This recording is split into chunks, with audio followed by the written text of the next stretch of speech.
everyone to be seated. We have a very, very important announcement to make here regarding security of this place. So may I request Mr. Jatin from Taj to come and brief us about the security here.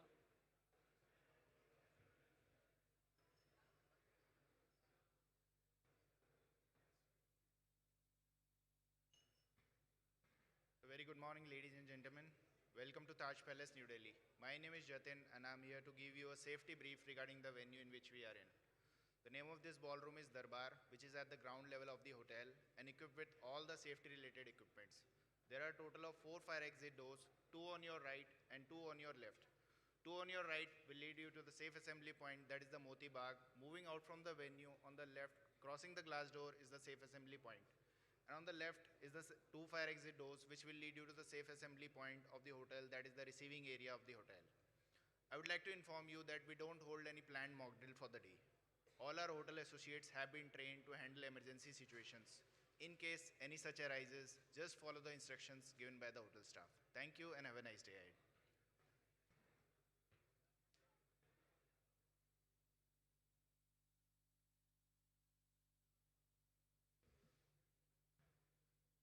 Thank you, Jatin. Good morning, everyone. Now that all of us are settled, we can now start the program. It is my pleasure to welcome you all to the inaugural session of ACFI Conclave 2026. I am Anupama Kachap. I'm head of commercial for WFS Bengaluru, and I'll be your MC for the conclave. I have spent over 2 decades in aviation and cargo, which means I have learned 2 very important things. Always watch the clock and never underestimate the power of networking. So I hope you take this learning from me as well today, and please be on time whenever the MC announces the timelines to you. So once again, a very, very warm welcome. And today, it's all going to be about ideas, insights, conversations, and collaboration. As you all know, ACFI has been at the forefront of bringing together the air cargo and logistics community, creating a platform for dialogue, collaboration, and collective growth. Today, it continues to be a catalyst in shaping India's air cargo journey and strengthening our position in global trade. This year's theme, Reimagining Global Trade, India at the forefront of developing resilient supply chains, captures both the opportunity before us and the responsibility that comes along with it. The question is no longer whether India will participate, but how will India shape the future of global trade? Over the course of today, we will hear from the policymakers, the industry leaders and experts as we explore India's evolving role in global trade and future of air cargo ecosystem. To formally commence the proceedings, we begin with the ceremonial lighting of the lamp. May I request our guests today, the dignitaries, Mr. Manoj Kumar Singh, CEO, Strait Transformation Commission, UP government, to come on the stage, please.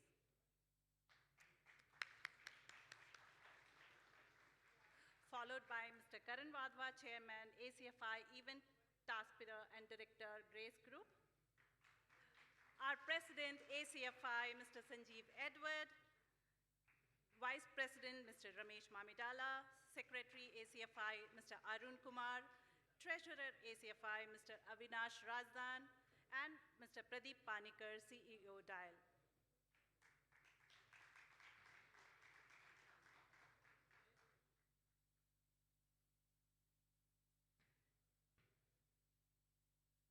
May I please request the dignitaries to follow for the lamp lighting ceremony, please.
May I request you to stay on the stage for our next segment? May I request everyone to rise up for our national anthem?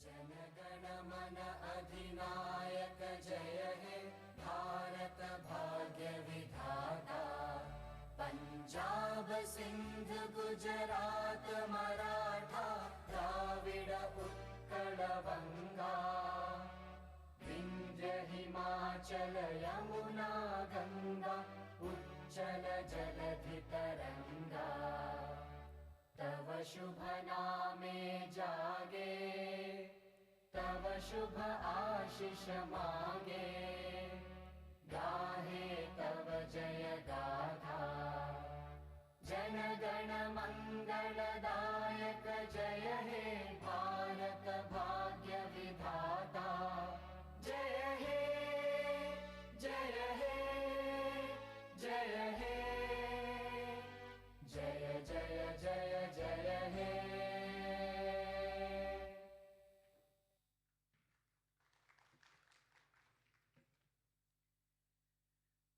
To set the context of today's discussions and formally welcome us all, may I request Mr. Karanjit Wadhwa, Chairman ACFI Event Task Pillar and Director Grace Group to deliver the welcome address.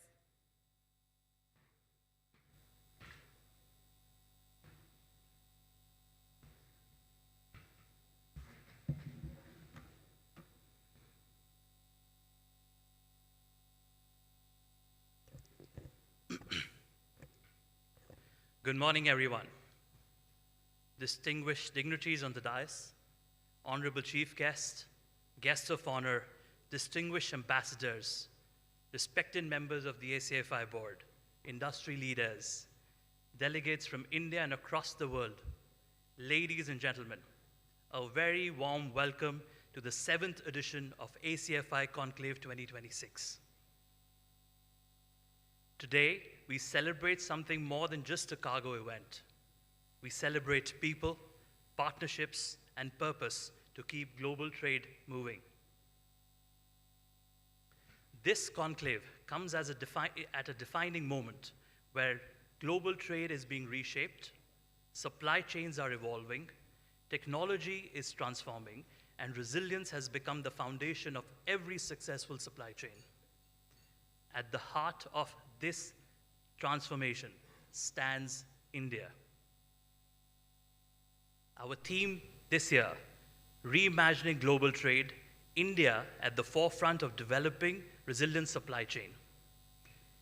Today, this platform brings together policymakers, industry leaders, innovators, and experts to exchange ideas and shape the future of trade, technology, infrastructure, sustainability, and collaboration. But if I may say so, the most important conversations may not happen on this stage alone. They'll happen over coffee between two people meeting here for the first time, or through one conversation that becomes tomorrow's partnership. Now, let me ask you a quick question. How many of you checked your phone before entering this hall today? I believed everyone.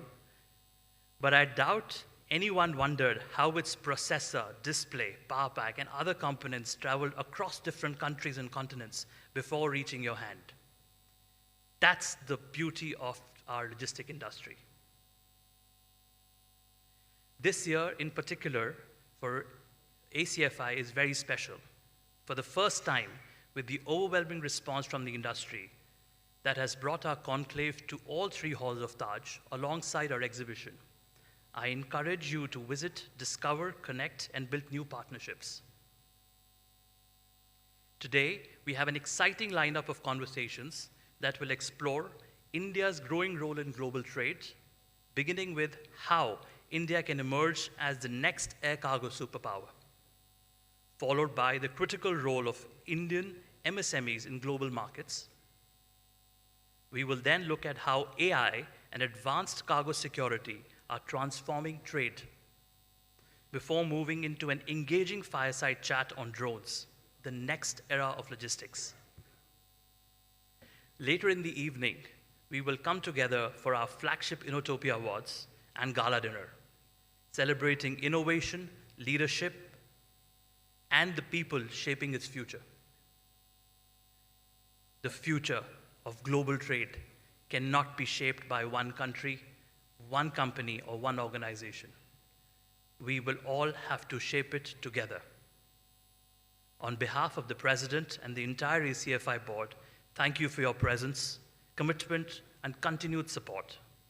Let us continue to collaborate, innovate, and shape the strong future for India's air cargo industry.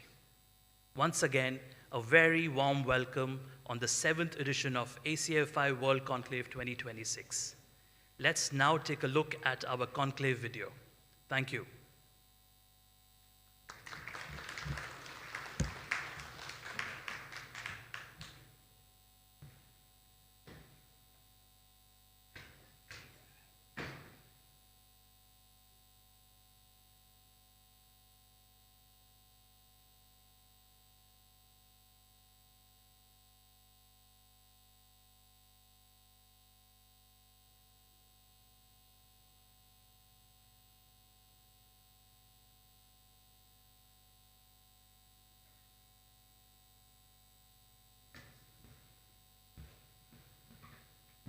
Thank you, Karan, for setting the perspective of this one-day ACFI conclave. I now invite President of ACFI to share his perspective on the industry's journey and the opportunities ahead. Ladies and gentlemen, please welcome Mr. Sanjeev Edward, President, ACFI, and Chief Executive Officer, Cargo and Logistics, GMR Group. Over to you, Mr. Edward.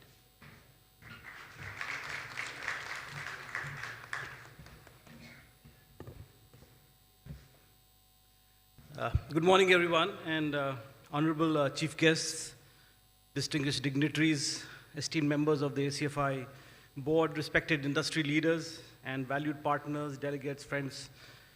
Thank you for coming here this morning, and it is my real privilege to welcome you to the 7th ACFI World Conclave. This is World Conclave because we've seen our interactions going global.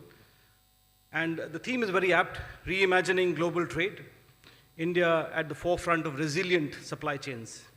We're also honored to have among us today Shri Manoj Kumar Singh, who is the CEO for the UP State Transformation Commission. Thank you, sir, for joining us. And UP, I was telling, he's an accomplished civil servant, and he's leading this transformation initiative in UP. I was sharing with him yesterday that it's our privilege because UP is the crown jewel for India, and if UP can make the change, it's really exemplifies what the rest of the country can do. So it's a big responsibility in your hand, but we are with you, sir. We want to show you that. Also, thank you for Shri Atish Kumar Singh ji, Additional Secretary, Logistics DPIIT, also being with the Ministry of Commerce, whose leadership in logistics and internal trade and supply chain policies helping shape the future of India's e-commerce and ecosystem. Thank you, sir, for being with us. I'm also very privileged to have with us Mr. Pradeep Panikkar, who's an insider, I should say. He is also the founding president for the Air Cargo Forum India. So it'll be good to just get perspective from you as well, Pradeep. And there are many other colleagues over here who've been part of that starting. And Pradeep, but also now he holds a very important portfolio. He's also the CEO for the Delhi International Airport, the largest in the country and among the top in the world. So thank you, sir. And I have also my ACFI colleagues with me this morning. So it's great to have this very distinguished panel and dignitaries on the dais. Friends, every industry has its own defining moments, and that moments demand that not just incremental improvement, but a fundamental shift in thinking. And I believe that the air cargo industry in India is going through one of those moments.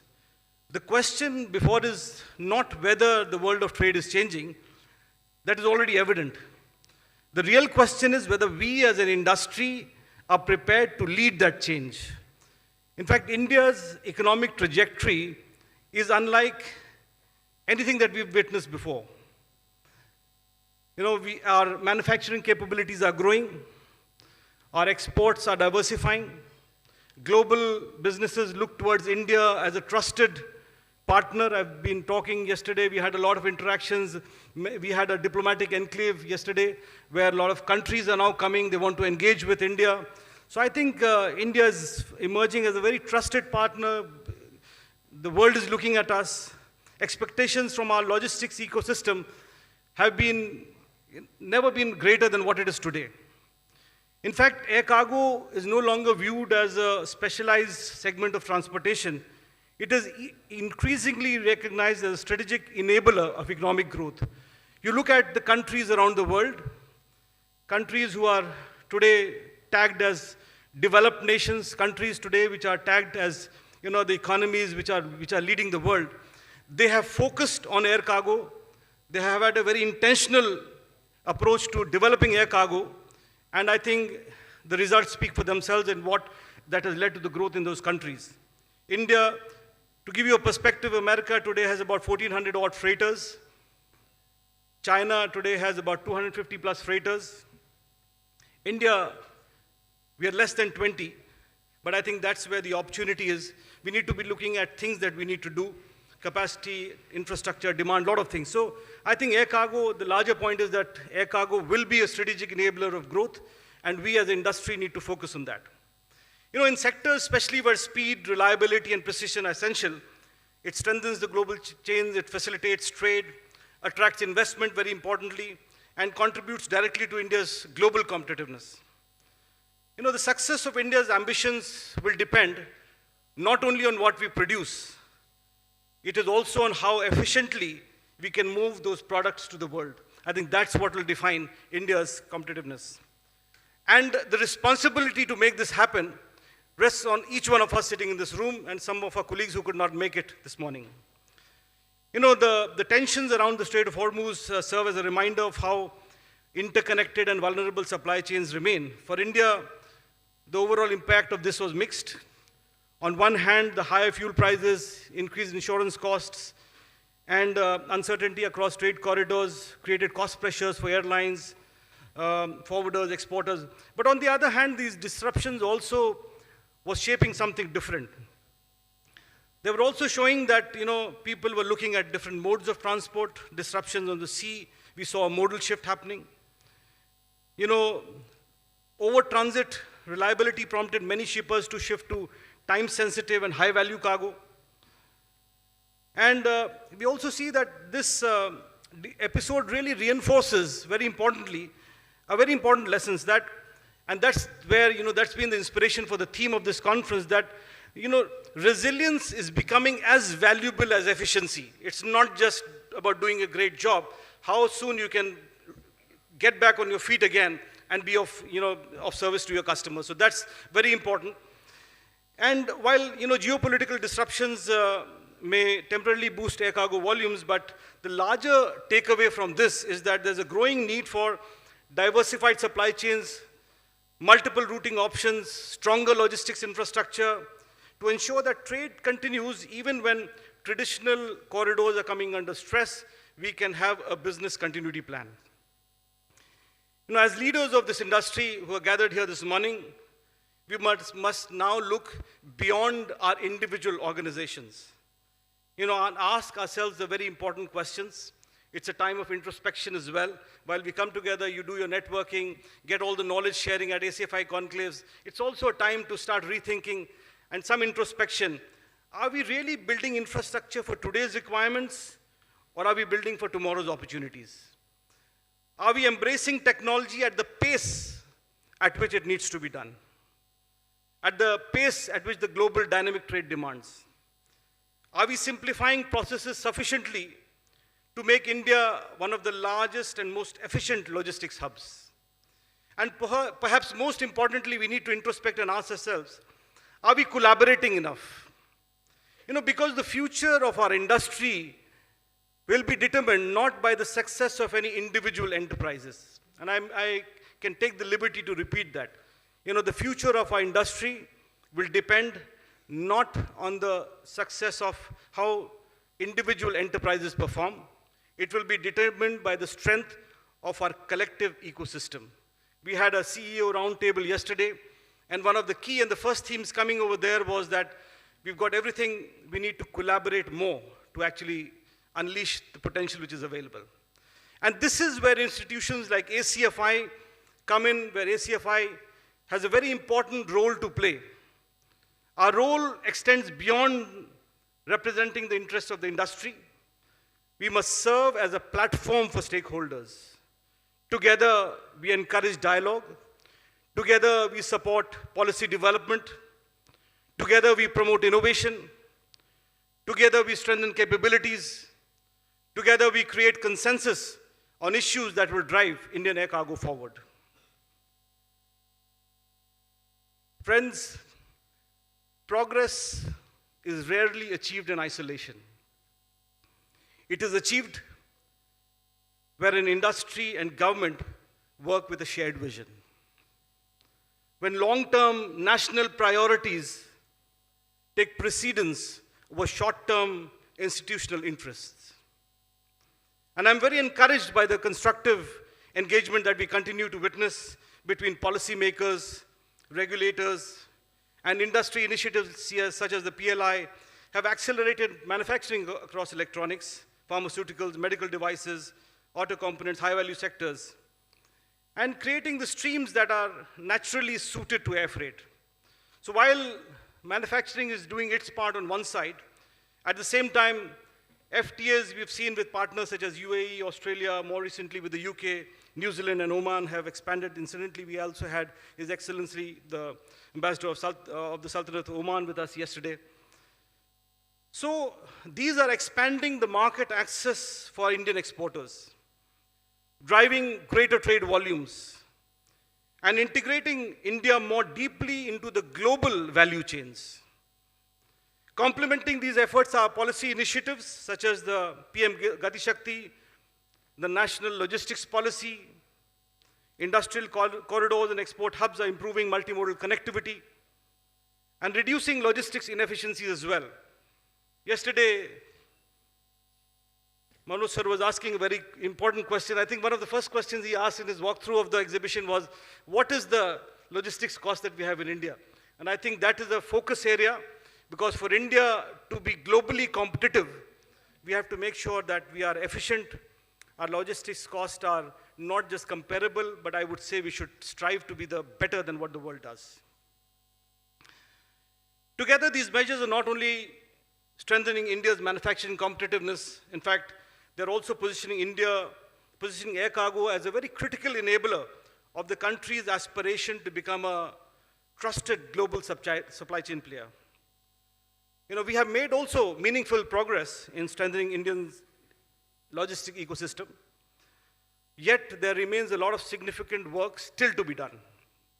This conclave is conceived precisely for that objective, not simply as a platform for dialogue, but as a forum where ideas can be challenged. Please feel free to express. Perspectives are broadened. We have some of the best global minds over here at this conference. And meaningful partnerships are strengthened. I had the privilege of interacting with quite a few people who were there last evening, and they said, you know, it has been a great opportunity for us to networking. We meet the right people, and we've had the right conversations. It's great to hear that. So today, some of the finest minds from across global air cargo system and logistics community are here. They will share their experience, they will share their insights, and most importantly, their vision for the future.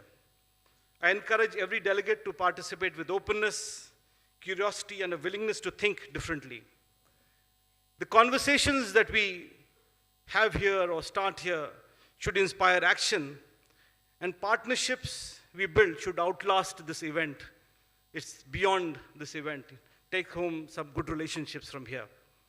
And the ideas that emerge from this conclave should significantly contribute meaningfully to the continued evolution of the Indian air cargo system. Before I conclude, I would also like to sincerely thank the Government of India, the ministries, regulatory authorities, industry partners, sponsors, exhibitors, and every delegate for your continued confidence in ACFI. We have been growing every year. We started from a small beginning to 1 hall, 2 halls, we're moving, and the people are saying we want to be here. There are many more who we could not accommodate because of space. Hopefully next time I'm giving a more responsibility to the team, saying we can maybe make the event larger next time. Not because we want to be larger, because the need in India is larger to collaborate. I also want to place on record my appreciation for the ACFI board, our committees, and the organizing team who have done a great job to put this together. So ladies and gentlemen, history often remembers industries that anticipated change rather than those who merely responded to it. India has before it an extraordinary opportunity to shape the future of global trade. The air cargo industry has an equally important opportunity to shape India's future, and I hope our leaders over here are here with this mindset. Let us approach that responsibility with ambition. Let us lead with innovation, and let us collaborate with a purpose. And let us work together to build an air cargo ecosystem that is globally competitive, future-ready, and worthy of the aspirations of a rising India. Thank you, and I wish all of you a very successful and productive conclave, the 7th ACFI World Conclave. Thank you, and Jai Hind.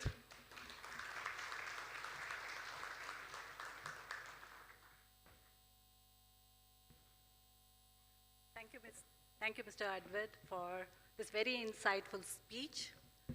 So how many of us feel that India is at the forefront of global supply chain? How many of us feel that? Are we already at the global forefront? How many of us feel that we have a long way to go? Some of you have not raised hands for anything else. There's no third options. Once again, how many of you feel that we are at the forefront of global supply chain? Few. How many of you feel that we have a long way to go? Many. For me, the takeaway from Mr. Edwards' speech is together. Together is where this, the team that raised hands that we have a long way to go will then raise hand for we have already reached there, and it's not very, very long way to go, wherein we will then confidently say that India is at the forefront of the global supply chain. Before we go to the next speaker, I would like to play the conclave video, which Karan had mentioned, but then there was some technical glitch, so over to the AV, please.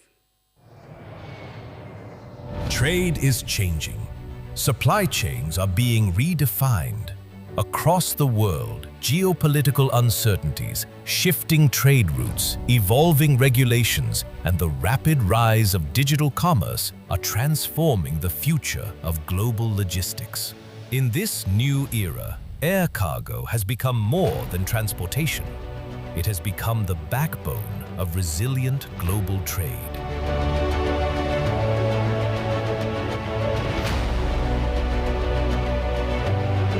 And at the center of this transformation stands India, an ancient nation emerging as one of the world's fastest growing aviation and logistics markets.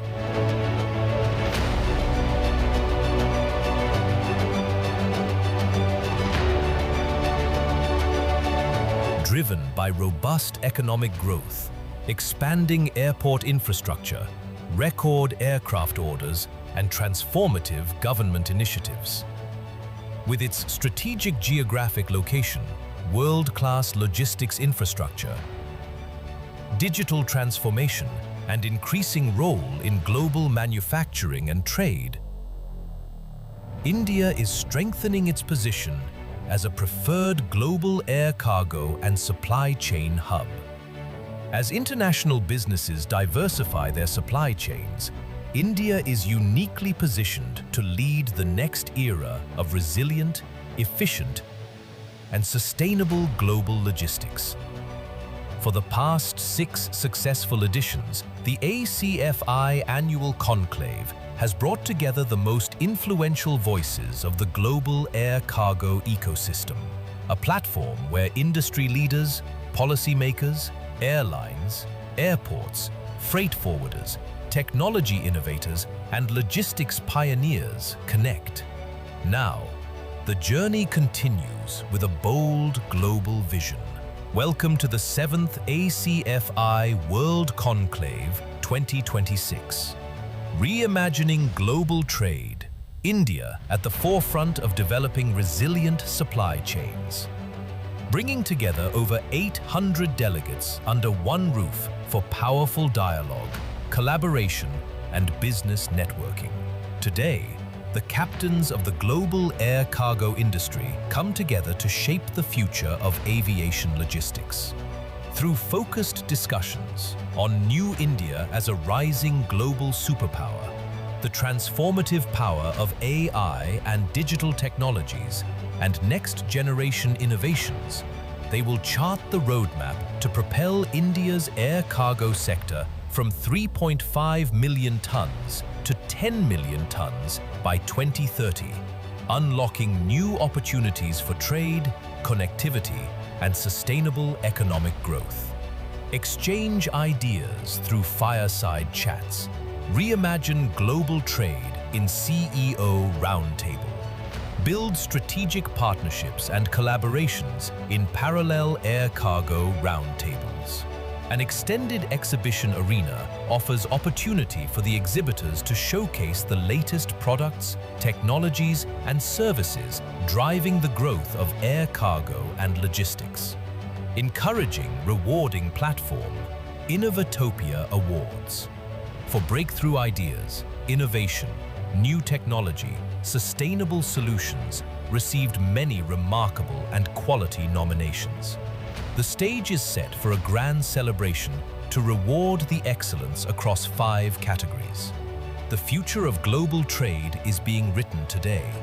Be where ideas become partnerships, where innovation meets opportunity, and where the next chapter of global air cargo begins. Let the proceeding of 7th Air Cargo World Conclave 2026 begin. The largest global air cargo leadership gathering in India.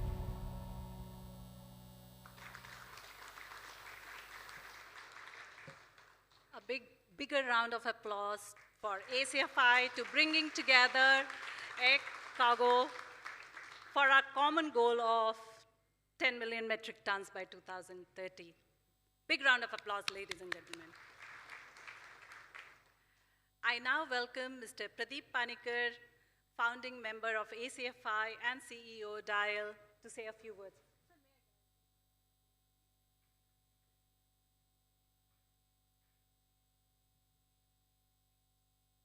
Good morning.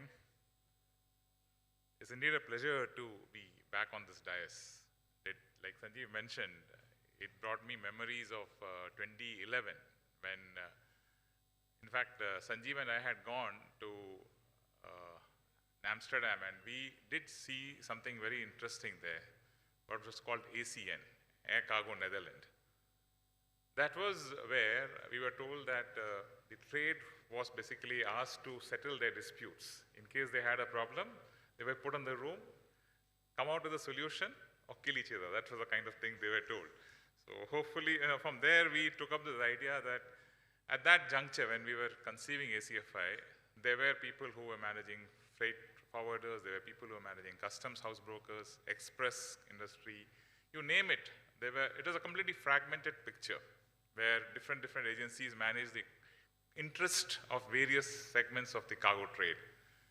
And this idea, in fact, I remember it was perhaps a cargo event of Lufthansa where I happened to be there, Mr. S.L. Sharma was there, and then Cyrus was there, and we were all just having a dinner, and at that time I said this happened, and we had seen this, and it was very interesting. So Cyrus said, why don't we do that in India also?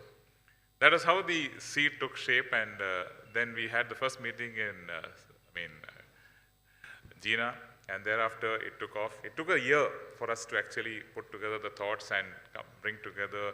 There were other people, like today Tushar is, I can't see Tushar, Malcolm Ontario, Sanjeev, Ramesh, all of these people put together, we all worked for a year. Mr. Kanwar, who's currently, was the DG earlier for Singh. So a lot of people had actually put in their heart and soul. What we saw, I was the founding president for the first. These people said, you brought the idea, you become the president, though I was not perhaps the most suited. There were other people who were more qualified.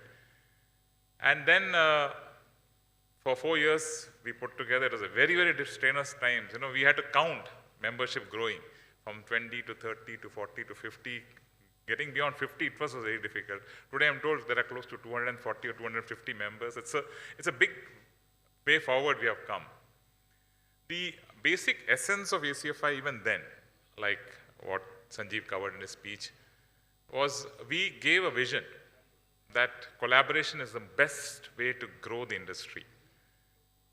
Rather than fighting over a small pie, we said, let us enhance the pie, increase the size of the pie totally. And when the pie increases, automatically each of us get a better slice. So that is how we entirely configured the entire concept of ACFI. That is how ACFI actually brought about the entire movement. And believe me, I'm very, very happy that when I actually just came back from Hyderabad, I was actually the CEO for Hyderabad International Airport till the end of May. And 1st June is when I actually took over the CEO for Delhi Airport. It's a homecoming because I came back to Delhi after 8.5 years. And it's good that this is happening quite close to the time I took over. And it's nostalgic when I come back to the dais where actually this entire thing started. The vision which has been set for this World Conclave is indeed a big one. And I was among the people who were raising the hand that we still have a long way to go. I believe that truly, because as a country, the entire air cargo size for India is short of 4 million tons. As a single airport, Hong Kong today does more than 5.5 million tons. So we just need to compare these numbers to realize that we have a long, long way to go. I'm not trying to discourage anyone, but we have a huge opportunity. The point is, manufacturing is what we're focusing on. We are in the middle of Asia. We have an opportunity to connect from here to the world, from Asia to the world. It's possible. The first time, Indian carriers have placed large orders for wide body. Wide body is a must for connecting the world, because freighters alone will not be adequate. We have 20 freighters, like Sanjeev mentioned. There are order books which are there for more, which may come through. But there are 100 wide body which will be put into operation in a period, some more time, maybe in 5, 6, 7 years' time. And wide body is the backbone, because even today, as we speak, almost 80% of our cargo is still going in the belly of the passenger aircraft. So this piece of infrastructure was missing in India, and now it's coming in. So that is definitely going to afford a huge opportunity. And another element is that the Indian middle class and the economy is growing in such a way that consumption is definitely going to go up. And as was mentioned earlier by the event chairman, that when we see the growth of consumption in the country, there is a huge opportunity for both inbound and outbound. The mobile phone he talked about, how the mobile phone is no longer a piece which is assembled only in one country. It's basically various pieces coming from a different country, getting into a phone before it comes to your hand. Same thing is going to happen, and as Indian consumption increases, a lot of imports will come in. As Indian production increases, India will be producing to the world, a lot of export will happen. Both these will significantly increase the cargo. But to be a hub, we need to look at transfer cargo. And the Government of India initiative recently for opening transshipment centers, they have already done a POC in India, in Delhi, where we have looked at bringing in cargo from Chennai into Delhi, going into Frankfurt. So this is a model which is bound to increase significantly. We have to, currently in Delhi, the total amount of transfer cargo is hardly 12%. You compare that with, again, world leaders like Hong Kong or Dubai or Singapore, the number is around top of 50%. Today, we sit on a very good O&D base, which is basically significant, almost 1 million ton in Delhi. But in case we are looking at competing, say by 2030, I think we want to do close to 10 million tons of cargo out of India. And if that is the kind of tonnage which is going to be done in India, Delhi will have to itself do 2.5 million tons, just based on the same proportion. And that is going to happen if various pieces of this jigsaw fall in place.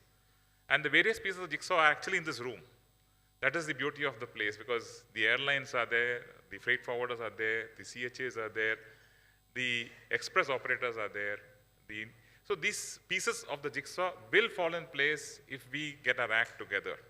And if we get our act together, only is this 10 million going to be a reality, and the size of the pie increases and each one of us get a better share. So it is a very important time this meeting is being held.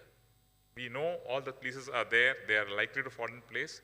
So I would basically urge each one of you to actually start looking at in a very collaborative, big manner. Don't make your vision small. The government is willing to look big. We also should actually start looking in the same line.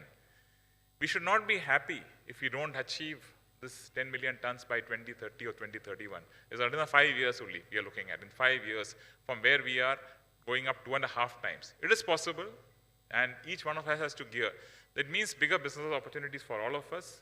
We need to perhaps even look at technology in a big way, because cargo, unlike passenger, doesn't have a voice. It will travel the route of least resistance, where there is no, it doesn't matter if it has to travel 100 kilometers or 200 kilometers, 1,000 kilometers extra, so long as it is able to reach its destination faster, at a more economic rate, and safely.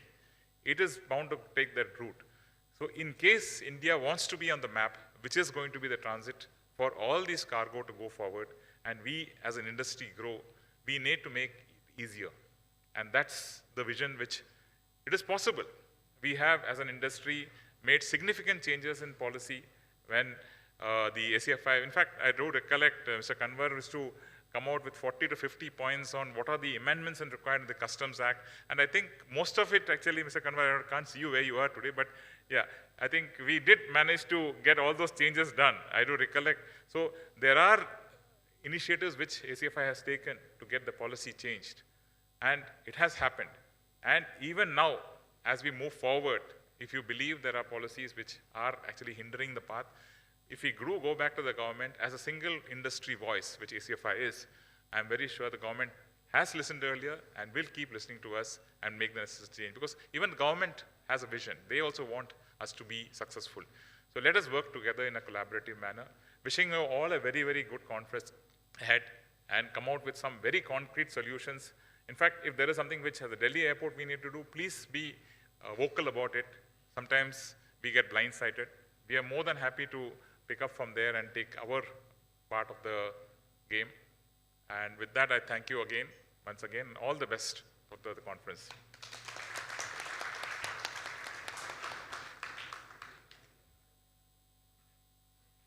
Thank you, Mr. Panikkar. It is so nice to see that it started as a vision of a very few people, and now the family has grown up to many hundreds. So they say there is no curfew to imagination, and that imagination leads to vision, and vision leads to achievements. That is what we are here for today, to talk about collaboration, to talk about achievements. Our next speaker brings a perspective on transformation and the evolving business landscape. Please welcome Shri Manoj Kumar Singh, Chief Executive Officer, State Transformation Commission, Uttar Pradesh. Sir was born in Sasaram, Bihar, and he is 1988 batch IAS officer of the Uttar Pradesh cadre, with a distinguished career spanning over 3 decades in senior state and central government positions. He has served as Chief Secretary of Uttar Pradesh and held key portfolios including urban development, rural development, tourism, infrastructure, and industrial development. He has also led major flagship initiatives including Namamami Gange, Swachh Bharat, Amrut, and Smart Cities, and played a key role in the successful organization of Kumbh 2019 at Prayagraj. Following his superannuation in July 2025, he was appointed Chief Executive Officer of the State Transformation Commission in November 2025. Please join me in welcoming Mr. Manoj Kumar Singh.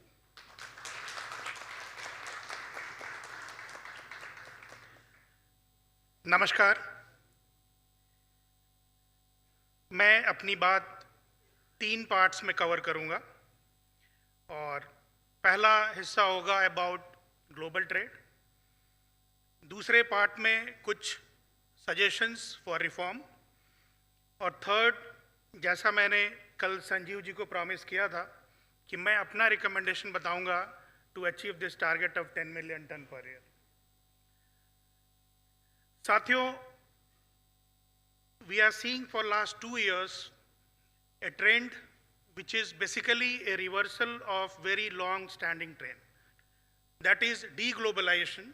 For last 30 years, we have worked for globalization, and because of globalization, we reached the target of trade turnover to around $36 trillion.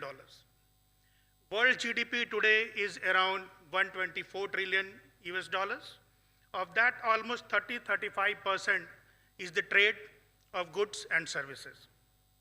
This was achieved by multilateralism. Now we are going towards bilateralism, FTAs and other kind of thing. So this is a big reversal. मैं यहाँ पर ये caution करना चाहूँगा कि ये बहुत जल्दी होगी अगर हम अपनी strategy सिर्फ bilateralism पे बनाएं, क्योंकि पिछले 30 साल का जो इतिहास है उसने काफ़ी कुछ कंट्रीब्यूट किया है और काफ़ी स्ट्रॉन्ग फाउंडेशन मल्टीलैटरलिज्म का ले किया है। उसी ने गुड्स और सर्विसेज के ट्रेड को इस लेवल तक पहुंचाया है। साथियों, सभी को ऐसा लगता होगा कि टैरिफ वगैरह के बैकग्राउंड में ट्रेड घट गया होगा, but surprisingly last year there was a growth of 7.4% in trade. World trade has not gone down last year, at least in 2025. Now we are witnessing some slowdown. Last year it didn't go down because of front loading. Many people, keeping in view the coming tariff, they imported things in advance. Second, there was a huge trade of things which are going into the sector of artificial intelligence. So the overall trade, it was on higher side, it grew by 7.4%, but this will not continue like this. What I am going to tell you that we have to work for strengthening this multilateralism, and it will come. Like, people are in wait and watch situation, and they are hoping that things will again go back to multilateralism after 2 or 3 years. There are certain suggestions for reform which I had referred to the ministry, and may I request for putting up that later. This was taken up in March of 2025, and it was in reference to the Jewar International Airport, and I, as a Chief Secretary, wrote this letter. But before I go there, like, I see that this logistic is like electricity, a regular and constant input in all the industries. If you have cheaper power tariff, most of your industries will be competitive.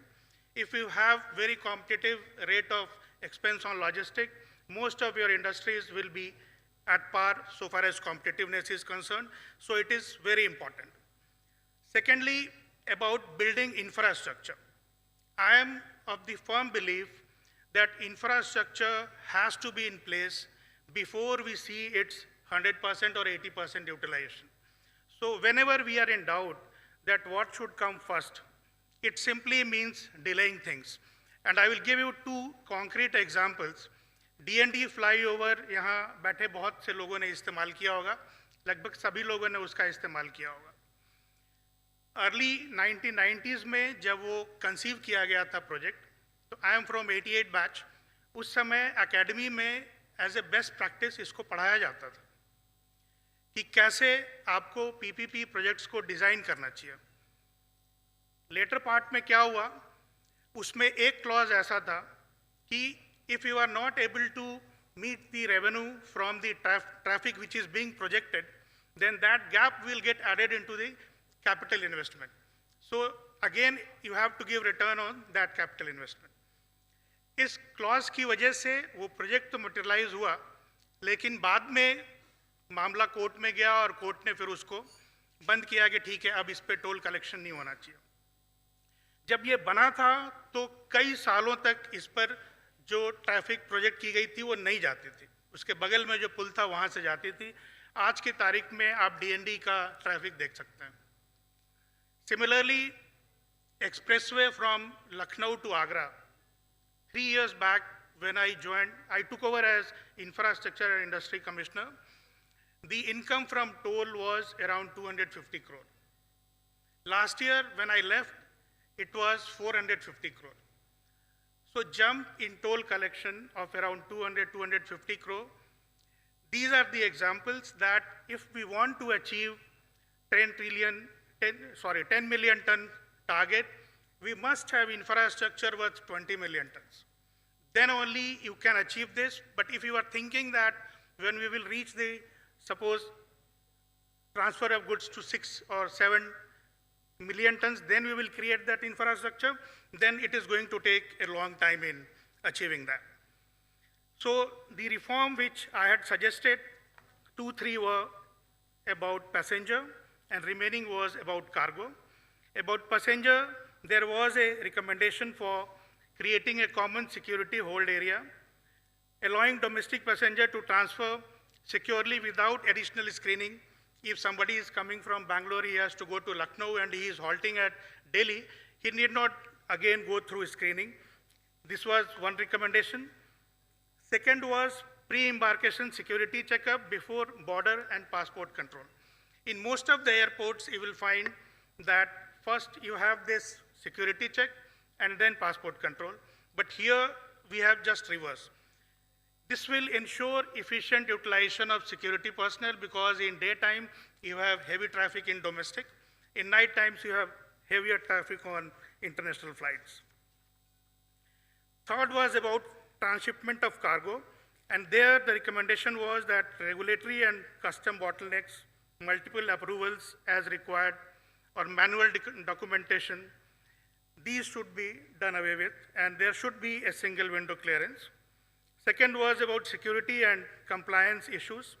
BCAS regulation, which requires additional screening after opening up of the cargo in transshipment, it should be done away with.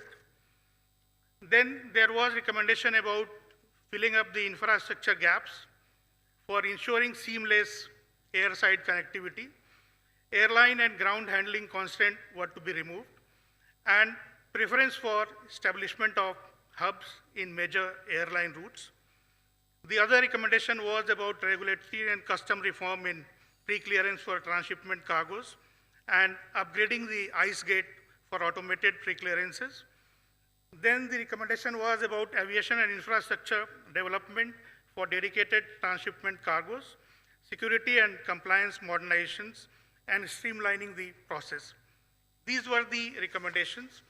I will conclude by giving my recommendation about achieving the target of 10 million tons, and that is that ये target पूरे देश का होना चाहिए. एक किसी organisation का ये टारगेट नहीं हो सकता है, ये टारगेट होना चाहिए मिनिस्ट्री ऑफ सिविल एविएशन का, मिनिस्ट्री ऑफ कॉमर्स का, बीकैस का, और उसके बाद ये टारगेट आपका बनता है air cargo forum of India का. So if we have this target of 10 million tons for entire country, then I'm quite sure we can achieve it well in time. Thank you very much.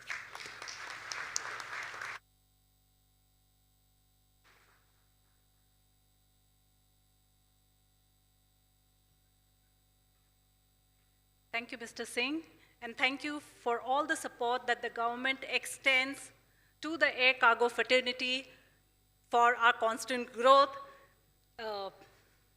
We now would like to invite Shri Atish Kumar Singh, Additional Secretary, Logistics, Department of Promotion of Industry and International Trade, DPIIT. Sir, over to you, please.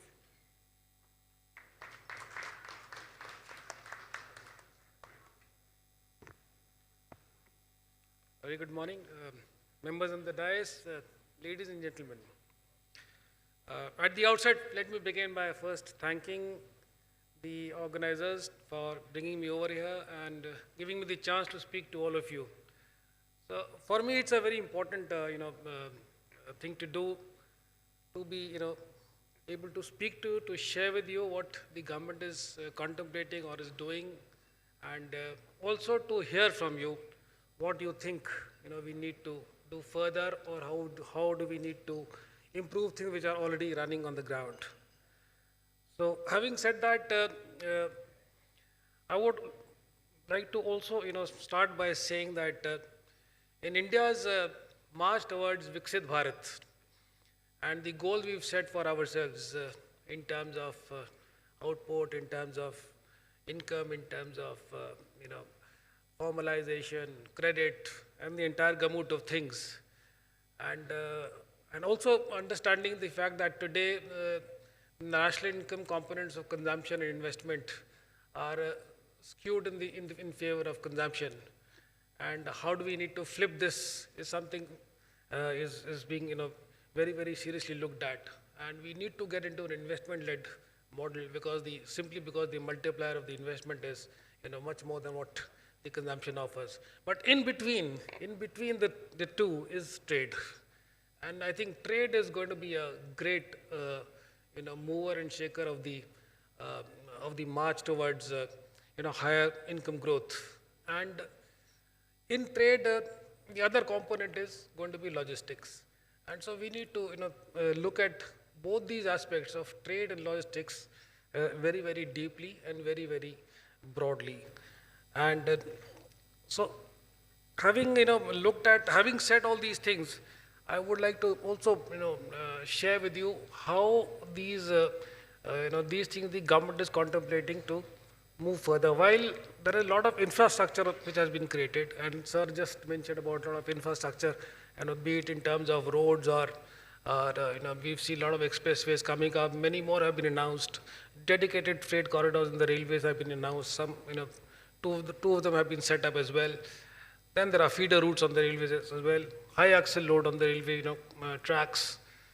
Then so many airports we've set up. There is a further plan to get more aerodromes in the country, helipads in the country. The ports. While we have so many major ports, but there is a clear-cut plan now to set up 3 deep ports in India, and you must have heard about that, and how we are going to bring a change in terms of getting our big ships into our own port rather than going to Colombo and Dubai.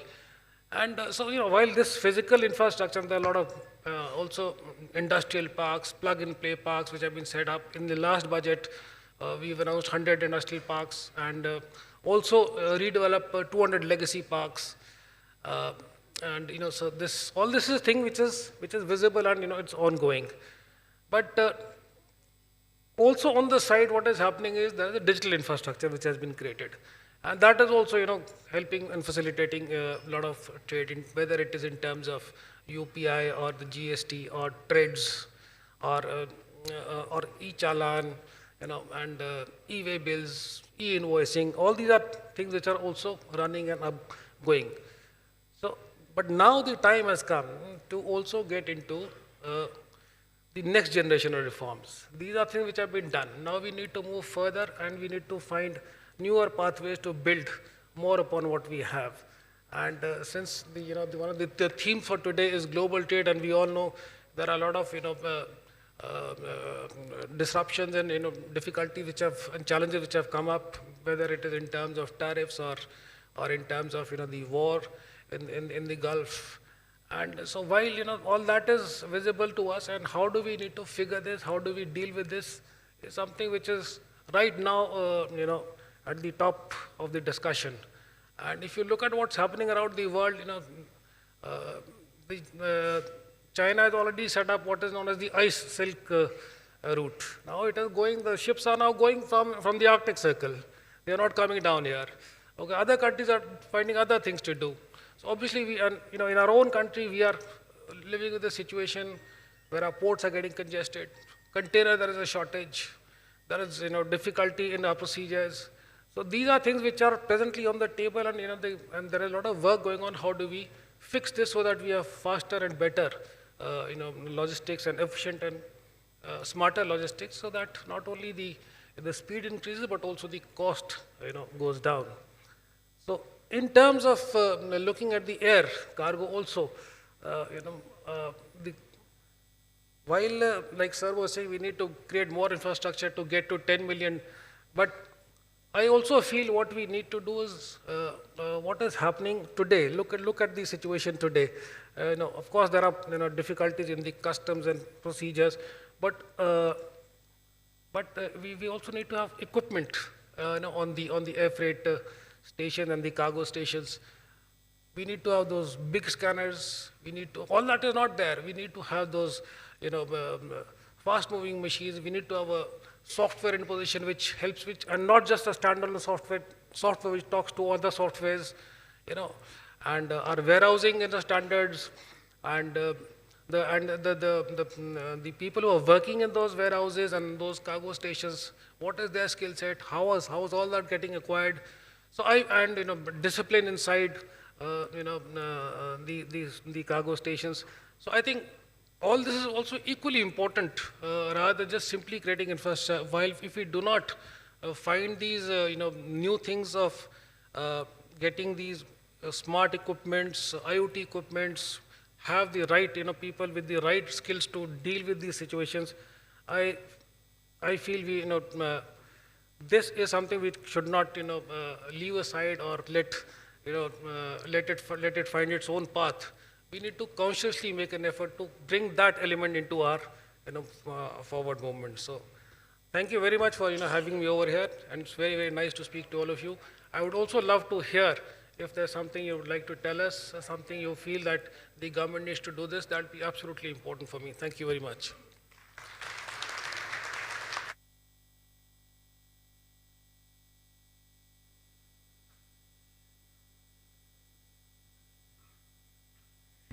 Thank you, Mr. Singh, for a very insightful speech. As we conclude our inaugural session, I request Mr. Ramesh Mamidala, Vice President, Air Cargo Forum India and Head Cargo Air India, to deliver the vote of thanks. Thank you, Anupama. Good morning again. Before I get into this, I just wanted to share with you that we already had a great day yesterday, right? This is the first time that we're kind of trying 1.5-day session. And in the past, we only had 1 day, Pradeep, and this time we have 1.5 days conference, and actually it went extremely well yesterday. And I was very pleased to know, somebody told me today morning that we had about 350 people attending yesterday's session, apart from others that were actually coming and going. So that was a fantastic participation. Today we have close to 600 people physically attending, and it is also being virtually streamed. So I believe in addition to the people sitting here, we have 200 odd people virtually joining and listening to all of us. I think it's a great participation, showing the trade's interest to see what we can actually do together. And we are well on the way to achieve these 10 million tons. I'm of the opinion that we should actually exceed the 10 million tons by 2030. We have a good chance of doing that. Also, for those that do not know, we also have a fairly large exhibition area.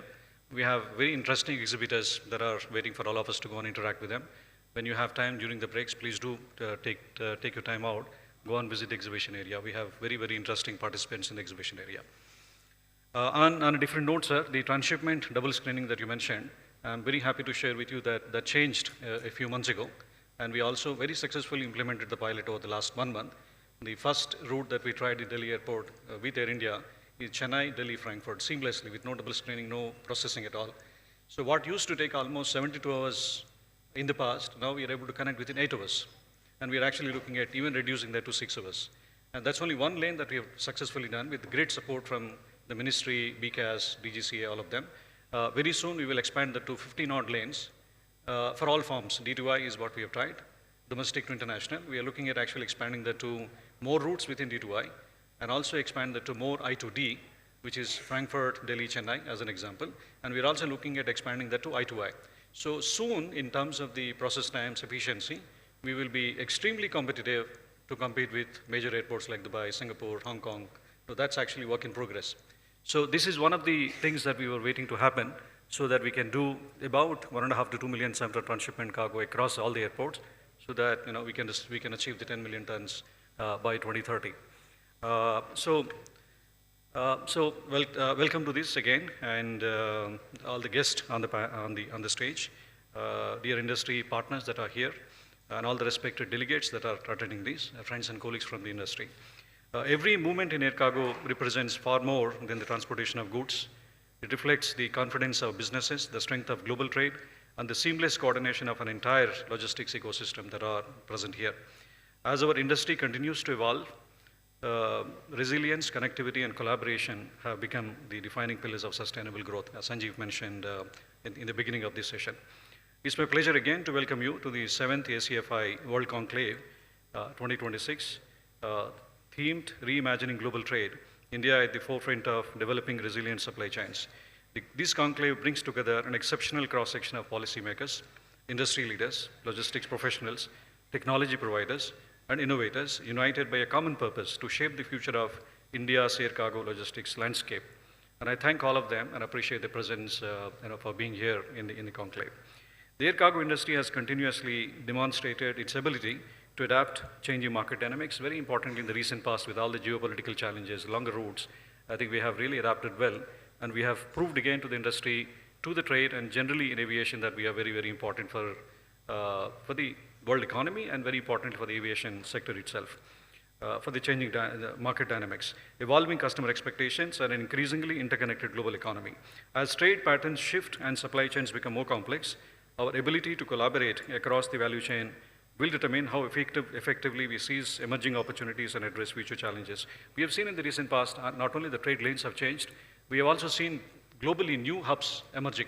Amman, we never heard of. In fact, my colleague Oliver is here. He is developing Amman hub. It is increasingly becoming a very, very important global hub for connectivity within Middle East. So we are actually seeing some new global hubs evolving as a result of the geopolitical issues that we see.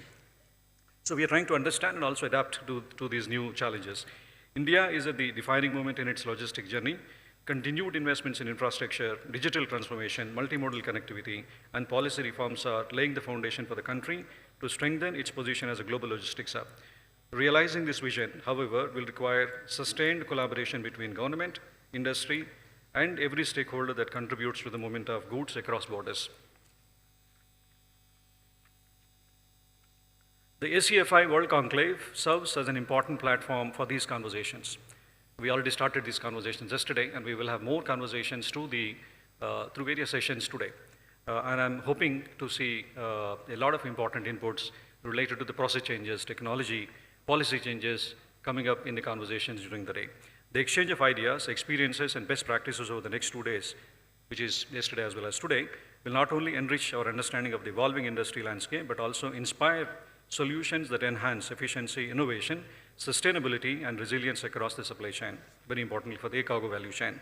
I extend my sincere appreciation to our speakers, partners, sponsors, exhibitors, and delegates for your continued support and participation.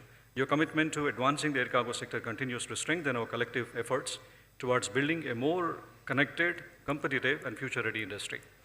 I wish you an engaging and productive conclave filled with insightful discussions, meaningful collaborations, and opportunities that will contribute to the continued growth of India's air cargo ecosystem.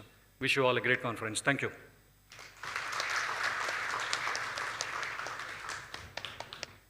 Thank you, Mr. Mamidala. We now take a moment to acknowledge and recognize our dignitaries. So may I request Mr. Sanjeev Edward to come forward to felicitate Mr. Manoj Kumar Singh. Ladies and gentlemen, a round of applause for Mr. Singh and Mr. Edward.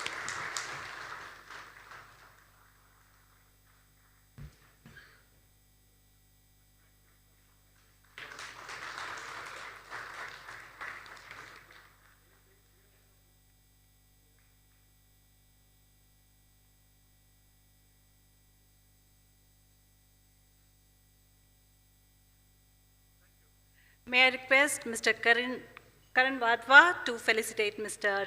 Atish Kumar Singh.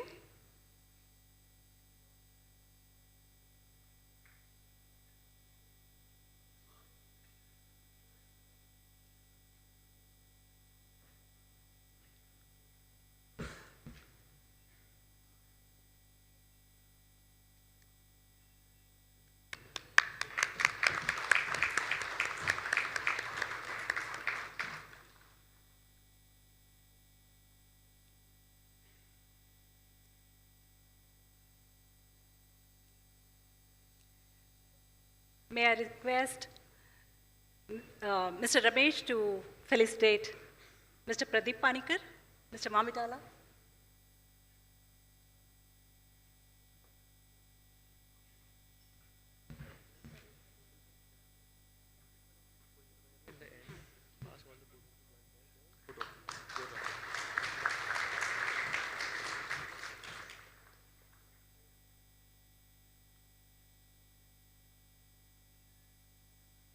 And now may I request Mr. Pradeep Panikkar to felicitate the ACFI members, starting with our President, Sanjeev Edward.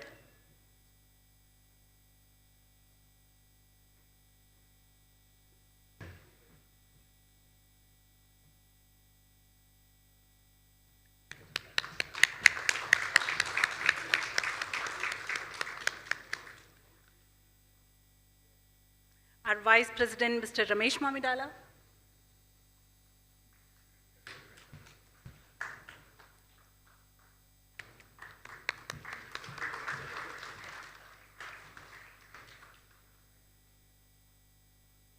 Secretary ACFI, Mr. Arun Kumar.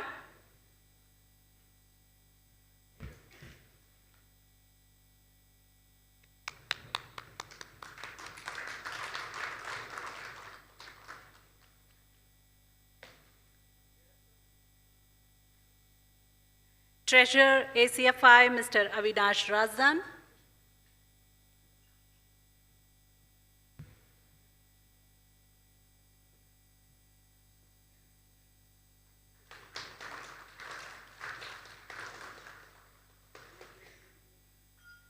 Last but not the least, Mr. Karan Singh Wadhwa.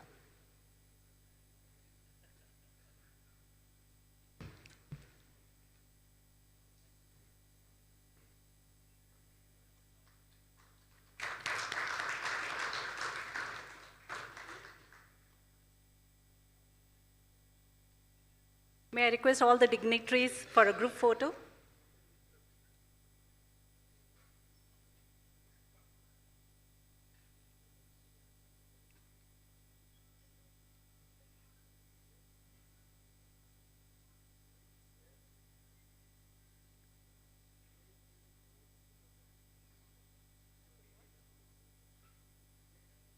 May I request the ACFI board members to join for a group photo, please?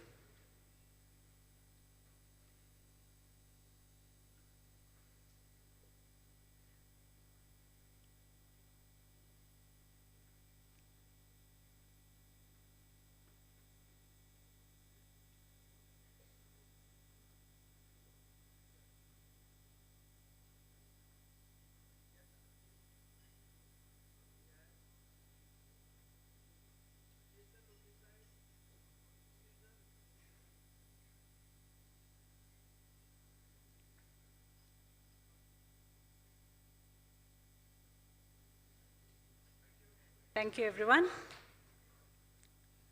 We all know that in aviation, timing is everything, more so when you are an MC.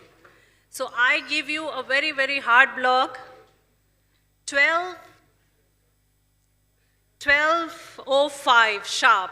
We all need to get back after we finish our tea and coffee. We take a short coffee break. Tea and coffee break is sponsored by Ari Rogers. Before you head for the break, may I request a round of applause for Ari Rogers for sponsoring the tea and coffee. Tea break, you need to go to Raj. It's served at Raja Bagh, where the CEO roundtable happened yesterday.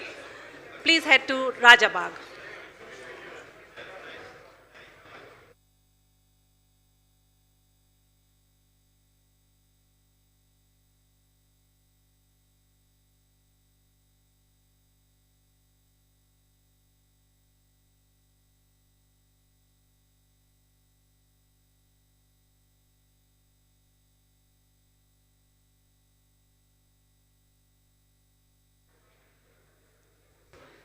So I would also like to remind you that there is an exhibition at Raja Bagh, so you can go around, do your networking, and also visit the exciting stalls that are available at Raja Bagh. See you at 12:05. Is it just me, or does freight pricing and quoting take way too much time? Endless spreadsheets, crowded inboxes, fragmented software, and juggling separate rates across ocean and air. Contract rates, spot rates, and hidden local charges. It's slow, messy, and makes keeping customers happy feel impossible. Introducing Freightos for Forwarders, the all-in-one platform built to make your ocean and air pricing, quoting, and booking smooth, accurate, and fast. Now with agentic AI. This is Freightos for Forwarders. Every quote starts with one question: what are you shipping today? Type it or drop in the client's email, and Freightos AI fills in the details for you. Today, it's 4 pallets from a client in Barcelona, door-to-door to Shanghai. Origin, destination, dimensions and weight, and one click on search. In seconds, every rate you can sell on this lane in one view. Builds the full door-to-door structure automatically. Pickup, origin handling, air freight, destination handling, and final delivery. Every fee in its place, ready to adjust. And you're not quoting alone. The AI Quote Assistant estimates your probability of winning this business and suggests terms based on the client's history. Suggestions only. You review, you decide. Nothing is ever sent without you. Set the validity, review the final preview, and the quote is ready. A clean, professional document with your branding. Every charge itemized, door to door. Send it to the clients directly from Freightos AI by email with the PDF attached. No exports, no copy-paste. Done. And here's the part that keeps working after you stop. Freightos AI agents monitor the quote for you. If the client opens it, if it's about to expire, if the market moves, they alert you and draft the follow-up for your approval. From request to quote to follow-up. Freightos for Forwarders. Quote faster, win more with Freightos AI. Use Freightos AI to generate a quote without ever leaving your email inbox. Most quote requests don't start in a TMS. They start here, in your inbox. This is the Freightos Assistant, working right inside your email. A request comes in, and the assistant gets to work. It recognizes the quote request, identifies the client, and pulls their history before you've finished reading the email. Then it finds your answer. It searches your own rates for the lane and benchmarks them against the live market, so you know exactly where you stand before you quote. From there, it's a conversation. Pick an option, set your markup and your validity in plain language. It even notices a colleague already drafted a quote for this request and asks before creating a new one. You stay in control at every step. Seconds later, the reply is ready, written in your client's language with the offer and the quote PDF. One click and it's in the email. And it goes further. Book live rates, benchmark a lane, translate a request, draft the follow-up. A complete freight workflow, one slash away.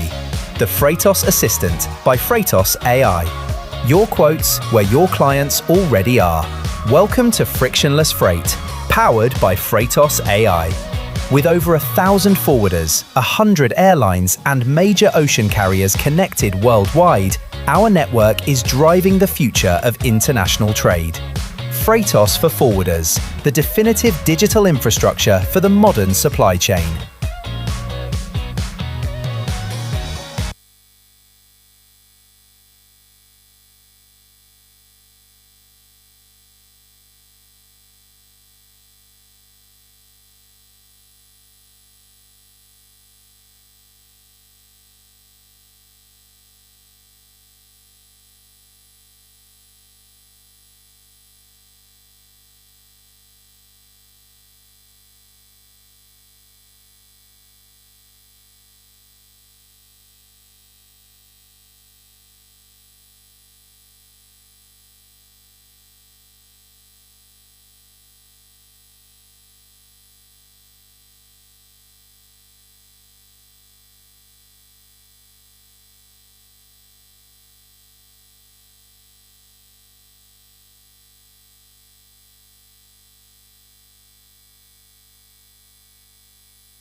Check.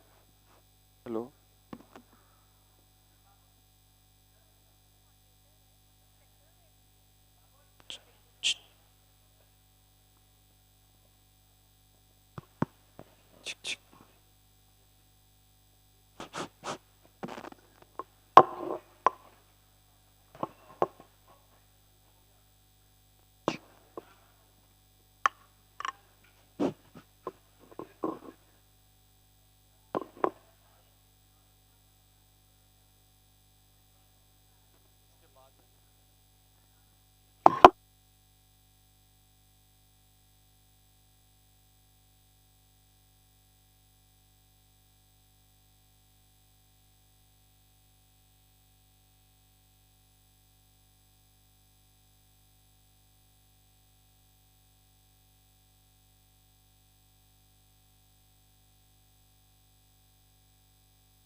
I know.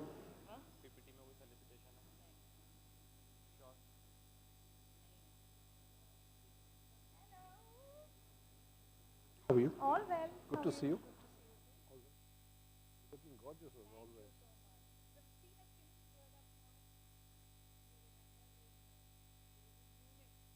How does it?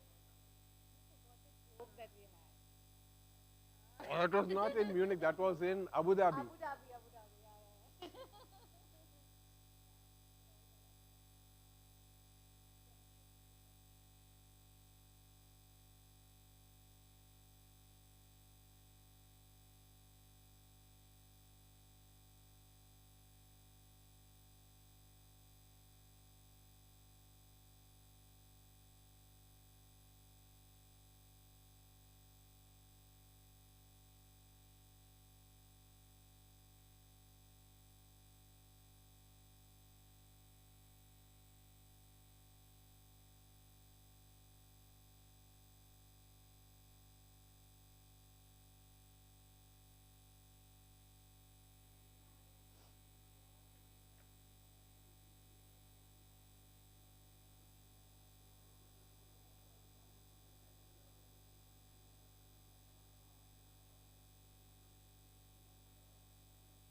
I've got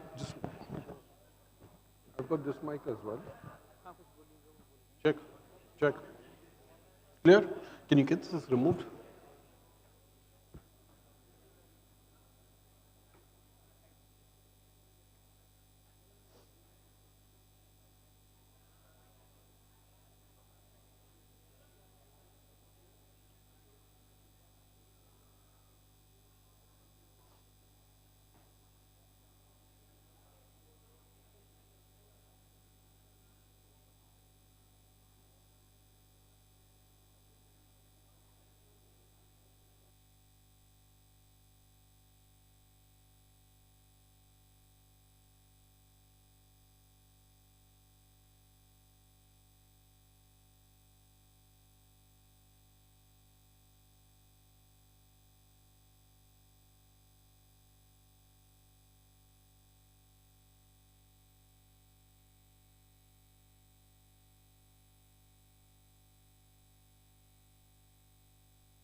Hello again.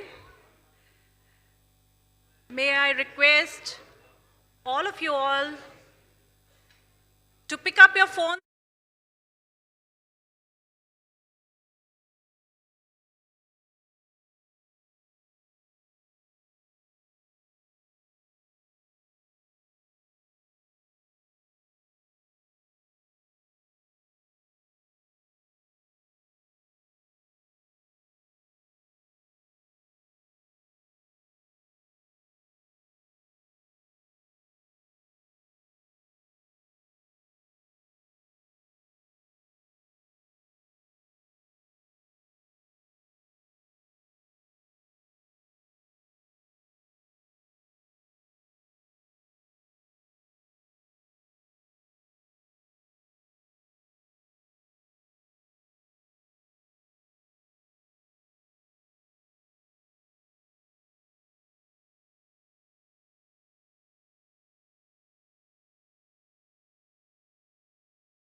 what the industry is about, the way it's going, and I will take you through a couple of slides as we move forward to explain how this goes. Ladies and gentlemen, we live in a world of narratives, okay? And today, decisions are taken based on data. However, data is in various forms. You have raw data, you have analyzed data, you have compiled data, you have compressed data. But what we want to do is get you insights on the data that is being given to you.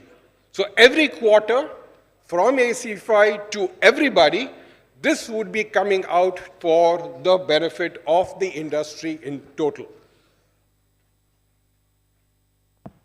Can I have the next slide, please?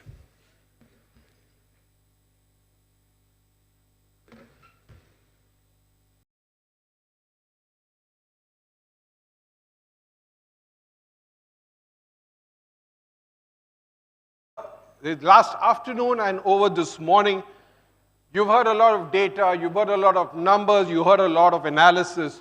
What we want to do is ask two very important questions. One, are we actually measuring cargo? Two, are we measuring it accurately? Okay? We all think that we have cargo, we know what cargo is, we know the data that we are getting, but it's very important for us to understand what this is all about. We are ambitious, and as you heard the Chief Secretary,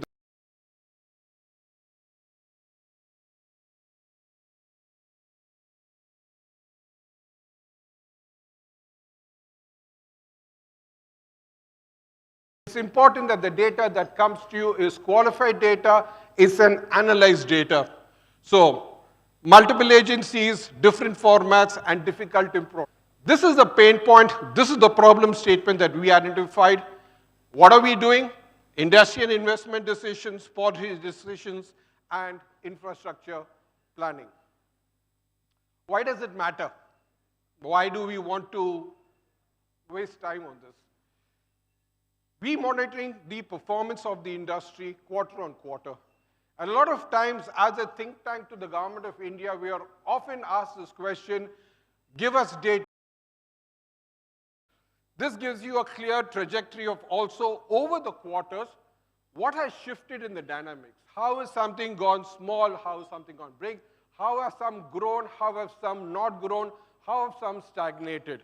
A one-page heat map for your perusal. Yeah, so as Ramesh also mentioned today, we are not just local. We are global, and we need to benchmark ourselves with the best across the world. So again, sorry, top 10 trade partners, top 10 countries, and according to us, what are the key observations that we see in the world? Where is it growing, etc.? We can't forget our domestic business. We track very clearly how the domestic routes by volume are moving. What's the impact of these volumes? What's the growth percentage? And how is it going to impact our business? Again, a network. And if you see the slide a little carefully, you will notice that one of the fastest growing regions is actually the Northeast, right? In clear percentage terms, of course, with a small base. But then you can see that there is more traction now coming from there because of the various Government of India push. The trends are clearly showing that there is something new coming up. And that is something of interest to every one of us in the room in any part of our business. Well, that's it for me. I've kept it brief. Scan the QR. You have the reports with you. Appreciate your feedback and how you want to take this forward. We really want to develop this further for the industry, and this is by the industry itself. Thank you very much.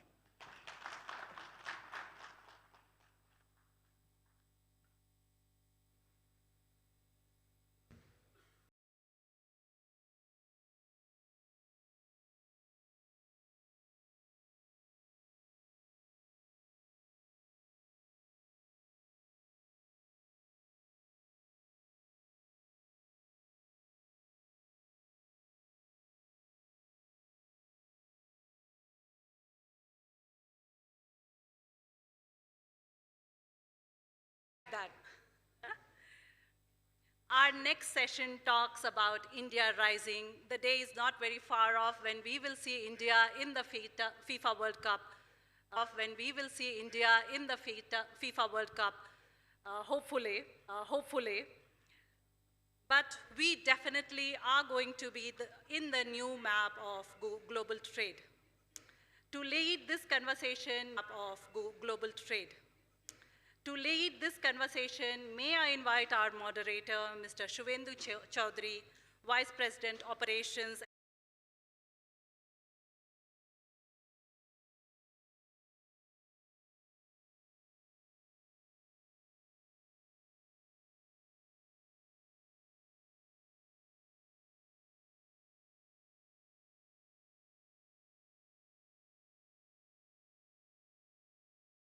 Shuvendu Chaudhary, Vice President Operations for FedEx in India.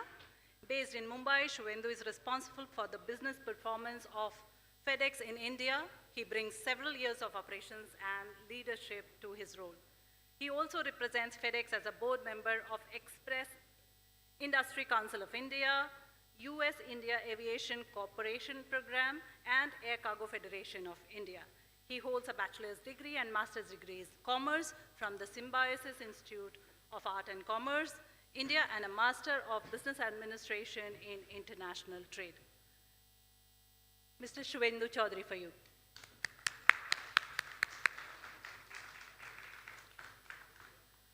Joining us for this conversation, Reshma leads the company's transformation while building high-performing business process management and customer operations team for leading international airlines. Reshma is a graduate of St. Stephen's College, Delhi, and beyond her corporate role, she serves as the chairperson of the Women Empowerment Task Pillar of the Air Cargo Forum of India. Welcome, Reshma Zahir.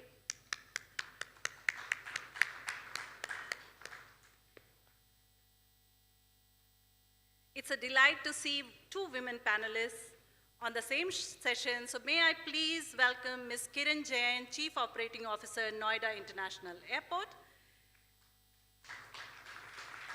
She leads the operational and aero commercial strategies with over 30 years of experience across the aviation and hospitality sectors in India and the US. She has held leadership roles at WOW Air, AirAsia, OYO, at WOW Air, AirAsia, OYO, and GMR at Delhi International Airport. Her work has spanned aero commercial strategy, route planning, revenue optimization, and stakeholder engagement. A round of applause for Ms. Kiran Jain, please. I would now like to welcome Professor Dr. Manoj Chaudhary, Vice Chancellor, Gati Shakti Vishwavidyalaya. Mr. Chaudhary is currently working. Mr. Sagar Kadur, currently working as a Director in Logistics Division, Ministry of Commerce and Industry, Government of India, currently working on the various initiatives of Logistics Division under National Logistics Policy and PM Gati Shakti with objectives of integrated development of the logistics sector. A huge round of applause for Mr. Kadu, please. Last but not the least, Mr. Yashpal Sharma, Chairman and Managing Director, Skyways Group. Yashpal is a visionary logistics and supply chain leader who has played a defining role in shaping India's air cargo industry and freight forwarding landscape. As Chairman and Managing Director of Skyways Group, he has transformed the organization into a respectful global logistical enterprise. He's a graduate from University of Delhi and has completed the Strategic IQ Executive Program at Harvard Business School, Boston, US. His leadership has earned him numerous accolades, including the Global Prestige Award 2026 at the House of Lords, Leadership in Air Cargo. As leader, hear it from people who actually live this as well as driving the change. So welcome panelists again. I think our objective is going to keep the session very sharp so that we get to capture the nuances and your contributions specifically. I wanted to open a question which you should keep at the back of your mind while I while I sharpen each one of you based on your areas of expertise. So the question overall to the panel is, as supply chain are being redrawn because of geographical shifts, digitization and emerging manufacturing hubs, where India stand today and what must we do over the next 5 years to become a leading global trade and logistics gateway.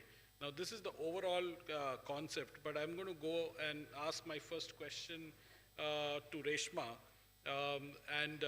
Reshma, knowing your expertise in aviation as well as air cargo, you know that India is increasingly integrating its global supply chain as companies diversify sourcing and manufacturing location. From a logistics service provider's perspective, what are the biggest opportunity and challenges India faces in becoming a preferred global supply chain hub? No, you're not. Yeah.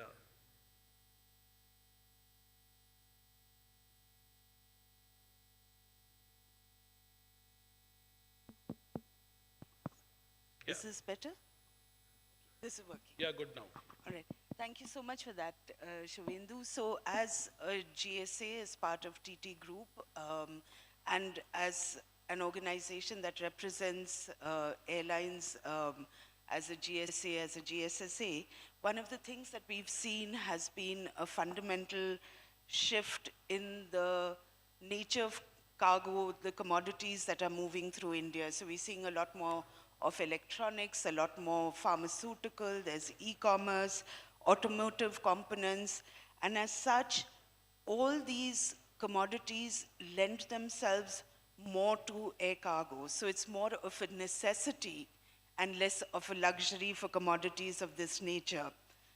We've also seen an expansion in capacity coming into India, which again, you know, the writing is clear on the walls. The airlines believe in the India growth story, so we've got that capacity coming in, so there is the opportunity there.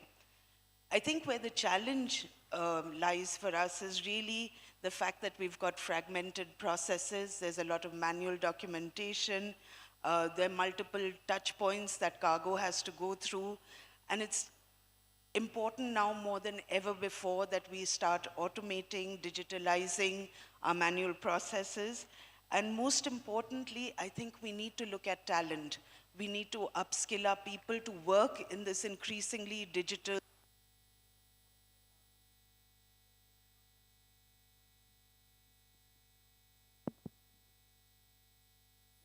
So it's, am I audible now? Yeah. Okay, so it's really important that we upskill our people to work in this increasingly digital cargo space. Having said that, and as the chairperson of the Women Empowerment Task Pillar, I think it's also very important that we have more women joining cargo in operations, in technology, in every element of air cargo. You cannot expect to be a global supply chain hub when you leave 50% of your talent on the sidelines. So as I always say that the opportunity for us is in the belly of the aircraft. The challenge is on the ground before the aircraft takes off. Thank you. Thank you, Reshma. That was to the point. You spoke about digital journey and talent development as being a key solution. I'm going to widen the scope a bit, and I'm going to go to Kiran. And this is, Kiran, for you, a warm-up question, and I know you're going to love this. As India's newest greenfield mega airport, firstly, congratulations for that. How can Noida International Airport help reshape North India's position on the global logistics map? First of all, thank you for having me on this stage. Yes, I'm very proud to be a part of the youngest airport till about a week ago. Then another one decided to open itself up in Bhogapuram. But yes, we're 6 weeks old, and I represent Noida International Airport. Your question is something, you know, that I've often thought about. I think about it not so much that we have created this multimodal cargo hub in partnership with AI SATs. it is not just Noida International Airport's multimodal cargo hub. You see, this multimodal cargo hub actually represents the region. You see, we cannot just say that these cargo hubs are created for airports. And I think once we get out of that thinking, we will realize how this impact flows into the entire ecosystem around us. And that is kind of the approach that we've had. Now, when I look at that approach, what do I think today? Yes, today we have a fantastic facility. It is an integrated terminal, which essentially is all processes, whether it's import, export, and anything else, courier, et cetera, everything happening under one single roof. Now, the advantages of that, I don't need to tell all of you, you know what the advantages are, but the greatest advantage in all of this is speed. And that is something that can only happen when you're not going from one place to another outside, which is what has traditionally happened, because everything has grown in a fragmented manner. At Noida International Airport, what we did is the same emphasis we put on trying to create a passenger experience is the exact same emphasis we put on trying to create what would become the region's multimodal cargo hub. Now, the second part of this whole thing is, how do you get ready for the market that's coming? You know, we sense it, we know it's growing, we know it's coming, but yet again, investments have to make sense, right? So you have to make it in a way in which it is modular, it is easily replicated at the lowest cost possible. So that's kind of the pattern that we have adopted mentally with our partners, to be quick, to be able to increase the space as and when required. And last but not the least, what this multimodal cargo hub brings is actually a true partnership with the state of Uttar Pradesh. Now, the state is responsible for all the road connectivity projects, and they have been extremely cooperative. They have done that for us.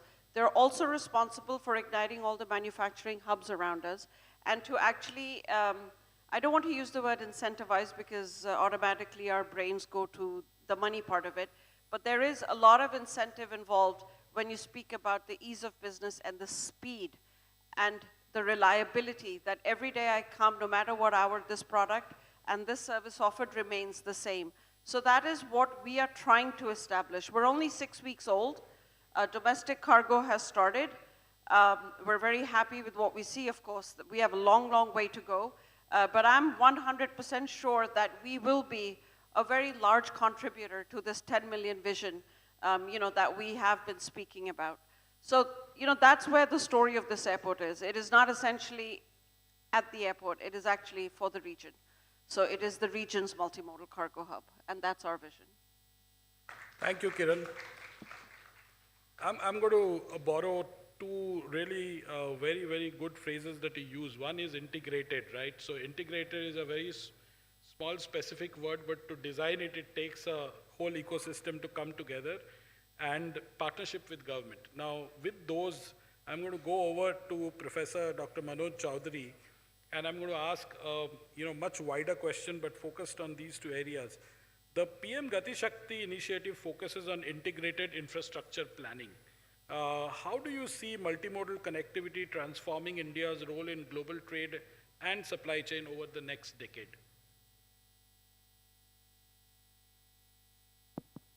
Thank you, Suvendu, for this important question. Firstly, while we would not have anticipated or liked it, the happenings of the first 6 years of this decade has actually brought logistics as a coffee table discussion point, starting with COVID pandemic, to Russia-Ukraine war, to Red Sea crisis, to what is ongoing currently in the West Asia. And one of the fastest growing economy in the world that India is. These disruptions that have happened actually are cause of concern for India, because over the next several decades, India will continue to grow at such a fast pace. Therefore, we need to secure not only control over our domestic prices, we also need to ensure competitiveness in our manufacturing segment, and that is where the entire logistics becomes very, very critical. We also know the ills of the past, wherein the Navi Mumbai airport was first conceived 30 years back, got completed only in December 2025. Similar is the case in Jammu Kashmir rail project, or in other projects. So looking at the delays in the infrastructure projects, which resulted into schedule overruns, cost overruns, causing tremendous pain to the taxpayers' money.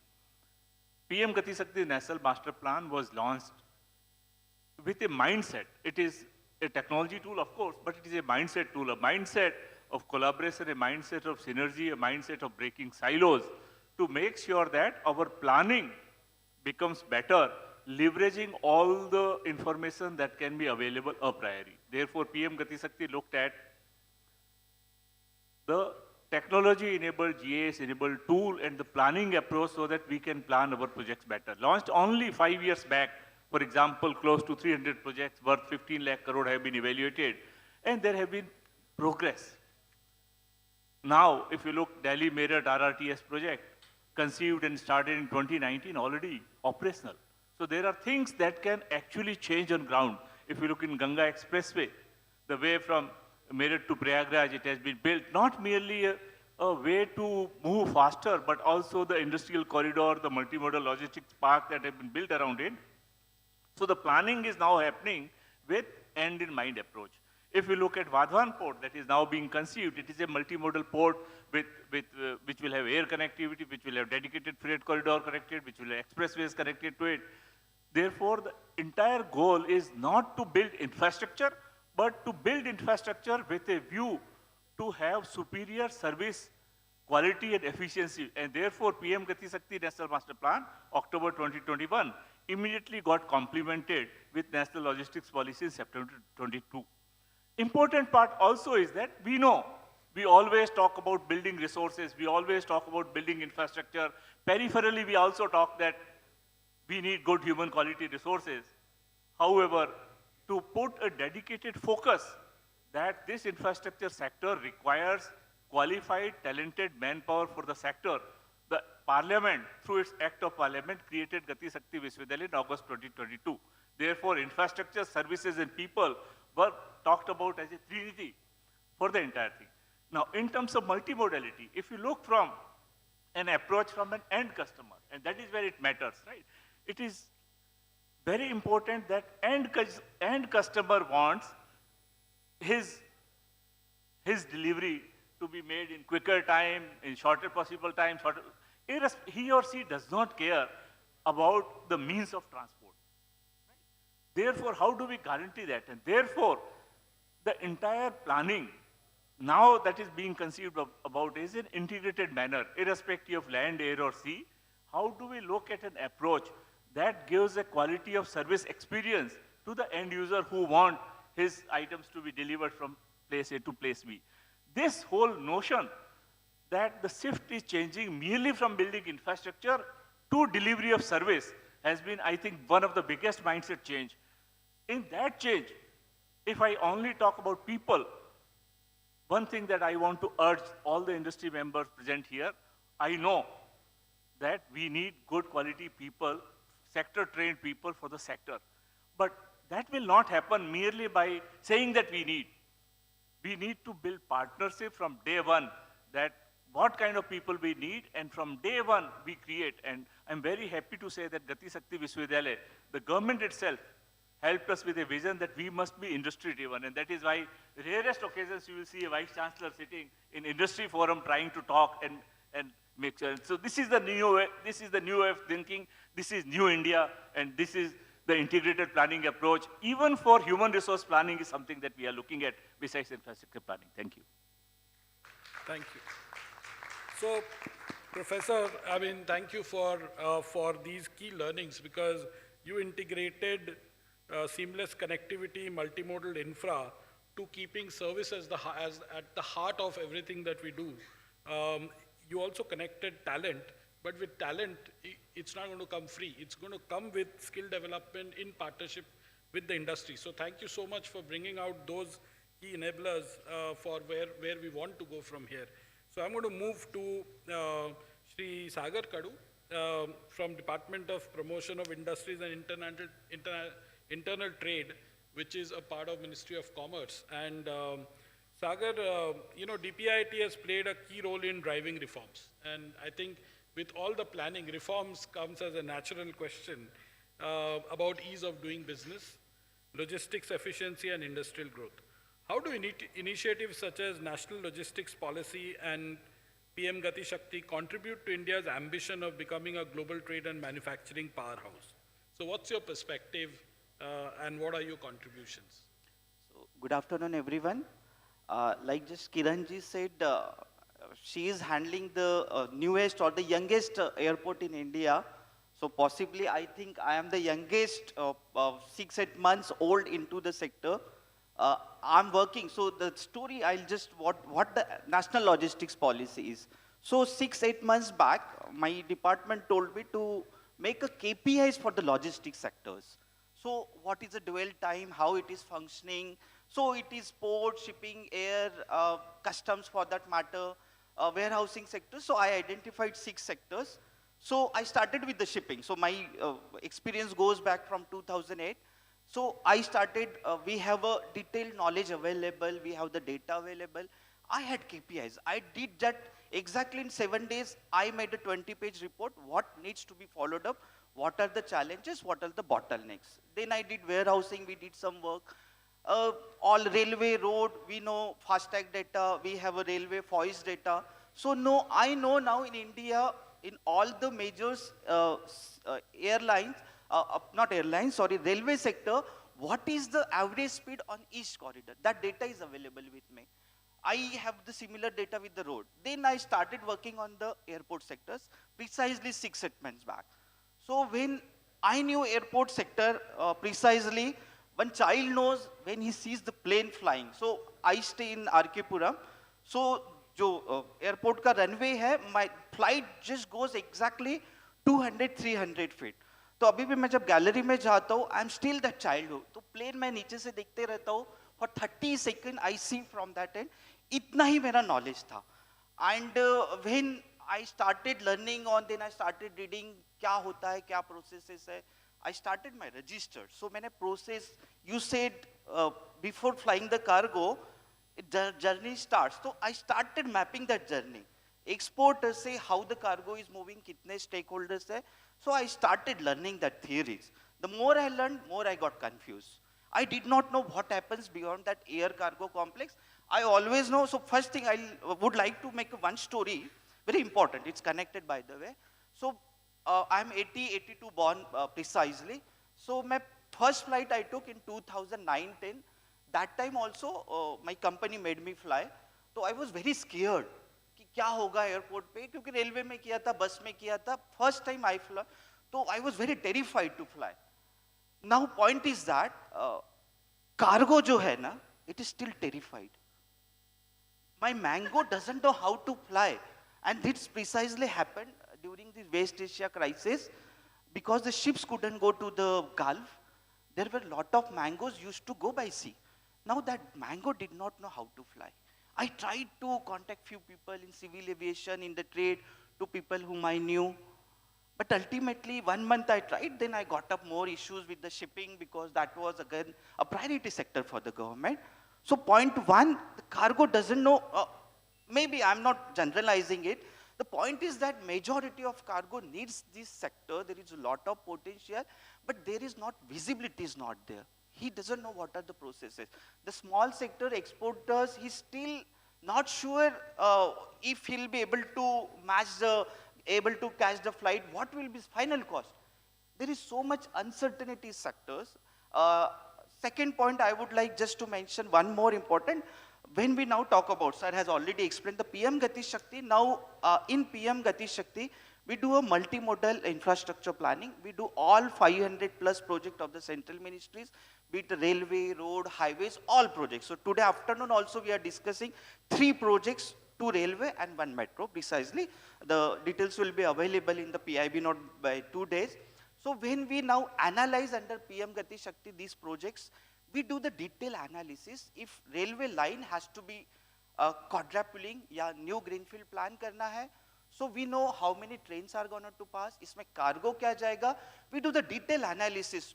15 days, me and my team and my other fellow directors, we do the detailed study कि cargo कहाँ से OD pair, कि ये अगर railway line south में कोई जानी है तो ये कौन से port में connectivity है, ये railway line, is it serving the port? Is it serving the multimodal logistics park? Is it serving the industrial nodes? So that detailed planning is been done for the railway, be it a road के project, express highway बनाना है, कितने लोग जाएंगे, कितनी PCUs होगी, what will be 5 years, 10 years growth. When we discuss the airports, we only discuss passengers. कितने लोग जाएंगे, कितने नहीं जाएंगे. We opened up our economy in 1991 precisely. But the logistics sectors, shipping, I know, I would like to mention, this is very important for the air sector cargo growth. Now I'm doing the study. Shipping is very persuasive. There are so many schemes. We are coming up with 80,000 crore rupees for the shipbuilding. We are developing so many major ports. We are investing a lot. We know now government knows everything about shipping. We know how shipping line works. We know what is the requirement of the trade. We are working on the container manufacturing. We are working on the customs trade facilitation process. We are working on the scanning facilities.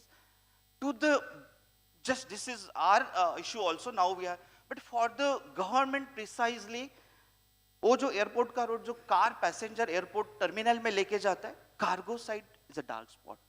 And in fact, I was happy, जो sir has made a beautiful presentation. I think that is what is required. We need to have the data. We need to have the visibility. We need to understand what that exporter wants. There are so many stakeholders. We think from our point of view, what one stakeholders, CTO has their own problem. They do not see as a ecosystem what is that exporter needs. On the shipping line, on the other warehousing sectors, we are working comprehensively. I think similarly, the initiatives taken by the ACFI and other associations, we need to think comprehensively. Thank you, Sagarji. I think at the end you said it right. What does the exporter want? I'm sure the exporter is not interested about learning logistics. What he needs is, how can it reach the destination, the cargo reach the destination at the fastest possible pace. And thanks for areas like being curious and looking at the KPIs, and shipping being persuasive is a great example. Today a container can be screened fully as a unit, right? And air cargo, we have to do it on pieces, You need right? to be more persuasive. You need to ask more from the government. True. You need to come up what you need, where you want investment, where you need the airports. We are investing, creating so much infrastructure even for the airports. True. The UDAN scheme is there, but we need to understand what is needed for the cargo. I think that is precisely. True. So we will have to be more persuasive as an industry to move forward. So let me move to Yash now. Everybody knows Yash, so I'm not going to give an introduction. But Yash, I want to get your perspective on what are the biggest shifts that you are seeing in supply chain. Your Skyways group has been at the helm of affairs for a long time. And where are you seeing us to be well positioned, and what are our opportunities? Thank you, Shubhendu. So one, our topic is to get to 10 million tons. So first, good news is we will get there. Second is the only question is by when. And that when will depend on how all of us, including the government of India, works together. We heard Pradeep Panikar this morning talk about cargo will find its way. Pani apna rasta dhoond leta hai. So likewise, the box will find its way. Which airport, which airline, which freight forwarder, which custom broker, it will find its way from the point of production to the point of consumption. What we need to see as an industry is how do we fast track our growth. India is really moving at a very fast pace. There's a lot of silos where a lot of development is happening, a lot of production. The good news is we are not just becoming a bigger factory to the world, we are the largest consumer of the world. We have the largest population, so what logistics needs is production and consumption. So we have both in India. So there is nothing that will stop India's growth. India will continue to go in a very, very big way. What India needs is, we must be very sorted and very clear. We need multimodalism. We need air, we need ocean, we need trucking, we need rail, we need warehousing, we need integrators to come together and give solid push, giving a solid infrastructure, solid processes that work seamlessly across the board. Now this is easier said than done, obviously, but what I think what we need to do is, we need to make sure that we take small pieces at a time and solve them. Whether it is the government of India, or the private sector. We need to solve small pieces. Let's not look at a very, very large picture. There are some very small things that we can do, and they will bring very, very positive and very quick results. That's what we need to do. We are in Asia. India sits in Asia. Asia is the center of future growth. All the growth that happened in the past in the Western world, your next 20, 30 years belong in Asia. So intra-Asia business is going to grow multifold from where we are. What we need to make sure is that we, Indian logistics ecosystem, comes together, stitches small things, and you will see some very, very fast actions. This journey to 10 million tons, whether it happens by 2030, 2035, 2038, is just a question. We will get there. As somebody who sits in on the logistics side, we are a integrated logistics solution provider. We are doing our bit. We are making sure that we are creating infrastructure.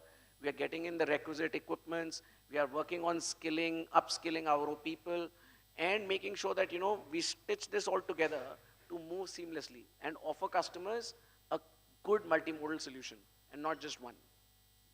Thank you, Yash.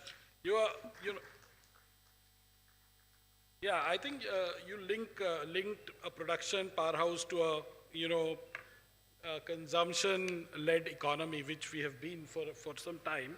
And yeah, I mean, if you look at consumption, I think within 2 hours from India, and within 2 hours, I'm just talking about the economies, we are about 40% of global population, if you look at our region. I'm going to, now while this is a panelist round and things are, these were just warm-up questions for you. Now it's going to get sharper with, lesser times, because we have to keep time in mind. So I'm going to ask you the questions, and I would request panelists to answer within 1 to 1.5 minutes, right, so that we get the right perspectives. So Reshma, I'm going to go back to you. How are digital technology and data, as well as control tower operations, which is a big part of what we are seeing now change for us, is transforming logistics performance, and how is it impacting customer experience in India? So am I audible? Yeah. Yeah. So the big change that's happening isn't just in technology, but also in the entire customer expectation. So when customers call us nowadays, it's not to ask us, is your technology working? They call us when they don't have visibility. It's no longer about where's my cargo, it's about us knowing where the cargo is, right from booking to delivery, and having visibility of it.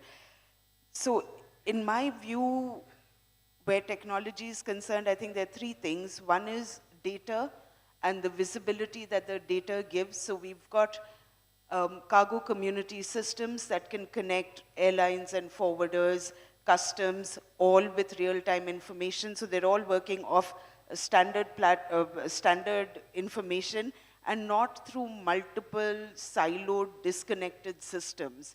I think that data and the visibility that data gives us is very important. The second element is analytics.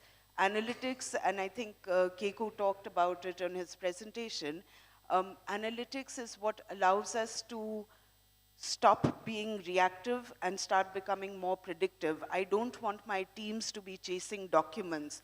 I want them to manage the exceptions before it starts impacting the customer. And the third element is that technology has definitely impacted the entire customer experience. It's made it so much more transparent. And I would hasten to add that technology is not replacing relationships. I mean, that can never happen, but what technology is doing is it's giving the customer a lot more confidence. Earlier, it was that the customer wants their shipments to arrive on time, but now customers, in my view, want to watch their shipments arrive on time. Thanks, Reshma. Yeah, transparency is key. You spoke about not only physical integration, but also digital integration on a single platform, which are key drivers for sure. I'm going to go over to Kiran very quickly. We have been speaking since yesterday about multimodal and transshipment hubs. Give us examples of what infrastructure, regulatory, and operational element must be in place from day one. So this is, putting the cart before the horse for sure. So what are those one or two things that you require across these three elements of infrastructure, regulatory, and operations? So, look, like I said before in my beginning answer, we speak about infrastructure like it's separate from the region. It's not. So yes, you provide the infrastructure, well, good enough. That's actually the easy thing to do. The part where trouble starts, honestly, is not so much in the will of each individual who is responsible for, let's say, a package moving from the shipper right onto the aircraft, all those different entities that are involved. Individually, all those processes are working beautifully. Individually, everyone is par excellence. But where it becomes a problem is when it has to be integrated across, right? That's where then the stalling starts. Now, how do we do what we have to do, which is basically for the benefit of the shipper and for the eventual receiver of the cargo? How do you make it so that this is not only transparent, but it is also efficient? You see, because there is a cost to time. And you'll be surprised, but very few of us actually calculate what the cost of that lost time is. We keep calculating the cost of the unit. And then we say we have the lowest price. But that is not the entire price. So I think that is something that we all should kind of try and get a handle on.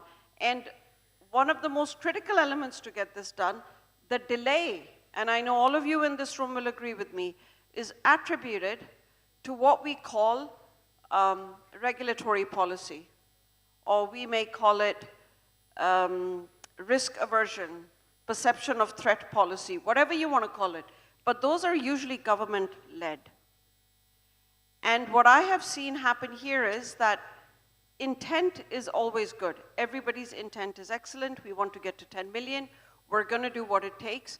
But how long it takes us to address concerns which have already been addressed very efficiently and are showing results all over the world, but here we're still figuring out how to remain compliant, you see. So I'm not saying be risk averse, but I'm saying let us work together to have policies that reduce the risk but keep the business going. You can't avoid risk, right? And then the last part, which really boggles my mind most of the time, which again is a part of this, what do you do? It actually has to do with this word efficiency. We use it randomly, like it's become a little cocktail word, right? Efficient, single window. Put your hand on your heart and tell me how efficient it really is. There is always something stopping it. And that is something that at least at our airport and with our partners, we are trying really hard to be very realistic about this and give the true picture to any future partner, because we can't do it alone. And as far as ACFI, given the momentum that this community has, I think it's very, very important that all of us make a vow that we're not going to work as individual units and individual houses of excellence. We have to come together if we want to actually see the economic growth of the country. Otherwise, it's okay. We'll all be successful. We'll all see each other here all the time. We'll all have new clothes, new cars. Life is good. But that's not the economic well-being of the nation. And I think that's what we need to focus on. Thank you. That was very, very powerful. Thank you, Kiran. I think, time is the cost, and that's come out through, these examples that you have given us. I also recollect yesterday during the CEO forum, Mark from Indigo mentioned about a word, throughput. Ultimately, your infrastructure is not stretchable. What you do with the infrastructure is going to determine what is the pace of this growth, correct? You can turn the volume 3 times, 4 times around in a day, for you to actually multiply with the same amount of, infrastructure. So technology and digital prowess that we discussed is going to be very important. So, Professor, I'm going to go to you now. Let's talk about how are we prepared, from a skill development perspective, and with and especially what AI-enabled logistics, digital custom systems, and advanced cargo operation requires. So how far are we, what is our gap, and how are we trying to bridge it? Yeah, thank you for this question. Firstly, it all boils down to a deeper analysis of where we are and why we are. If we look in today's civil aviation market in India, every single day we carry 5 lakh passengers. Right? We have to first look where these 5 lakh passengers came from. Most of them actually migrated from maybe railways or highways, mostly railways, who were undertaking second AC or first AC travel. And because of the economics that came with scaling up of the aviation sector operations in the country, those passengers migrated from taking railway travel to the aviation travel. Because a successful business is all about customer experience. If a customer thinks that Delhi to Mumbai, Rajdhani Express may be second AC or first AC, if the cost is comparable or reasonably comparable to the airfare, then people migrate. So if we look at the 10 million ton target, where this freight will transfer from, and why should it transfer from? Today, one can think that, okay, you look at the logistics cost, that is the analysis part, that is where the skilling will come from. A logistics cost primarily consists of several aspects. Of course, opportunity cost is one of the important intangible part, but you look at transportation cost as 60–70% of the overall cost of the logistics cost, then there is cost in terms of your warehousing, cost in terms of material handling, and so on and so forth. If you merely look at transportation cost alone, which is 70% of the logistics cost, today, based on a report by National Council of Applied Economic Research, per ton per kilometer of cargo movement if you have to do, railway cost you ₹1.96. Airways cost you 72 rupees per ton per kilometer. This is the current status, right? Similarly, road cost you ₹3.78. That means there is a significant gap of the cost efficiency which is currently not there in terms of the passenger movement, right? And today, for example, Railways has introduced dedicated freight corridors. Railways is now introducing dedicated passenger corridors. First bullet train will run next year. 7 new bullet trains have already been announced. So think of a situation after 5–6 years what we are thinking. And if the bullet train corridor is operational in 7 or 8 mega cities, wherein within 2 hours your cargo can move, do you really think that air cargo will be necessary or needed in the same aspect between, say, Ahmedabad to Mumbai or between Delhi to Mumbai? So that is a scenario for which we have to prepare our skilling part, that is based on analysis. Secondly, one is transportation cost. How do you scale up that part? Second part is how do you optimize each of your warehousing based on your digital twin as a technology, every inch of the warehouse, what kind of you have automatic sorting, retrieval kind of technologies, how do you build IoT-based management so that every inch of your warehouse is actually leveraged. When you try to build your cold chain, it is not merely for pharma sector, it is also for perishables, it is also for agriculture. So there is a large volume of market that is actually waiting to be used. Therefore, the skilling part also comes into how airline revenue management shall happen. Today, for example, in railways, there is a clear cut, okay, from passenger segment, how much revenue is coming, from freight, how much is coming. If we have to grow similar, we have to have similar kind of models. For airline, in terms of what kind of cargo cost or cargo revenues will come. That is another important aspect of skill. Third and important aspect of skilling, of course, is the research in the operations research side, in terms of the supply chain management, in terms of inventory management. This will become very, very important because much of the future cargo that may be needed by air may not only be cold chain, perishable, that is of course there, but it may also be based on where country is putting biggest focus on, which is on semiconductor manufacturing. Many of the things may be required for that. Today, for example, our country has become a big exporter of the smartphone. So many of these things actually will be shifted, and that is where the bulk of our customers from air cargo may also come from. And that will need resilience, because today if we are the biggest smartphone exporter in the world, then we also know that those parts that are coming and that are to be made, we need resiliency in that, without which even the manufacturing cannot sustain. So we have to really study where the transition of cargo from which mode to which mode it will transition, and whether we build the necessary physical infrastructure, digital infrastructure, and human resource infrastructure in order to take it forward. Thank you. Thank you, Professor. Very well articulated answer to a very complex question. I'm going to move to Sagar, and I'm going to ask him now as your core subject. Global investors, of course, comes to Ministry of Commerce. You get to know when global investors are positioning themselves. And so how are global investors looking at infrastructure readiness, regulatory predictability, and speed of execution when they look at India? So what reforms do you think is required for us to attract in this sector? Okay, so first I would just like to second the S. He said, Pani will find. Definitely it will find its way. What we don't need to create too much restrictions during its flow. We just need to facilitate the flow of water. Whenever it is going that, when we come, I'll be very precise, make the bullet points.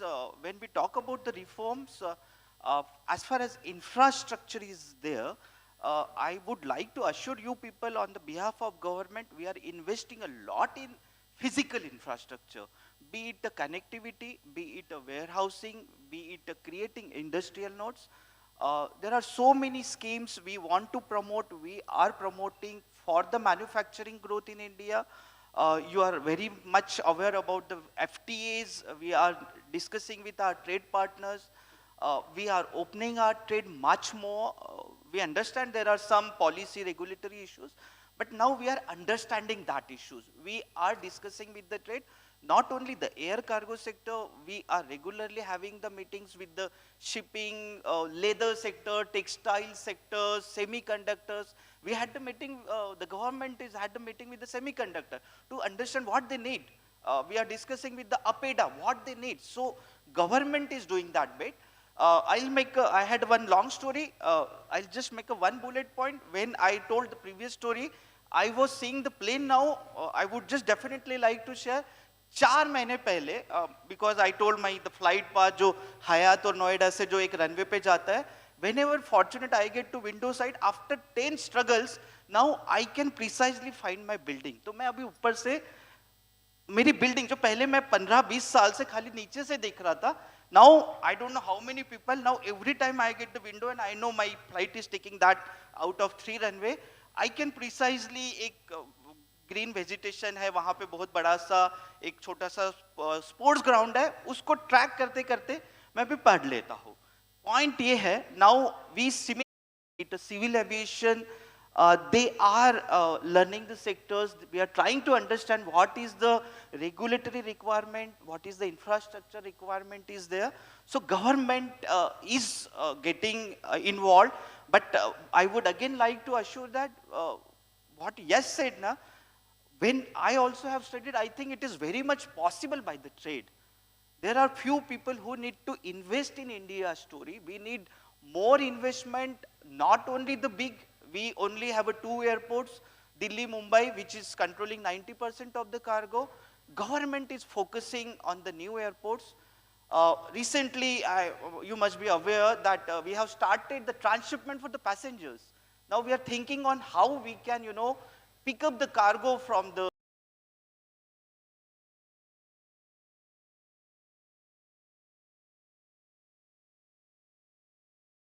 be it the skidding issues. I think trade also needs to gear up because the geopolitical situations are really dynamic. It is creating opportunities, but it is creating the challenges. And no way we can do the business the traditional way. We need the support from the air cargo sector to support our export. We are lot dependent on, हम जो economy की बात करते हैं 5 trillion, 10 million ton, you know better that subject, so I will not speak on that subject. But from the exporters, from the export-import, from the government economy point of view, I think we need your support more. We have shipping, air, export, import, we are depending on you people. You are the service providers, you know the trade better. Just we need to turn around and give up that old way of doing the business. Let's open up the business, discuss with each other, invest more. Government is ready to support. I think that's the way going ahead to deal with the global situation. Thanks for addressing the point on reforms. And I'm going to quickly go to Yash on, because of his expertise in end-to-end supply chain for air. I wanted to know from you, Yash, what specific reforms in air cargo, forwarding, warehousing, custom processes, and the entire last mile would be the greatest impact on reducing logistics cost and improving export competitiveness? Shubhendu, so Manojji was talking about where the new business for air cargo is going to come in. So I'll break this into two. One is the next kilo, so next kilo probably from the same customer, and a new kilo which is going to come from a customer which was never for air cargo before. So businesses are ever evolving. Businesses are going to continue to change, and we see this in logistics all the time because we see the same set of customers wanting a different way of moving their goods, and we get new customers who want to get new solutions. What we've seen over the last few years, I mean, we all saw what happened with quick commerce industry. Now, quick commerce industry changed completely how consumption happens in our homes. So the quick commerce business was largely, so far, been intracity, right? Quick commerce is just about to going to get into a lot of intercity business. That's where a lot of new cargo for air domestic is going to come. You'll also today seeing different stocking points across the world, including India, and stocking and consumption, also stocking at the consumption end is happening differently of what stocking is happening at the origin side. And you can today stock in any part of the world, deliver to any part of the world. And air cargo is best positioned to give speed to business. So from the, like I said, from the point of production to the point of consumption, it is air cargo which is the fastest way to get there. So air cargo will always remain relevant.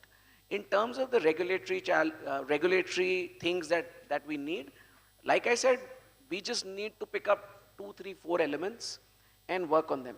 We can have a huge list of laundry list. We spoke about when we started ACFI. I was also, as one of the founding members, we did have a big laundry list, and we've come a long way. We've actually, as an industry, along with the government of India, managed to solve a lot of them. There's still few pieces which are work in progress, but I want to be very positive about them. The transshipment, we heard from Ramesh this morning when he spoke about, the Chennai, India, London story. 8 hours, excellent, right? D2I in 8 hours is superb. And when he was talking about bringing it that 8 hours to 6 hours to 5 hours to probably 4 hours, very possible. So we just need to see how we're going to do this. Like I said just now, India sits right in the middle of all the action. We are in the middle of production, we are in the middle of consumption. It's all around us. We have great transshipment capability. We can add 2 million tons to Indian skies by solving the transshipment piece. And it's happening. It's work in progress. When we talk about digitization or, the government is doing their bit, the private sector is doing their bit, I think integrating really well, having one community system which runs across air, ocean, surface will be great. And some of these things which, today ULIP is more on the data collection side, but how we're able to actually use that data points from the ULIP and integrate that into solution giving to the customers. When a customer is able to see visibility of where the container is sitting, where probably the best service provider is sitting, and how they'll be able to connect them in the most cost-efficient way is where we need to move to. So small pieces is all that we need to solve. India, so Sagarji, you spoke about cost. Let me tell you, India is very competitive. I don't think we are expensive, all right? So I think this topic of cost of logistics is always going to be relevant because we need to work on the cost, but Indian costs are not high. Let's not. Absolutely. It's the idling cost that needs to be sorted. That's the customer side. Thank you, Yash. I think we have been asked to wrap up the session. So I'm not going to wrap up before asking a rapid fire. And any of you can answer this. Please get your mics ready because you'll get a one-sentence answer at the maximum. And I'm going to ask just one question. No, this is not rapid fire. So, this is a global transshipment and growth story question. Can India realistically challenge established transshipment hubs by 2030? And we are talking about Singapore and Dubai. What is the single most important action required to achieve this? One-line answers. First answer is yes. Second answer is just those few elements, like I said, we need the Bcash to ease the screening part, which will really fast track things on the ground. Small little tune to the processes at the various airports. We will get there 2028, not even 2030. Great answer. Answer, I think, lies there somewhere. Okay. We don't know the answer. That's also you know an the answer. answers, and you can do it. That's it, I know. Professor? I think faster adoption of technology, and because if we could do in the port sector and reduce turnaround time by half just within a period of 3 years, definitely we can replicate, and that is the basis of our confidence that we can do it. Excellent. I would say speed of decision making at all levels, not just the government. One is speed of decision making, and the second thing is adaptability with speed, and the third is it's okay if we fail. We shouldn't be punished for it. We should go and try again. These are the three elements, and there is nothing, absolutely nothing, stopping India from becoming the superpower it does need to be for logistics. Excellent. I think I'll just add to what the professor said about technology. If we can build an integrated ecosystem using technology that connects all the stakeholders, I think that'll be a game changer. Thank you, panelists. I think I have big screen in front of us saying time is up. So, however, time is up for a new change, and I wanted to thank all the panelists for their very crisp answers, as well as a path forward for all of us to, reach to that level that we are talking about by 2030. Not 10 million tons, but an efficient 10 million tons. Thank you very much, and, back to everybody, yeah. Thank you, Shivendu, for that exciting conversation of how India is positioning itself in the global market. I now request Mr. Sandeep Datta, Managing Director, Total Solutions, to come on the stage to felicitate the panel, please. Mr. Sandeep Datta.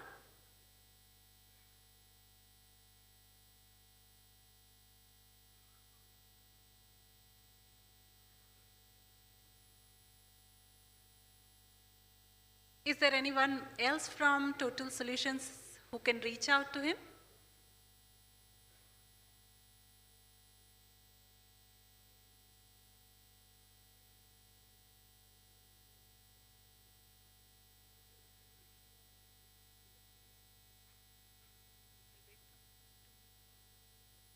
He's coming.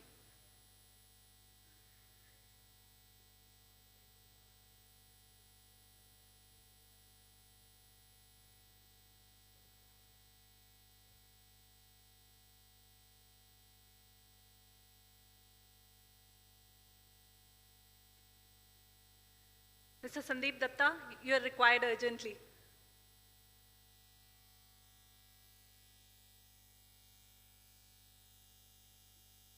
To felicitate Mr. Please come. To start with Shivendu, our moderator, Mr. Shivendu Chaudhary.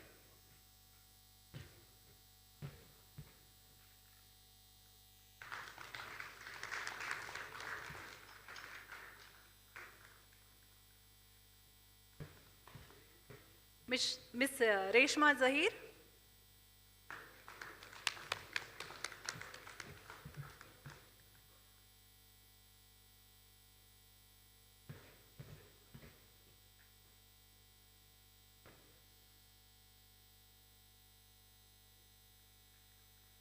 Ms. Kiran Jain.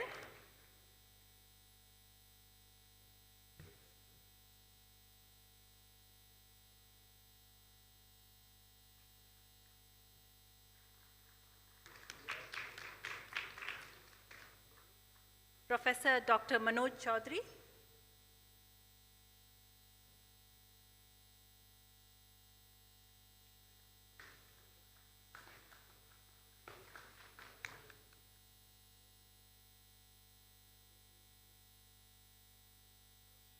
Mr. Sagar Ramesh Rao.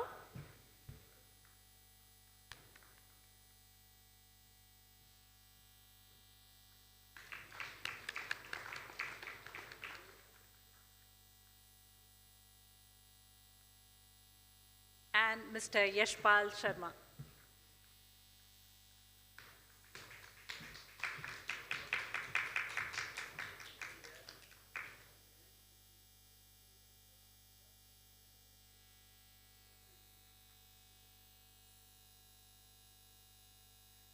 Thank you, panelists. Can we have one group photo? One group photo, please.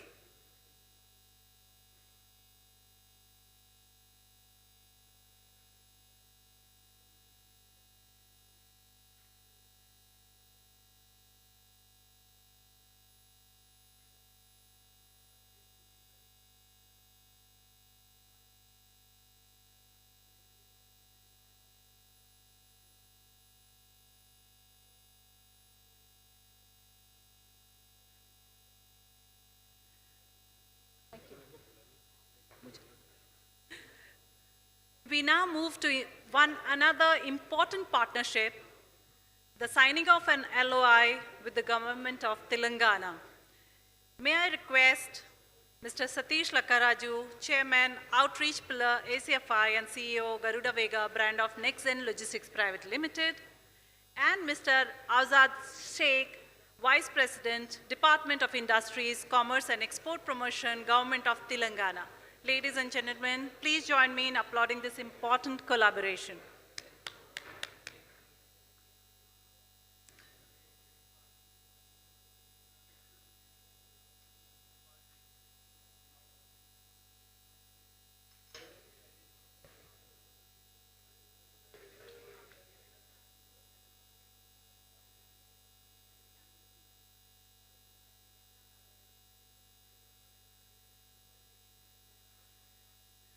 Sorry, ladies and gentlemen, there's a small change in program.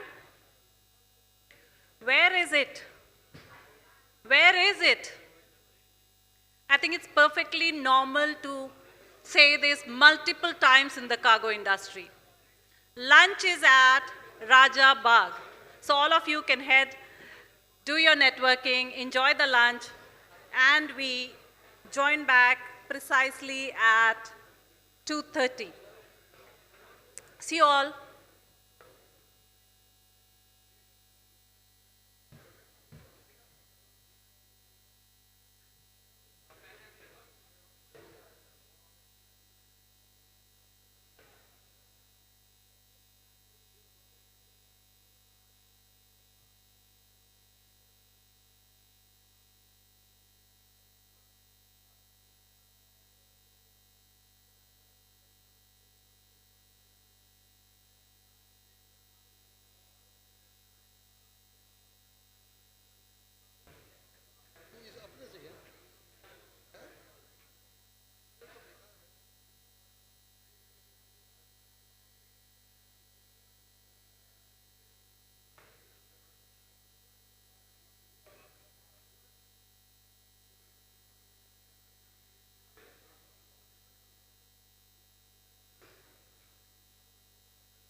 tagline, what does Spider-Man say?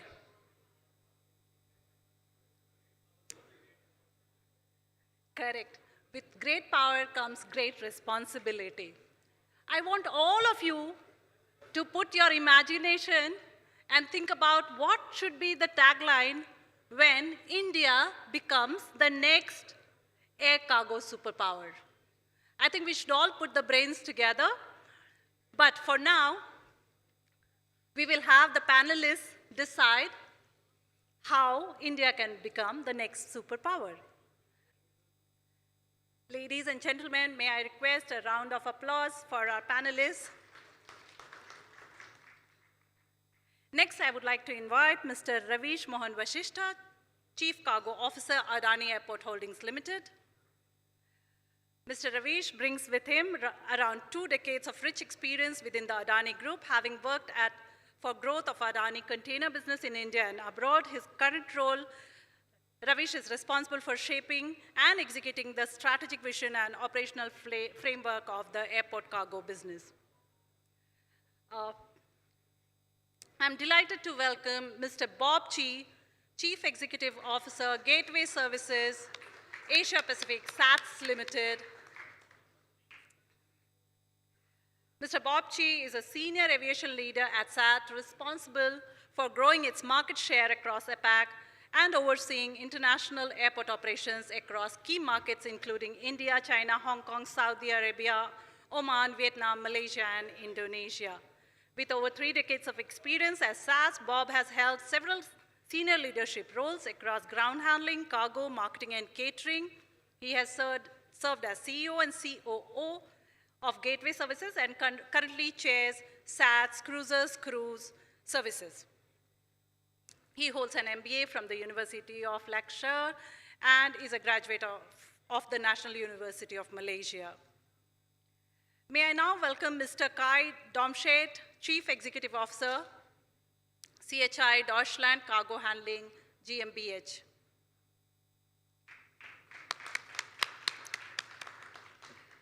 Mr. Kai represents a new generation of air cargo leadership grounded in operational reality, yet unafraid of challenge and the industry most entrenched assumptions. As CEO of CHI Cargo Group, a full-service logistic provider operating across key European hubs, including Frankfurt, Munich, Hamburg, Nuremberg, Amsterdam, and many more to come. Please give a round of applause to Mr. Kai Domscheit, please.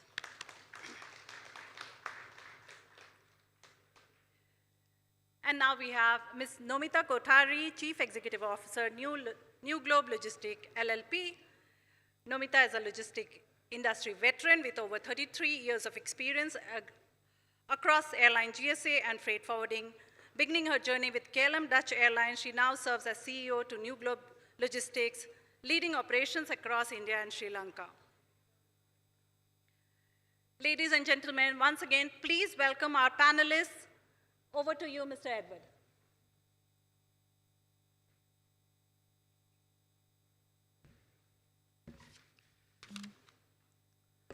Yeah, good afternoon, everyone, and thank you to my panelists, firstly, for being here, and also for the audience. I think the Taj Hotel has done a great job of feeding us to very good lunch. The panel has to be smarter and keep the people awake, right? So that's our challenge. So we'll take that challenge as we move on to this session. So once again, it gives me immense pleasure to actually welcome all of you. It's a very important discussion that we're having today. The question before us is, can India become the world's next air cargo superpower? We've been talking a lot of ambitious goals. They may seem ambitious, they may seem aspiring, but yes, we have to aim. Somebody said, if you aim for the sky, you'll land up somewhere on the top. So you have to make sure that your vision is big and your aims are high. So, over the past decade, India has emerged as one of the world's fastest growing major economies, and we know that for a fact. We're witnessing a rapid expansion in manufacturing, explosive growth in e-commerce, increasing integration of global supply chains, strong policy thrust, Make in India, PLI schemes, all of that, and significant investments in logistics and airport infrastructure, actually. So yet, despite these advantages, India's share of global air cargo, while growing, remains still below its potential. That's what, I think the feeling is. So question is no longer whether India will grow. The question is, can India transform itself from a large cargo market into a globally dominant cargo hub? What do we need to do in terms of policy, infra, airline capacity, terminal capacity? And most importantly, what we want to see, what should be the roadmap over the next 10 years, what India should be doing. We have an exceptional panel. We are represented by global airlines, airport operators, terminal developers, international trade organizations. We have international presence from here as well. So India, world's next air cargo superpower. Too ambitious a statement? Let me say, is it an ambitious statement or is it practically achievable? That's the question that we want to answer, right? So let's hear from our panelists. I would firstly, an open question to each one of you. We'll just come here, a couple of minutes, hear your perspectives on the question. So, when you look at India from your respective vantage points, you're representing, from very different points on the value chain. So what is the single strongest reason that you think India should be optimistic about becoming an air cargo superpower? Maybe I'll start with, first with you, and then we will move around. Yeah. Thank you. Thank you very much for having me and very interesting questions to start with. I think India has a lot of ingredients already prone to success. The shift we are seeing, especially from the European side, is that we are not looking anymore for the cheapest manufacturing destination or the cheapest logistic destination. We are looking for a reliable partner, a resilient partner, and a supply chain which can resist to any outside shocks we are facing. And I think that one, if India can provide that one, they are on a very good way. Excellent, thank you. Rajesh, over to you. From a Cathay Cargo perspective, if I look at India's journey, we have been in India for the last 70 years. And last 2 decades, we have been operating freighters over here. One thing which I've been seeing in these 2 decades is when we started from India, we saw the demand is more around the gems, jewels, then artifacts, then it moved to perishables, pharma, and now the automobiles, then came the semiconductors and the electronics which is coming. The fact is that last 2 decades, the change and the investment which has come here, where we were more of a service-driven country, it's moved to a manufacturing country, which is the key driver which makes me feel that as an airline that this is where we need to be invested and be partner and see that our manufacturers from India can see the world and reach the world faster. Excellent. Thank you, Rajesh. So, Ravish, before I move to you, I just want to, for a minute, pause and recognize the presence of our GS Civil Aviation, Mr. Sangba. Yes, sir. Thank you for joining us. We're just having this session. Just give him a big round of applause.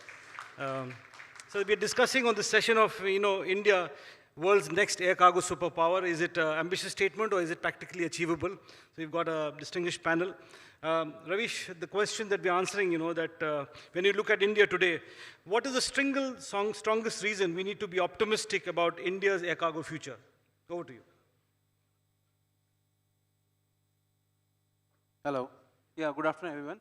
So I think I am very optimistic because of the sheer fact that now India is no more a consumer and consumption-driven economy, but we are also targeting manufacturing, which is boosting export and imports.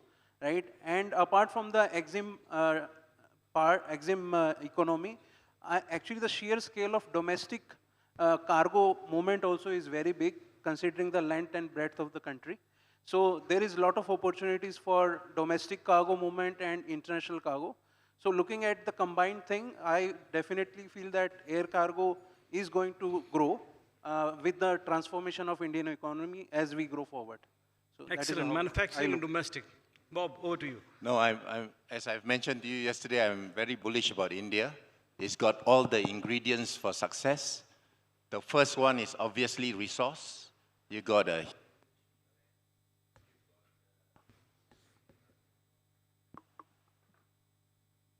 you have a great resource in terms of talents, manpower. You are strategically located. You can do a lot because you are becoming a manufacturing hub. So I think from from my perspective, you should only succeed, that's all, India, to be a Excellent. superpower. Thank you so much. Kai, from a European and global perspective, how do you see India? Well, thank you. My strongest reasons for optimism are actually not India's size. It's actually timing, as we spoke yesterday about it. Right. Let me elaborate on that a little bit, because everyone talks about population, economic growth, we talk about manufacturing, geography, all those things. And yes, it's all true, but none of these by itself will guarantee a superpower or an Indian superpower of air cargo. So India is building capacity at exactly the time when our industry is at its brink of entering the biggest technological transformation yet to come and yet our civilization has to see. Europe, of course, from my vantage point, has excellent infrastructure, especially compared maybe to India, if I may say so, right? However, please don't forget, we also have legacy buildings in Europe. We have legacy IT systems and especially legacy processes. And with that in mind, and I know I'm sometimes perceived as the free radical or being the disruptor, I want to say sometimes we have privileged legacy thinking which holds us back. And for me, when I see the next generations to come, where we build the next cargo hubs, they will not be on capacity, they will be on velocity. How quickly can we move cargo? So allow me to say, please India, don't build a Frankfurt, don't build a Hong Kong, don't build a Singapore. Like, build a cargo hub as you would build it if you would think about tomorrow. Here's my last statement to it. So India's greatest advantage may not be that it's catching up. It actually may be that it doesn't have to. Excellent. Thank you. You've got us thinking. Tomita, over to you. So for me, the single most reason is the sheer scale, I would say, of India in terms of both domestic and international markets. So today we see that, yes, India is a huge consumption market. E-commerce is growing. People have higher incomes. They're spending more. Consumption is increasing. But also on the global front, we spoke about manufacturing, we spoke about the niche markets, the commodities, and also India as a sourcing destination for the world. So all in all, I feel it's about providing speed, reliability, and connectivity is what we really need to look at. And with this, I would say that it's not just about Make in India anymore. It's Make in India for the world. That's it. Excellent. Great. So we'll come back. I think we'll come back to this discussion. Can we get some more mics? Because some of the mics have no battery left. Can somebody please from the tech team look at the mics and replace the ones required? Yeah. I'll come back to you, Kirsten. You talked about, manufacturing. India's, is a big manufacturing base and countries are looking at positively. So I would probably dive a little deeper into that. Just give us some insight when European companies are looking at, India. Do they see this as a very serious alternative to complement the global supply chain? How are people outside the world looking into India? As we heard already, we are moving more from China +1 to more resilient supply chains, where India is definitely in the focus, especially also with the EU-India free trade agreement, where the political will is definitely there from both sides, and we hope for a signature this year. End of this year, which means it will come into force middle of next year. And that one will not only on the tariff side, which sure companies are looking at, but also in the investment side, there will be big effects, definitely. I mean, the visions are great in India. What now comes, I think, as a second step is the execution and the consistency, which is a very important part where Europeans, or especially Austrian companies, really look at. It's not a question about if India is growing, if India is an interesting destination. It's just like how fast we can scale there and how fast we can adapt our business models to the Indian market, but also work together with India as a manufacturing hub, as we already heard, Make in India for the world. I think it's a statement which definitely carries for the future. Thank you. Ravish, I'll come to you because this is kind of related. What we're hearing is saying that the world is looking at India, but they're also looking at ecosystems. They're looking at, do you have the entire solution for it? So, I mean, India is witnessing some unprecedented airport investments, especially in cargo infrastructure as well. So can India build an integrated air cargo system versus standalone terminals? I mean, what is your thought on that?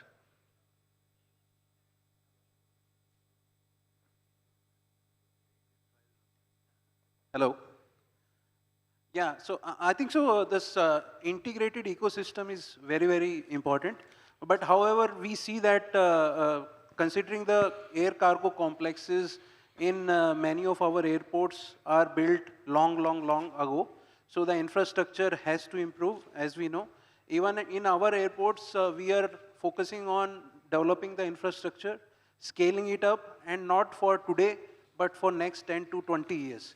So, and when we do that, not only for inside the airport, cargo terminal, we also focus that how the manufacturing clusters will be connected to airport, whether it is by road, any green corridor for specific industries or domestic cargo per se, how the cargo flow will happen inward and outward of the airport. That is also very important. So the ecosystem has to come together for air cargo efficiency and to do more with the same infra. And when we build infra, definitely we should think of next 20 years rather than having short-sighted approach. So we have to correct a lot of things, which we are already doing as an industry. From airport side, I think so we can say that yes, we are focusing on the right direction. And ecosystem, definitely we have to evolve and work together. Thank you. So 20 years horizon, is it good enough? Do you think we are thinking far enough just with 20 years? Or I think we should be thinking much beyond 20 years as well. Yeah, so actually, so if we think of 40 years, maybe investment will go to maybe 20,000 crores, right? So we need to take step-by-step approach. Okay. So maybe first 20, and then definitely there has to be a buffer of next 20. And considering the technology we are seeing, the flow of cargo we are seeing, so maybe what is valid today may not be valid after 20 years. So we need to rethink of the infrastructure. Giving an example, now we have transshipment permission, which was not there 1 year before. We are thinking of doing some green channel, which was not there before, right? So if you have to build infra, you have to take consideration of all these developments which are happening. Because in airport, once we build infra, you can't change, as we know. So if we have to build infra, we have to think from all the angles, take all the provisions of whatever development can happen, and then build infra. So maybe 20 years is the right horizon. And for next 20 years, depending on the situation, then we should evolve and do some correction. Okay, excellent.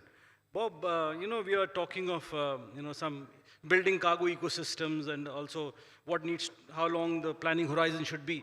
So, you're operating in some of the areas which operate big cargo hubs like Hong Kong and Singapore, and there are also, others around. So tell us, what are the lessons that India can learn from, leading air cargo hubs who are today established as global air cargo hubs doing well? What are the lessons that we can learn, quickly execute and probably be somewhere in the running? I think what we can learn from Singapore and Hong Kong is the aggregation of volumes. And clearly, there are hubs which are reliant on transshipment. I mean, key for Singapore, we are not even, we don't produce very much things. We can't, we are such a small country. But yet, because of connectivity, they develop the airport, they develop, attract airlines. And because of that connectivity, their main core business for cargo is none other than transshipment. Similar for Hong Kong, their main hinterland is China. So where do they get their volumes from? It's from China flowing through Hong Kong to other parts of the world.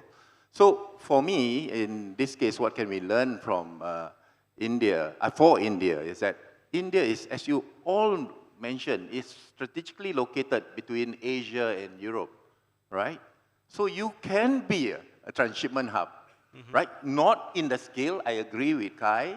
You don't need to be a Singapore. You don't need to be Hong Kong with 5 million tons per gateway. But you have multiple gateways. You have Delhi, you got Mumbai, right? You have Bangalore, right? And hopefully, we hope Java too.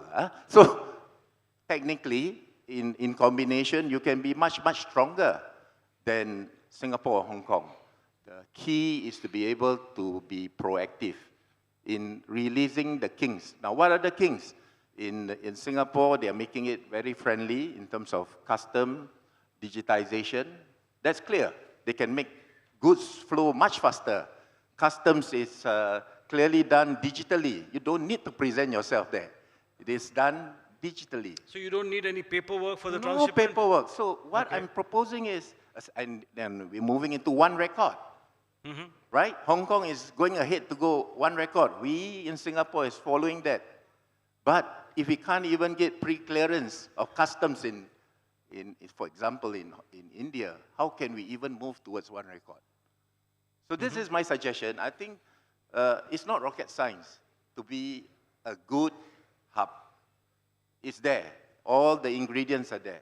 How does the security work, say, for the transshipment? Okay, and of course, even for security, we are confident of our, what they call airports, that they are, sterile.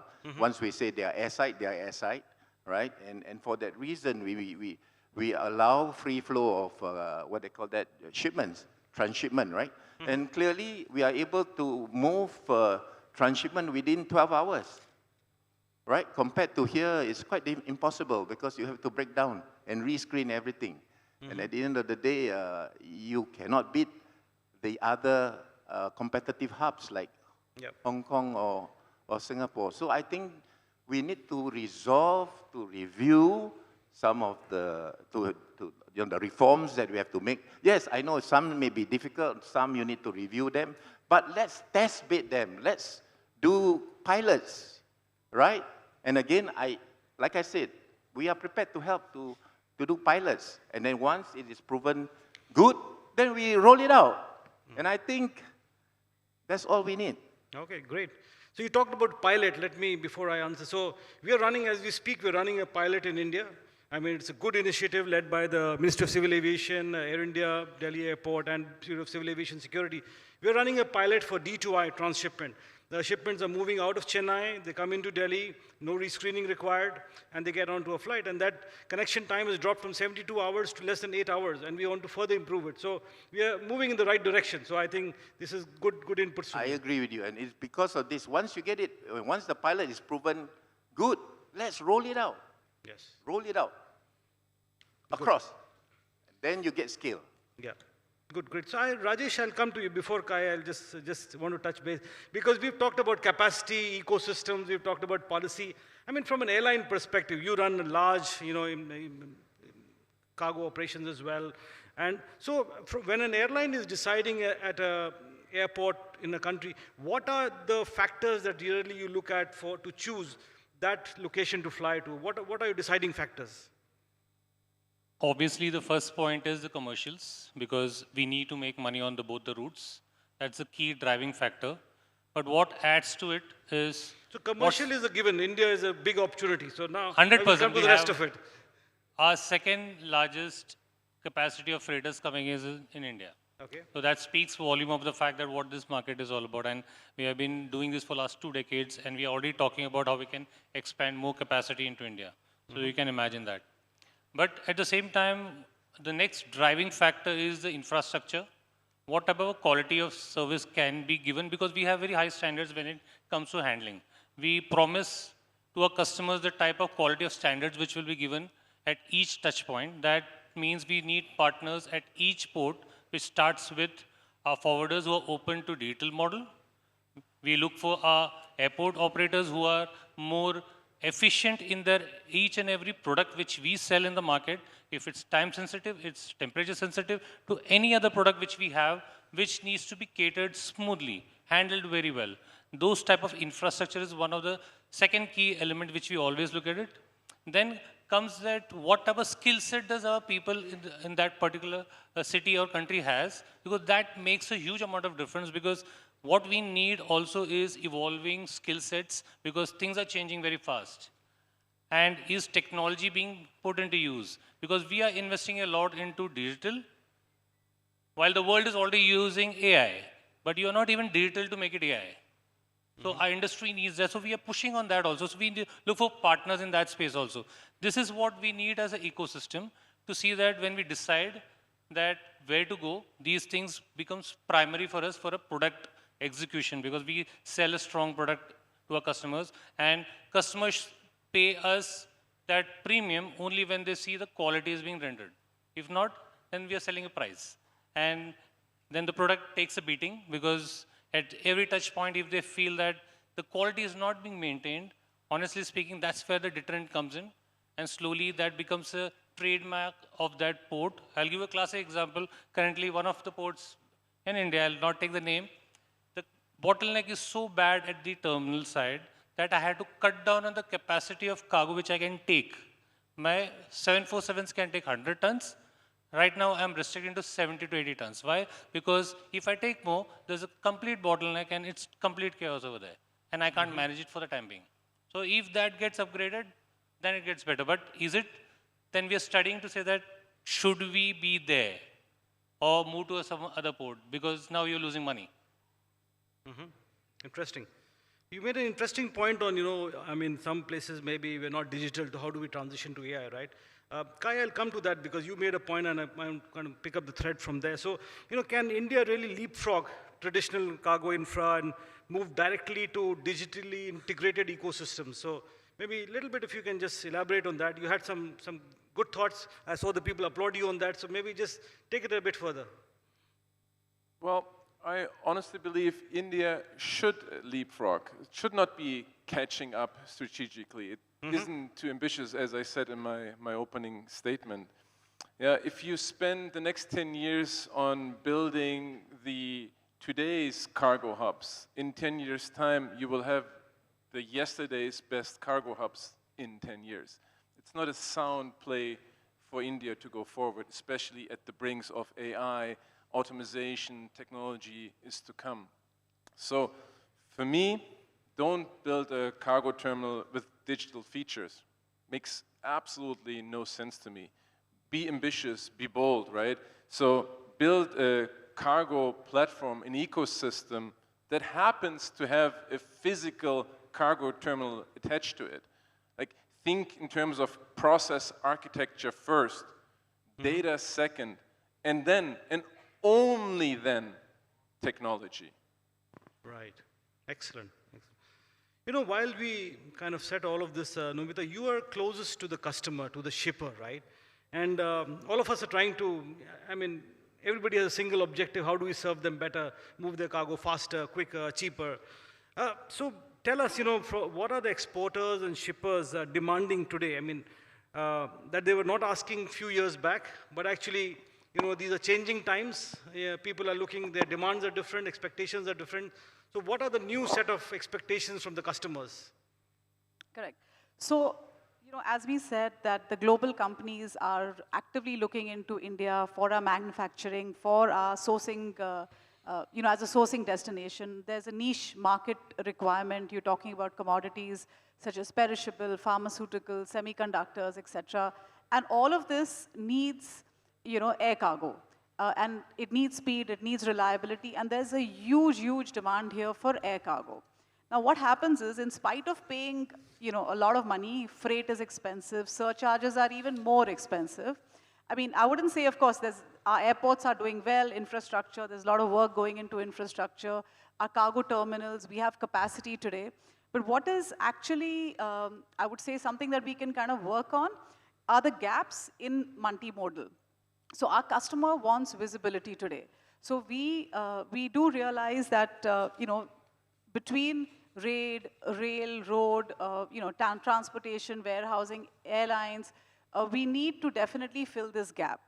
Now also, when customers are paying high freight rates, they just do not want a basic airport-to-airport service.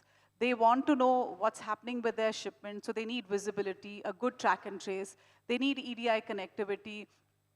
They want to know where their shipments are. So, all in all, it also is that we have different touch points. We have very many touch points, I would say. So, handover of documentation, then you have requirements, you have compliance. So, when you have different touch points, it also has an impact on the cost. Today, I would say there's a huge demand for transparency, for reliability. Our customers want to know where is their shipment. They want to know, communication has to be very, very clear, crystal transparent communication. They're wanting dashboards. We are providing them also with track and trace, EDI connections. So it's all about giving them what they need before they are asking us for it. So there's something that we've also introduced called as an email sentiment, which actually looks at our email communication and then picks out negative sentiments by our customers so we can take proactive measures to resolve the issue. So it's not just now about airport to airport, but it's like a complete supply chain solution that they want. So, I mean, when you're selling to a customer, is the quality of information, the detail of information, is that a differentiator as well when you position yourselves as a competitor? I would say most definitely, because today it's not just about the rate or it's not just about the space. It's all about visibility, adoption of technology in our way we sell, the way we service our customers. They want much, much more, and rightly so, right?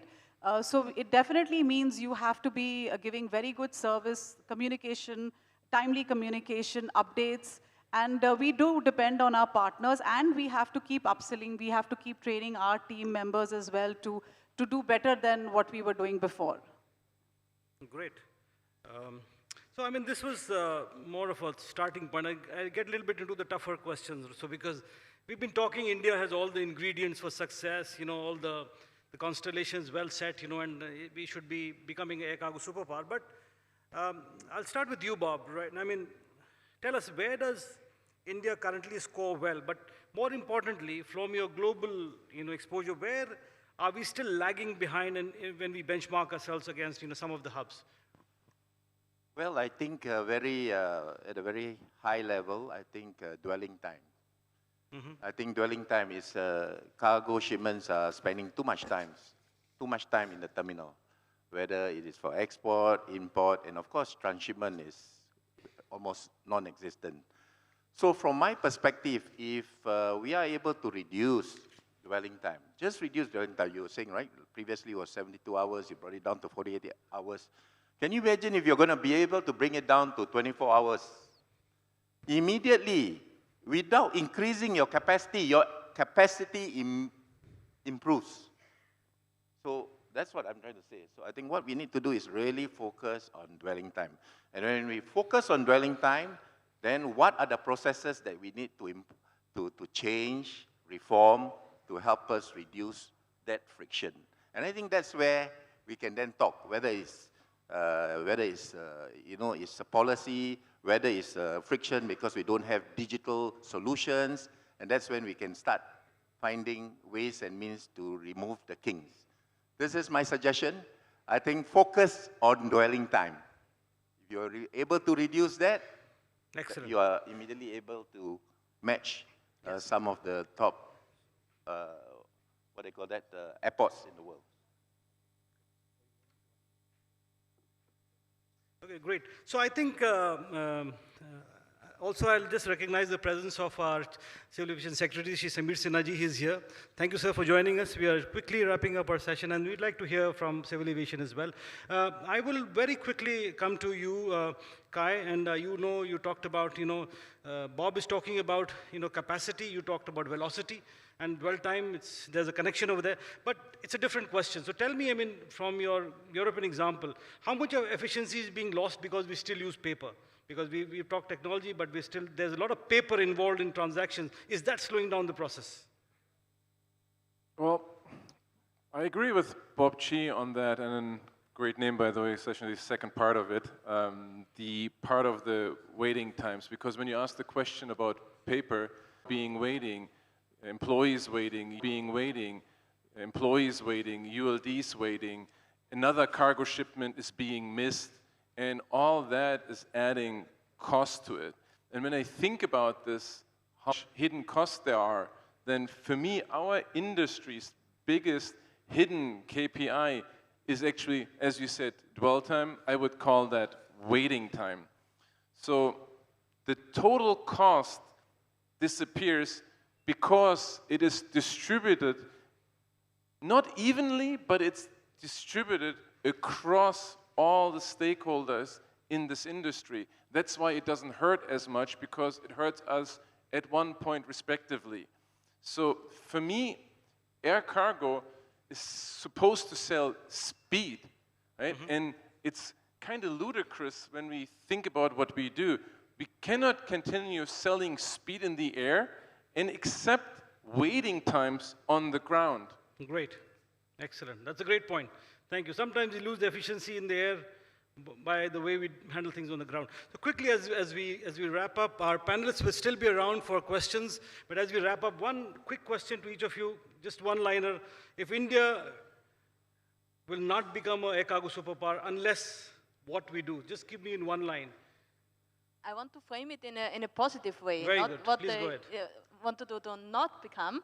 But for me, India will become an air cargo superpower when the goods move as relentlessly and as efficiently as data, with a skilled workforce. And there I'm thinking on all aspects, from the vocational training until the higher education, with a world-class compliance, which needs not only the government, but also the compliance readiness of the companies, and definitely always improving productivity will. And that one with a minimal friction across all the supply chain, because it's not about the concurrence for the next airport. It's about from the producer until the logistics provider, the airports, the airlines, everything has to be intertwined. Thank you. I can see that you have a long list, right? That's great. We will make a note of that, but just one-liner. So Rajesh. I'll try to keep it short. Yes. Yeah. I think two things for me. One, the entire ecosystem needs to be completely digitalized. Every stakeholder needs to contribute and consciously share the data so that we can track and make quality data and data decisions. That's one. And the second part is, from a regulatory point of view, I think you picked up very nicely in the start that currently maybe US has 500 plus freighters. We are less than 20. Where do we get that capacity for what we are aiming for? And that's where I would say that if we can relook at our regulatory factors about how, like I'll give a last one quick example is, in Delhi I have 5 freighters per week. Around 300 plus tons of space goes empty. Maybe it can be better used within India. Okay, good point. Thank you. Ravish. Yeah, so I think so for me, development of tier 2 and 3 airports with cargo infrastructure and related ecosystem. And also to help to grow these tier 2 and 3 airports, we also need to allow a few of the policy interventions like double dip of freighters. For example, the example which Rajesh have just given, that there is around 300 ton of empty space in Delhi on freighter. What if the freighter can go to Guwahati, load it, come to Delhi, top up, and go? So it will help two things. It will help Guwahati to grow, which is tier 2, 3 airport. It will also help the freighter company to optimize the space, and automatically this will get passed on to the customers, because you are increasing the supply to the tier 2 and 3 airports, and at the same time you are helping airline to make it competitive for all these locations. So I think so this is my point, that outreach has to grow tier 2, 3 airports and help the air freighters to do double dip, which will optimize the cost for everyone. Excellent. Bob. From my perspective, I think over the last 1 day, 1.5 days, I realized that all of you actually know what the problem is. You all know. No point skirting around the issues. I think all of us, you are all intelligent people. You know exactly what needs to be done. I think the one great thing that you all need to do is to have the will to make those changes. And I think if you have the will to make those changes, it can happen. That's my parting advice. Excellent. Kai. Well, I'll make it short. I think India will not become a superpower unless India stops thinking about the cargo industry or cargo infrastructure as buildings and starts thinking in in terms of ecosystems and stakeholders. Excellent. Thank you. Namita. So as a freight forwarder, I would say that we need to stop thinking about moving cargo from airport to airport, but think more in terms of moving our Indian products from the factory to the world. So our success definitely will lie in winning the world's market share. Thank you. Thank you. I think the panelists have done a great job, and as I think, Bob, you said it very well. We kind of, to a great extent, know what the problem is. We just need to see how do we, get together, collaborate, and that's where ACFI steps in, getting all the stakeholders, entire value chain together, and find collectively, collaboratively, find solutions to these problems. And, the problems you listed out, I mean, the solutions, skilling, training, building. Next is Mr. Rajesh Menon.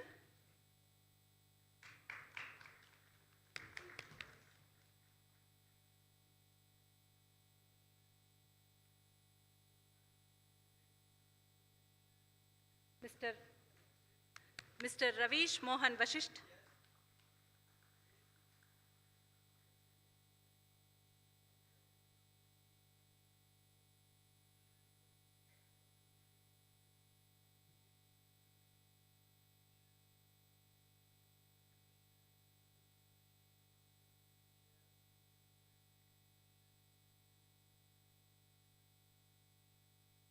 Mr. Ravish Mohan Vashisht.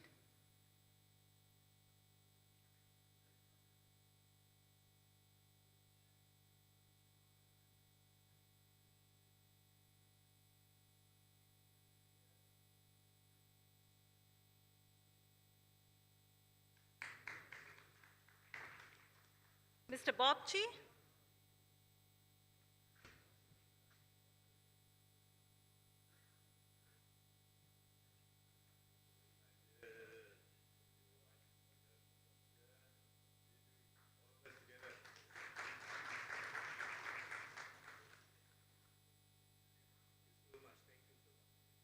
Mr. Kai.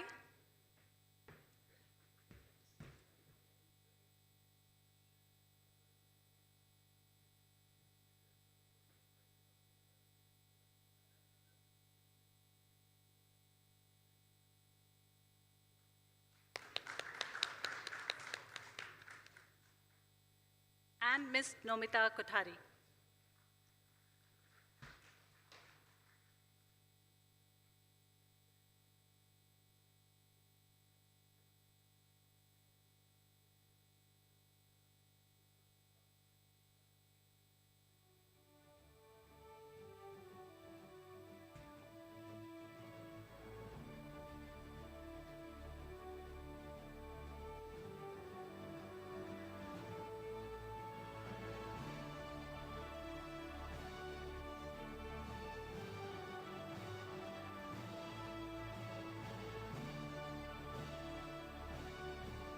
Join for a good group photo, please. Group photo.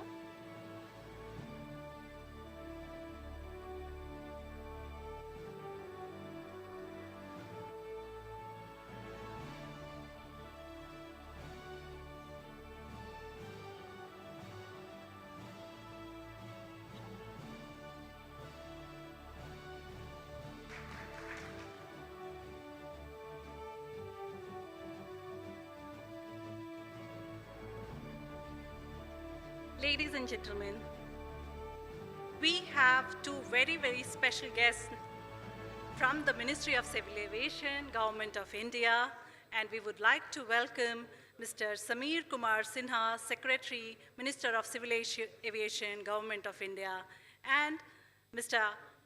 Asanba Chuba AO, Joint Secretary in Minister of Civil Aviation. We are very glad that they are both here to they are both here today. Big round of applause, please. I would request Mr. Sanjeev Edward to give a token of appreciation to Mr. Sameer, please.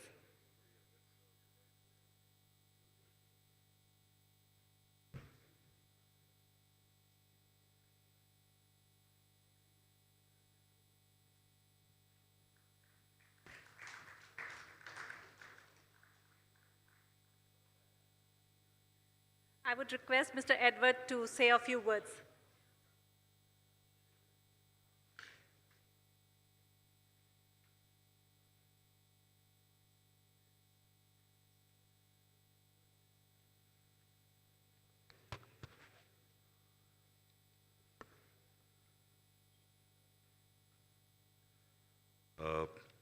Sri Sanjeev Edward,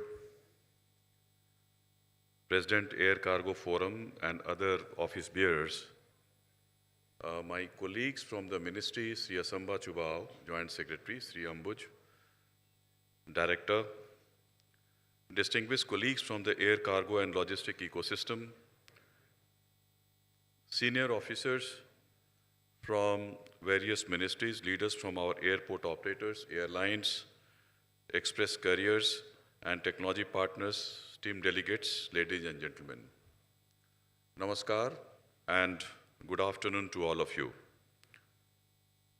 At the outset, I would like to compliment the Air Cargo Forum India for serving as a common platform that it does for the entire air cargo and logistic industry in the country, bringing together scheduled and non-scheduled airlines, airport operators, cargo terminal operators, courier and express operators, custom brokers, freight forwarders, bonded truck operators, general sales agents, integrators and domestic cargo operators, both in the public and private sectors. This is a huge list. So my compliments to ACFI. The forum has, we all know, that over time provided a platform to discuss challenges facing the air cargo ecosystem and finding solutions aimed at systematic improvement and sectoral progress. So my compliments once again. It's a pleasure to be here to speak a few words on the theme for this conclave, a very contextual one, reimagining global trade, India at the forefront of developing resilient supply chains. The theme is especially relevant today when global trade is being reshaped by tariff volatility in major economies, geopolitical uncertainty, and repeated disruptions to established logical routes. Supply chain resilience is no longer a choice for industry. It has become a business necessity. As we all know that India is well placed in this environment as global firms diversify their sourcing. India offers a scale, a growing manufacturing base, and a stable, predictable policy framework. Air cargo is central to this opportunity since it serves exactly those sectors that are moving fastest. I'll name them: electronics, pharmaceuticals, engineering goods, and perishables. It supports trade, investment, and inventory management, promotes connectivity, and directly improves the efficiency and competitiveness of the economy. For time-sensitive products such as agri-perishables, horticulture and floriculture, marine products, pharmaceuticals, electronics, garments, and for the advanced industrial and high-value goods, there is simply no substitute for rapid, reliable, and secure air transport. I would add that growth in air cargo is also central to the financial sustainability of our airlines, given the share of revenue they realize from this important segment. So something on some talk of where we stand, where India stands. India's air cargo network today operates across 75 airports, which is by no account a mean number. This signals the expanding geographical reach of the sector. Total cargo handled has grown from 2.53 million metric tons not very long back, 10 years back in 2015-16, to 3.72 million metric ton in 2024-25, a compound annual growth rate of about 4% over the decade. In 25-26, we handled 3.96 million metric ton a year, on-year growth of 6.5%. Perishable and agriculture cargo has moved from 0.21 MMT in 2020 to about 0.30 MMT last year. These are by no means, in fact, as I told that these are by no means small numbers, these are respectable numbers, and demand exists, including significant untapped demand from small and medium B2B exporters. What has probably held us back is cost and, importantly, friction in the logistic chain. This is precisely where the ministry's reform agenda is directed today. Now, some thoughts on what we have delivered and what is underway. The government has issued guidelines. To begin with, I would like to highlight to streamline screening of transshipment cargo and to promote one-stop security across all movement types, that is, international to international, I to I, international to domestic, I to D, domestic to international, D to I, and domestic to domestic, D to D. This was something which was pending for a long time. Repetitive checks are eliminated, while risk-based oversight is strengthened, allowing security agencies to concentrate on high-risk consignments. This we did last year. Dedicated transport cargo security hold areas, TCSHA, are being established at Delhi, Chennai, Hyderabad, Bengaluru, and Kochi, and we are pursuing bilateral security equivalence arrangement with a number of countries. And I would like to share that the results are already there and very concrete, tangible, and measurable. A 90-day proof of concept for domestic to international transshipment commenced on 20th June 2026 at IGI Airport using Dial Transshipment Excellence Center with Air India, ensuring end-to-end secure movement.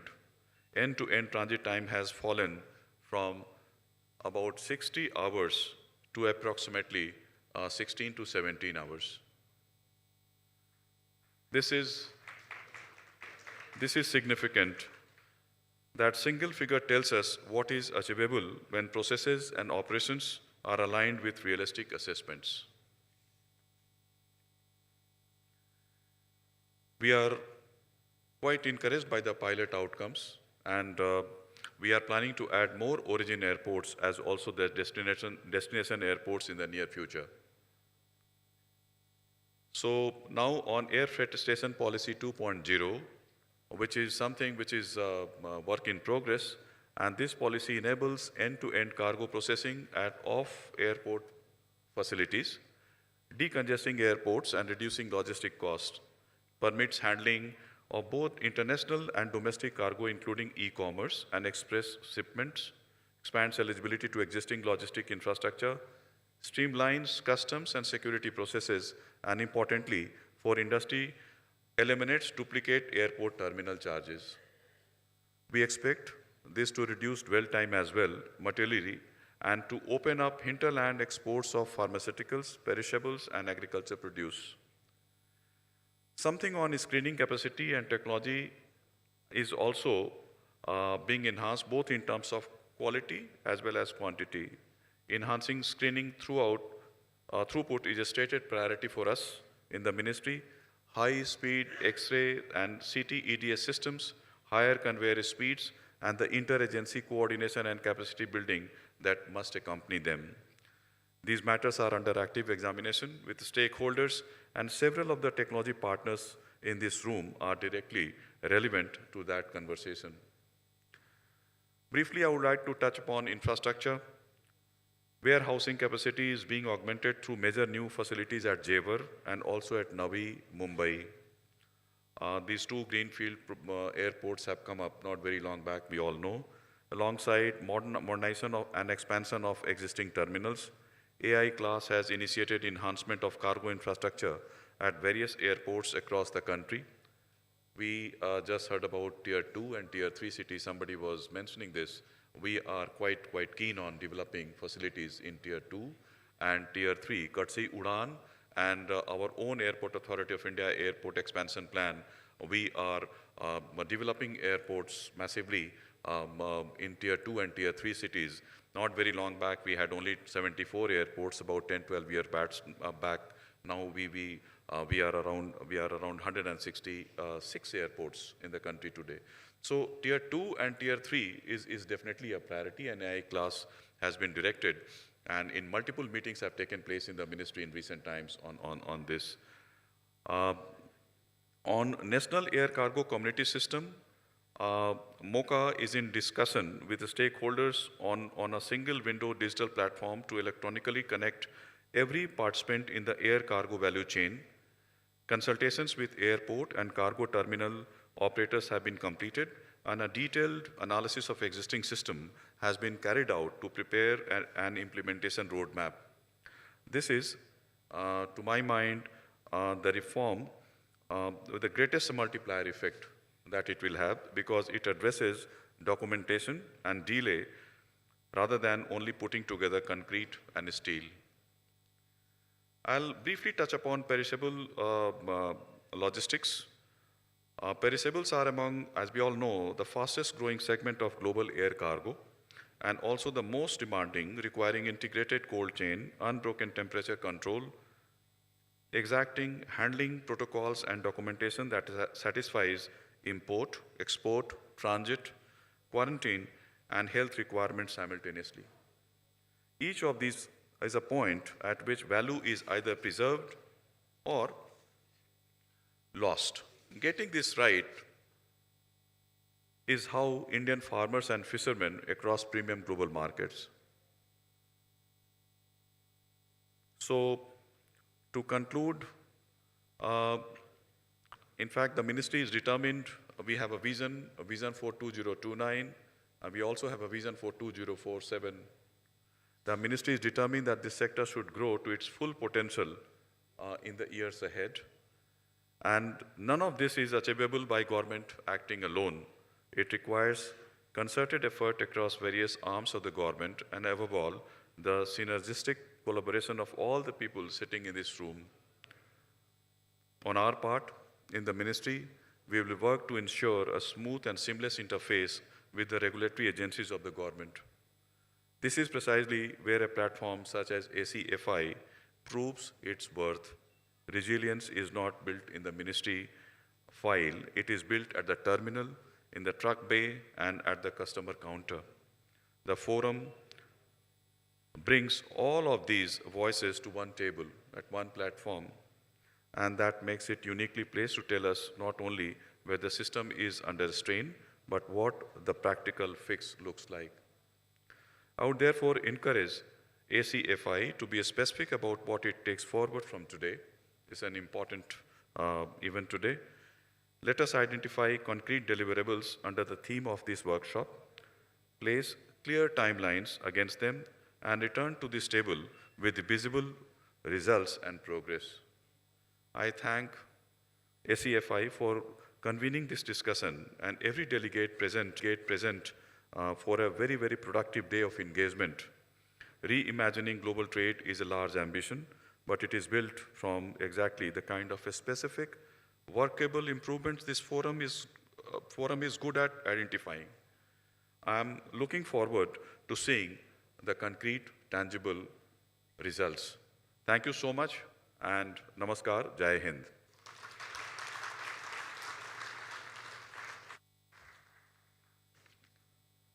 Thank you very much, Mr. Sinha.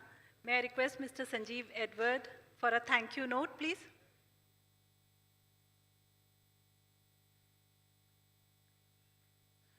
Thank you, sir.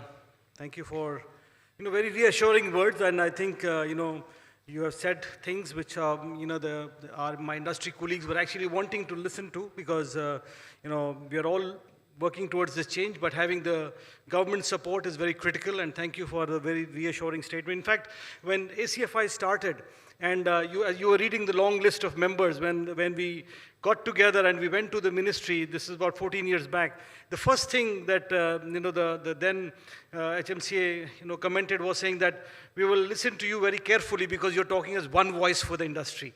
So while there were bodies which were doing for looking at the interest of each individual stakeholder in the value chain, ACFI was looking as entire value chain, and we've got the support from the Ministry of Civil Aviation right all along.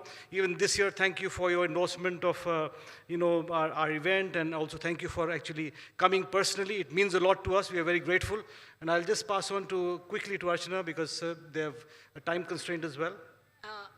I would like to call Mr. Samir Kumar Sinha back on the stage, and I would request Mr.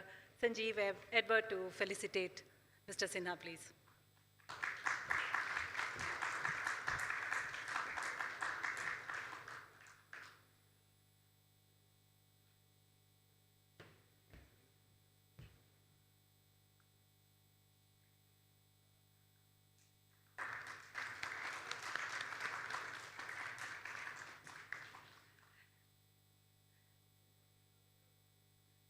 May I please call Mr. Asangba Chuba AO on the stage, and may I request Mr. Karanjit Wadhwa to felicitate.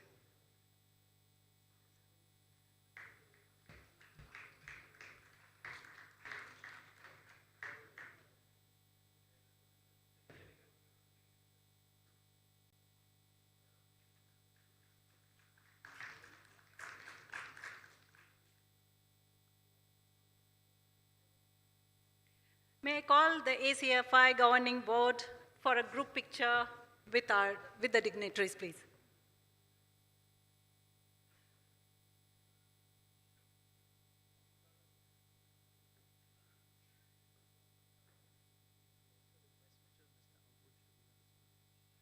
May I request Mr. Ambuch to join us on the stage, please.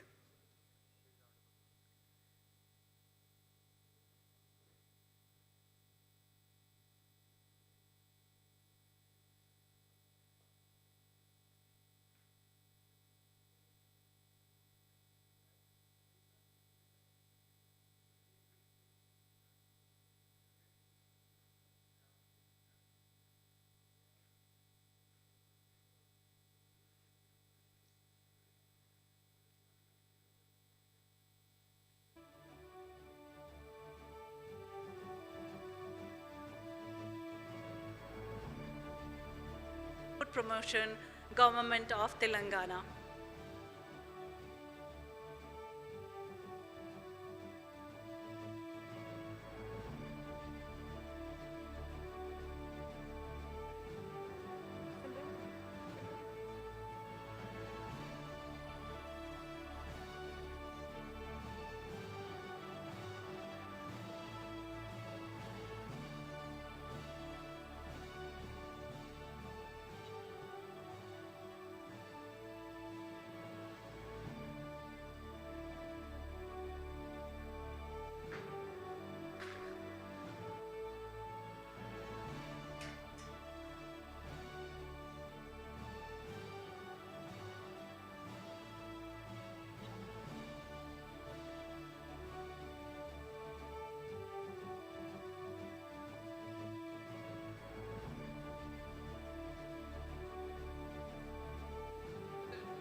Ladies and gentlemen, we are here to witness the signing of LOI between ACFI and Government of Telangana.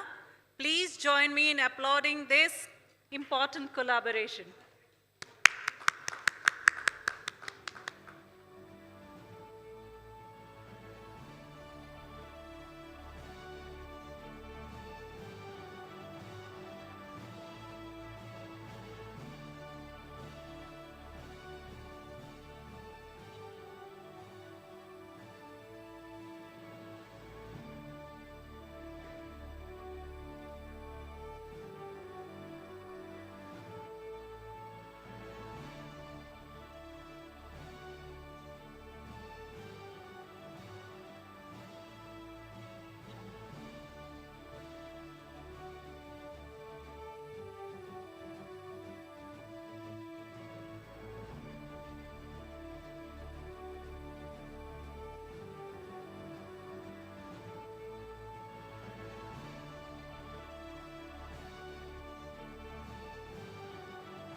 May I request all of you to give a huge round of applause for this very important collaboration.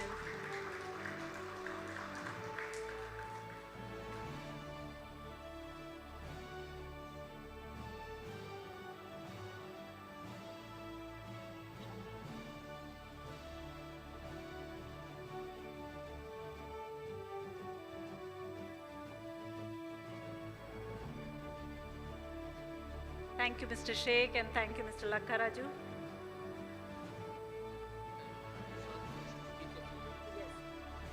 May I request Mr. Sheikh to say a few words, please?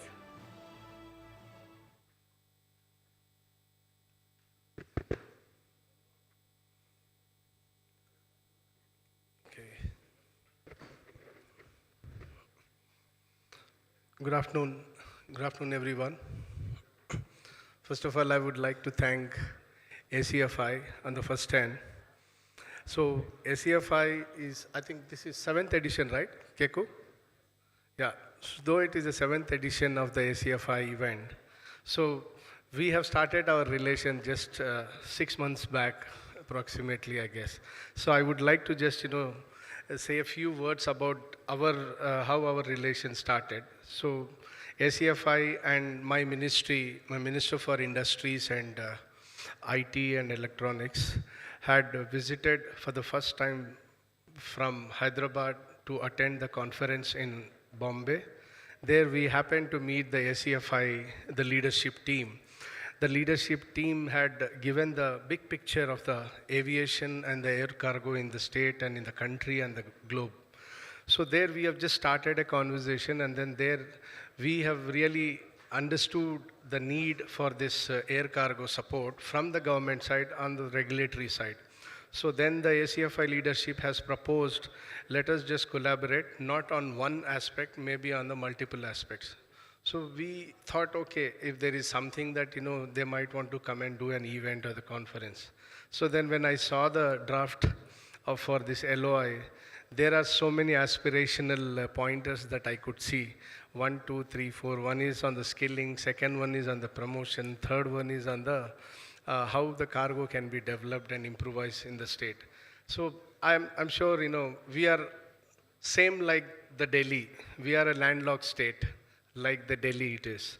So though we are a landlocked state, Delhi has grown many folds with respect to the air cargo. So Hyderabad is With respect to the passenger traffic, yes, we are doing great when it is GMR airport is very lavish airport that we have got a very comfortable play that we do. When it comes to cargo, not many people is aware that, what is happening. Still we feel, my counterpart colleague from Government of India, Sagar Kadu was mentioning, we are still frightened by the cargo. So that is still there. And another speaker has spoken just now, I think Ms. Nandini has spoken, that we have to reach out to the districts and the customer directly. So that is still not there. Whatever this air cargo is happening only at the developed cities like Hyderabad, Bombay, Bangalore and Delhi. What about the tier 2, tier 3 cities? That is something that which we need to work upon, is what I felt.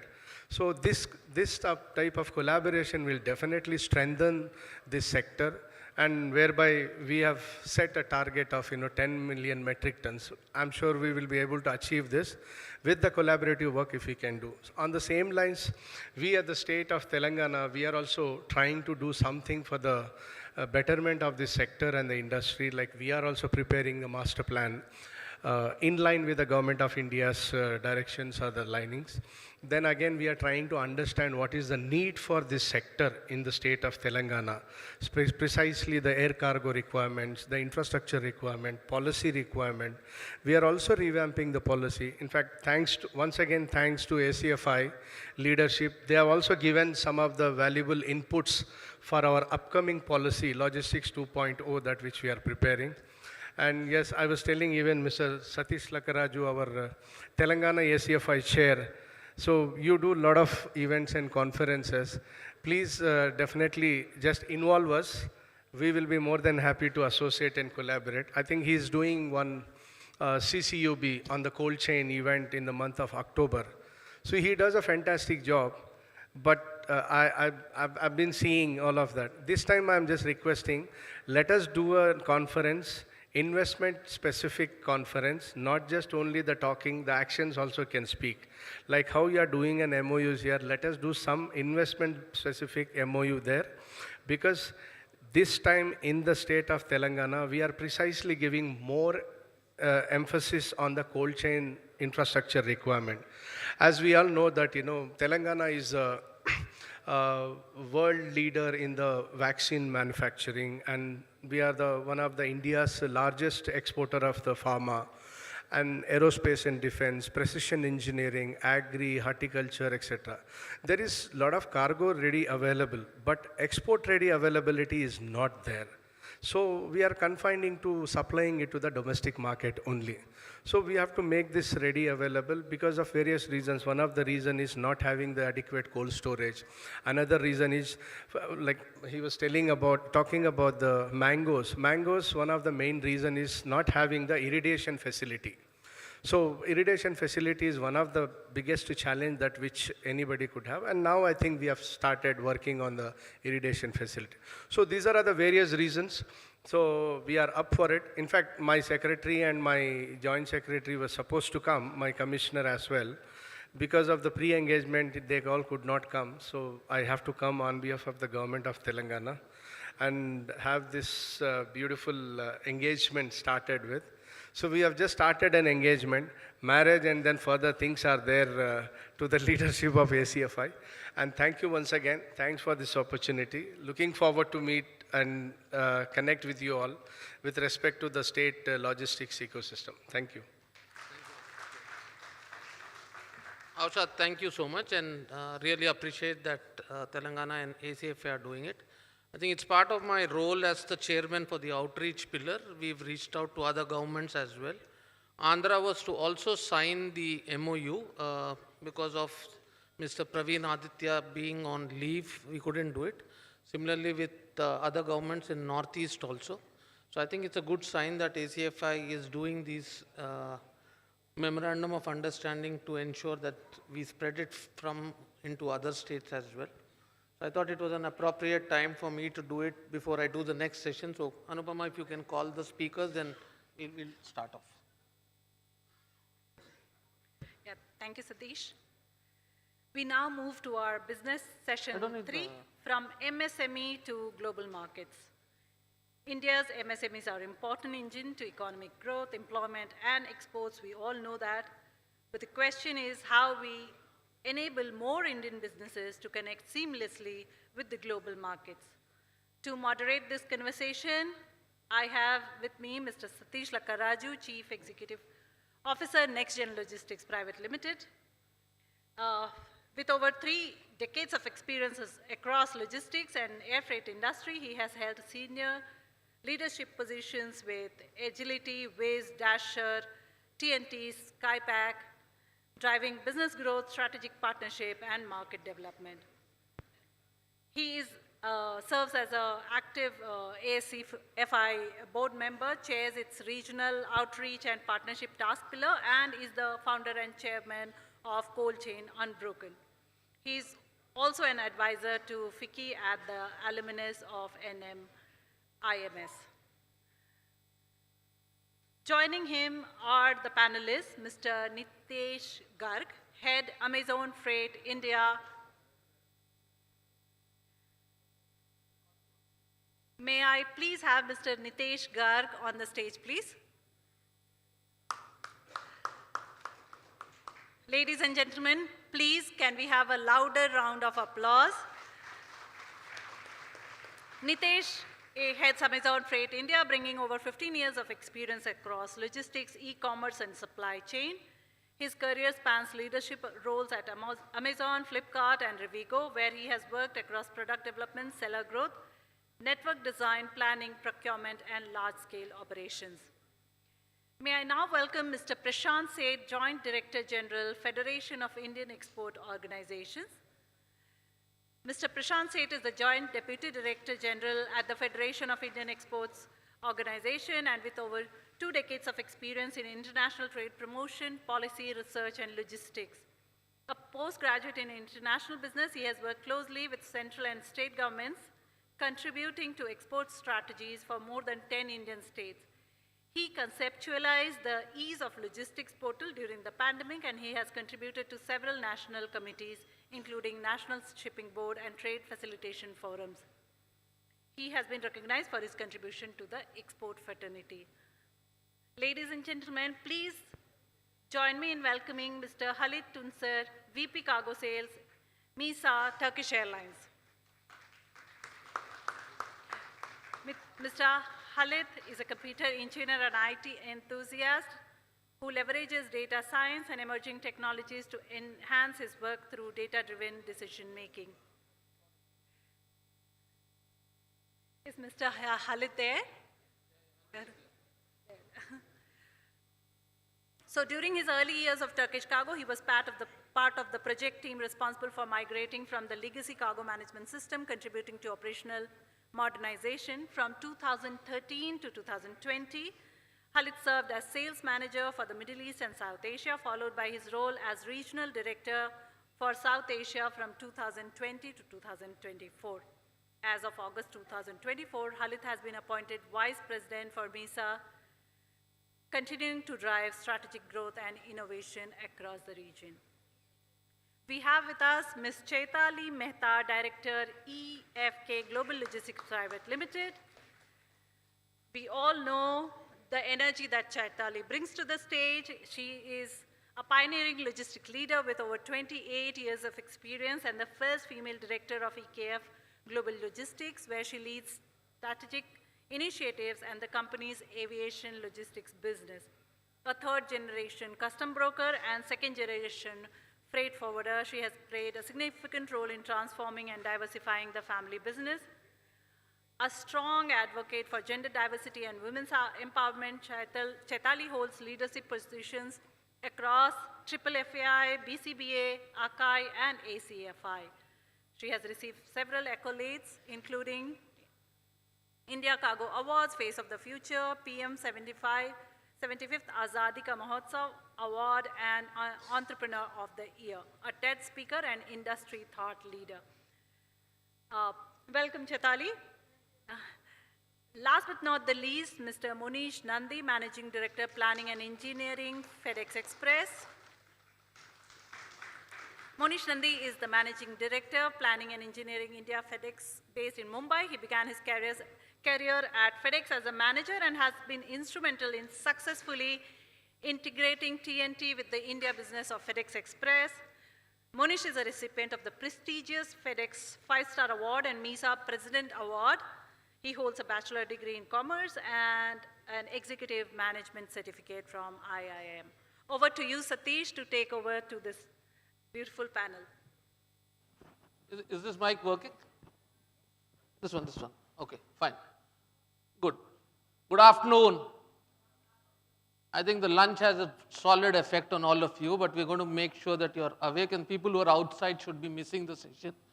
The reason why we put up this topic is very synonymous to the fact that we had the MSME bill passed in the parliament just a few days ago, and I thought it was very relevant to bring up the topic because it has direct relevance to what we're going to speak in the next 60 minutes. I've got a panel which is extremely strong, so all put together with the best thing that I can see is all of them have lost their hair trying to sort out logistics in the last couple of years. I've been one being a freight forwarder, we understand what it means, so I have to play the role of the freight forwarder as well along with Chaitali. But I think on a serious note, the MSME is the most ignored lot, like how the freight forwarding industry is. So what we've done is that I put a few slides, which are not too many, just 4 of them, to set context to what we are going to discuss. India does not need more exporters. It needs an export logistics ecosystem to design for smaller exporters. And I'll tell you what I mean by that. And what is the potential that we are looking at clearly? 48.6% of Indian exports come from the MSME. So if you all are thought that the large corporates give you the larger volume, not really, but it's the MSME which contribute to 48.6% of the Indian exports. Now what is further interesting is that in the 48.6 of the Indian exports, 10% of the MSME exports is what basically, that means in similar comparison, if you look at other countries or peer economies, it's at 40%. So you can actually see what it means for us to understand that if this gets to a 20%, then where would Indian exports actually reach, and what it means for us to encourage the MSMEs to really look at it. And then the current number on the Udyam, which is the registration for the MSME, it's 9.16 crores. So you can see that it's a substantial number, up from 1.65 crores in April 2023. So it's a substantial jump in terms of the number of MSMEs coming up into the country. And I think that is the reason the government also realized the need for passing a legislation with some amendments which are more focused towards domestic regulations, which basically it is passed a few days ago. It may not be exactly 6 days, it could be a little more. One, what it said is the mandated TRDS settlement by public sector buyers, enforceable dispute timelines, the working capital constraints behind every mode of decision. Udyam made permanent in law for the first time addressable list of formalized MSME. It also says, be it entirely domestic facing, nothing on the export, logistics, freight or customs. But I think it will have a direct impact, which we will ask Prashant on what he thinks while we start the panel discussion. But what are the bottlenecks that we are going to discuss in today's session? One is cost, which was spoken as well. Distance to your usable gateway. What we mean by this is that today most of your MSMEs are not located typically in the metro gateways. They are located in Tier 2 and Tier 3 cities. How do you give them accessibility and proximity to the larger gateways and networks? Probably that's a subject that we can have our friends from Amazon as well as FedEx discuss on that point. Compliance, custom code, certification, Incoterms, one documentation error costs more in delays because sometimes the MSMEs don't understand the Incoterms and they struggle. How can we do that bit of a compliance? And awareness. It is a pursuit that air cargo is generally the most expensive way to transport, but not really. And I can tell you in multiple reasons why it is not. I think that is the fourth point that we would want to discuss. and where are the next tonnages coming from really? Because all of you sitting in this hall would really want to know, is the cake going to get much larger? Are we going to see more tonnages coming? Where should we be focusing in terms of tonnages? Surely e-commerce, small parcels, high SKUs, returns, need sortation capacities and consignment level customs. Is India ready in that aspect, and what is happening? Probably we got the friends from the integrators who can throw some light. Pharmaceutical is another area which has temperature integrity, and I just did a round table at 12 o'clock on those discussions as well on what it needs to happen. Are the carriers really carrying pharma, or they're better off carrying GCR? It's another debate that we can always have. And the last bit is electronics, high value to weight, time definite, need secure handling and slot predictability. So I think these are some of the areas that we would want to cover in today's discussion. Latent demand, nobody is serving. Small cities I spoke about, Surat, Moradabad, Coimbatore, Ludhiana, Panipat, export-ready volumes, what can we do on that front? The Honorable Secretary spoke about perishable and what the government is looking at in that angle. And the Krishi Udan scheme, which is the second version which came in, how that could have an impact on the exports. And the real choice, secondary gateways or feeder networks into existing hubs, because you're getting more and more airports and what we can do. So I think these are the topics that we would want to cover. And I'll quickly jump into the session. To start off, I genuinely need to refer to some of the points that we put in for discussion. We'll also have the open session for Q&A as we proceed. Let me start with Prashant, because he comes from FIO, doesn't need any introduction. Prashant, where do you see that the first time exporter actually breaks down? What I mean is that today if you're an exporter and you have a dream to become an exporter, where is that you think that they are failing today to become really exporters? If the number is just 10%, how can it become 20%? Because FIO has a larger role to play. Yeah, thanks Satish for putting this question. You showed in the slide that 9.6 crore MSMEs that are there and 1.6% growth. The figures are absolutely correct, but if you look at the concentration, the micro and small would comprise roughly around 70 to 75% of those MSMEs.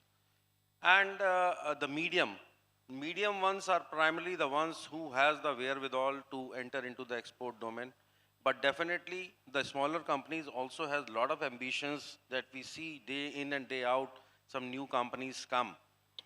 Now as a first time exporter, when we look at the whole scenario, we can put it into a couple of buckets. First is the Indian compliance, taking the ICs, GST, AD code and RCMCs and other things. That is really not a troublesome as on date, but definitely we see it as a lot of cost, a multiplicity of registrations. For example, the cost element is there. For the same product, somebody has to take a spice board RCMC, also the PEDA RCMC, also they have to take an EIC health certificate, then again the PQ certificate. The cost is definitely there. And for the small exporters, we definitely need to address this cost. Now, where the problem comes? The registration is not a problem. The problem comes after the registration. Because if we look at the overall scenario, the market access thing is moving beyond tariffs to non-tariffs, barring the exceptional case of US, what we are witnessing. Otherwise, the non-tariffs is the major thing that is there. And there the problem comes. Exporters comes to us with a particular HS code, and they want to have a matrix of this product, that country, what are the documentation? What are the compliances? What are the certifications? And this is where the actual problem faced. And to be very frank with you, it's very, very impossible for any export promotion council, or even I can say the regulators also, to give that precise information. If we look at the export policy, foreign trade policy, you have the export policy, it says free. But free, there could be a clause following the compliance of the Ministry of Chemicals, Ministry of this. Then you refer those documents, what is the updates on that. So that's the tricky part in India as well, and that's equally the abroad also.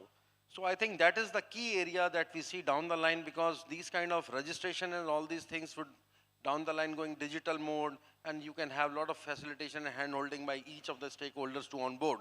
But that is the real thing that we see to make, because what we are doing with the registrations, we are creating export compliance firms, but not export ready firms.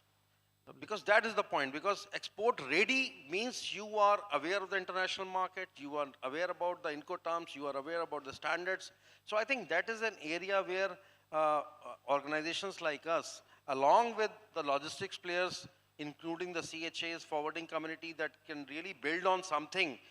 Because ultimately your customers will also come to you, whether you can help us with the compliance, you know what documents are required, in case you know that. So we can build a repository, because the repository at the end of the day would be required on HS code wise. So that is really difficult as on date. No, great. I think you've hit the nail at the right place, and let me now go to Monish Nandi for a fact that US still remains a large market for the e-commerce business and rest of them. And I think with the de minimis thing of getting out from 800 to 100, some bit of it got into a larger problem where a lot of the MSMEs could have been at ease that when the cargo gets into the US, it's easy. But how does FedEx, look at this as an opportunity to table to make it easier for the Indian exporters? Because like what Prashant said, they're not ready. And they are entering into a market where they're going to hit to a wall. After the cargo arrives, they come to know that the HSN code is not free, but it is dutiable. So probably you want to throw some light in terms of how come your first time exporters become your recurring exporters. Because एक shipment के बाद बोलता भाई export ही नहीं करना है जिंदगी में. Yeah, thanks Satish for the question. I think the tariff was a huge change for everybody, not only for small exporters, but for everybody, and obviously it had its impact. But the good news is that with collaboration, support, and a lot of awareness created, I think things are settling down. And in FedEx, we strongly believe is that we are here to make logistics smarter, simpler, and easier for everybody, whether it's a big customer or whether it's a small customer. Our job is to make it easy for them. We do a lot of hand-holding. The whole idea is that the first shipment, they might need some hand-holding. Second shipment should be predictable because by now they have some experience. And then we support how we can scale it to 100 shipment and 200 shipment and so on and so forth. So we do a lot of engagement with the customers, especially the MSME sectors. The numbers that you showed are really tells a story that how big the opportunity is. So we get in touch with them, we create workshop, we hold Zoom sessions with them.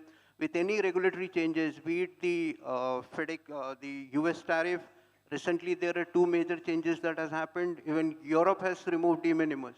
Correct. So we are only talking about US, but Europe has also removed de minimis.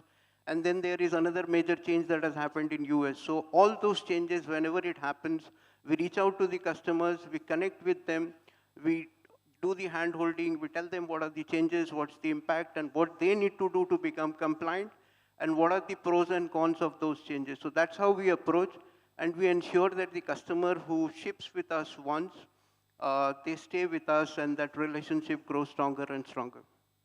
Oh, lovely. So I know that the de minimis rule is something which made us very comfortable.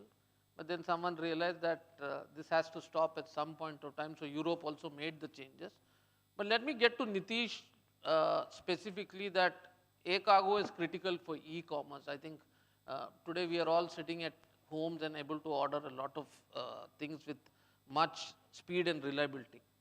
How well is India's current e-cargo ecosystem equipped to scale or frequency level and that e-commerce requires? Is it fully ready, not ready? Probably you can throw some light on it. Yeah, I think I'll break it into 2 parts. If I talk capacity backwards and if I think only domestic for now, I think there has been a lot of addition in terms of capacity. New airports have come up, new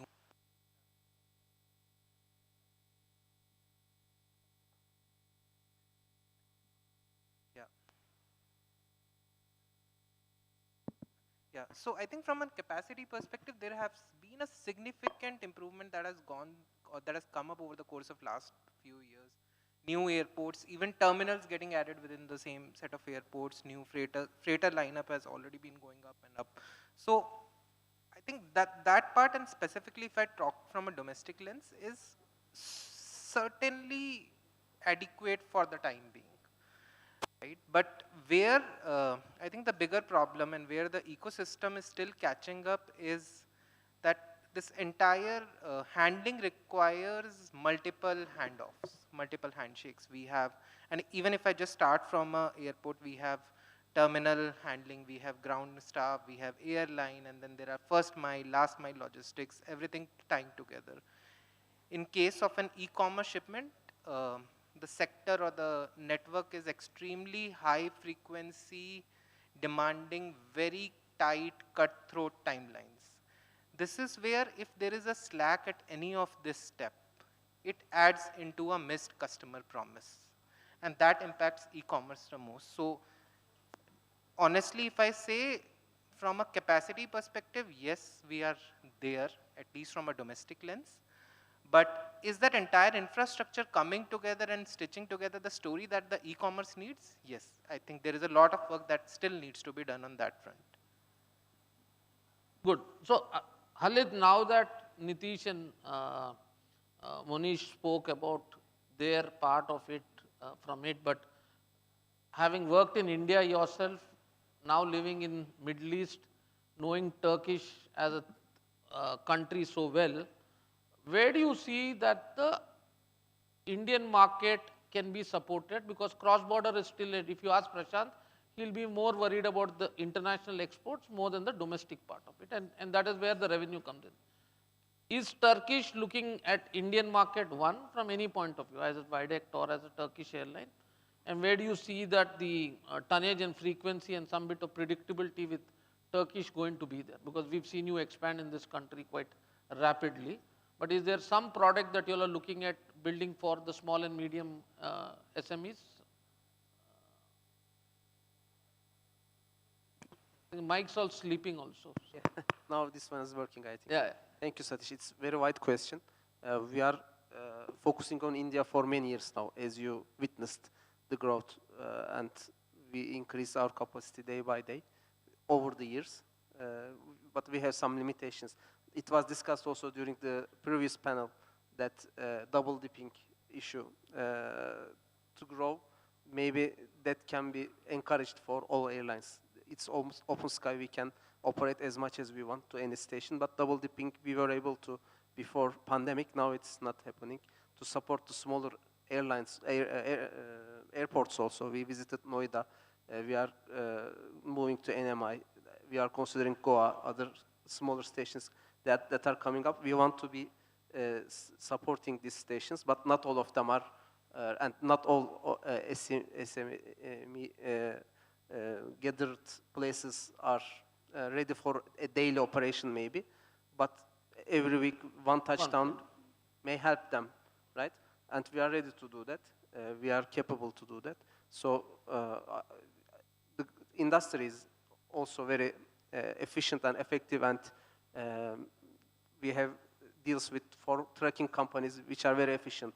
We are dealing with all the local airlines. They are very supportive as for their scheduled flights, or they operate some freighters for us ad hoc basis to support the India. They are all very supportive, but more can be done easily, and we are ready to do that. No, thank you. I know Turkish has been quite supportive in many locations with your freighter capacity, both on the pharma and the general cargo, and it's encouraging to see that you are expanding to the other locations as well. But let me now go to Chaitali, because she wears multiple cap, not only being part of ACFI, but coming from a strong background of a custom clearance aspect as well. What is the most common documentation failure that delays or rejects the first shipment? Because typically what Prashant said is that exporters are not ready fully. They can do all the registrations, IEC mil gaya, AD code mil gaya, RCMC mil gaya. But where do you think they really get stuck today in their whole export documentation? Thank you, Satish. And before I begin, Anupama, you're doing a kick-ass job. I can't see Anupama. Can we have a huge round of applause for Anupama? She has kept everybody not only engrossed but enthralled. And may I request all of you to give out a huge round of applause for yourselves, because we are keeping you from your chai and coffee and you are waiting here to listen to us. So thank you very much. Thank you, Satish. I have to say Prashant spoke very well, because it's a nice thing that exporter ready is not there, which is the right thing. There's a retracted version and there is an honest version. Which one would you like? The honest, non-political version, which a lot of people may not like it, but I'm going to go with that one. The fact is that the exporters don't like to do their homework, number one. Some of them who already have existing businesses, and this is a new vertical for them, are too overconfident and cocky because they think that we are doing something else, so this is going to be a cakewalk. Number three is not knowing the country where you are selling your goods to.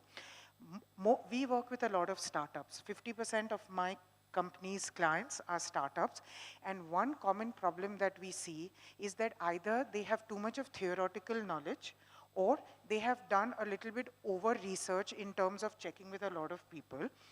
The main crux is that the exporters will not trust a customs broker or a freight forwarder, because at the back of their head, they are only thinking about how to save money, even before the first shipment has gone through. What surprises me the most is the mistakes that are made in the invoice. So a lot of them don't understand what Incoterms are. For them, it is just something. We've dealt with a lot of mistakes of exporters. One is the Incoterm. Second is not knowing the regulations of the country which they are exporting to, which is most common in pharma companies, especially when you're working with merchant exporters. Number three, and which is surprising, is that when you are doing food products from here, and when it comes, whether you are a manufacturer exporter or you are a merchant exporter, they do not know the rules of FSI. They don't know the labeling part of it. They do not know the documentation part of it, especially when it comes to the FSI NOC and the document that FSI gives them, their registration. They don't know what is required on that. And which is so surprising, because at one point at the Air Cargo complex in Bombay, we had over 30 shipments belonging to different exporters, all stuck for one common problem, and which was not knowing that if you are a merchant exporter, your manufacturer in his FSI document needs to have permission to also export. They are like, oh, but you know, I'm just buying it, but it doesn't, or I'm just manufacturing it. Besides that, they also don't have trained documentation staff, because if you're a startup, they think that if you're going to invest 20, 25,000 on a documentation person, whether it's going to be worthwhile or not. They also don't do enough R&D. They don't do research as to what actually makes their product tick. Their packaging many a times has fault in terms of the dimensions, because when you're doing air cargo, invariably they'll say, oh, but it has to be 50 kilos. Why are you charging me 75 kilos?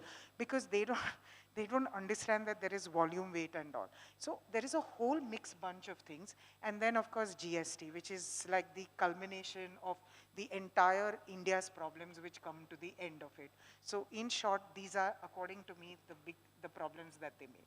Lovely. I don't think I would have got a better answer than this. You have to give her a big round of applause, because she should have had half the exporters sitting here, and they would have loved this answer. And I think the last bit she touched upon is the GST. Even now I don't understand why government has 5% for ocean freight and 18% for air cargo. So probably they think it's a luxury. Like my son asked me one day, why do they charge 18% for golf and no GST for others? I said, definitely golf is a luxurious sport, but air cargo is not luxury. It's the last option sometimes for a guy to send it out. I think ACFI should again reach out to the government and tell them that, boss, 18% does not work, for heaven's sake. It's a problem for all of us. I think we should tell them that, you know, air cargo does not belong in the first class and business class category. Air cargo is in the cattle class, which is the economy class, so they should not be charging GST on it. No. So good answer, and I think I'll come back to you, and you could be a good professor in one of the ACFI universities that we are looking at to set up as well. But let me now go back to Monish.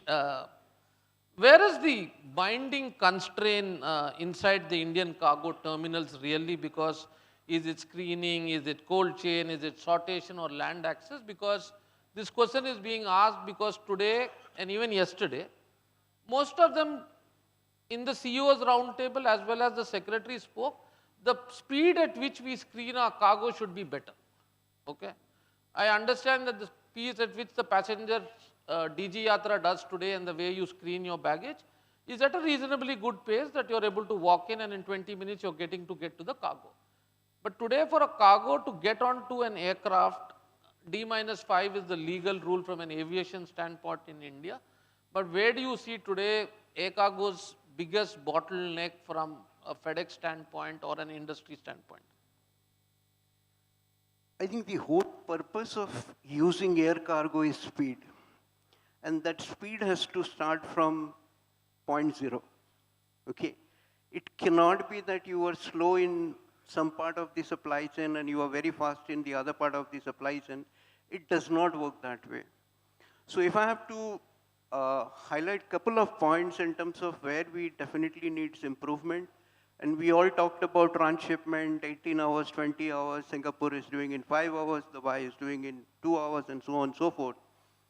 So if I have to start with the start point, I think the accessibility to the cargo terminal needs to improve. I have seen trucks waiting outside for 14 hours, 20 hours, 24 hours, which doesn't make any sense. You are losing a day here itself.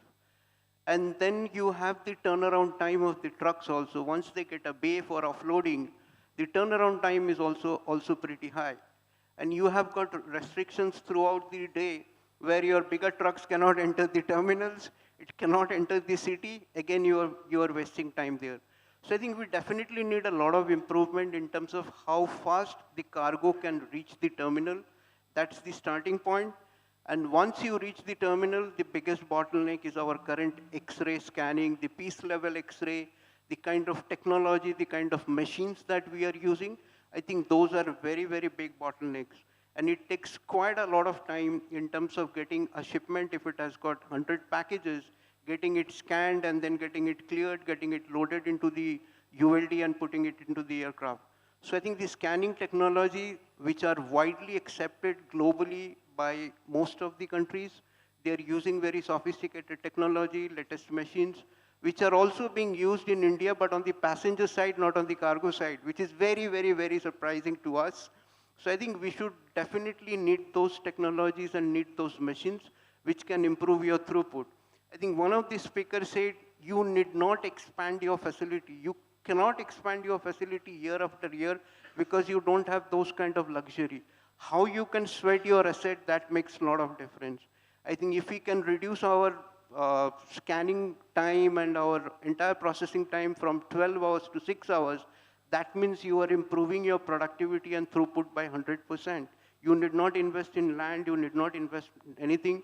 You just need to invest in technology, you need to invest in the machines, the latest machines, and also some tweaking of the processes. So I think if we can do away with this kind of bottlenecks, I'm absolutely sure we can match and beat. We talked about Singapore, Dubai and all, we can match and beat them also.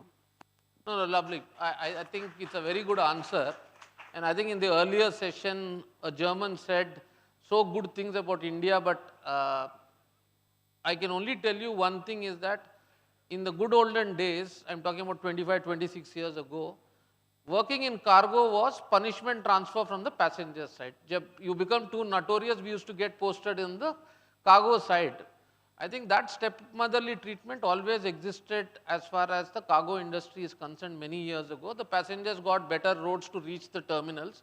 Now, with all the privatization, they got better lounges at that sort of it.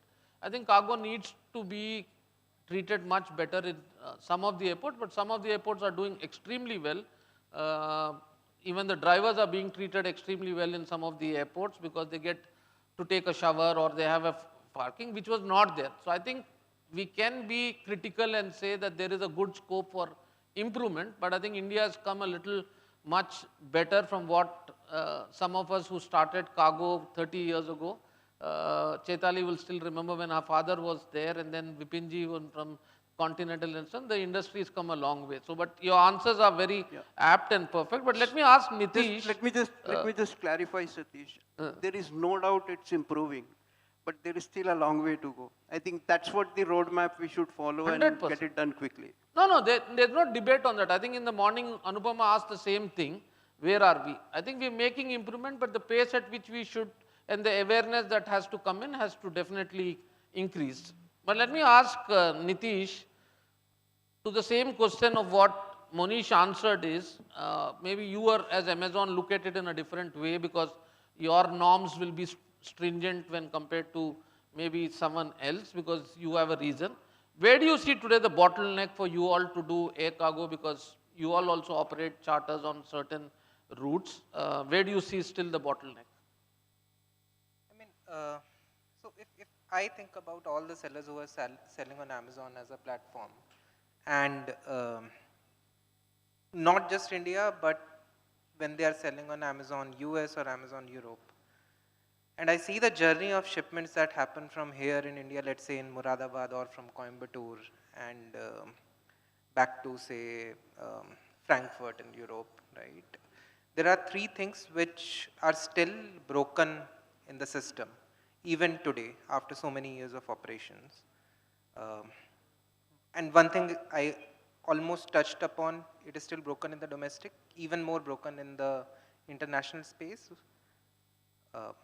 Uncontrolled or unmonitored handovers between the multiple parties in the international space, it becomes even more critical because now you have first mile, which is more complex, followed by customs, airport terminals. Last mile has its own nuances with multiple logistics service providers coming in. Everyone and each of those players optimizing for their own silos instead of thinking that there is a customer promise which is attached to this inventory, right? And with this comes a second problem, which is fragmented visibility, because everyone is working on their own system, and with all the APIs, EDIs and the AI world, yet the informations are not flowing real time. What does this mean? We catch up the issue much later than when we could have, which essentially means you have a more working capital block, you have to invest a lot in dealing with those exceptions, the reconciliation issues come into the picture and so on. The third thing which stands out probably is, and most of my colleagues here touched, documentation. We come across several scenarios wherein there is a late caught hold of issues like incorrect labeling or documentation. The inventory keeps lying there on the airport terminal waiting for rescued, right? So all of this essentially adds up cost. And if we step back and look, it's not just a question of reliability. If we just address these three things, it will also address the cost. Every unit economics will improve as well as the reliability will improve. So I feel there is still a lot more that needs to be done on all the three aspects, and that should definitely help pose a better situation for the MSMEs which are there in our ecosystem in India. Thank you, Nitish. I think both of you have really opened up as to what can be done at the airports to a very large extent. But let me go back to Prashant on an important subject is, probably you are the most right person to answer it. What made the government probably think about amending the Act first, the MSME Act?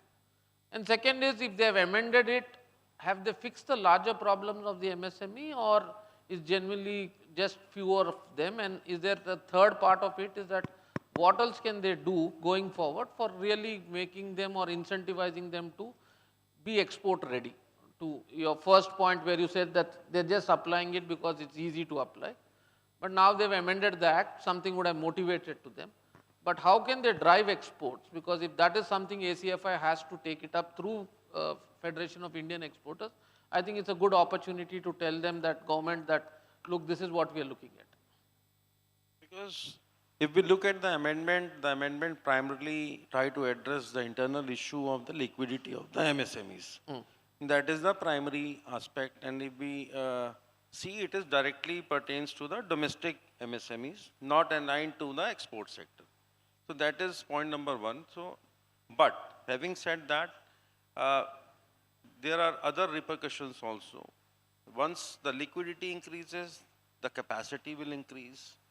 the capacity will increase, there will have more muscle and more encouragement and more enthusiasm to enter into the export domain as well. Because if you look at the act, the beauty of the act is that the export turnover is kept out of the ambit of the overall definition. So the point is this, the exporters, the MSME would be trying to align to encourage more into the exports and maybe earn more forex for the country without losing their existing benefits which they are getting under their own micro, small or medium. They are not being considered large. So that is my take on this. So it will eventually have some impact on the exports as well, because the liquidity crunch is, if we look at the current scenario, what is happening is the West Asia crisis has created a huge turbulence for the exports. On the sea side, the shipments got stuck. Some of the shipments are still stuck on the Jebel Ali and other ports, and shipping lines have dropped and offloaded due to the force majeure anywhere. So that has really disturbed actually the MSME who has exposure in both domestic and international. So ultimately their payment cycle will delay due to this disruption. Again, some of the exporters are not having the bookings as well. So it means their inventory is already ready, and again their payment cycle will be stuck due to not having the bookings and the shipping sailings taking place. So we take it as a welcome step, whatever way the liquidity of the MSME increases, and that will help them definitely. But particularly we talk per se for the exports, then the government has different tools actually to support the competitiveness in terms of interest equalization, or maybe some relief measures in terms of factoring cost to increase the liquidity for the exporters also. Because now government is bearing 2.7% cost of the interest cost for the export factoring under the new scheme. So I think that is a welcome step, and we take it as a good thing for anything which comes for the MSME would eventually help the export sector. No, thanks for that beautiful clarification, and hope it really works out for the MSMEs, and we are going to see some bit of an improvement in terms of how our exports also goes up. But let me go back to Halit now. As a carrier, you get all type of cargoes. You get perishable, you get e-commerce, you get electronics, you get pharmaceuticals, you get multiple type of products. Which is the one which normally comes absolutely ready for carriage, and which is the one that you are allowed to carry? Because one is you are forced to carry because you have some space. But now you don't really like that cargo. So maybe you should let the cat out of the bag today to tell us which is your love for which cargo. Is it e-commerce, is it pharma, or is it any other cargo? Because everyone has their best bet. Okay. Since you are in Hyderabad, you know very well the pharma product comes to my mind first. During the pandemic especially, I think India itself and the air cargo community proved themselves that we are capable. And pharma product from end to end, it is going very smooth over the years. So we are allowed to carry it. It's a great feeling to also support the health of the world. So that has a special place. Couple of years back, the electronics also started booming every year. It's or gradually we can say. Increasing, but predictability for electronics is still not there in India. So it needs some time, even though it's coming up very quickly. As for e-commerce, I think some integrated cross-border parts should be addressed, but it is also coming. Again, we are also promoting our company, Widex, you know very well also, for door-to-door deliveries for e-commerce. But again, we can say the freighter cargo, main deck, outsized cargo, is one of the products that we like, because we operate freighters to 5 stations in India, more than 24 frequency every week.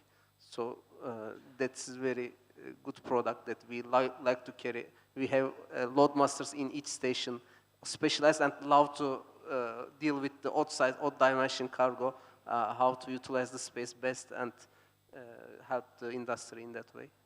That's how I can, yeah. You didn't want to say which is the best thing, but you diplomatically answered it in a nice way that everything is good for me. But I think I'll rest it there. But let me ask Chaitali. having told all the problems that come when a shipment comes in and the shipment's getting stuck at the customs, what do you think as ACFI or as AMTOY or any of the associations that you represent, how do we make our exporters ready, air ready or cargo ready or ocean ready really, along with say Prashant and we decide and say, look, we sign an MOU, but we get 100 exporters per city ready, say in the next 10 months or so. So you do workshops or whatever. Where do you think, is it lack of education? Is it lack of anything else? Because I'm losing words in a simple sense is that in today's world, internet gives you a lot of information.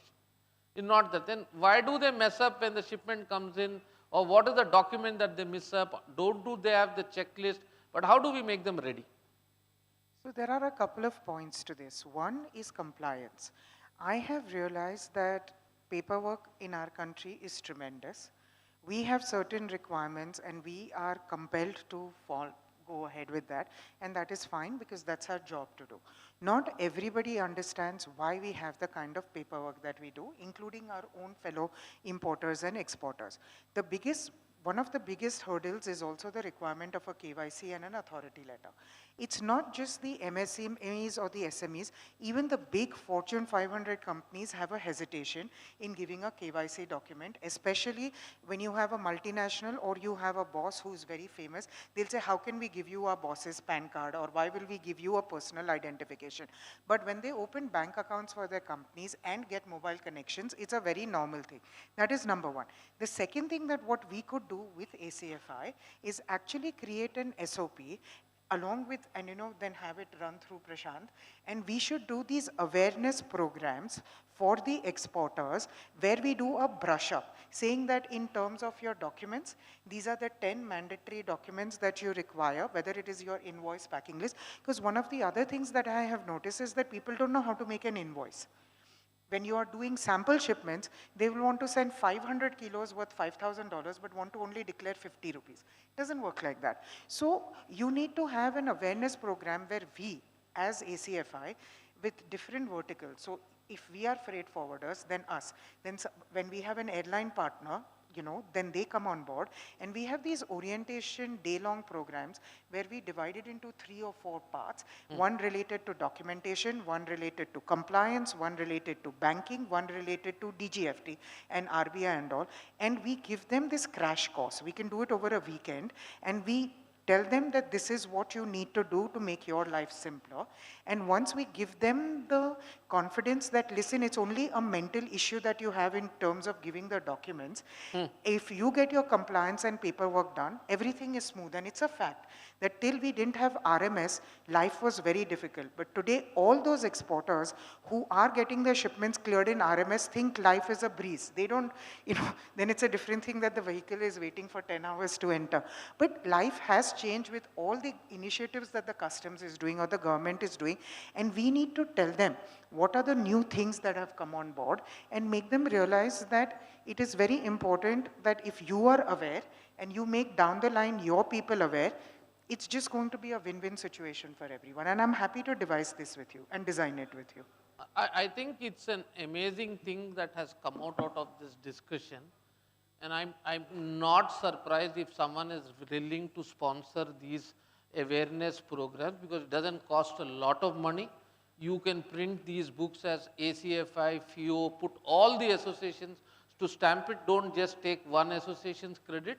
I think we should get the Federation of Freight Forwarders, you should get the AMTOYs, you should get ACFI, everyone to stamp and say, this is the document that you as an exporter should.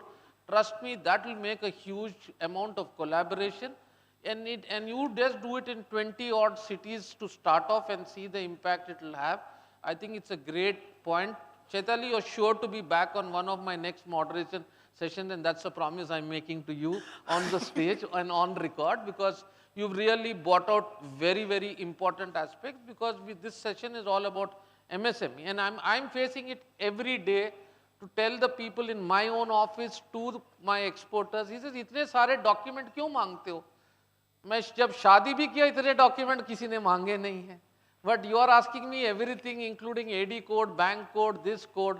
But I think you've hit it very, very well.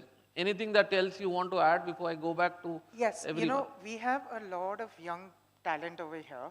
I am taking the liberty because I have taken Mihir for granted, but I know for a fact that he can work on the tech part of it, and we can have this done in a very simple, elusive manner, where we have what is an air bill, what are the do's and don'ts, what is a BL, what are the do's and don'ts for the invoice, the packing list, the banking and all. And I think in 2 days' time, we can devise the whole thing, and probably in like a month or two, we should be ready to roll it out. It should not be, it's like a no-brainer.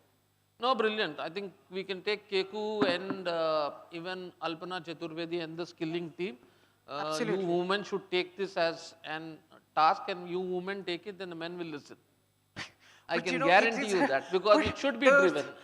The gender doesn't come in, it's everybody. So No, let no, it be a because you all have been collaborative- contributing to the industry so well, and I think I'm happy to have Arun there, Govilji here, Mr. Krishnan here, and rest of them.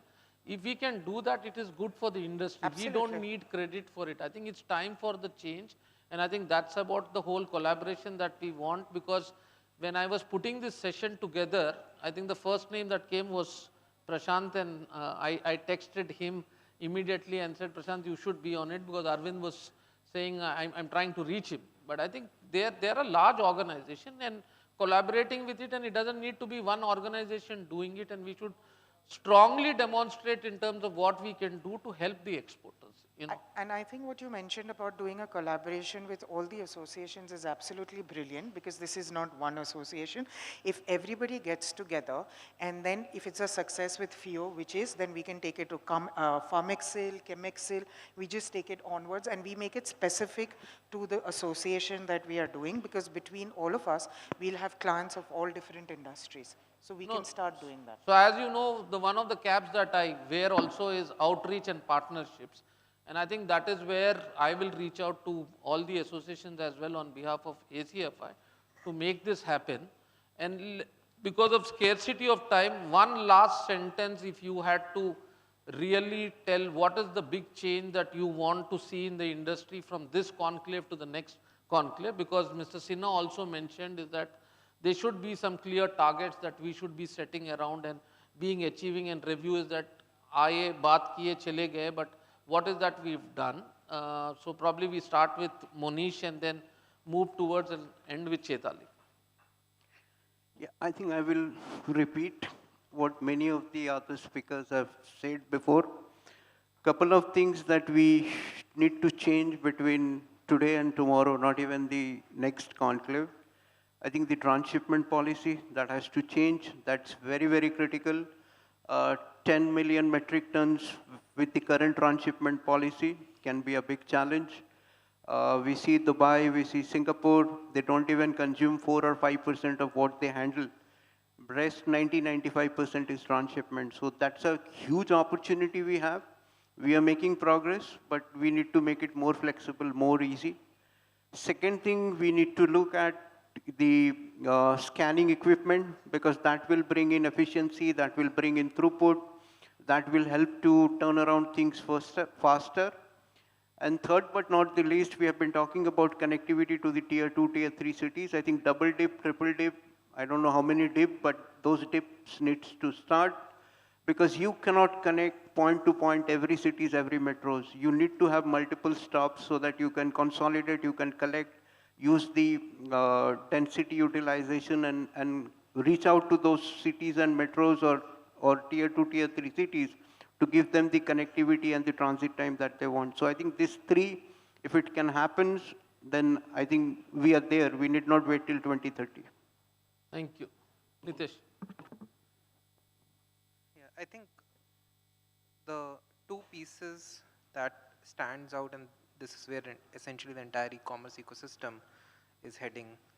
One is that the decisive shift is not adding more capacity. It has to come from building an integrated system, which is not a relay of independent operators, but rather a systematic flow of everyone sharing a shared promise commitment to the customers. So one is, how do we empower those small, medium sellers exporting out from India to other geographies through those integrated systems? Then the second step is definitely we have to get to a stage where we arrest the defect at the origin, the cost that gets compounded with these defects getting passed down to the subsequent legs of the supply chains are too huge. It becomes detrimental for the entire sector, and that's obviously holding us back. So these are definitely the two key broad areas which from an e-commerce perspective we are definitely working upon. Brilliant. Prashant.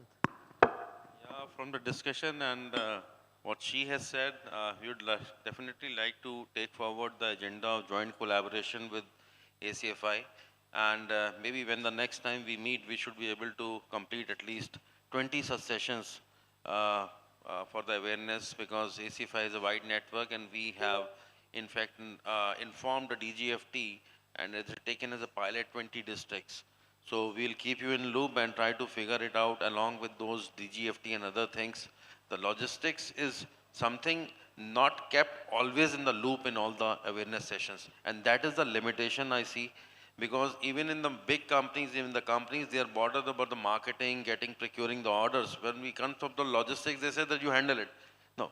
So the kind of importance the companies need to give on the logistics is quite less that I see, and that needs to be sensitized, not from the bottom, but at the top level also.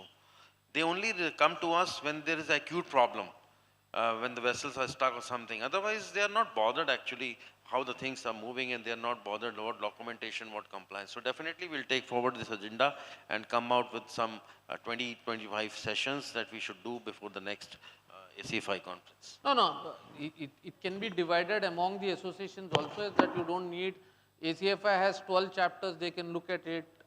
You got ACAI in a lot of other places. So I think among the associations you can still divide it and make it effective and do a wide promotion, and then each of these can even still be promoted and sponsored by some organizations voluntarily. There's no compulsion for any of it. You basically need a good training room and some tea and coffee and rest of them. So I think we should definitely do it, and maybe post this session we can still discuss it. Halit, your take on India. What is that you think you want to see change? India +1, China +1? From my side, to put it simply, I can say predictability. Thinking of MSMEs also, like 10 tons of predictable cargo is more actionable than 50 tons of unpredictable or likely to come or not to come kind of cargo. I can put it simply predictability, yes. Chetali, before I give it to Mr. Krishnan. I have a little different thing. We all know that there are problems at the airports and handling and all. This was something that came up in a meeting with DPIT when we were having with Mr. Sagar Kadu. And he asked us that why aren't Indian exporters palletizing their cargo?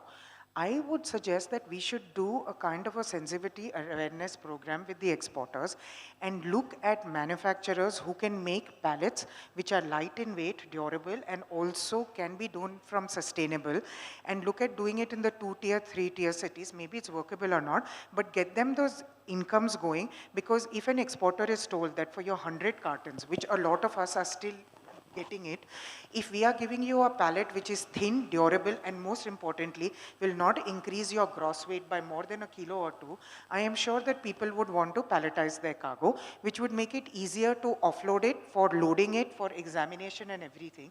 It takes care of a lot of things. So even if we start a dialogue on this, and if we just go somewhere with it, I would be very happy if we can take this on.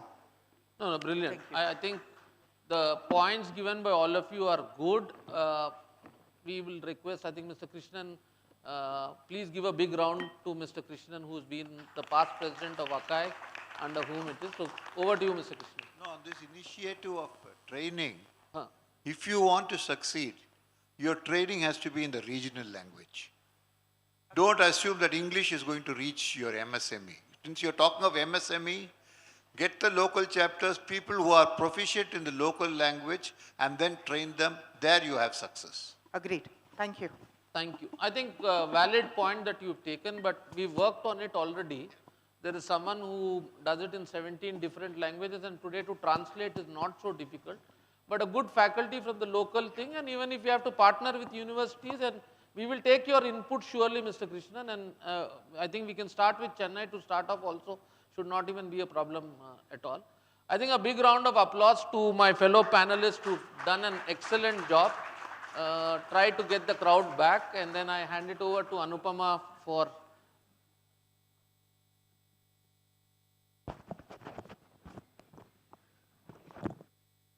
Thank you for a very engrossing session, I must say.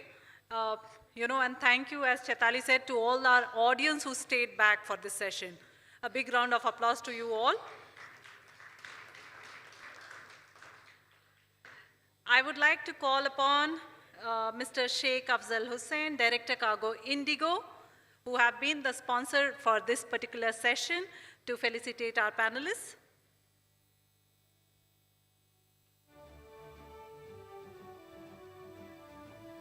To start with our moderator, Mr. Satish Lakkaraju.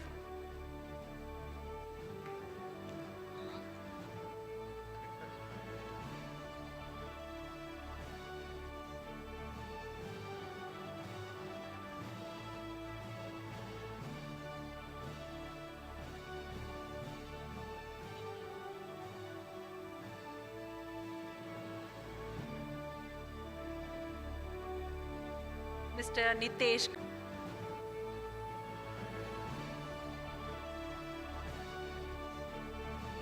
Mr. Khalid Tunsar.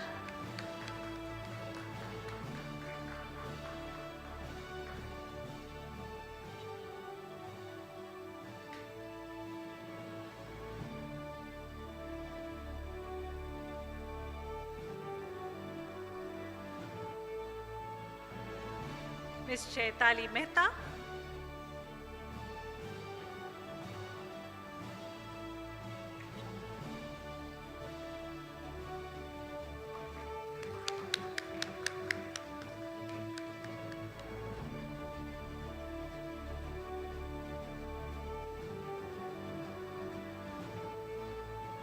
And Mr. Munish Nandi.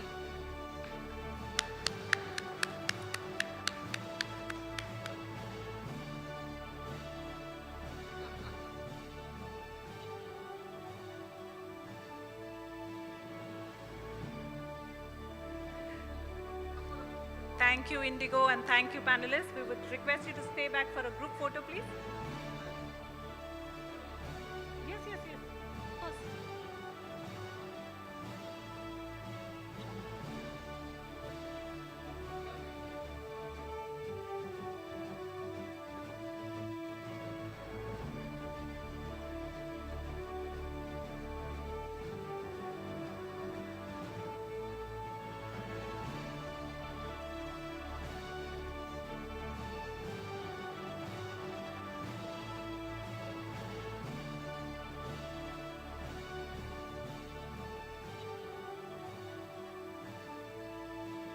Now we take a much needed tea break. Thank you all for staying back.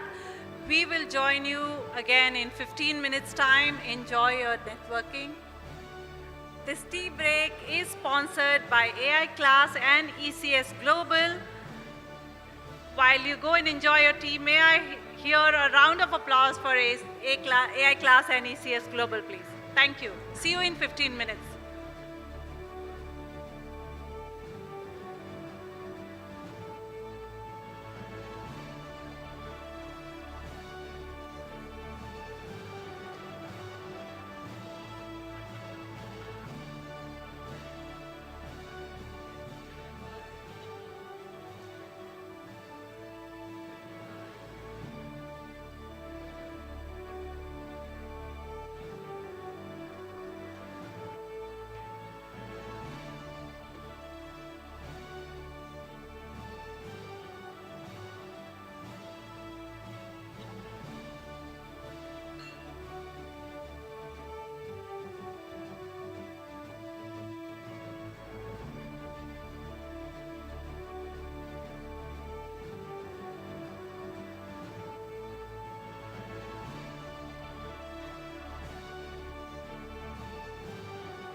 Regulations and the rapid rise of digital commerce are transforming the future of global logistics.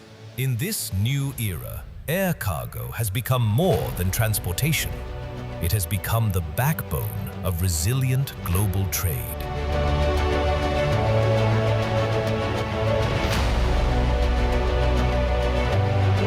And at the center of this transformation stands India, an ancient nation emerging as one of the world's fastest growing aviation and logistics markets.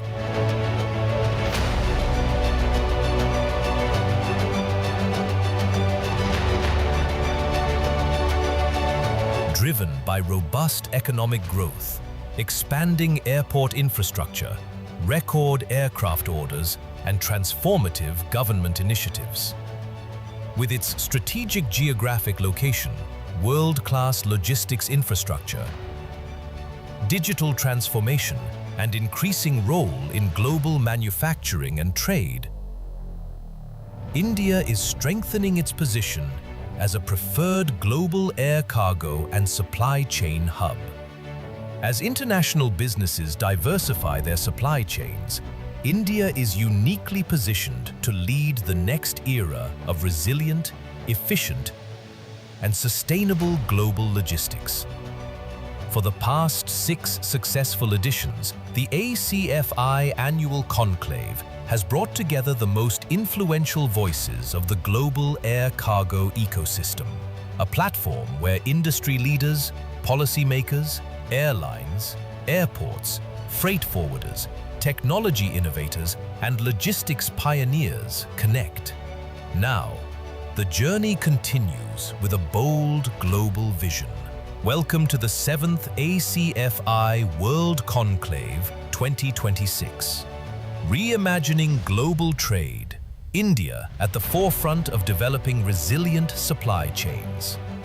Bringing together over 800 delegates under one roof for powerful dialogue, collaboration, and business networking. Today, the captains of the global air cargo industry come together to shape the future of aviation logistics.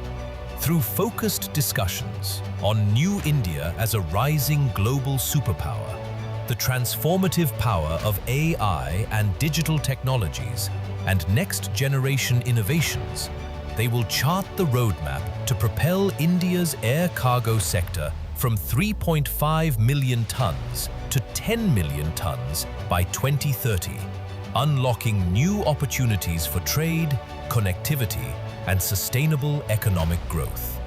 Exchange ideas through fireside chats. Reimagine global trade in CEO Roundtable. Build strategic partnerships and collaborations in parallel air cargo roundtables. An extended exhibition arena offers opportunity for the exhibitors to showcase the latest products, technologies, and services driving the growth of air cargo and logistics. Encouraging rewarding platform, Innovatopia Awards. For breakthrough ideas, innovation, new technology, sustainable solutions received many remarkable and quality nominations. The stage is set for a grand celebration to reward the excellence across 5 categories. The future of global trade is being written today. Be where ideas become partnerships, where innovation meets opportunity, and where the next chapter of global air cargo begins. Let the proceeding of 7th Air Cargo World Conclave 2026 begin. The largest global air cargo leadership gathering in India.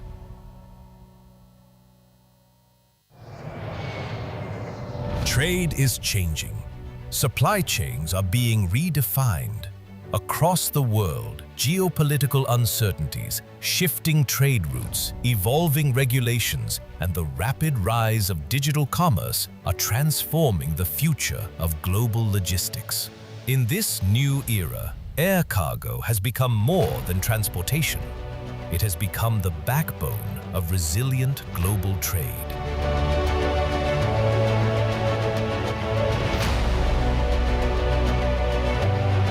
And at the center of this transformation stands India, an ancient nation emerging as one of the world's fastest growing aviation and logistics markets.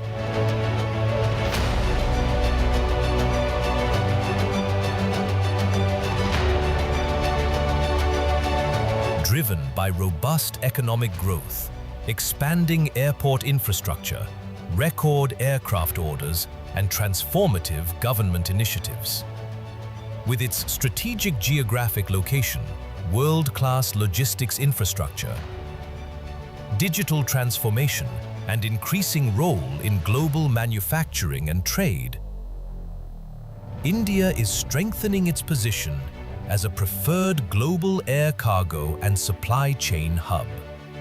As international businesses diversify their supply chains, India is uniquely positioned to lead the next era of resilient, efficient, and sustainable global logistics. For the past 6 successful editions, the ACFI Annual Conclave has brought together the most influential voices of the global air cargo ecosystem, a platform where industry leaders, policymakers, airlines, airports, freight forwarders, technology innovators, and logistics pioneers connect. Now, the journey continues with a bold global vision. Welcome to the 7th ACFI World Conclave 2026. Reimagining global trade, India at the forefront of developing resilient supply chains.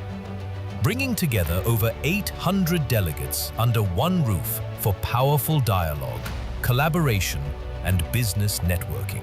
Today, the captains of the global air cargo industry come together to shape the future of aviation logistics. Through focused discussions on New India as a rising global superpower, the transformative power of AI and digital technologies, and next-generation innovations, they will chart the roadmap to propel India's air cargo sector from 3.5 million tons to 10 million tons by 2030, unlocking new opportunities for trade, connectivity, and sustainable economic growth.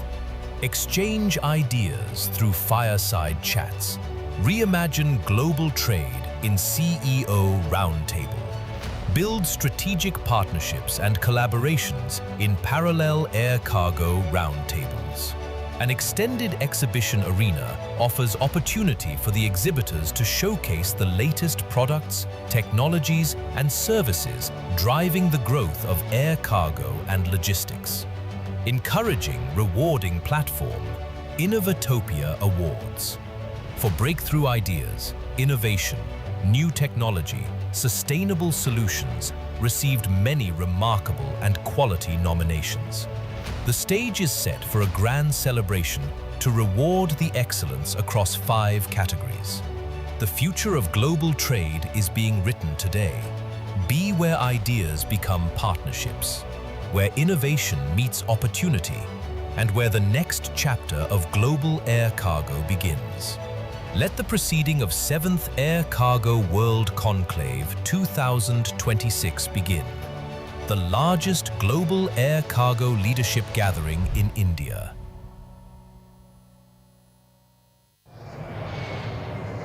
Trade is changing. Supply chains are being redefined. Across the world, geopolitical uncertainties, shifting trade routes, evolving regulations, and the rapid rise of digital commerce are transforming the future of global logistics. In this new era, air cargo has become more than transportation. It has become the backbone of resilient global trade.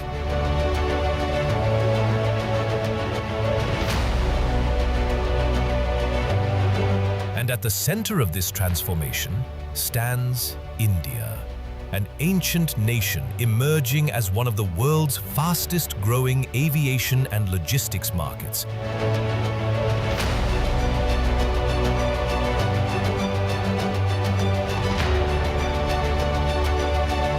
Driven by robust economic growth, expanding airport infrastructure, record aircraft orders, and transformative government initiatives. With its strategic geographic location, world-class logistics infrastructure, digital transformation, and increasing role in global manufacturing and trade, India is strengthening its position as a preferred global air cargo and supply chain hub. As international businesses diversify their supply chains, India is uniquely positioned to lead the next era of resilient, efficient, and sustainable global logistics. For the past 6 successful editions, the ACFI Annual Conclave has brought together the most influential voices of the global air cargo ecosystem, a platform where industry leaders, policymakers, airlines, airports, freight forwarders, technology innovators, and logistics pioneers connect. Now, the journey continues with a bold global vision. Welcome to the 7th ACFI World Conclave 2026. Reimagining global trade, India at the forefront of developing resilient supply chains. Bringing together over 800 delegates under one roof for powerful dialogue, collaboration, and business networking. Today, the captains of the global air cargo industry come together to shape the future of aviation logistics. Through focused discussions on New India as a rising global superpower, the transformative power of AI and digital technologies, and next-generation innovations, they will chart the roadmap to propel India's air cargo sector from 3.5 million tons to 10 million tons by 2030, unlocking new opportunities for trade, connectivity, and sustainable economic growth. Exchange ideas through fireside chats. Reimagine global trade in CEO Roundtable. Build strategic partnerships and collaborations in parallel air cargo roundtables. An extended exhibition arena offers opportunity for the exhibitors to showcase the latest products, technologies, and services driving the growth of air cargo and logistics. Encouraging rewarding platform, Innovatopia Awards. For breakthrough ideas, innovation, new technology, sustainable solutions received many remarkable and quality nominations. The stage is set for a grand celebration to reward the excellence across 5 categories. The future of global trade is being written today.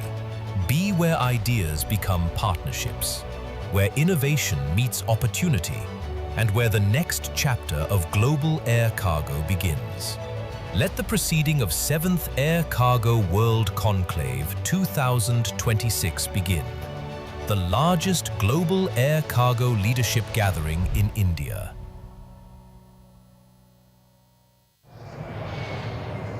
Trade is changing. Supply chains are being redefined. Across the world, geopolitical uncertainties, shifting trade routes, evolving regulations, and the rapid rise of digital commerce are transforming the future of global logistics. In this new era, air cargo has become more than transportation. It has become the backbone of resilient global trade.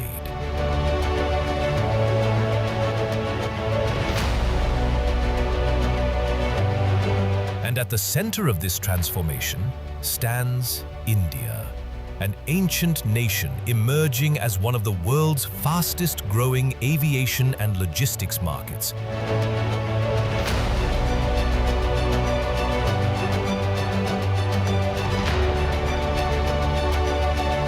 Driven by robust economic growth, expanding airport infrastructure, record aircraft orders, and transformative government initiatives. With its strategic geographic location, world-class logistics infrastructure, digital transformation, and increasing role in global manufacturing and trade, India is strengthening its position as a preferred global air cargo and supply chain hub. As international businesses diversify their supply chains, India is uniquely positioned to lead the next era of resilient, efficient, and sustainable global logistics. For the past 6 successful editions, the ACFI Annual Conclave has brought together the most influential voices of the global air cargo ecosystem, a platform where industry leaders, policymakers, airlines, airports, freight forwarders, technology innovators, and logistics pioneers connect. Now, the journey continues with a bold global vision. Welcome to the 7th ACFI World Conclave 2026. Reimagining global trade, India at the forefront of developing resilient supply chains. Bringing together over 800 delegates under one roof for powerful dialogue, collaboration, and trade is changing. Supply chains are being redefined.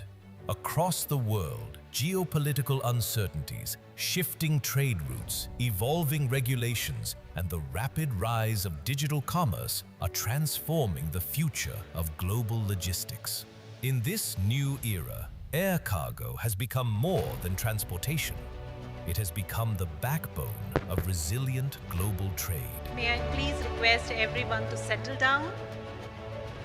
And may I please request all our guests who are outside the hall, may I please request you to come and be settled for our next session, please?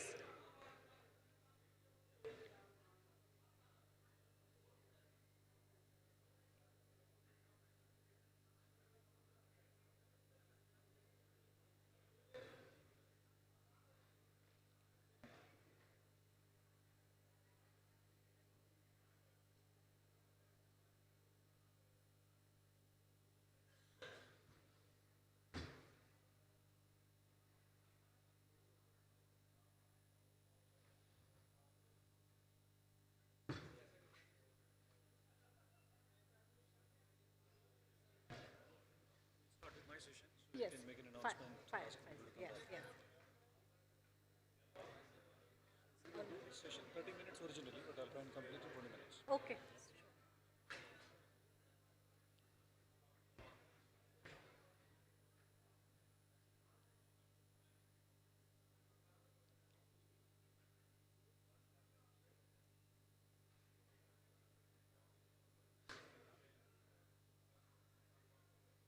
If you are all ready, can we start the session? Can I hear a big yes?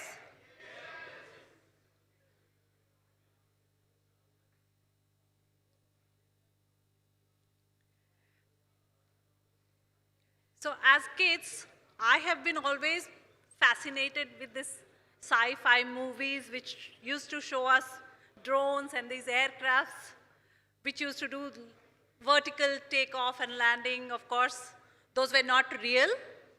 But now it's so amazing to see all our dreams of flying such aircrafts or experiencing such aircrafts is becoming a reality. Our next session is about how technology has brought our childhood dreams into reality. The session is Beyond Runways, VTOL, Drones, and the Next Era. This fireside chat is moderated by none other than Mr. Ramesh Mamidala, Head Cargo Air India and Vice President ACFI.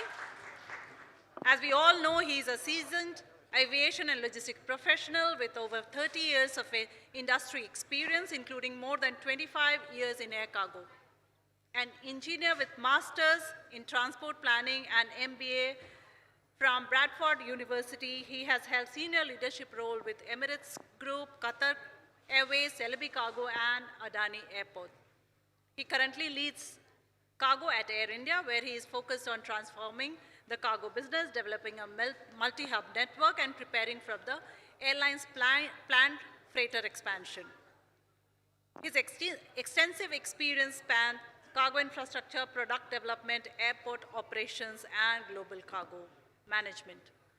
Can I hear a huge round of applause for Mr. Mamidala, please? Joining him are Mr. Tomohiro Fukuzawa, founder and CEO of SkyDrive, Mr. Tomohiro is a graduate from the University of Tokyo Faculty of Engineering.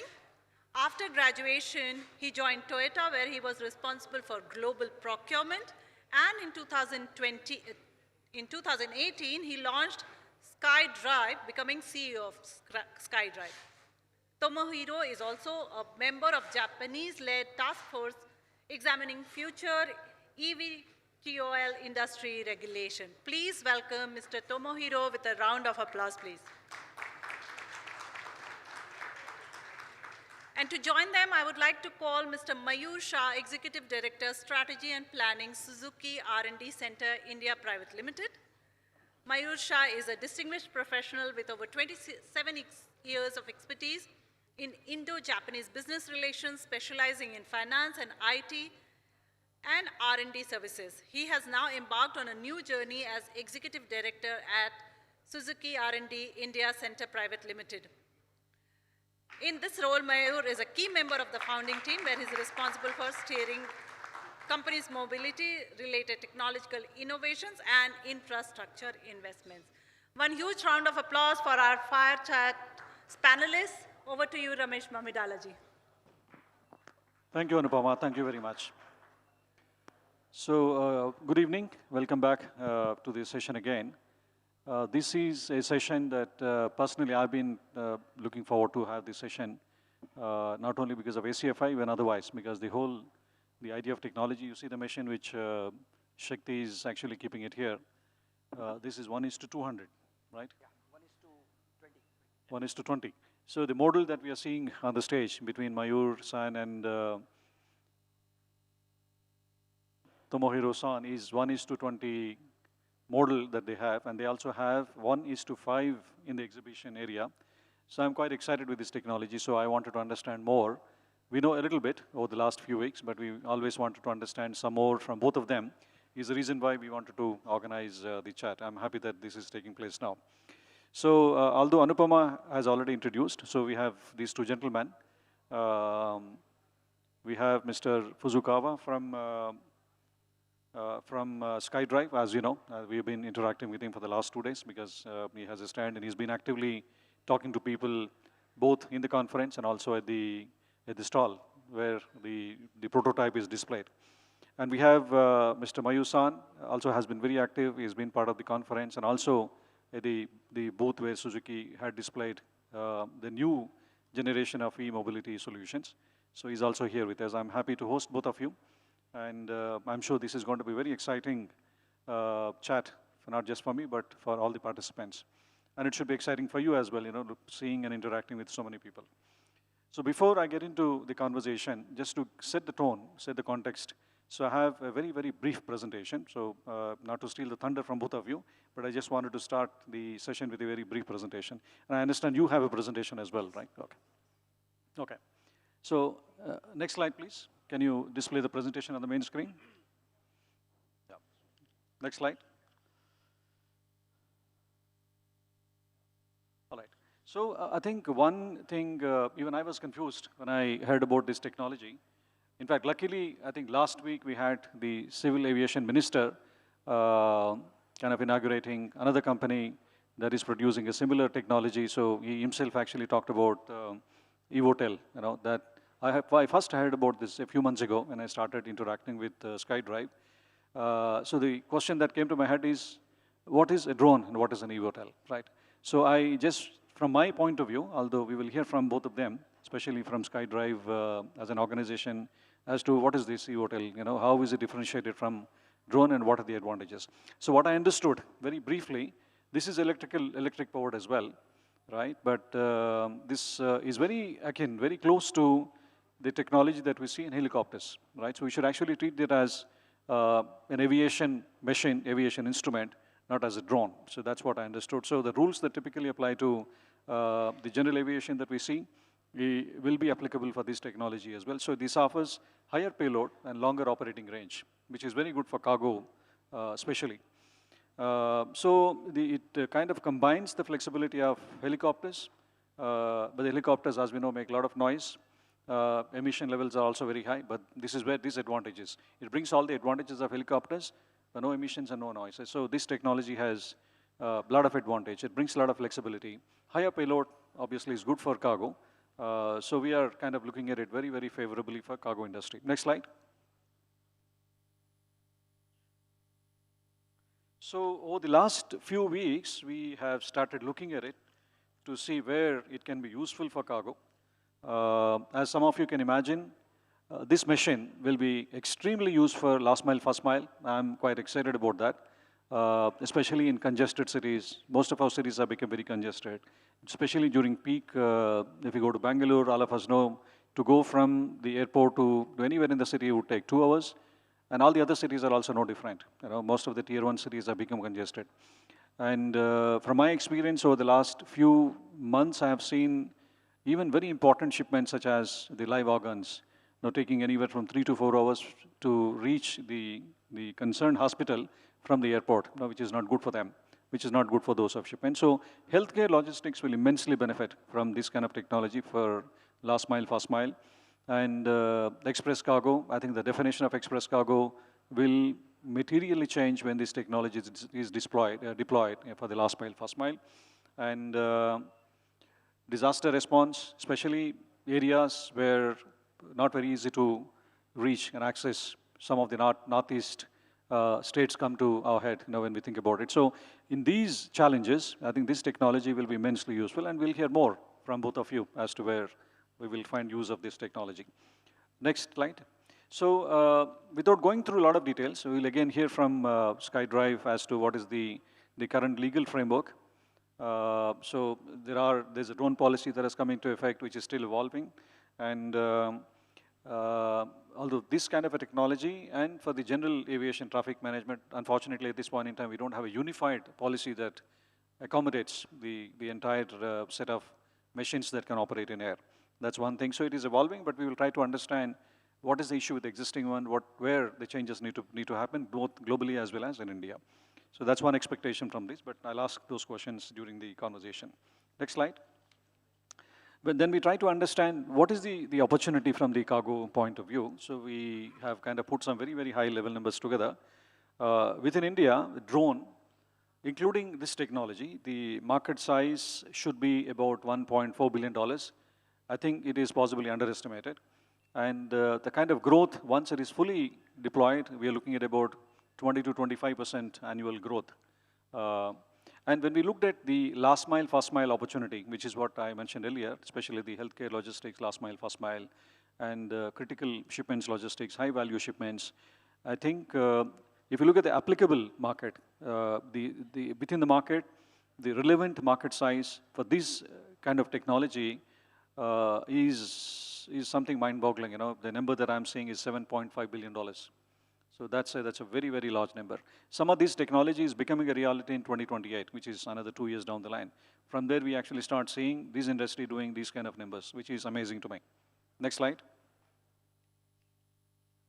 So there are some key recommendations which are part of my presentation, but I will not go through it because we need to hear from the colleagues here, right? So I'll skip this presentation and get into the chat. Yeah, we can close the presentation. So while I do this presentation, as I said in the beginning, I understand you also have a presentation to make. So let's jump into that, then I'll start my questions. Can you display the presentation from SkyDrive, please?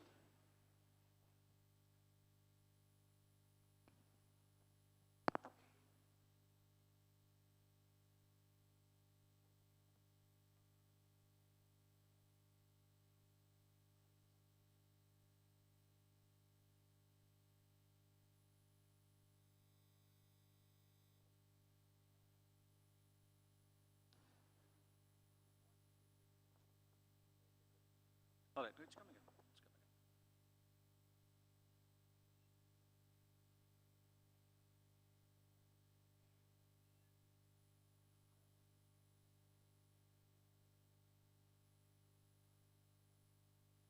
in. You need some time to display, or you're able to access that?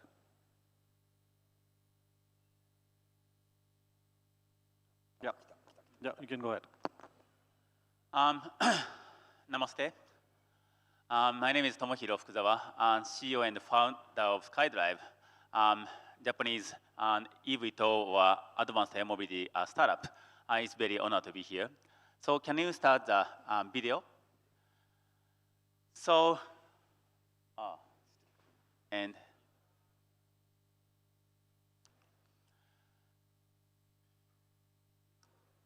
so we are making what's called eVTOL, electrical vertical takeoff and landing aircraft, or so-called AAM, Advanced Air Mobility. So we started our company in 2018, and I was working in an automobile company and realized that only automobile don't have innovation, even though there are so many innovation in IT sectors or service sectors. And that's why we want to make something like flying cars, like science fiction movie has expressed for the last decades. And at first, we made a very big drone, and it flies stably. And then we start making a passenger drone, or eVTOL. So for the last 8 years, we have developed, and for the last 1 year, we finished making 3-seater model and have a flight every day in Japan. So we have already finished 300 aircraft flying. Okay, yeah, could you? So this is a video of our aircraft flying. We have 12 rotor over the cabin, and we have 3-seater in the cabin. So 1 pilot and 2 passenger is in this vehicle.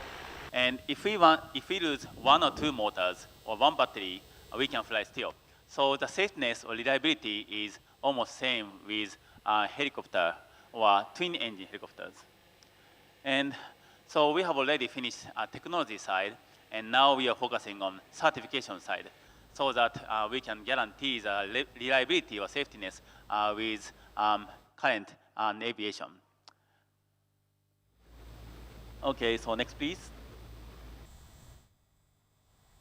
So this vehicle can use for both a passenger topic or logistic-wise. And so as Ramesh-san explained, so there are 2 sectors of logistics. One is eVTOL, and the other one is drone. Drone has less certification needed, but operation range is limited. And otherwise, eVTOL has almost very big certification like aircraft. But once we get certification, we can fly anywhere like aircraft or helicopters. Next, please. And we are focusing on eVTOL. So there are hundreds of eVTOL companies around the world, but now only 5 or 6 companies have already succeeded full-scale model flying, and also formally proceeding global certification. And the uniqueness of SkyDrive in them is we have the most small footprint, and we have the least initial cost to start the business. It is very important to start the business, especially in India or other area, Asia area, especially in density and have a very congestion area. Next, please. And there are many use cases like transportation, sightseeing, logistic, medical. And now we are talking with Air India, Suzuki, that it's very important to start from logistic medical because it is very essential for society. Next, please. So when we think about that, we made an MOU with Air India, Suzuki, SkyDrive together to think about the feasibility study of medical air logistics in India. So combination of 3 strengths, Air India, operational, Suzuki, India market, and SkyDrive vehicle might be very good to start this project. Next, please. So we want to show some use cases studied under right now. Next, please.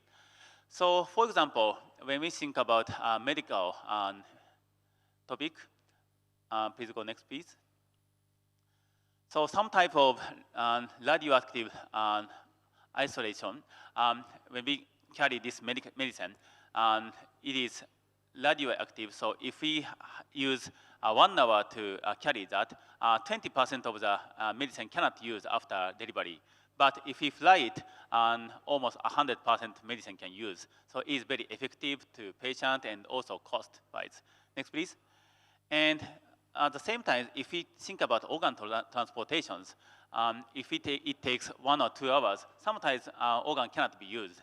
But if we can use sky, even though there are traffic jams, it is very stable transportation might be capable. Next, please.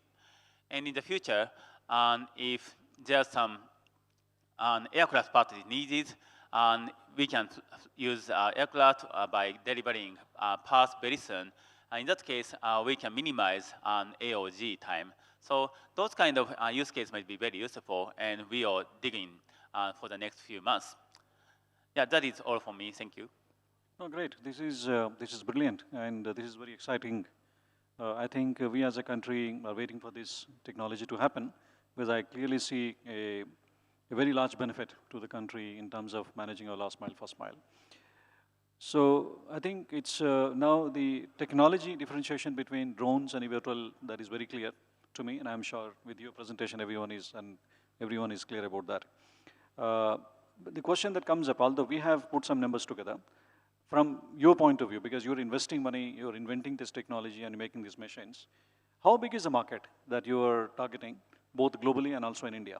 Yeah, so already drone market is becoming very huge, especially inspections or like that, sightseeing or like that. eVTOL market should be huge too, because more and more people in India buy mobility to move around. And in that case, traffic jam or congestion should be there. So in that case, if we can use sky, the opportunity might be huge, and also we can see very good scenery along transportation. And also, it is same with logistics. So the market might be huge, I believe. Very good. So obviously we see Suzuki, and Suzuki, especially as we call it as Maruti Suzuki in India, this is a well-known brand. And if you take account, if you go around the room, you find almost 70–80% of us sitting here have Suzuki cars in India. So we as a country believe in the technology, we love the brand. And the Suzuki brand is known, especially the automotive industry in India, known for reliability, cost-effective automotive production that happens in India. So we love the brand. So what is the relationship between you and Suzuki? How are you working together? Yeah, so we have built a relationship with Suzuki for more than 4 years. And we have the same vision, like making a compact, cool vehicle on ground and in the sky. So we have collaboration at first in manufacturing area. So that's why our aircraft flying is made in factory in Suzuki in Japan. And now we are cultivating a market in India together with Suzuki. And in the future, we believe we can make a factory in India with you too. Brilliant. So let me come to you, Mayur-san. So Sure. I'm very happy to see somebody attending from Suzuki R&D. As I said, Suzuki as a brand is very, very close to the hearts of people here. Why do you think, as the Suzuki R&D representative, why do you think the advanced air mobility solutions are important for you as a company, important for the country as India? And what is the future? What is your long-term plan for the e-mobility solutions that you're putting together?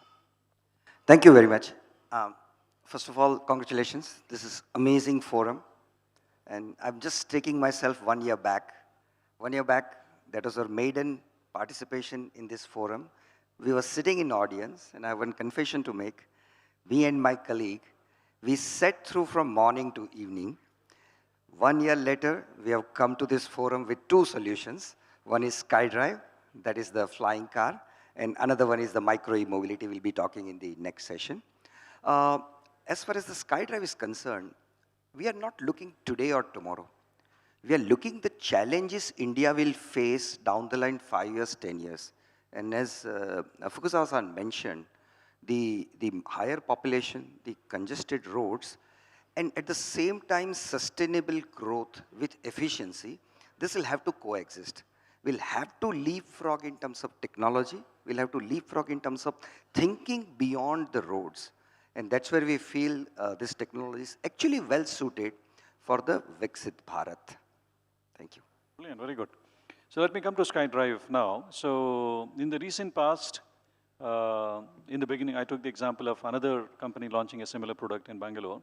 So how do you differentiate SkyDrive in producing this machine from the other technology investors or other competition that you have in India? So Suzuki is best well known in India because they made a very compact, cool, reasonable automobile.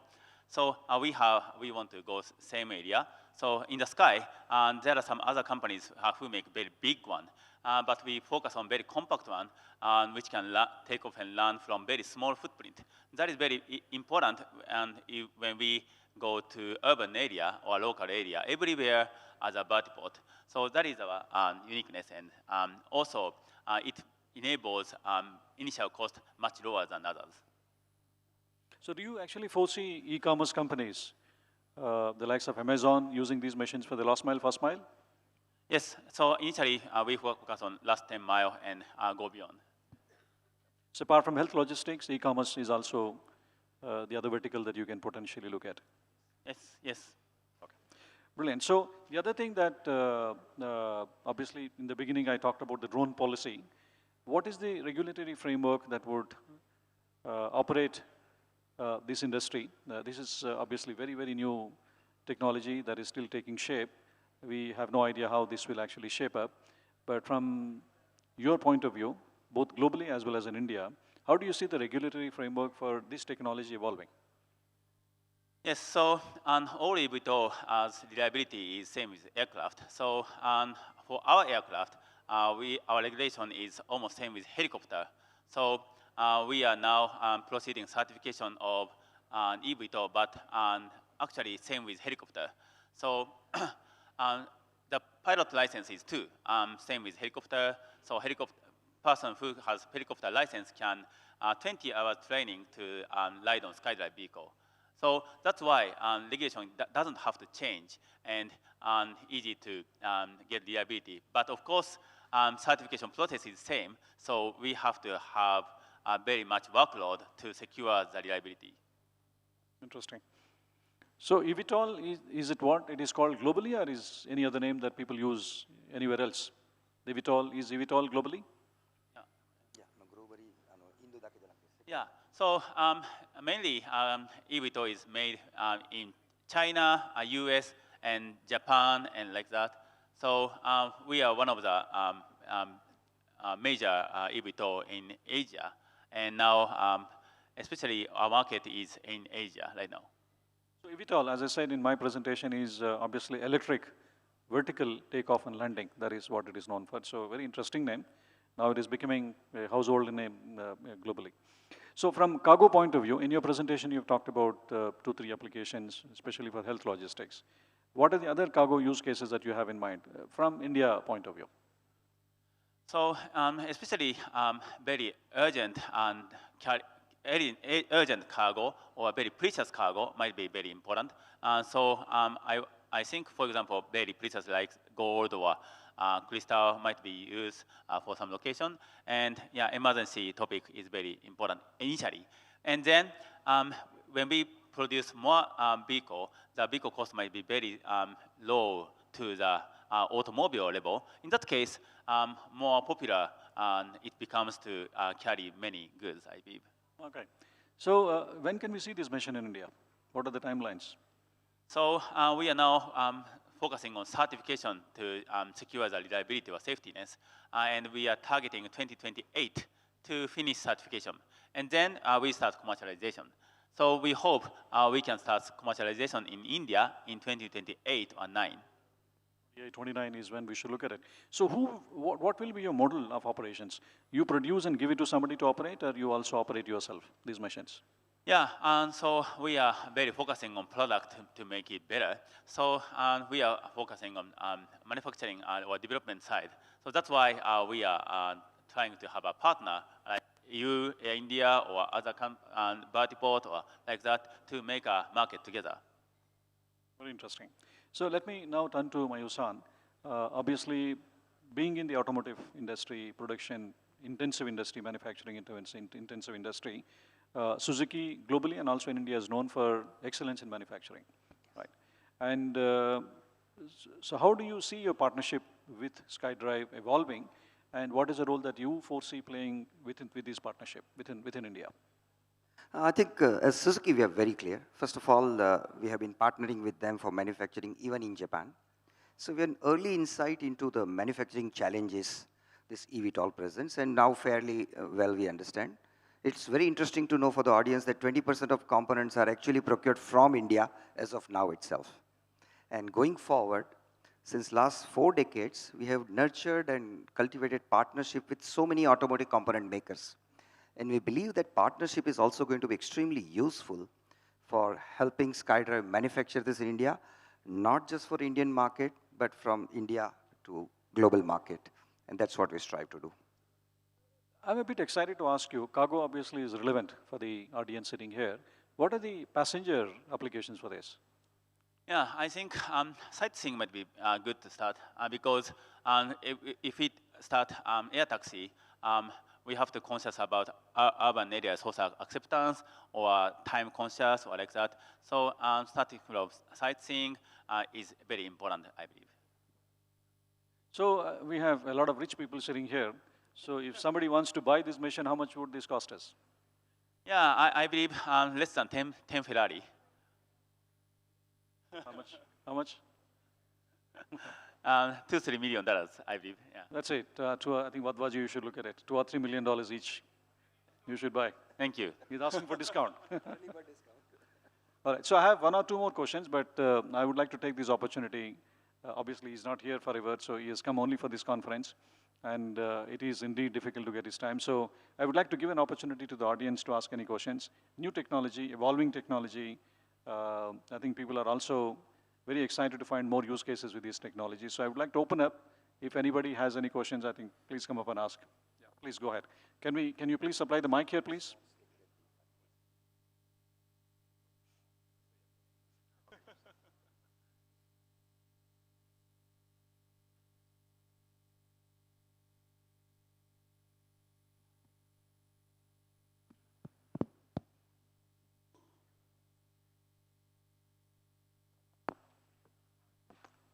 Hello. Yeah, I'm Rachit Bhatnagar. And I've been following this eVTOL space, and which is, I think, also called, like you are saying, Advanced Air Mobility, AAM, what we also call in generally everywhere. My point of my question is, like in India, we have to have the UTM, Unmanned Traffic Management. That system has to be developed, for operating these eVTOL machines, because they're going to, operate in the same space as, aircraft and helicopters also. So that's one conflict which is there. Like, how are they going to be, flying in one corridor? Some kind of airspace is being allotted by DGCA. That is one part. And also the infrastructure to operate. Are they going to operate from metro to metro? The vertiports have to come up in each location. So what is that system also be, developing by the government or the, any stakeholders?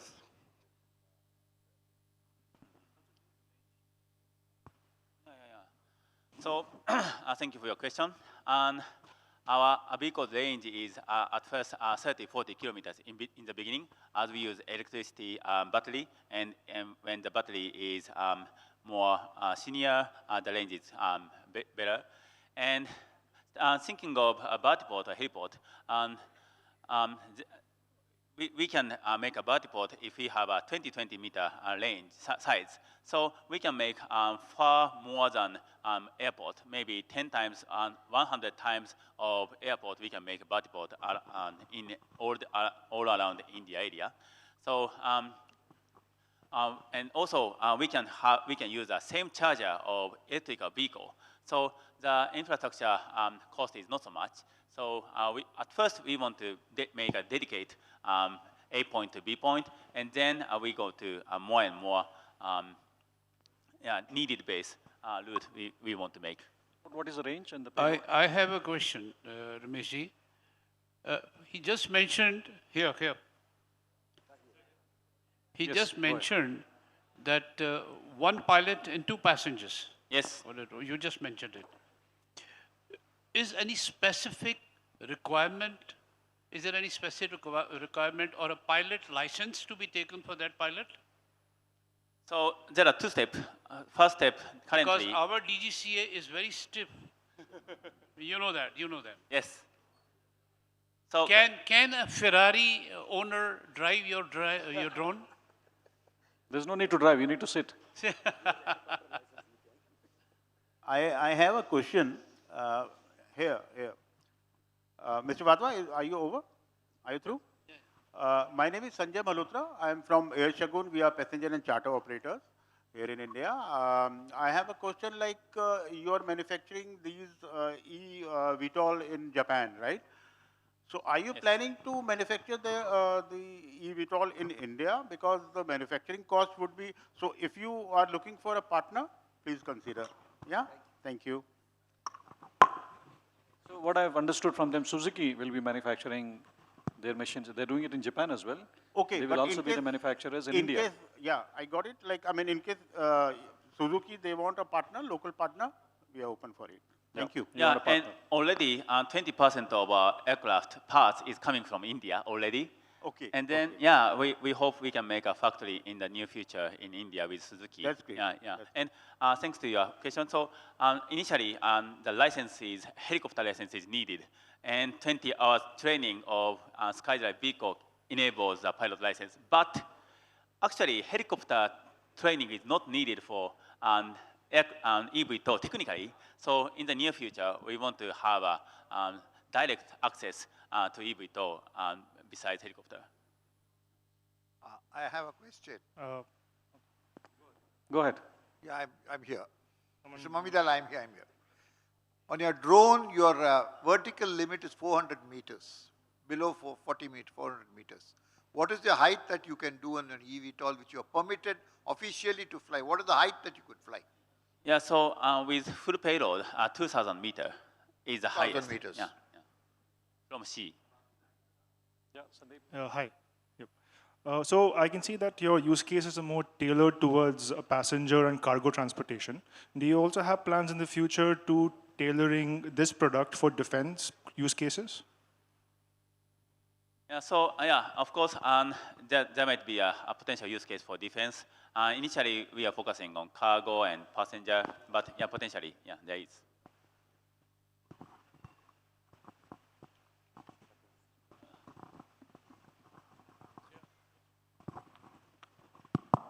Hello, I'm Vishwaroop from Grokking AI. And my question is, how much AI is helpful in design and engineering of your drone?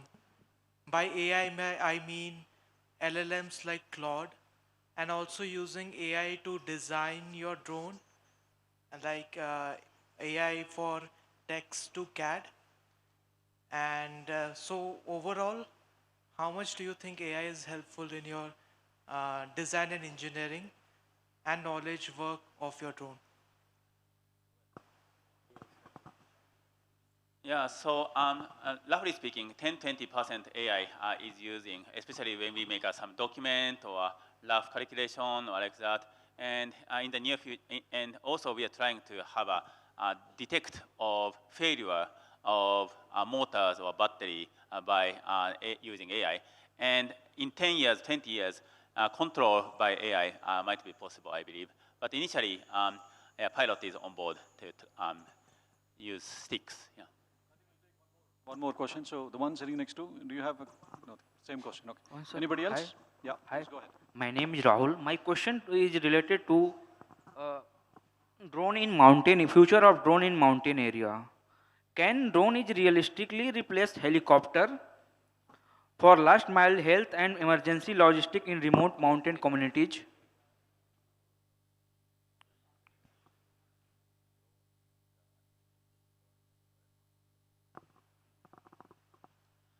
So yeah, if you carry like 10 kilograms payload, drone might be possible better.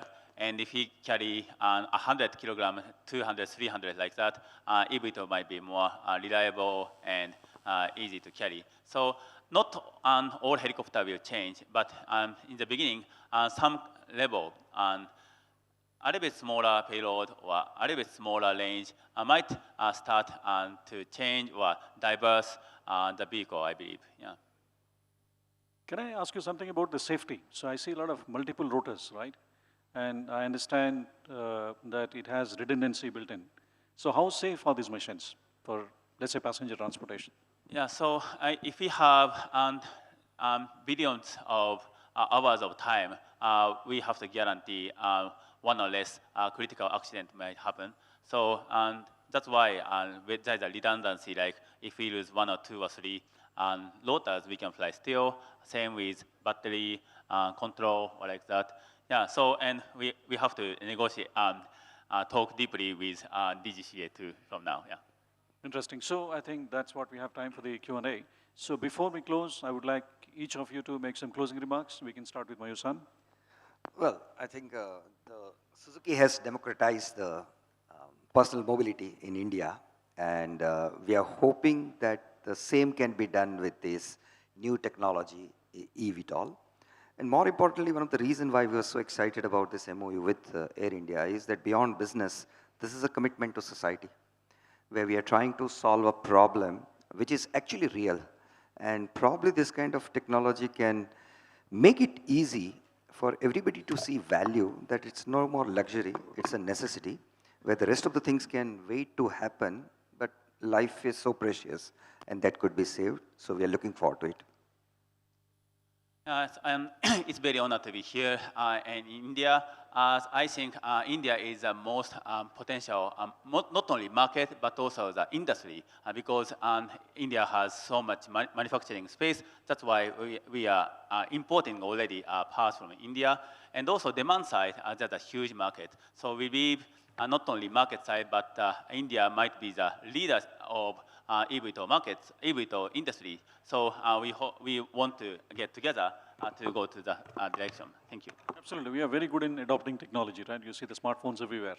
So we are looking forward to seeing these very soon in the market, and you will be surprised and amazed with the adoption that India would do. So looking forward, and all the best with this technology. So that's it from us, and let me hand this back to Anupama. Thank you. Thank you. Thank you, Ramesh, and thank you, panelists, for taking us to the future. Ladies and gentlemen, this particular fireside chat was sponsored by Air India. May I please welcome Mr. Nikhil Bansal, VP Cargo Sales, Air India, to felicitate our panelists. Can we have a louder applause, please? Yes.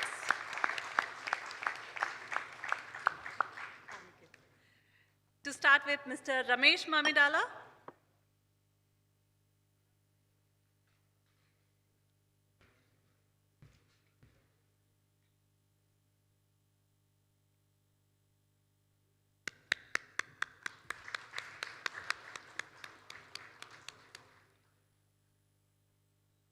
Mr. Tomohiro Fukuzawa.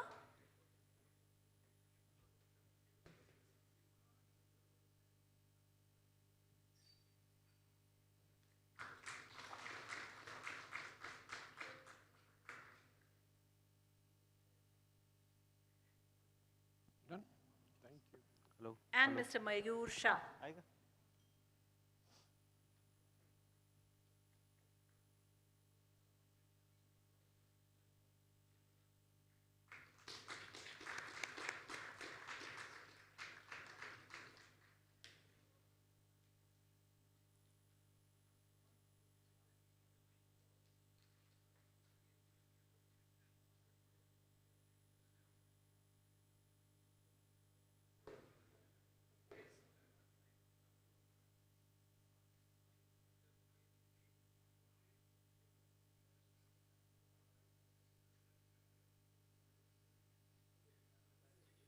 Thank you, gentlemen.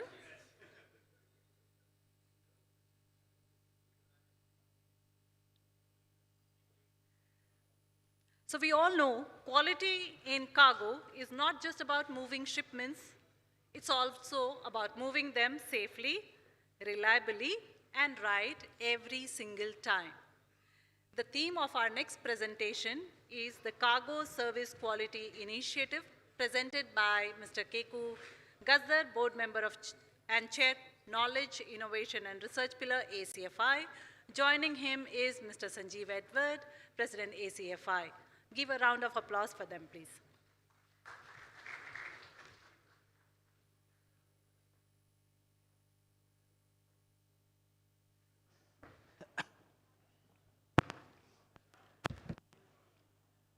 Standing here. Okay. Good evening, everybody. And, good evening, good evening. Welcome to this session. Good to see enthusiastic faces this evening and this time. I have the distinct honor of sharing the stage with the President, ACFI, for a very important initiative as this chapter is doing. Sanjeev, I think first I want to thank you for the inspiration you had in thinking and discussing this over the last year. And I want to give a little bit of context as and when the slides come up. Great. To you, Sanjeev. Yeah, and before we start, thank you. I was just telling Keku standing over there, the engagement levels are so high, and this is a great group. I was talking to Arun, he says, we have got the cocktails happening in a while, but people are still waiting. I think the patience is great. So we've got some interesting insights. But when we talk of service quality, right? I mean, cargo, we're talking of a customer satisfaction questionnaire, a CSQ, a service quality index. Keku, you've been on the knowledge side of it, you've worked on it. Why don't you start off quickly before I get into the depth? Sure. So I'm going to jump to a slide and start with why CSQ? What's the whole big reason that we have this initiative from here? And Sanjeev, what's the gap in the market for which we decided to do this? I'll tell you very simply. The other day, I was in a different town, I was traveling, so I wanted to order some food, right? So I looked at, you open the Zomato app, I went there. I was looking for a good place to order food from, right? It threw me 4 options. The choices, now it's giving you the options 4.8, 4.9 and all of that, right? So how do you choose? The choices is not between a 3.5 and a 4.9, right? The choices is between 4.8, 4.9, 4.95. How do you choose? Obviously, there has to be some measure of quality. Unfortunately, Keku, in our industry, there's no measure of quality, right? Correct. Everybody's saying they're doing a great job. We have self-assessment tools. People do their own audit surveys and all of that. But who's endorsing what you're saying, right? So what you need is, when we go to somebody like a Zomato or a Swiggy's, you've got some, and who's rating it? The customer's rating it, right? The customer's voice is, we say customer is king, they speak the truth, but are we really measuring what the customer is saying? So that was really, we said we need to have a measure of quality. So that's been the thought behind, having a number to say we are doing a good job, who's endorsing it.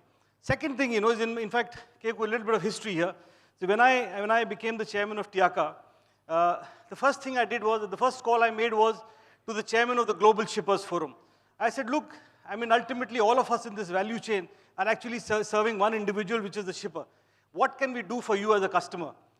And he said, Sanjeev, you see, there is no measure of quality in the value chain. So if I look at a value chain, you've got a airline, airport, cargo terminal operator. There is no measure for me to know which one is doing a great job. So whenever I'm talking to somebody, the only discussion I have is on price. And when you have a discussion on the price, the direction is only one. It's only downward direction, right? When the direction is downwards, what's happening? You may be doing a great job, but you're only talking price. If you're talking price, your margins are depleting. You're not investing back into the business. When not investing back into the business, which means as an industry, you're losing out your competitive edge because you're not improving. If you look at sea, they used to do 52 days, say, to Area 1. They went down to 35, 18. They're investing back into the business. But as an air cargo, you're not. So if you're not investing back, and how do you grow? So he says, one of the things that we really need to do is, get out of this cycle, find a measure where, I can go to somebody and say, okay, I've got 3 players. This is the level of quality they deliver. And, that's where this whole idea of CSQ started. Awesome. So what does CSQ actually get out to do? What's the core reason?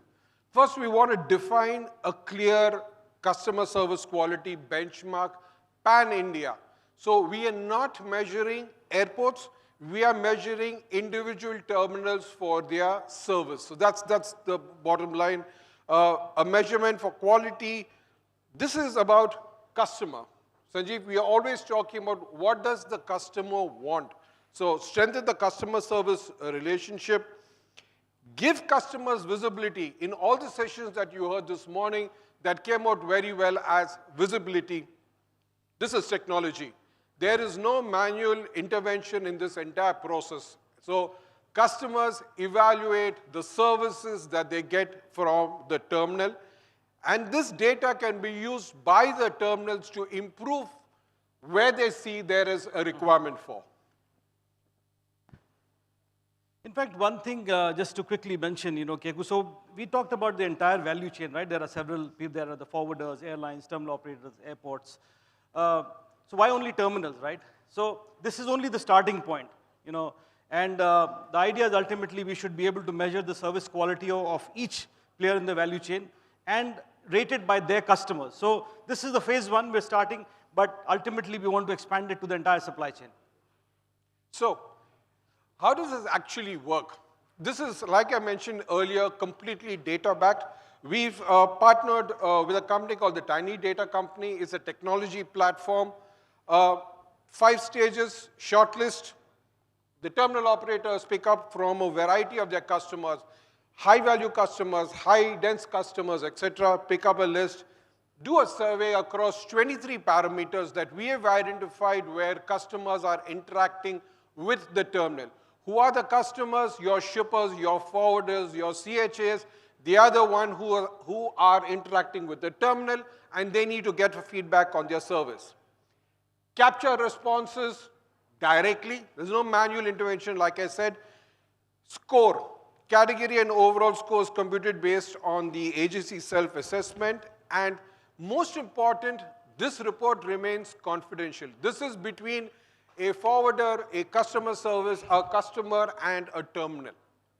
So you're actually measuring on 5 different parameters. You're looking at the infrastructure, so your customer gets to rate, the customer, in fact, the service they get. And we were looking at it global. I mean, how do you create a single quality tool which is, which can be used across? If you break down the entire cargo process down to the bare bones, I mean, there is anywhere in the world you may be, top-notch, highly automated cargo terminal, or you may go to something which is very manual. Some things don't change. There's a customer who will put a cargo on a truck. He will show up at a truck dock. Somebody needs to offload. It needs to go into an X-ray or a storage place. Those customer interfaces are the same. So we actually came to the customer touch points. And how does the customer rate you at the touch points where the customer interface is happening? So infrastructure is one place. There is also the safety and security processes. So I remember, Bob was talking about yesterday or from SAT saying that sometimes we can be overdoing it. So what is the security and safety is good, but it should be at a level which doesn't compromise security or safety, but it should also not be inconvenient to the customer. So you might get measured on that. How good are your processes? Are they customer friendly? Is there ease of doing business? The customers get to. Sometimes we can say, I'm doing a great job.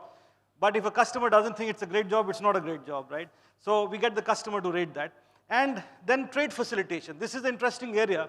And this idea we picked up from what, the ASQ service quality happens by ACI, for the airports. So even if you see Delhi airports as they're #1 for so many years, but it's also the CISF, it's also the other, regulators, which the customs, other regulators get rated on that. So how good you are depends on how good your regulators and the whole ecosystem works. Sometimes in the reality, nobody sometimes has, and no offense meant to anybody, nobody has the courage to go and tell a regulator, say you're not doing a great job, right? Here you have or there's a room for doing it better. Here you have a tool because your customer is saying, look, maybe this process with this regulator is taking a little longer. You can take that report and say, sir, you were doing a great job, but this is a 3.5. Can we work together to make it a 4.5? This is how we've improved the service quality at the airport at Delhi. And this is an example. So we will have trade facilitation as well. We get the regulators to be scored as well. And then you can work together, collaborate with them to improve the service levels. So this is, Keku, how the framework works. This cycle will be done twice a year. We are in phase 1. You can call it a test cycle, a test phase. So every 6 months, this will be due. So it gives enough time to the terminal operator to review the score and improve where the improvement are required. Now, who does what? Again, in the spirit of transparency, ACFI will own the platform, ratify the parameters, the cargo terminal operator will receive the questions, the cargo custom brokers and forwarders will rate, and Tiny Data, which is a technology platform, will be providing the results of the survey.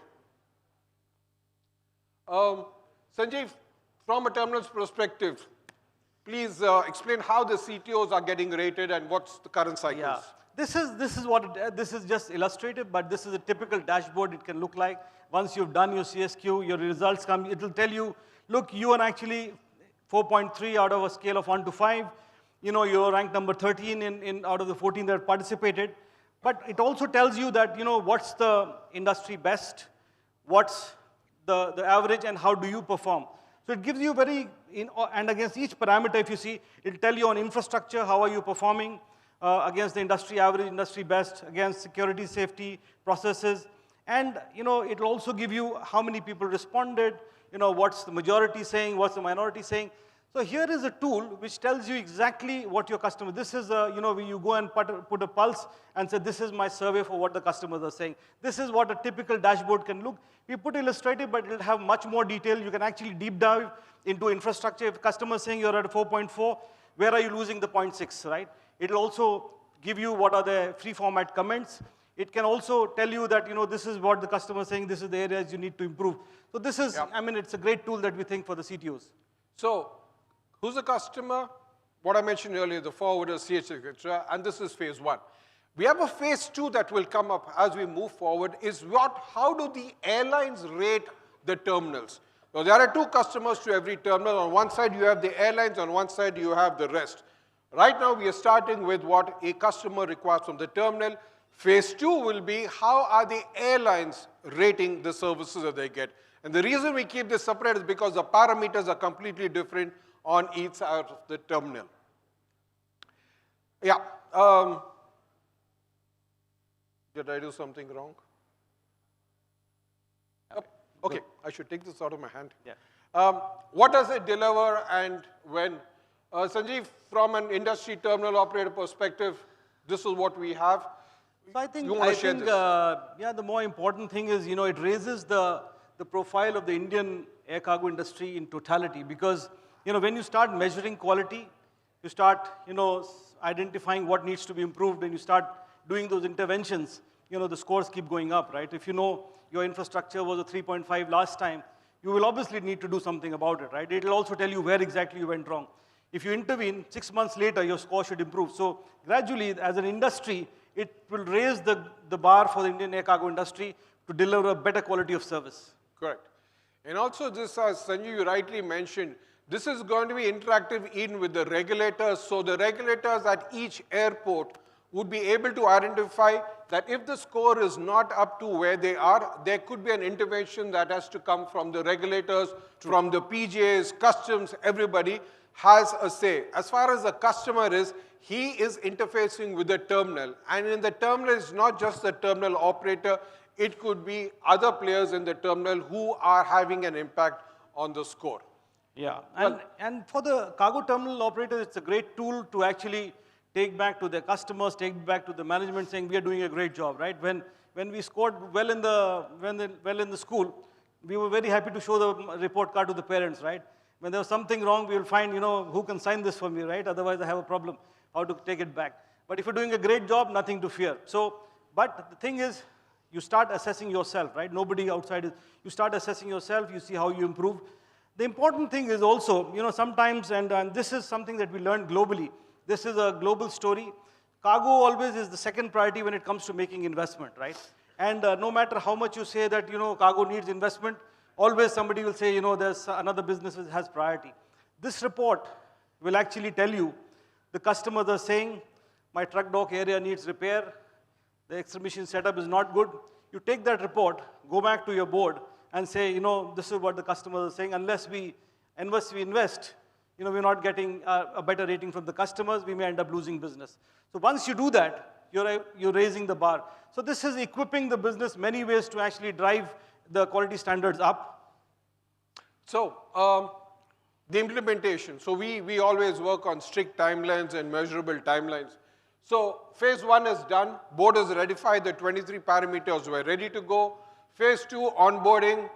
pleased to announce to everybody that all the terminals, the cargo terminals in the country are on board. They all are willing to be part of this. We're starting with the Cycle 1 survey. We will have those scorecards, and we will then move to Cycle 2.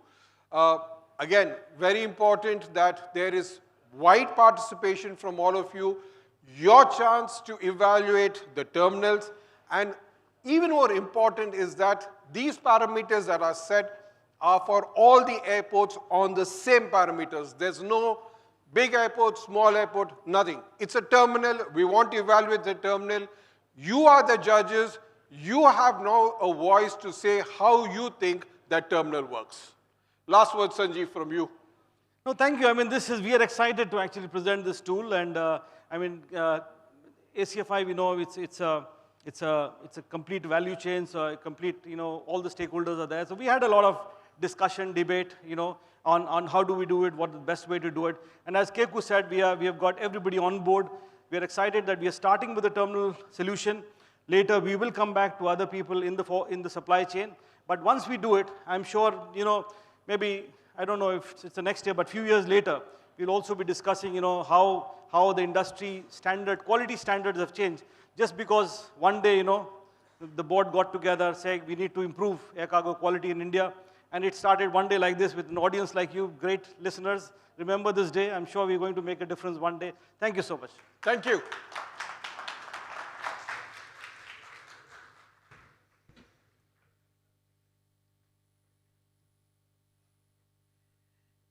Thank you, Mr. Gazdar, and thank you, Mr. Edward.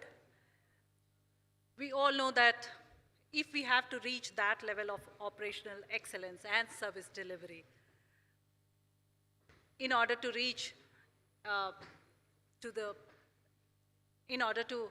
India as a superpower in logistics, quality has to play a very, very important role in all our logistics. Our favorite questions, as I said in the morning, where is it? When will it arrive? And who has it? The three favorite questions in cargo. Perhaps AI can finally answer all the three. Our next session, Tech at the Terminal, AI and Smart Cargo Security. And to moderate this session, may I invite Mr. Amar More, co-founder and CEO, Conclave Logistics Solutions Private Limited.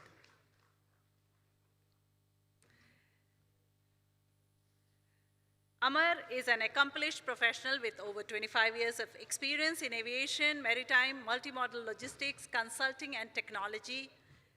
He is appointed as the domain coordinator of the cross-border management domain at United Nations, CFACT.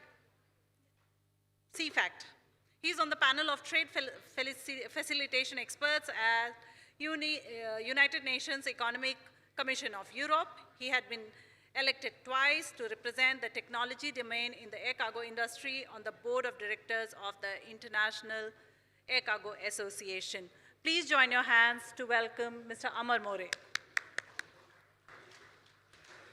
Joining him are the panelists, Shri L.K. Das, Director Postal Services at Department of Posts. May we have Mr. L.K. Das?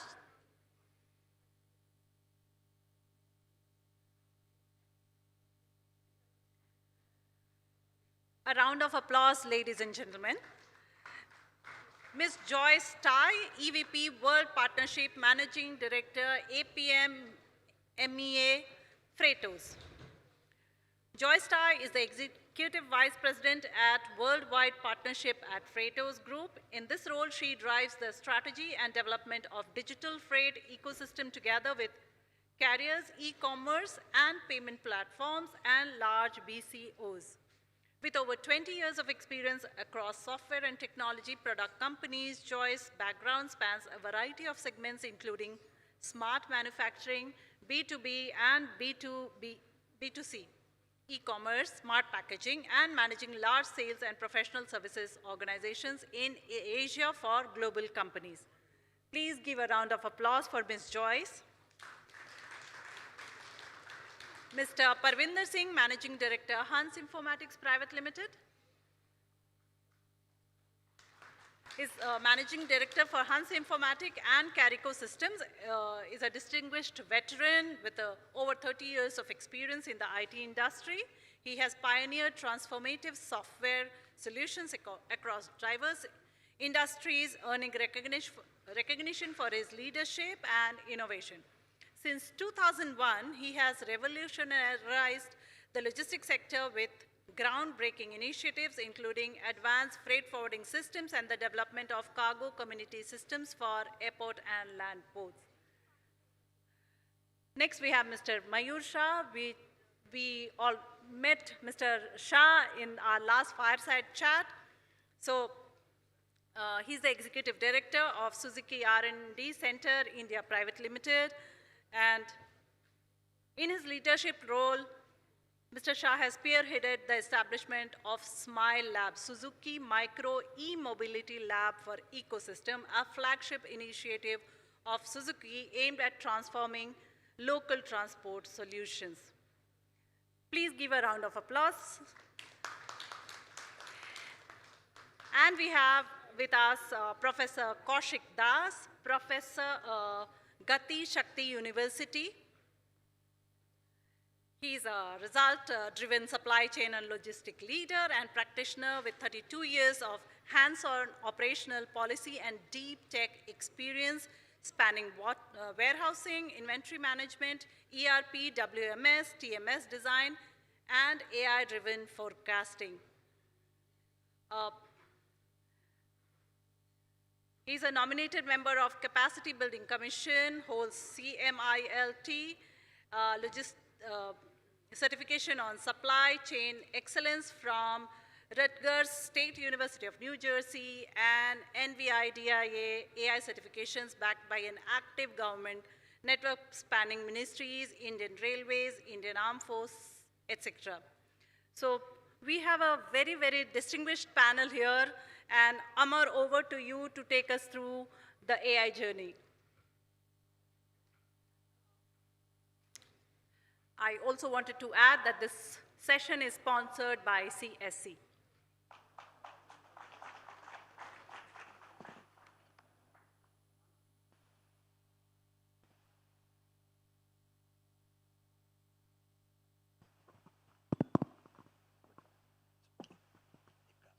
Hello? Can you guys hear me? Very good evening, everybody, and thank you for being here. I have to be honest, I did not expect so many of you in the room, so we'll make it worth your while.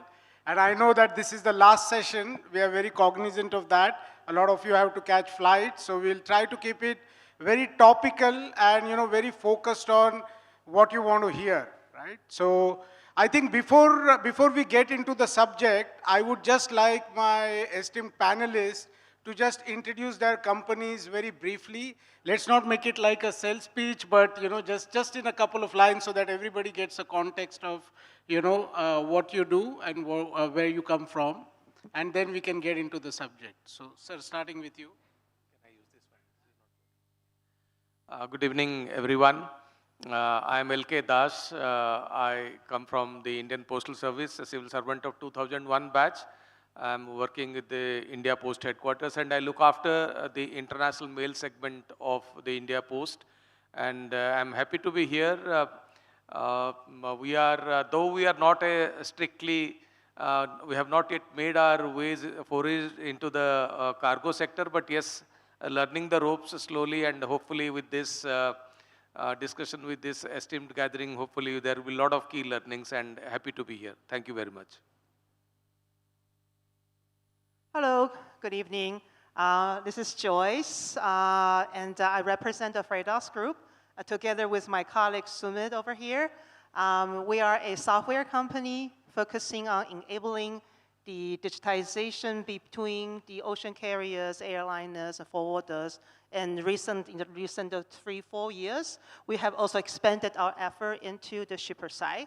So when you think about rate digitization, quote digitization, booking digitization, that is us. We are headquartered in Barcelona, Spain. Our Asia Pacific and the Middle East Africa headquarters is in Chennai. I consider India almost my country now, and I come here a little bit too often. Pleasure to be here again. Thank you. Good evening.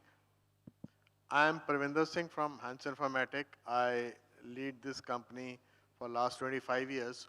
So we provide software solutions to the freight forwarding industry, end-to-end technological solutions for forwarders, custom broker, airlines, airports. And recently we have got onto the bandwagon of implementation of AI within this logistics sector, and how we can automate the processes which were time consuming and manual. So that's our latest offering to the industry, and we are happy to see the adoption of the same by industry accepting it. Okay, yeah, AI is the need of the hour, and we have to go to that and implement it so that we are efficient and cost effective on the whole thing. Hello. Thank you once again. I'm Mayur Shah, Executive Director at Suzuki R&D India.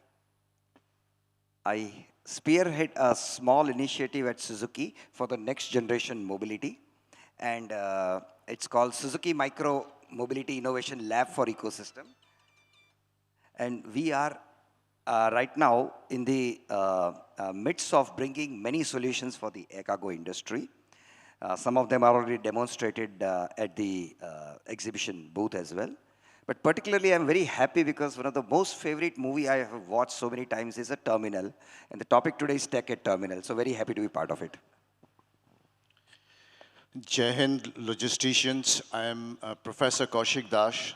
I represent the Gati Shakti Vishwavidyalaya, India's first and only central university created by an act of parliament, perhaps to handle both the aspects, the intelligent human beings who would like to be trained as logisticians, and of course, since it's a session, the artificial intelligence story which blends with both of them. So let's see how the discussion proceeds. Thank you, sir. And finally, I'm the co-founder and CEO, and by CEO I mean Chief Entertainment Officer of Kale. And Kale is a technology provider. We've got our solutions implemented across 52 countries, 170 airports and 70 ports, and all the land ports, land border ports of India are getting digitized through our solution. So I just, let's just get into the subject of today, right? Tech at Terminal. We are just going to broaden it a little bit more because we've got esteemed panelists from different areas of the logistics industry. And I just want to ask you guys a question. How recent is AI? Any guesses? When did AI as a technology start? Anybody? Everybody will get the dinner, even if it's a wrong answer. Yes, that's how old it is, right? I mean, this technology has existed forever. So why is everybody talking about AI now? It's just because the processing capacity, right? The chips that process all these humongous amount of data with, different models, that got advanced significantly over last 3 and 4 years. And that's why we have very practical applications of artificial intelligence that we see today. In fact, a lot of things that we had been using in the past did really have a component of artificial intelligence. Google Maps, maps that we have been using for a long time, all these roborocs that clean your houses, etc. They are nothing but based on artificial intelligence. So this technology has been there for a long time, right? But let's understand the context of AI and the technology at the terminal in terms of what we want to achieve. The whole theme of this whole roundtable that we had yesterday is India doing 10 million metric tons of cargo over next, 4 to 6 years, right? But if you look at this as an airport capacity expansion project, we are probably not looking at it right. How can we process more cargo in the same space? And that's where the subject today comes in, the tech at the terminal. Now imagine this, cargo is moving at a certain speed from land side to, let's say, air side. And if using technology, if you can increase the speed of cargo, then that means within the same warehouse space, you can process more cargo. So, you know, this whole transformation from 3.9 to 10 million metric tons, either we can look at it as just, you know, building more capacity warehouses, or we can look at it by enhancing our processes, our system, using the right kind of technology. And the good news is that we in India, and I'm extremely proud of what we have done in India, in terms of creating those digital communities around the airports and ports, that can really increase the velocity of cargo, and more could be done, right? Simple principles. By working with about 170 airports globally, we understand that cargo moves slowly because of 4 reasons. You know, reason number 1, all trucks try to enter the airport or port around the same time, and that slows down the cargo. Reason number 2, there is still paperwork that happens at the airport, and when the paperwork is happening, the trucks are waiting, the cargo is waiting, and then 10 other trucks wait behind this truck. Reason number 3 is obviously the handlers don't know how many trucks are coming, you know, tomorrow between 2 o'clock to 4 o'clock, right? They know I have to handle 500 tons of cargo or 600 tons of cargo, but when you don't know what is coming between you know, a certain time frame, you only start processing the cargo when it arrives. And reason number 4 is trucks for whom cargo is ready, they're waiting behind trucks for whom cargo is not ready. And that slows down the whole process. So the tech at terminal can really enhance. If you address these 4 reasons using technology, then the tech at terminal can really expedite the cargo flow, which means with the existing physical infrastructure, you can actually process more cargo, and which means the movement towards 10 million metric tons is not so difficult, right? Now, artificial intelligence has got a lot of applications in air cargo, whether it is traffic management, whether it is security, or whether it is, you know, cargo bookings and so on and so forth, right? But before we get into the details of this subject, I just want to ask my panelists, and we can go one by one, if there was just one technology that you believe will completely disrupt the logistics industry or air cargo industry over next 5 to 10 years, what would that technology be? So, sir, if I were to start with you. I think from an postal perspective, the business to which I belong, I think the use of AI tools will be the biggest disruptor. And I am sure this is opening up endless vistas of businesses, and usage of the technology to the best of our advantage and capability will see us in very good state. And that perhaps is the need of the hour and also expectations of the customers to whom we are serving both in domestic frontier and also internationally. Thank you. Great. So if I may add, I just want to maybe add a little bit of flavor to our company. So we provide services, and especially for rate and data solutions, to the world's top 100 forwarders, as well as top 500 shippers. So we focus on rate. We don't do shipment management. We don't do shipment execution. We are not transportation management system, yeah? So if I come from this angle, which is we are the commercial layer.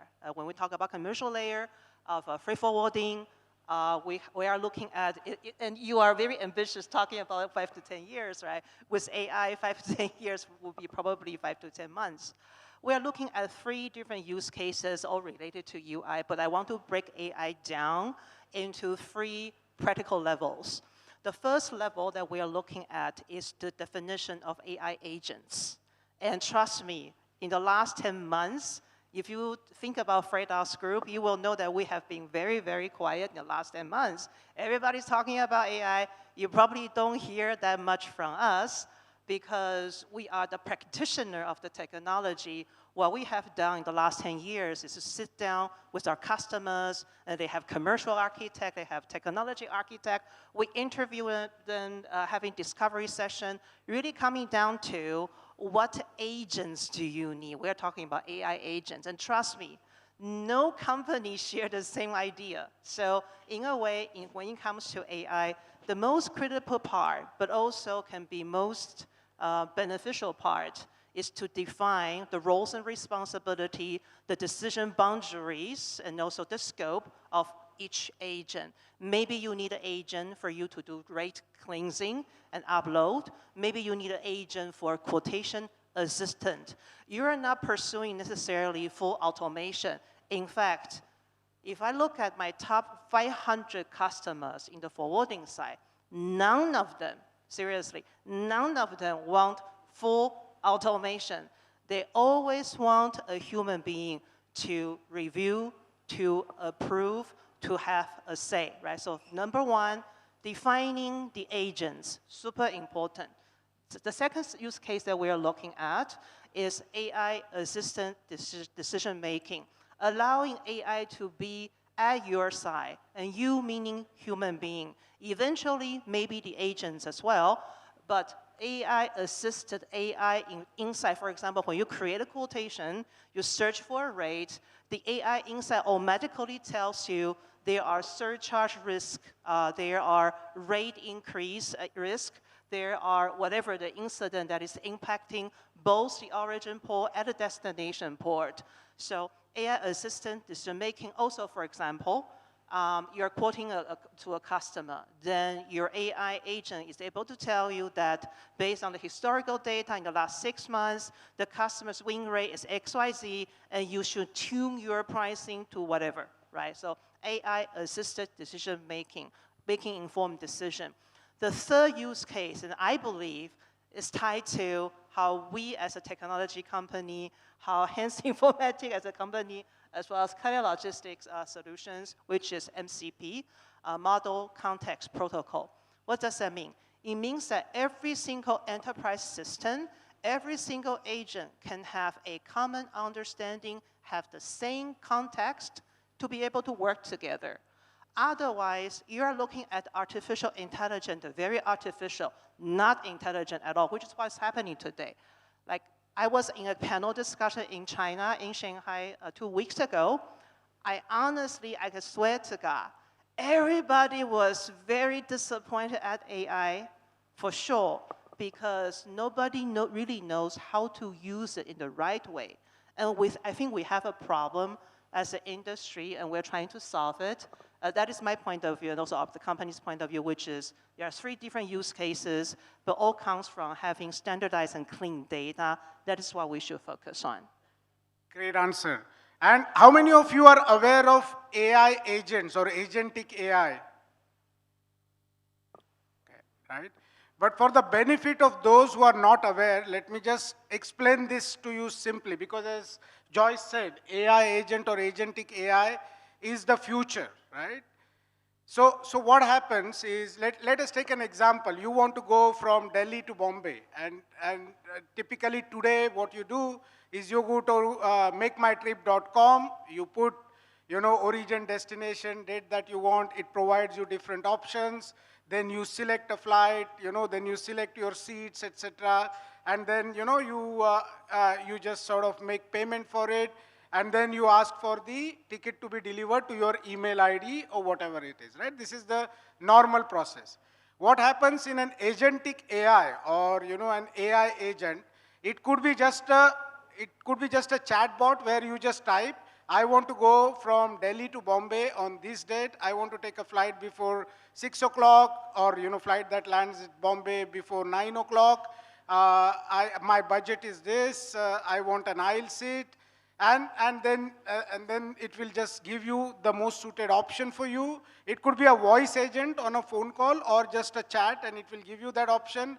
You make the payment and you get ticket on it. So it sort of uses its intelligence based on your request, or it interprets your request, and then it just simplifies the work, right? So that is what agentic AI is. It could be used in several things in our life as we go along. But just to put context to what Joyce said, I just wanted to explain this to you. And you guys have to remember this, because this is going to be the future, as she rightly said, right?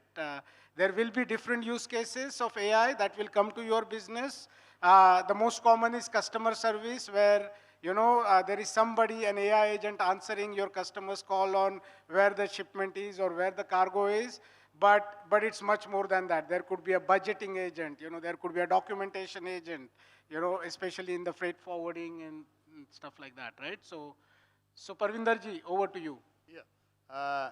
Your question was like, what one AI implementation can disrupt the forwarding logistics market. So I would say the removal of paper, which means we have digitized the whole data from paper to systems, and AI and automation are quite close to each other. AI leads to automation. So once the data is there in the machines, it can easily be the way you are saying agents. Yeah, we have implemented certain agents which can take the data to its logical land, where it can do a lot of processes which are currently being done by humans over there, mundane jobs. They are just punching few keys after looking at data and all that. So that decision-making agents, that punching of keys will not be required by humans. So what happens? Humans are removed from certain roles. Humans will not be removed 100% because supervision will remain with the humans. As she said, end of the day, people want someone to have one last look at what is happening. But believe me, if everything is done properly, more than 50% of the human points will be removed from this cargo industry, because cargo industry, air cargo particularly, is a structured way of working, structured industry. Everything is in a particular chain of implementations, which AI, the current AI, which are simpler implementations, can easily automate it. It can easily take it from receipt to end of delivery, and only the transport of the goods will be in the hands of people, but rest everything, scanning, information, status updates, handing over, taking over, all this will be done by AI agents, and it's coming. It's coming. You might be not so happy with that. It will remove so many people. So many people removal means their jobs are gone, being taken over that. But that's what is happening. And next 6 months, you will see an explosion of these kind of use cases in the world. This will disrupt the industry totally. Thank you very much. Very insightful comments from all of you. Let me take 2 steps back. I mentioned in the previous fireside chat, last year I was sitting in audience. We are totally honest. I'm not coming as a shipper. I'm coming as a technology provider, as a Suzuki. Last year, we sat through from morning to evening, me and my colleague, Mr. Panda. We took the least minimum break. We tried to lap up everything that was said from this panel, because there was a reason for it. Suzuki believes we need to contribute to India as India demands what it wants for the next 40 years. We back looked at it, that Indian economy for last 20 years has been growing at 6%. Will eventually move to 10%. For that to happen, you need inward capital, you need high-skilled worker. Luckily, both things are happening. The most important thing is the efficiency. Same amount of people, same amount of area, same amount of resource. How do you do 2 times, 3 times at higher quality and yet do it sustainability, because that's no more any good to have thing kind of stuff. I'll just pick up from what Amar said, that how do you move the things faster? And that's where we come into. I also agree with Joyce when she said that AI is, actually people are also wondering what to do. The product that what we are trying to, and after last 1 year we have studied a lot, and we are still in the midst of studying it. So one product we brought was the eVTOL that we just got introduced. But the other one we are working very rigorously is the physical AI and robotics.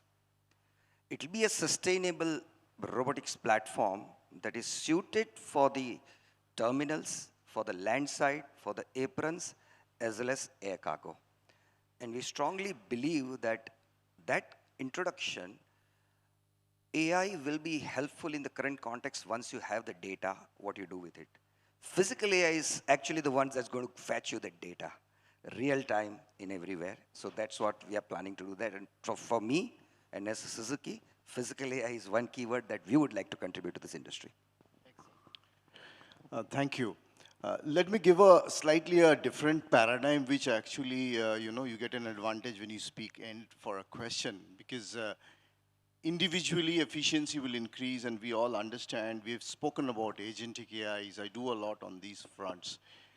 But let me talk about the India story, and I think we are in very exciting times when India is trying to create a UPI movement in the logistics side, with having a platform like Gati Shakti portal, with an overlay of ULIP, Unified Logistics Interface Platform, and a logistics data bank. Now, why I come to the point of disruption is that here is where you are now trying to create a GIS-based solution, which has got over 3,000 layers of individual data coming, which are vector raster data piped into an information which is coming. So somewhere in the panelists before us spoke about three things: that you need to get the process right, you need to get the data right, and then use the technology. We spoke about the technology. Let's see how it can be disruptive. And I think all of us agree to the fact that there has to be end-to-end visibility, and there cannot be certain gaps in between. And that's perhaps the biggest problem. So just imagine when we are now trying to go at that place to go for an upgrade, where we are trying to close those gaps and plug in, because new systems like what Suzuki is telling, you'll have edge computing now adding on to more of analogous data, right? They have to have metadata. Somewhere you have to store those data to make sense of the whole thing. So we are talking about a platform which is a GIS-based platform which has got everything to do with logistics, overlaid with, so that it's not only the government who is deciding, but it is also the corporates who are on board. And then you can see here on top of it, apply the foundational models and the agentic AIs, so that across the spectrum, the agentic AIs through the MFCs are able to talk to heterogeneous platforms. Otherwise, it will only limit to my efficiency. If that is happening, then you are actually inducing the velocity that you're wanting across the whole cargo chain. And that's perhaps is what India will get that disruption happen. Great answer. So since I have you on mic, sir, I will like to ask you, there is this whole fear about if AI is going to, take away so many jobs, how does that work? I mean, you're working for Gati Shakti, university. How do you see this? How do you see, what is your take on this whole thing about AI taking away jobs and India being the most populous country with a lot of young population? What's your take on this? Oh, thank you. It's a very interesting question. But I'll just take you back in history. We used to define the human population as blue-collared and white-collar jobs. The white-collar jobs were the managers who used to be sitting in AC rooms and take decisions. And the dirtied hands people used to do the blue-collar job. Why did it happen? Because of industrialization, right? But did people lose jobs? They changed the jobs, because these artisans, the people who actually changed, there was a way to move it ahead. To answer your question, sir, I get reminded of Ross Roslansky's book of Open to Work. And he has very beautifully told about that if we consider work into three buckets, one which is repetitive and easy to do, the bucket one. The second, which is human assisted, that means I definitely need some intelligence to do this sort of work. And the third, which pure human creativity can do. It is the first bucket which will get the hit. And when we talk about the bucket, your HS code number, your handling, your invoice generation, which is what is the repetitive part of the air cargo systems, can get automated, and that can be something which we need to be thinking of. The second bucket, the AI-assisted human decision-making, will become 10x into production in terms of its productivity. That's where we'll get the benefit. The third part, your leadership, your ethics, your way you decide will still remain with the human evolution, right? So when we have all the three in places, we definitely now see, if you talk about 10 processes at the terminal, this was one of the core subjects of our discussion today. Yeah. So the security, AI in security is already there. We have now high powered X-ray machine, CT CT X-ray machine, 2D, 3D machines, which do the scanning of the objects, and through the AI, they have already learned the machine learning was there, adopted over there. So they flag the box which is to be specially screened by a human interface, and rest of the consignment just flows through the conveyor belt. So this kind of a things there are now machines over there. We know that X-ray machines of Smiths and Raytheons and all that. They already have these machines. They are high-powered machines. High-powered, they call 2D, 3D, CT scan machines, which they do. And then on these machines, there are millions of images have already been machine learned by software algorithms. So the AI is already learned about the thing. So what happens is that it measures the atomic value of the goods with the declared goods. So you have to have a advanced manifest filing for your screening part of it. So based on that, what goods HSN code it has, that the system knows what will be its density, whether it is a organic or inorganic high density metals, and it can then flag which is not matching with what has been declared. So it will speed up the scanning. We already heard that the speed of the air cargo is dependent upon what happens on the ground, not in the air. Air is much faster than the ground. So ground, if we know that how the terminals are over there, you can improve the ground's human capabilities by improving the systems and processes. And of course, when the AI is also replacing those things, but the crunch always comes to the screening part. And that's the security, because air security is primary non-compromising thing. It cannot be compromised. It has to be done clear-cut, correct every time. So these kind of high technological machines and algorithms which sit on top of the machines to constantly learn what kind of the goods data is flowing, what was declared, what was actually there, and if there are any anomalies over there, it will flag it. It will be inspected and then updated in the system, and that will update the machine learning aspect of it. So this will further speed up your one bottleneck, which is of the security and technology, that it's AI only, which is, algorithms are basically AI only. So those algorithms, machine learning is already in places. Of course, right now it might not be visible at many places because the cost of all these AI machines and everything is quite high as of now. But the more usage, what happens whenever some new product is comes to the market, initially the price is high. As its demand increases, your usage increases, the price falls down. I think like same thing will happen with these kind of high tech machines also. The more the adoption of these machines, more the usage of these machines, and ultimately the cost of adopting these machines will definitely come down. And security, we call it smart cargo and all that.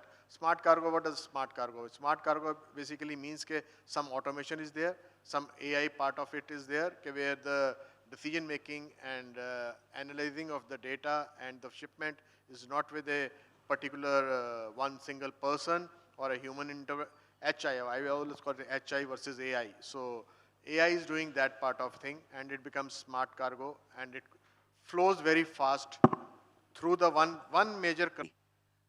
I'm just giving a back of the envelope calculations, what we saw. A 15-acre warehouse required 400 cameras to make sure there is no dark zone, plus 70 personnels. Now, if it goes to 3 times or 4 times this capacity, you cannot go linear in putting cameras, nor in terms of increasing human resource. You have to be more efficient. And that's where physical AI plays a major role. What if your sensing ability is mobile? It picks up the data accurately, it complements your existing infrastructure, it gives accuracy, it gives you a time series data where you can optimize it to figure it out any hazards, optimize your energy bill, and more importantly, your mobility. Today I was speaking with Razlan sir as well, and there is a and it was very eye-opener that sometimes the people who operate and manage, they have to walk 8 kilometers a day. Now this mobility solution, while it's capturing all the data, can also help them move from one place to another. It gives a lot of dignity to labor. One more question about upgrading the skill. One of the beauty of physical AI, and which Suzuki is striving to work, and it's a different context, different industry, solar farms. Now, one of the major surveillance and inspection we need is what happens under the panel, because those wires are very weak and they go very bad, and it kind of reduces the automation. What we plan to use is we are planning to use a village women who are already trained as a drone sisters, drone Didi, train them to run our machine. So we are making technology available to Bharat in a way it's so easy for anybody to operate. So there is no need to make anybody redundant. You can just upskill them to use it. It optimizes your investment as well. And one more thing, I fully agree with the initial conversation as well. What we learn a little bit, we feel accountability is more important than autonomous in the air cargo business. A person should be in charge of it. So you cannot just make it run on its own kind of stuff. And so that's where the person who has experience know what to check, how to check. Maybe this technology can help them, and probably as Sir said, it augments their data so rich that you can do much more with less. Thank you. I'm conscious of the time, and I think we've got about 10 minutes left. I just want to give 4 or 5 minutes at least for the question and answer, because AI and tech is a subject on which you can talk all day long and you won't be done, right? Yeah, but we can keep on speaking for hours together. Mr. Das, I have a question for you. What is Indian Post doing in AI initiatives? What can we hear about from Indian Post? Thank you very much for the question. This is interesting because the public perception of the India Post is like, again, the brick and mortar post office and the traditional mail and all that. But I'll just touch upon a few points that we have started using AI majorly. And as all of you are knowing, we are in the business of sending mails and parcels and all that. We are also in the business of touching lives in terms of citizen-centric services, savings banks, insurance, etc. So the first part of it, when it comes to handling parcels, one of the most touching points, and it's a very touchy point also, is customer grievance redressal. So with use of AI, what we have now come to find out that which are the lanes where we are getting maximum number of complaints. What type of alerts the systems are throwing up, and that basically gives us a feeler on whether this particular lane is not working to how it should work. And the type of complaints, the zone of complaints, the periodicity of the complaints that we are getting when something going wrong, articles not getting delivered, that areas are majorly being addressed by AI. One more important aspect as far as we are concerned is the delivery of the parcels, and usage of AI is telling us route optimization. Now, there was a time when the postman used to go from door to door and he had to travel in sequence. So now, as soon as the articles are sorted and the backend logic understands, and it creates a dynamic route, and accordingly the postman has to move. And that basically makes the job a little faster. It also makes that the job of the postman also becomes little linear, rather than haphazarding here and there, rather than going to addresses which perhaps would be kind of difficult as far as linear sorting is, linear distribution is concerned. We are able to go to a better management of route. Of late, India Post has shifted from the traditional railways to, we have our own road transport network. We have come up, and Professor Sir, he was mentioning about the Gati Shakti and all that. So we are using a lot of learnings from the market, and that we are utilizing the AI to understand the route optimization, what is the load that we are going to carry, what type of vehicles are to be put into service, which are the zones which are clogged, which are the areas where vehicle movement can be easier. And to add to that, in terms of local mobilization of resources, we are using a digital PIN code. We call it DigiPin. And sir was mentioning about multiple layers of data. We have also kind of developed the DigiPin architecture on which as much as 600 layers of various data fields can be populated. And that makes the routing of articles to the destination faster, and that becomes, that makes us much more efficient in terms of getting to particular address. We are talking about cargo, although India Post has not yet entered into cargo business as such, but since a lot of our dependency is on the airlines, and essentially for sending our international consignments, we have to depend on the cargo terminals.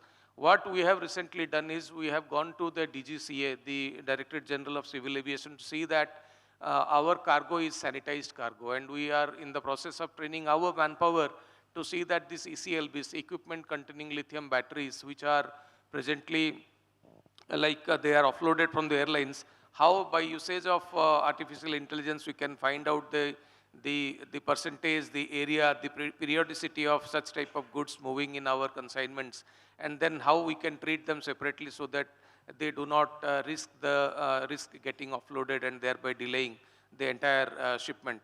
So there are multiple areas in which the AI we have started using. We are developing something known as post-GPT, in which all the customer database, the services that we offer, the type of customer facilitation that can be utilized by going into the system, going into one question. We are using some large language models to see that the grievances, the customer queries, the type of information, all that is required by the customer that can be available at one place. So all these are basically work in progress, and hopefully sooner rather than later we will be coming up with a system which will be fully AI enabled, and that will make the job of both the system as well as the consumers, the users of the system leverage better. Thank you. Can I say a few words about India? Sure. Okay. So today we are actually very excited to be here because after 10 months being very silent, today is our first time announcing the future launch very soon of Freightos AI. And I want to do something very, very special for India and India only. And I got board's approval to do that because as a very notorious Western headquarter company, you guys know that we tend to do what the headquarter tells us to do. But this is the first time we, in return, tells the headquarter what we want to do. India, to us at Freightos Group, this is our home. So what we are going to do, and also based on our observation, we cannot slice the market by the size of the forwarder. We should size by the forwarder's ambition. What do I mean? I have met with over hundreds of forwarders. They are the second generation, third generation, doesn't matter the size. They want to control their destiny. Doesn't matter if the airlines are all digitized, the ocean carriers are all digitized or not, or completely not. They want to control their destiny by building their own front end. They want to decide what the customers see, what their agents see. So with you guys who are truly ambitious, with that ambition, we are going to be your AI orchestration layer, empowering you every step of the way through API. Every step of the way through API, so pure API solution. We don't do that in other markets the same way we do India, but we have empowered many forwarders in India to do that so that you can enjoy your own front end, your own flow, and we empower you through by data. Yeah, so we are the orchestration layer. For forwarders who have not really started the digitization journey yet, and believe me, that is probably over 90% of the community, don't worry about AI at all. We will still support you by building the baby steps, right? But once you choose to, you can also choose to enable a simple toggle on Freightos AI, allowing the agents that are pre-configured for you, and also all the AI-assisted decision-making to be enabled for you. Meaning, if you are not in the right phase to do AI, don't do it. Seriously, it's going to be very artificial. It's not going to be intelligent for you. But if you are ready, you have a good foundation of standardized data set. When it comes to buy rate, sell rate, the logic between turning turning sell rate into buy rate, right, and vice versa, as well as your client data, if you are ready, then that is the right time to start implementing and rolling out AI. Do the right thing, not just do the thing right. That is our philosophy. And Sumit will very soon send our love letter. We call that love letter because it's an invitation to the community, inviting maybe 50 forwarders to join us for a trial run. And we hope to do something very special, very targeted, very tailor-made for the India market to truly enable everyone's ambition. Oh, that's excellent, Joyce. Thank you so much for bringing this technology here. And honestly, Mr. Das, I'm really, really happy to know that so many AI initiatives are happening in, and be honest, I mean, how many of you thought that India Post is doing so many things in AI, right? But they deserve a round of applause according to me, yeah? So thank you so much. I think we are almost out of time. I will have space for 2 questions. If there are any questions for the panels, and then we'll give you, yeah, yes, sir, Krishnan, sir. Can we have a mic?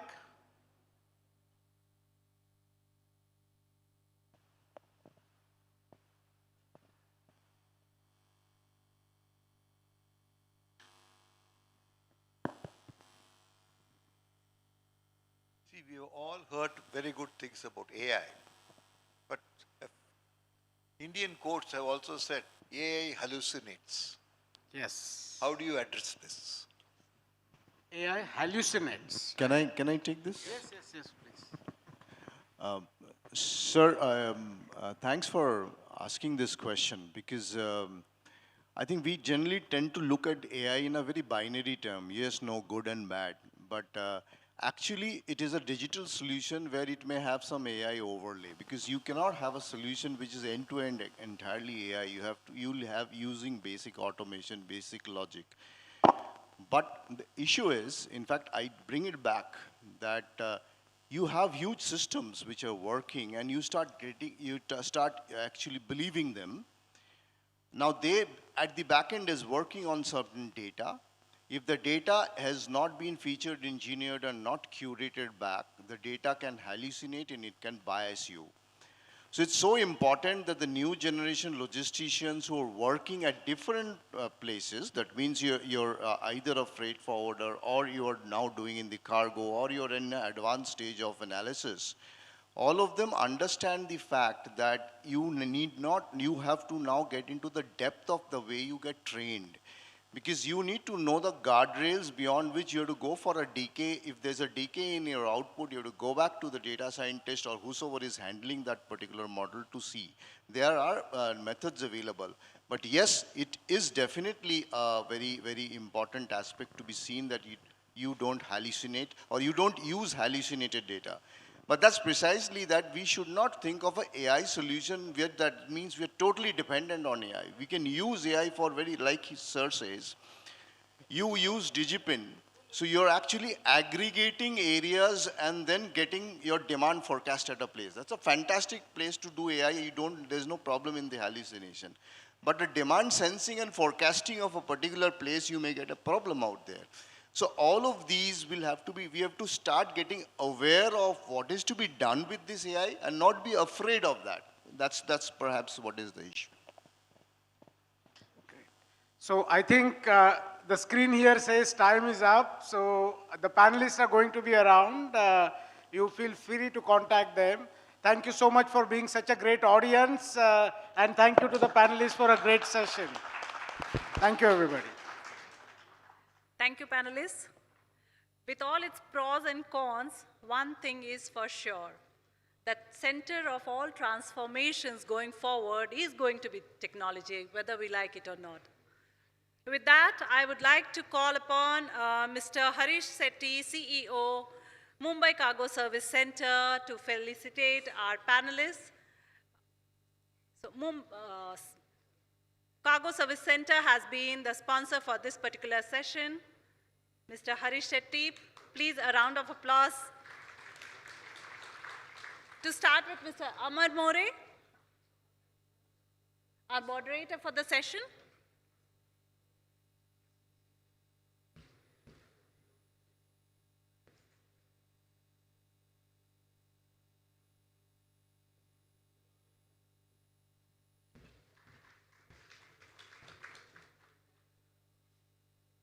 Shri L.K. Das.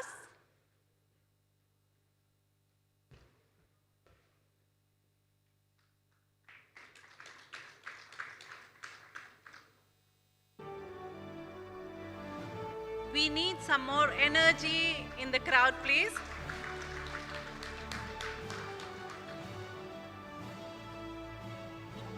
Miss Joy Sty.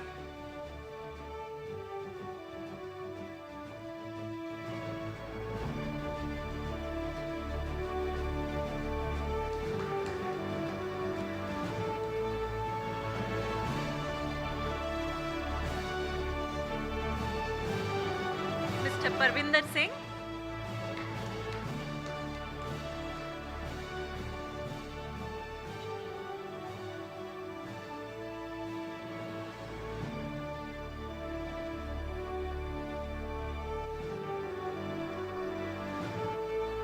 Mr. Mayur Shah.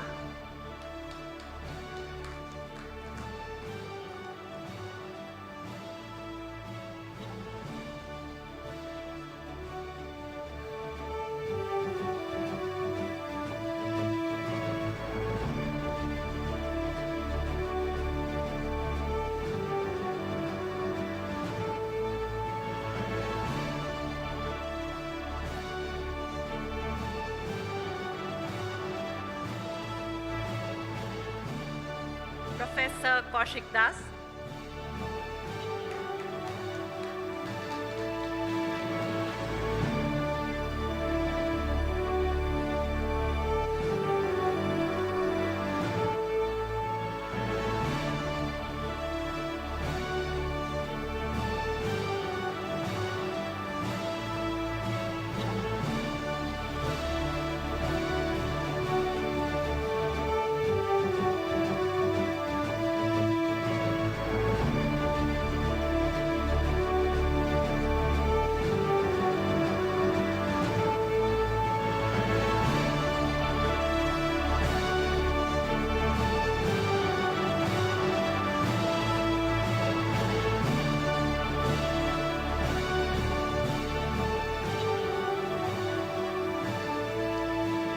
Throughout the day today, we have been discussing as to where we are heading to. But let's take a moment to look back where the journey began. We now have journey of the Indian aviation industry with Mr. Rajiv Bansal, former Secretary, Ministry of Civil Aviation, and ex-CMD Air India. Sir, may I invite you to take the stage and share your reflection with us. Please join your hands for Mr. Rajiv Bansal.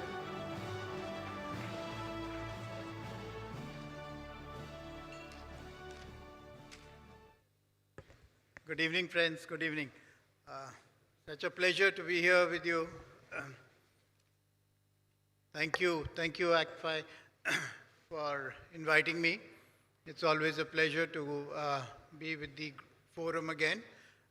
And it's more so to meet people whom I've had the pleasure of knowing over the last several years.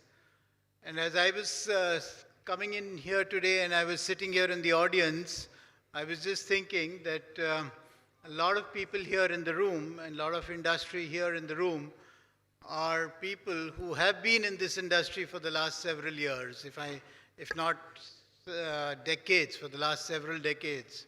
I was sitting with Mr. Wadhwa there, and he's been in the industry for 50 years.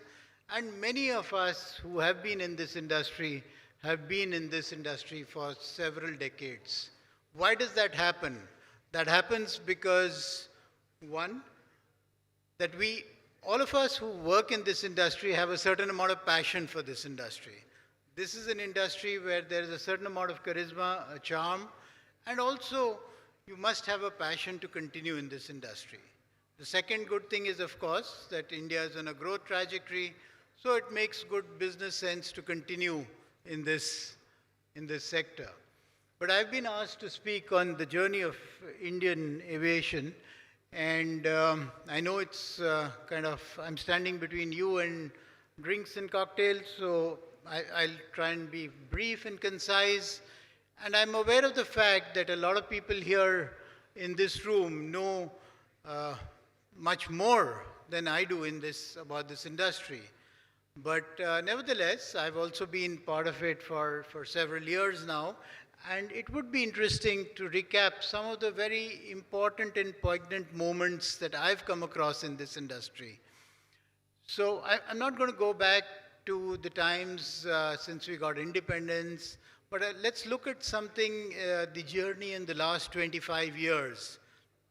And if we look at in the last 25 years, let's look at some of the most, very significant moments that have happened in our industry. I think 4 or 5 really stand out. I've come from an airline background, so I tend to have a slight bias towards airlines. But I think one of the very defining moments in the Indian aviation sector was when Captain Gopinath set up Deccan Airways. That was, I think, in the year about 2003-04, because that was for the first time he questioned the entire logic. He upset the entire commercials of the system, and he set forth a new way forward. He challenged the system, and he pronounced or brought in a model which was sustainable, economically, financially sustainable, and he was able to deliver good service. I think that was one defining moment. And that's, in fact, the year when I got associated with this industry. And, it kind of ushered in a beautiful time in the aviation sector in India. Thereafter, we saw the rise of Kingfisher and the mergers and acquisitions that happened post 2006. I think Kingfisher came in around 2005-06, and the acquisitions. And then we saw its decline too. We saw the birth of Indigo, I think around 2005-06, and the continued growth over the last 20-odd years that we've seen of this airline over the last 20 years. Today it has a market share on the passenger segment for about 2/3 of the market is with them, 65-66% is with them, and we have a very strong airline in Indigo today. We then saw COVID, and which was a challenging moment all over the world, but more so for the aviation sector. We were particularly badly hit. One of the saddest moments in my career in the aviation sector was going to the airport, in Delhi airport, and it was a barren airport. There was nobody there. It was such a sad moment. I mean, it's etched in my memory, and I can never forget that. And during those times, during those difficult times, we saw the birth of Akasa. In the peak of COVID, I remember Akasa came up, and I remember Vinay Dubey coming to me and talking about setting up this airline, and I was kind of surprised, and there was a big kind of airline in the room already, and but he was so confident, and he's an experienced person, and he was able to challenge again the cost economics of the airline industry. And a lot of what we heard in the last session about process improvement, about process digitization, about increasing throughput is something that he was talking of. And over the last 5 years, we have seen Akasa also growing from strength to strength. I think they have about 40 aircraft today. And had it not been for supply chain bottlenecks, probably they would have had much more. So, and I think one last point which was kind of seminal and very important in the airline sector was the disinvestment of Air India, because it put everybody on a level playing field. So I remember Rahul Bhatia used to always tell me that, how can I compete with a government airline, because the government has the Consolidated Fund of India to suck money from, but I don't have that kind of money. So, but with the disinvestment, I think all the players got an even level playing field. On the airport side, I think 2 or 3 very critical things happened. Uh, the new airports at Bangalore and Hyderabad in 2006-07, they were awarded, and we got a new terminal in Delhi too. So the privatization that happened in the metro airports, I think that was a very, very important milestone in the journey of Indian aviation. Second milestone happened with the privatization of 6 airports in 2021. And last year and this year now we have second airports in Delhi as well as Mumbai. I think they have really been very significant moments, I would say, in the journey of Indian aviation. So I think most of you know all this, but it's interesting to recap this, and because this has shaped the future of our industry today. The way forward, what's important is that how do we build on this foundation? What is it that we can build from where we are now? And how does it intertwine, or how does it impact the cargo industry? So I think one of the main things that is important for us is in the Indian environment is the price sensitivity of everything. So it's a very price elastic demand, and whether it's in the passenger segment or in the cargo segment.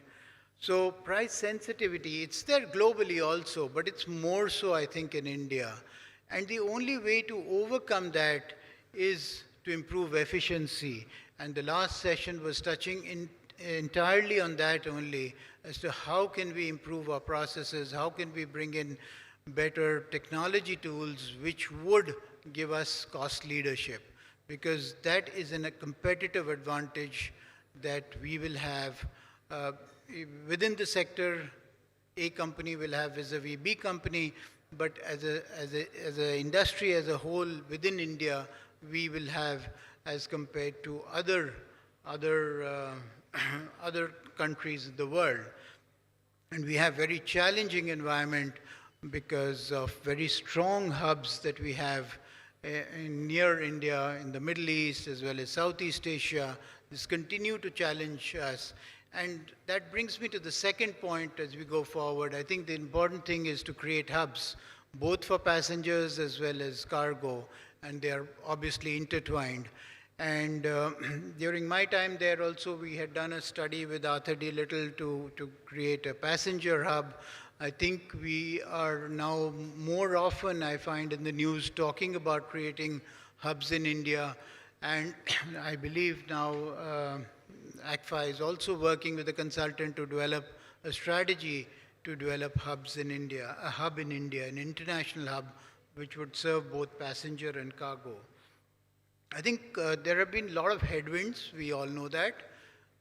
There are continuous headwinds, unfortunately, in the aviation sector, but more recently, I think we've been impacted more than ever. So, two things keep happening, the fluctuations of the oil price and the secular decline of the Indian rupee against the dollar, which has a huge impact for the aviation sector. And I would feel that as we go forward, it's important for all business entities to have international operations, to have a hard currency income, because that perhaps is your only hedge against a declining foreign exchange rate for the Indian rupee. And so I remember airlines like Air India, they have a reasonable amount of income from international operations, which acts as a natural hedge for them. And it is the endeavor of all airlines. I mean, we see Akasa also now with 40 aircraft, they're trying to get into more international routes, and that would give them presence in the international market, which would act as a natural hedge against the currency depreciation. I think one more trend which is happening in India is there's more MRO activity happening in India. Safran has set up a MRO in Hyderabad, in the GMR Hyderabad airport precincts. That is growing, perhaps not at the rate that we would like it to, but it's growing nevertheless. It was a big initiative by Safran to set up that unit in India, in Hyderabad. But overall, I think there's a lot of interest in aerospace components. And we see several companies in India now coming into aerospace components, manufacturing of aerospace components. There's also interest now in manufacturing airframes itself. We did see some time back Adani doing a MOU with Embraer for setting up a mid-size aircraft manufacturing setup. Today morning I was reading that the Defense Ministry has floated a tender for a mid-size Air Force transport aircraft, and there are 4 players who are tying up with international OEMs to set up that facility in India. There is, of course, a C295 manufacturing facility with the Spanish subsidiary of Airbus, which is there in Vadodara, which has kind of set the baseline for future growth in India. So that's an important trend, and I think that trend will continue, and it will bring, I think, more business to all the people and all the companies who are here in this room too. And so that's kind of exciting news. But overall, I think there are challenges. There always have been challenges in this industry. Some challenges will continue. But notwithstanding that, there is a huge growth potential powered by the growth of the Indian economy. And I think one of the big challenges also is the supply of aircraft coming in. There are only 2 major OEMs. And I think the Indian market can absorb aircraft much faster than they're getting delivered into India. And hopefully international supply chains will ease out somewhat as we go forward. The production at the 2 big companies, the 2 big OEMs will get ramped up. They will deliver more aircraft into India, and that will help further growth of the sector. I think these are some of the important trends that we need to look out for. I myself work for an aerospace component manufacturing company now in Bangalore, and I do see that this trend is growing. Somebody mentioned about eVTOLs also, so I also advise a company which is in the eVTOL space, and we are seeing good growth in this sector in India. And we're trying to be at par with what's happening globally.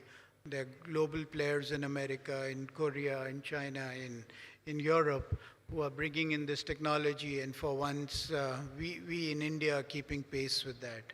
So it's kind of exciting times ahead. And yeah, that's all I had to say. I don't really want to give a long speech today. And I know it's not the best timing for doing this speech.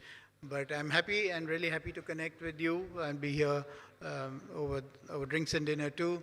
So happy to meet you individually. Many of you are old friends, and it's so good to see you all. And thank you to the organizers for inviting me. Thank you.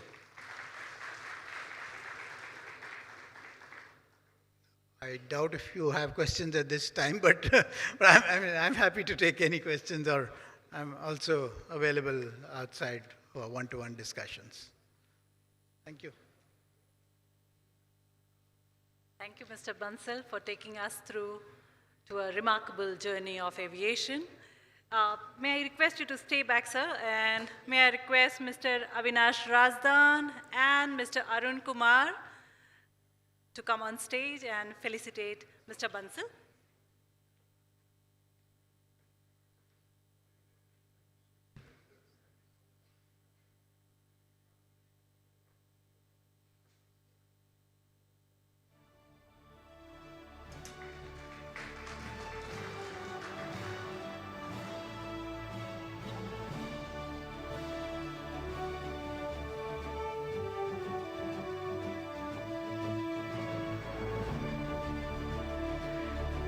May I request the 3 of you to stay back.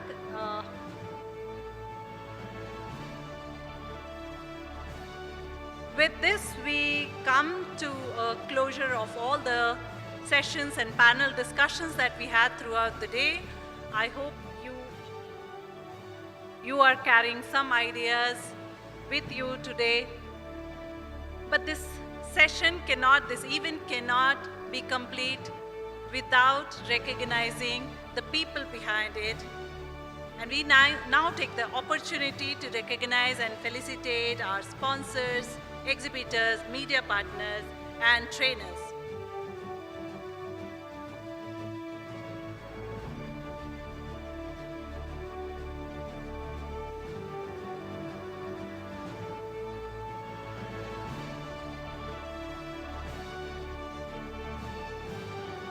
I would like to call upon Cathay Cargo for being the title partners for this grand event. May I have the Cathay Cargo team on stage, please?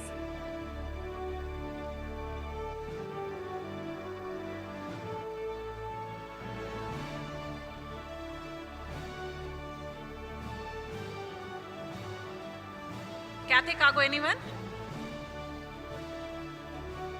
The event was powered by SkyDrive and Suzuki. May I have the teams from SkyDrive and Suzuki?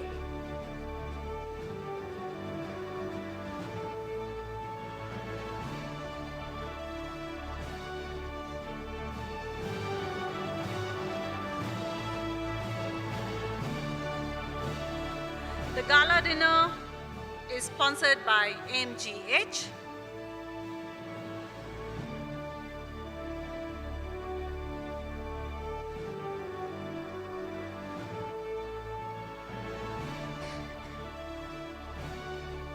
We have someone from MGH.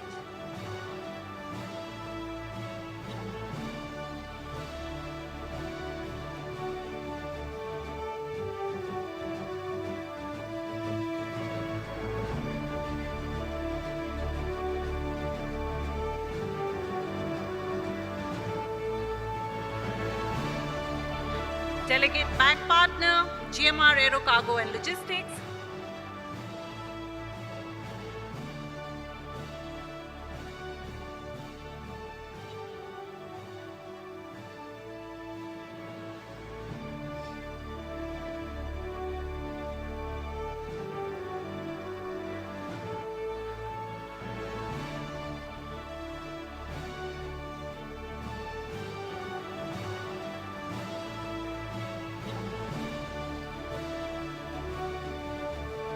Our platinum partner, Freightos.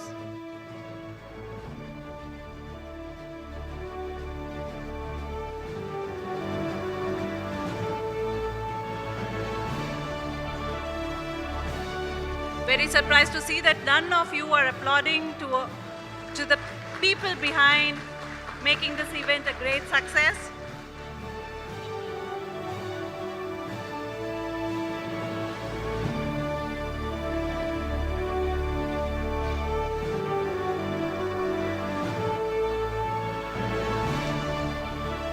Platinum partner Bangalore Cargo, including WFS Bengaluru and Menzies Aviation. I will receive the award on behalf of Bangalore Cargo.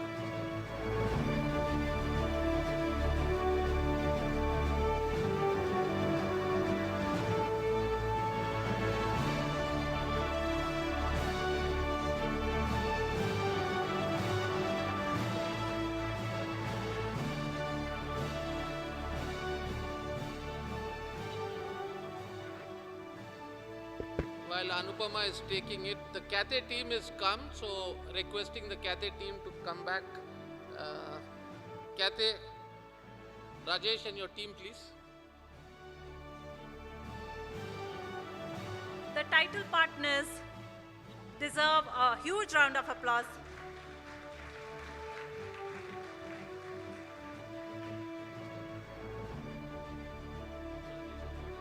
Yeah.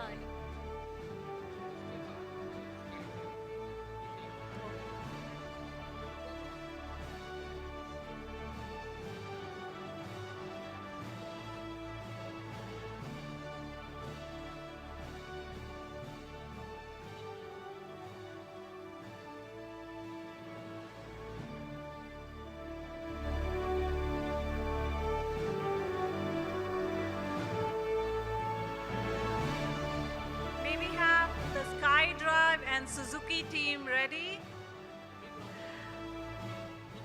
Please, Can we have a very big round of applause?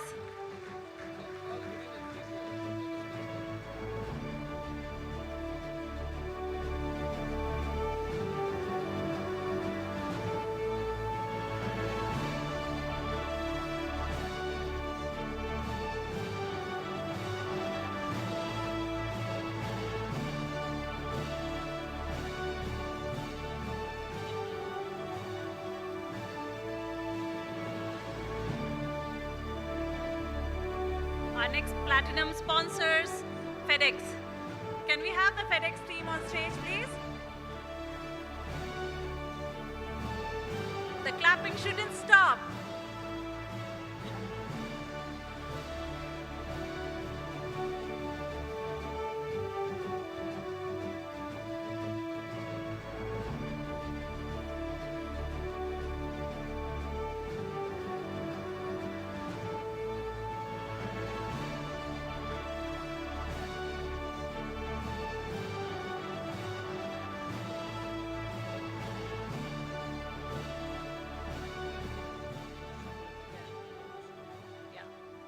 May I please request people at the back to please settle down. There are enough empty seats. Can we have all of you seated so that you can clap for all the sponsors and supporters here? The next sponsor is Business Session 1. It is Total Solutions. Can I have Total Solutions team up?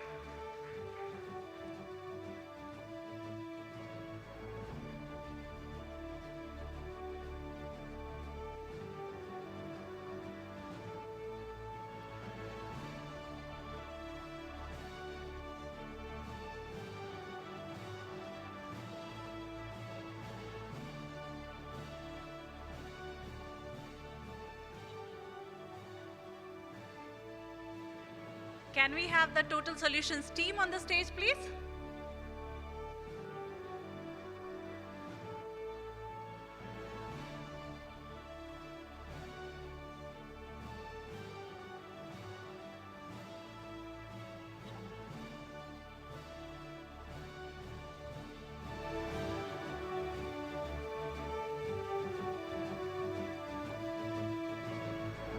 Business Session 2 was brought to you by Grace Group. Can we have Grace Group team on the stage with a huge round of applause?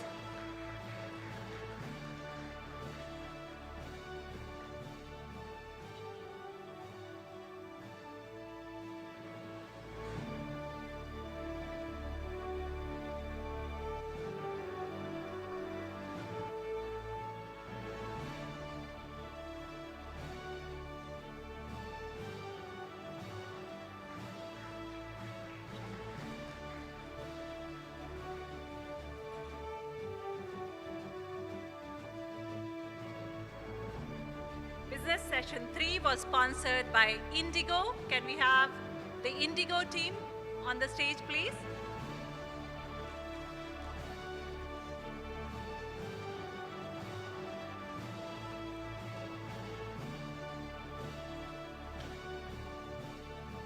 Anyone from Indigo? Moving on, Business Session 4 was brought to you by Cargo Service Center, India. Can we have the team from Cargo Service Center on stage?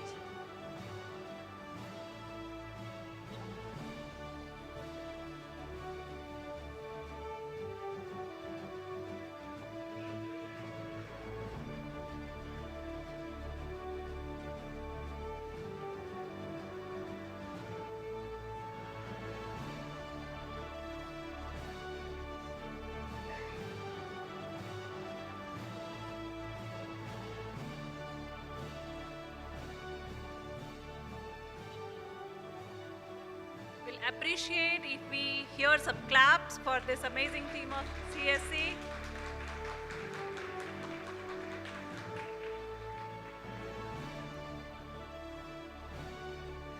Our cocktail partner, Delhi International Airport. goes the clap. Without even asking for it. Let's go for it. Bigger one.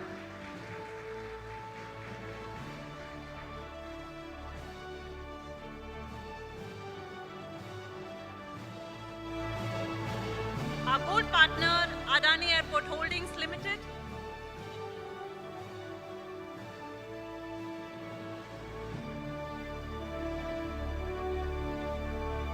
Do we have any?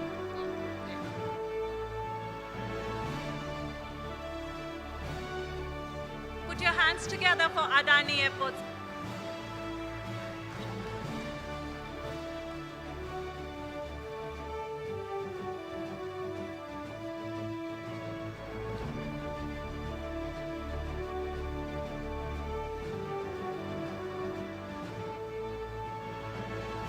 Our gold partner, Indev Infra Private Limited.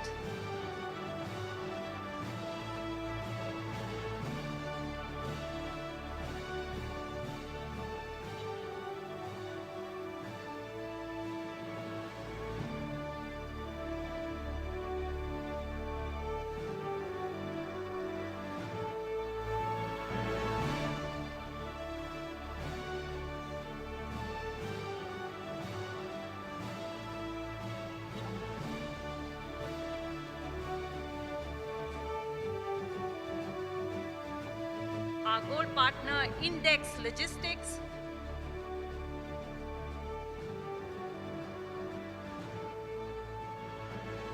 Do we have Index Logistics?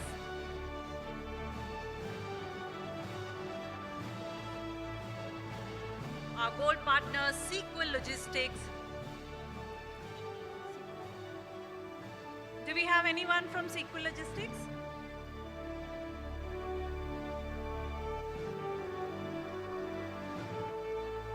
Moving on, our silver sponsor, Gina and Company.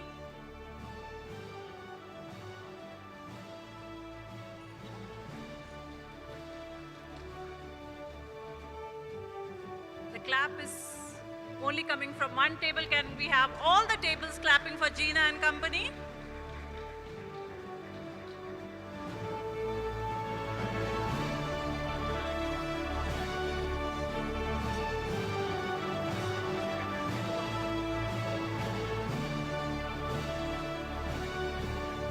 Silver sponsor, Exportal, Boggletree.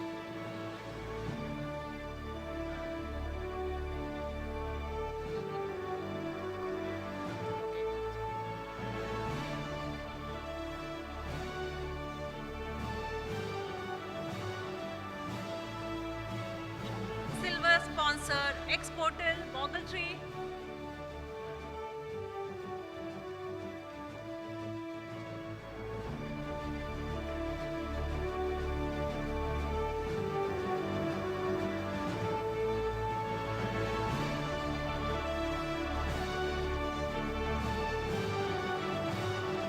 Silver sponsor, Zeal Group. Can we have Zeal Group on stage, please?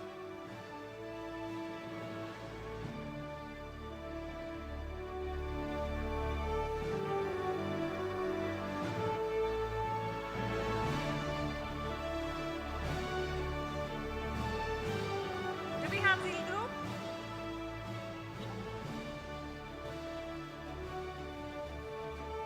Moving on, table branding partners, Skyways Air Services Limited.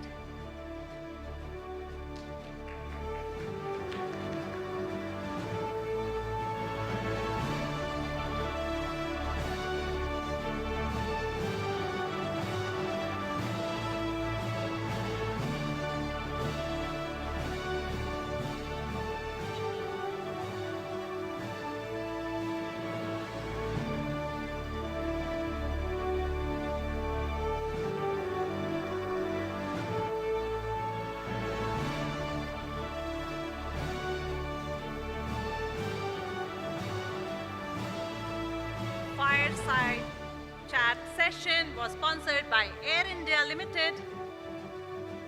Can we have the Air India team on stage, please?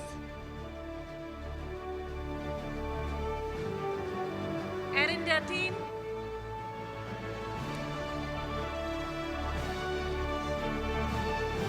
Please welcome with a huge round of applause.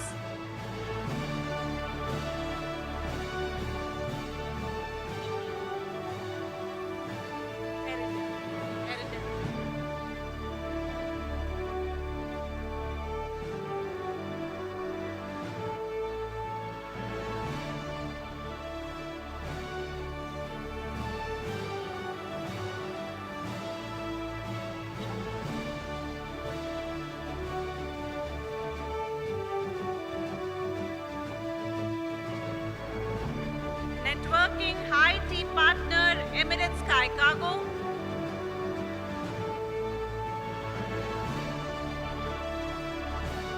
Can we have someone from Emirates Sky Cargo?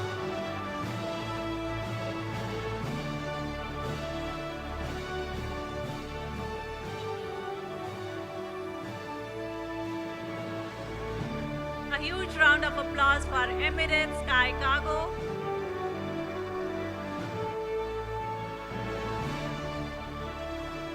Networking High Tea Partner, AI Class.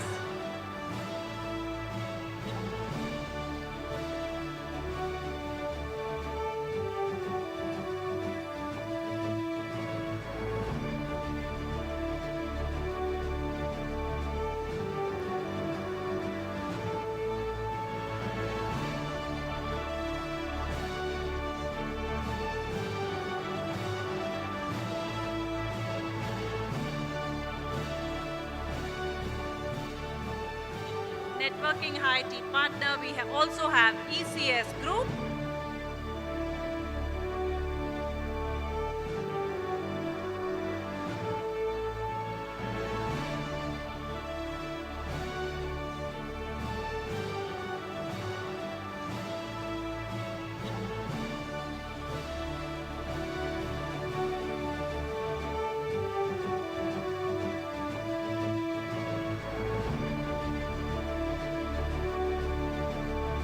Networking tea partner for the morning was RE Rogers India Private Limited.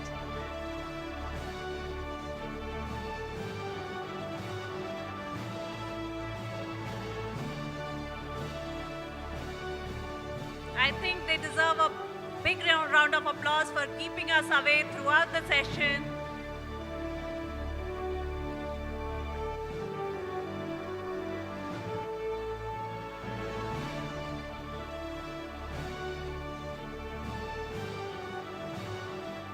The networking tea break for the evening was sponsored by Continental Carriers.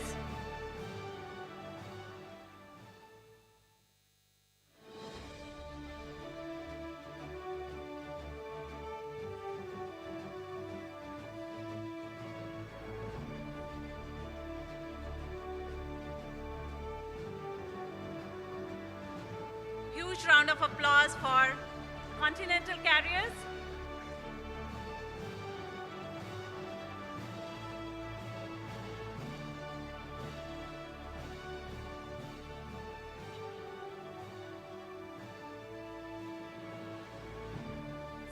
So we had missed the Total Solutions team in the beginning. So may I please invite Total Solutions team on the stage to receive the award for the Business Session 1.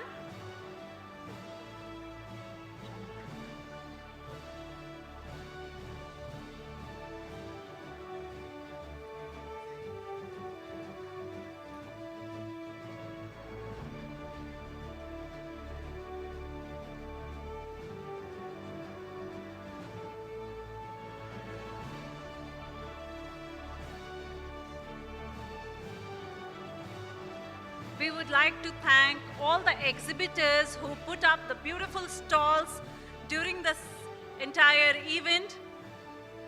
To start with, Hekka World.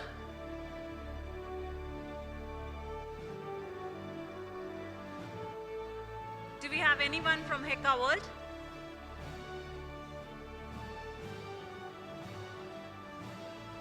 Moving on, Hans Informatic Private Limited. Mr. Parvinder Singh is very surprised, but so you need to come on the stage.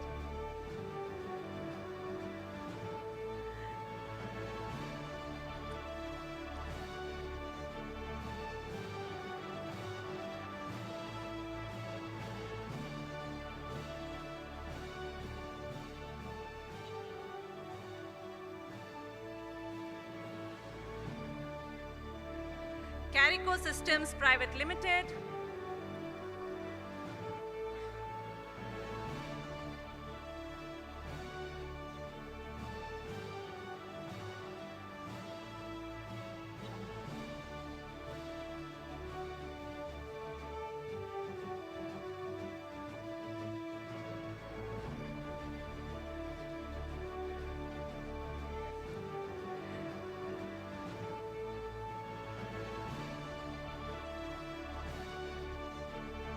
may I request AI SAS Noida Cargo Terminal team,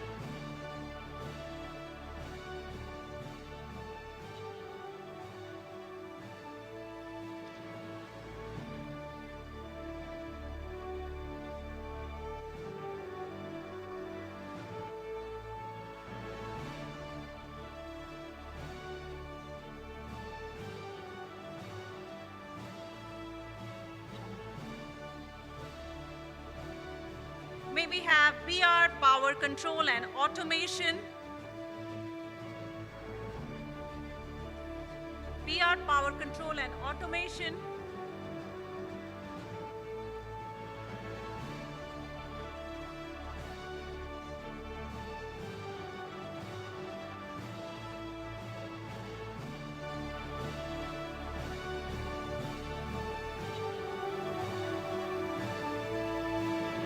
Quinlan Bird Cargo Private Limited,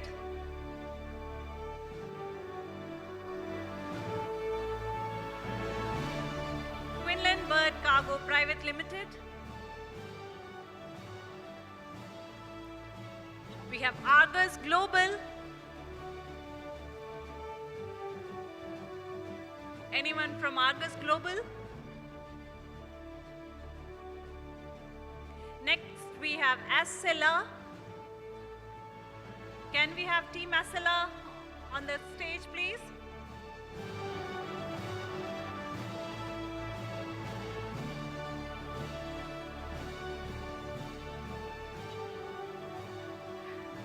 Can we have Team Jita, Global Investment and Trade Advisor, on the stage?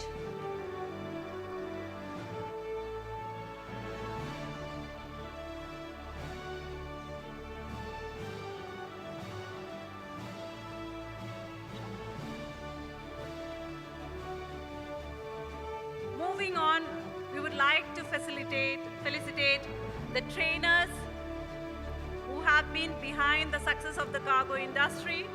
To start with, Ms. Anindita Sarkar, Assistant Manager Training, AAI Cargo.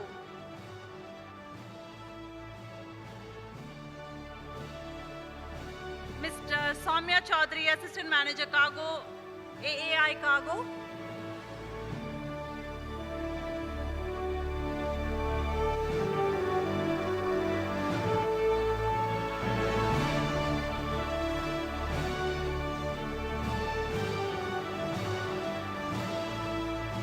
Mr. P. Balasubramanian, Founder and CEO, ACCIS.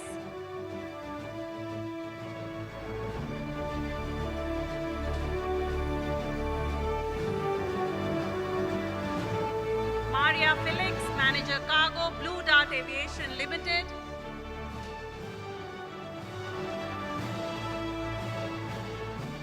Ratin Raval, Senior Manager Training and Development, GMR Airports Limited.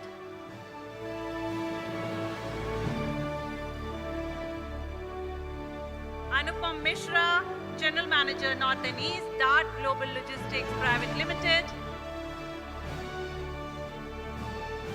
A huge round of applause for Mr. Anupam Sinha. I can see him making his way through to the stage. Come on, join your hands for Anupam Mishra.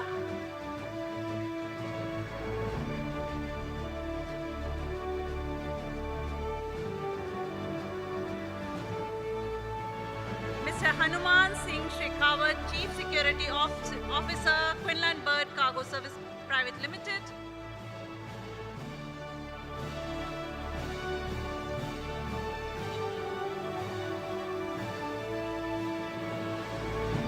Mr. Hanuman Singh Shekhawat. Mr. Sripati Adapa, Manager, Standards and Certifications, GMR Hyderabad, Air Cargo.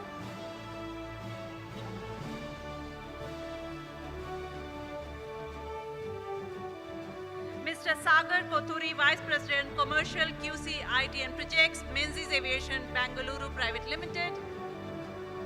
There I can see Sagar. A huge round of applause for Mr. Sagar Kothuri.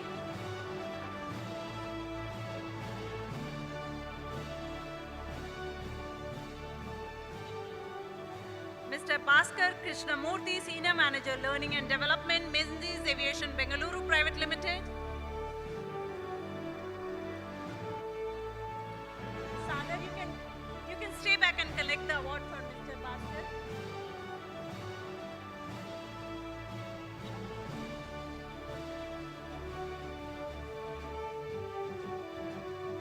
Mr. Ramaswamy Srinivasa, Senior Manager, Customer Service and Regulatory, Menzies Aviation, Bangalore Private Limited.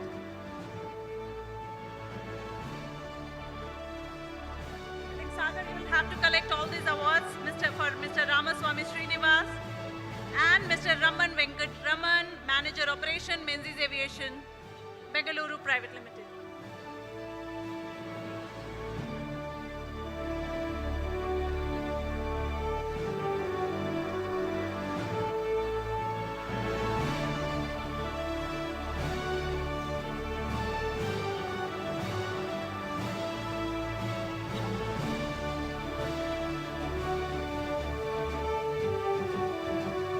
Mr. Bhaskar, Mr. Ramaswamy and Mr. Raman Venkat Raman.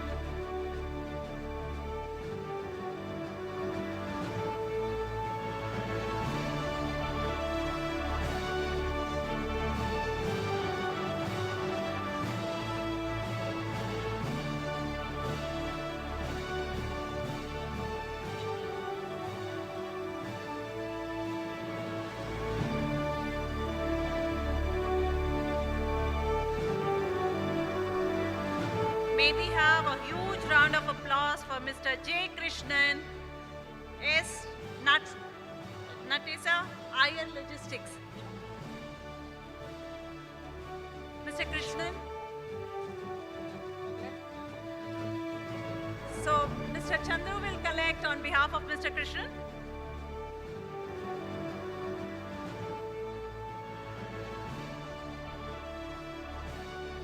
Mr. Raj Sharma, Assistant General Manager, Corporate Strategy and Client Relations, Skyways Air Services.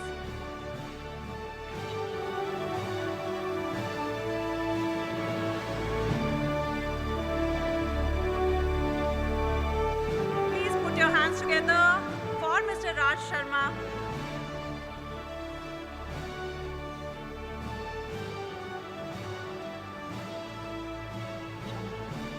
Mr. Y.K. Goyal, Managing Director, YKG Aviation Academy.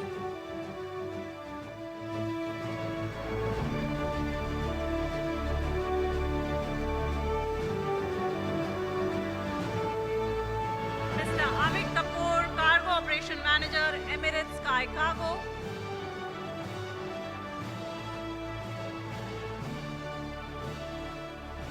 Put your hands together for Mr. Avik Kapoor.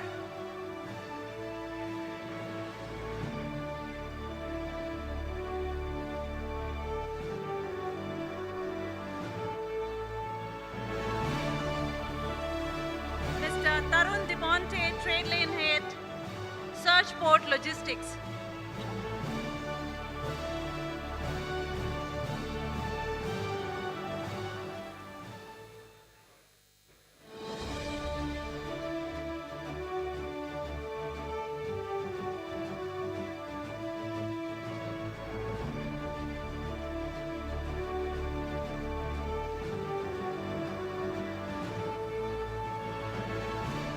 Ladies and gentlemen, we all agree that ACFI has done a great job in bringing the cargo fraternity together. Do we all agree?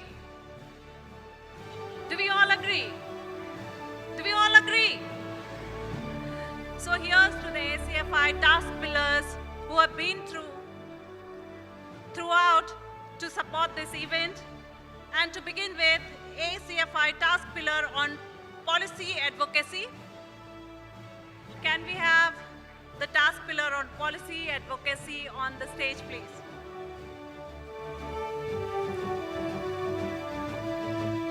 We have Mr. Mamidala on stage.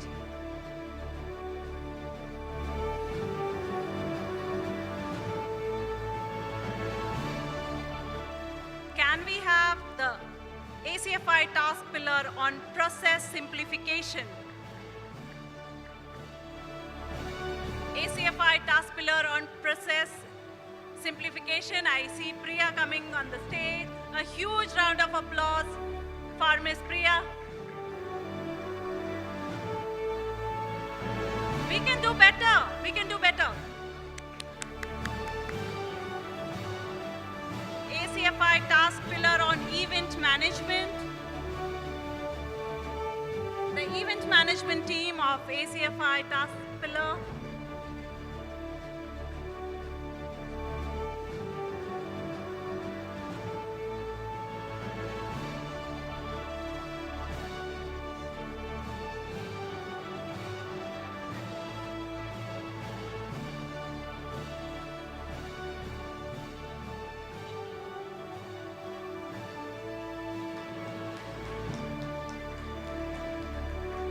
Can we have the ACFI task pillar on skill development on stage, please?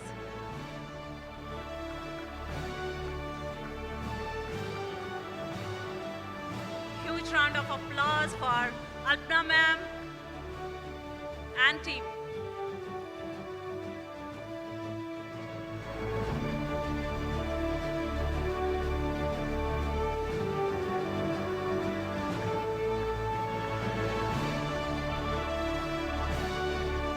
I'm sure they deserve better clapping.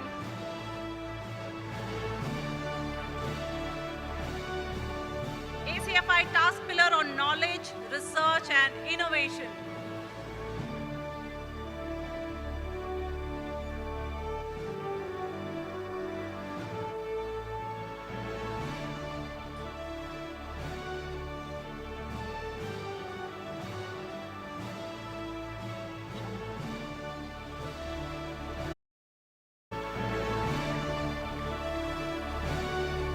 I need all of you all to put your phones down and give a huge round of applause for this one, which is ACFI task pillar on Go Green, ESG.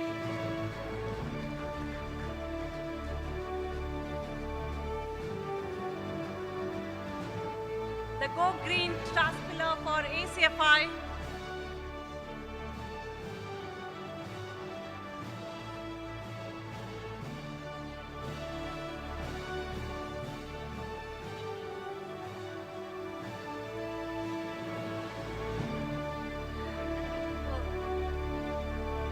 So Mr. Arun Kumar is taking the award on behalf of Mr. Cyrus.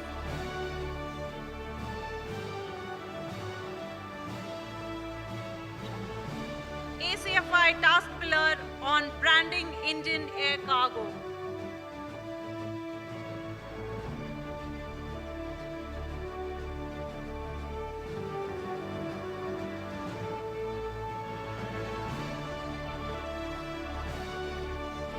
Do we have the team from the branding? Do we have the branding team?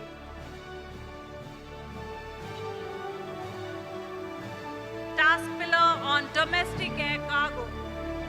ACFI task pillar on domestic air cargo.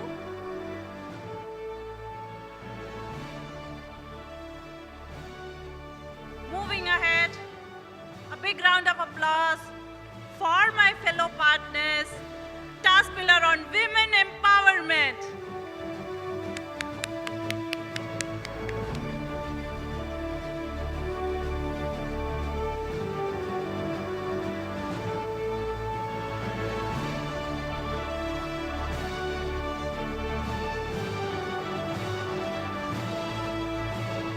I surely would want to join the gang along with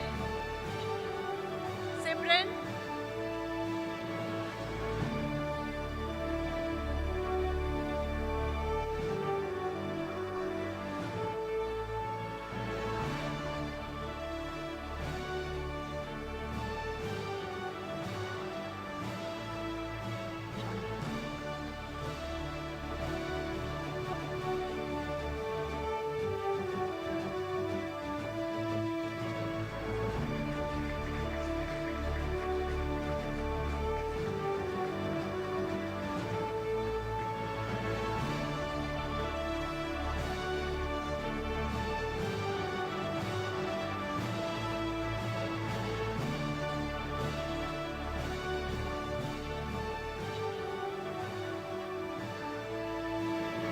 Moving on, ACFI task pillar on regional outreach and partnership.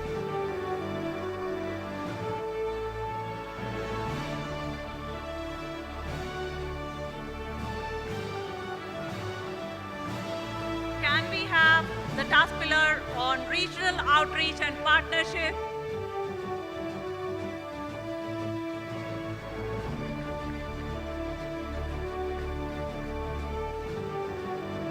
ACFI task pillar on membership drive.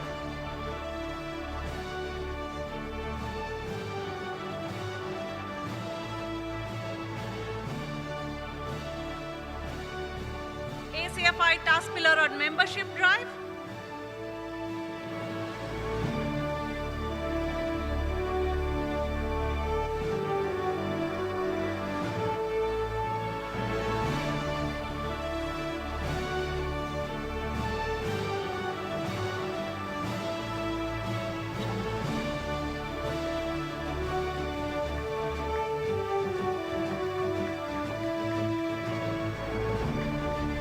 We would also like to recognize our regional chapters who have been doing a great job in their respective regions. To start with ACFI Ahmedabad chapter. Do we have anyone from ACFI Ahmedabad chapter?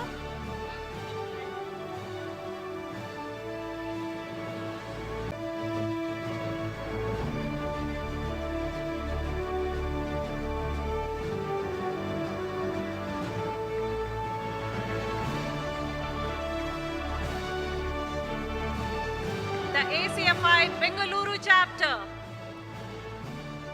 Can we hear it for Mr. Chandru? Come on, we need a bigger applause.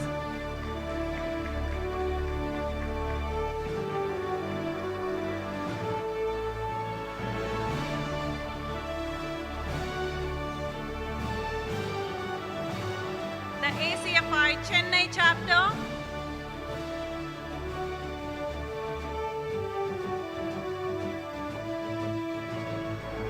Moving on, can we have the ACFI Delhi chapter? We have someone from Chennai.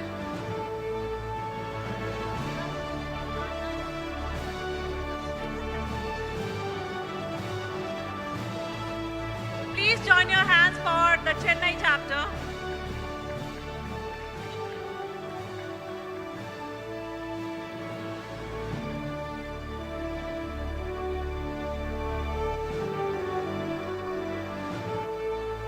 Next we have the ACFI Delhi chapter.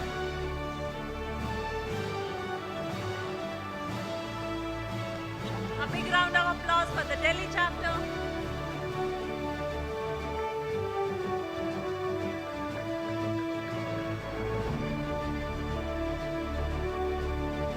ACFI Goa chapter.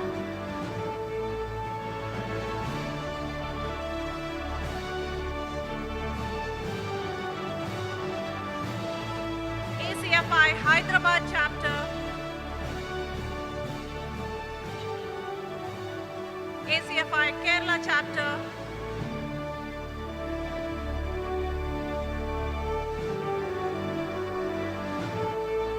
Do we have the ACFI Kerala chapter?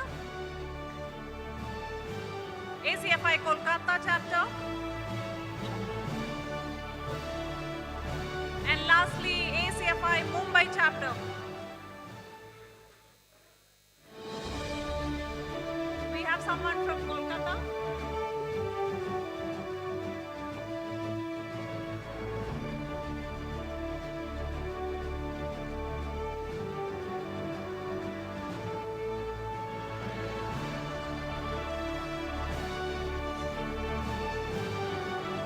We have Ms. Chetali from our Bombay chapter. A huge round of applause for our Mumbai colleagues.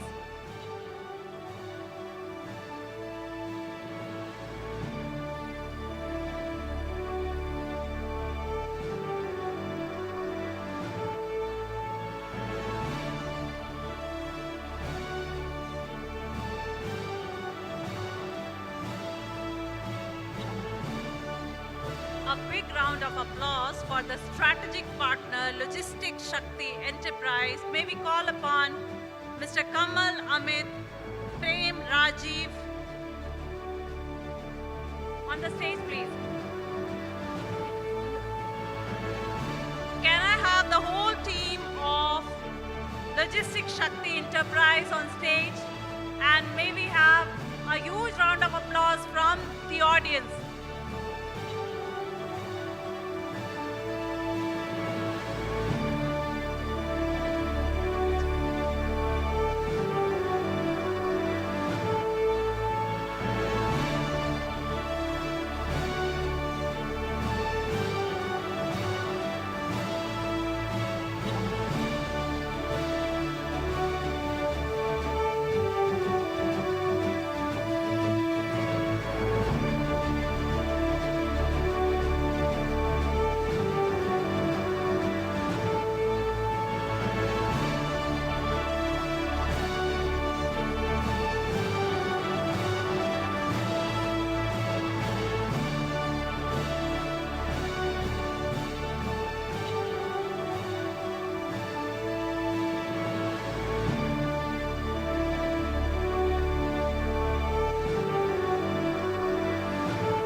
Moving on, we would like to say our special thanks to all our media partners for giving us the visibility to the world, starting with Cargo Talk. Can we have a huge round of applause for Cargo Talk? Team Cargo Talk.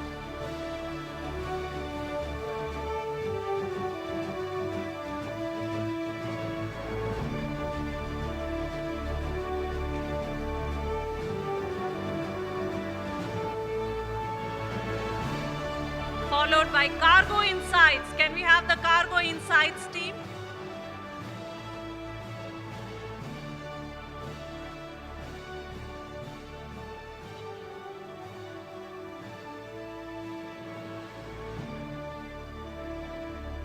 Ladies and gentlemen, they deserve a huge round of applause. Cargo Insights.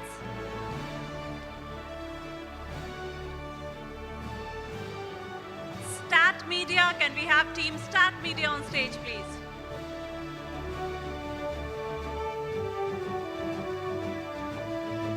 Team Stat Media.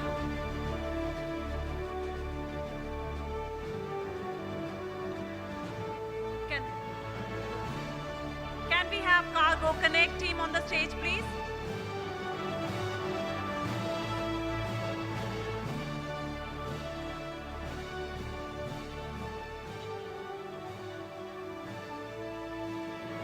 Can we have A-Pace Digital?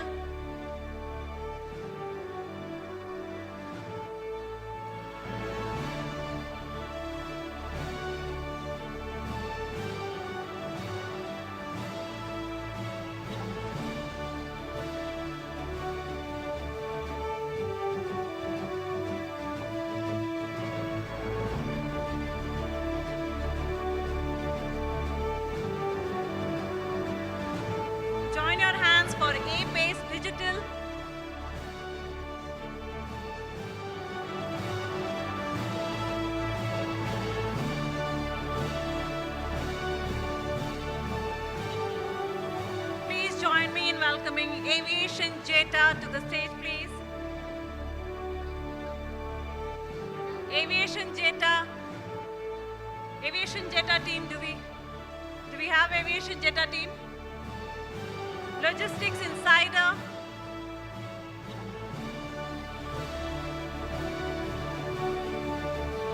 Logistic Insider.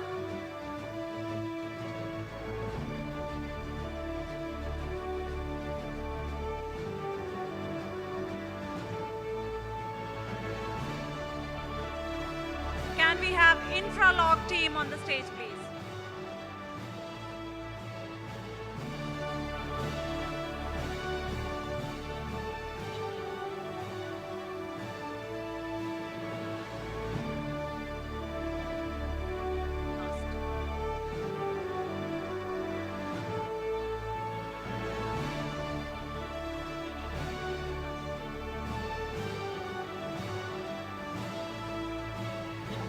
Last but not the least, media partner, Teamwork Communications.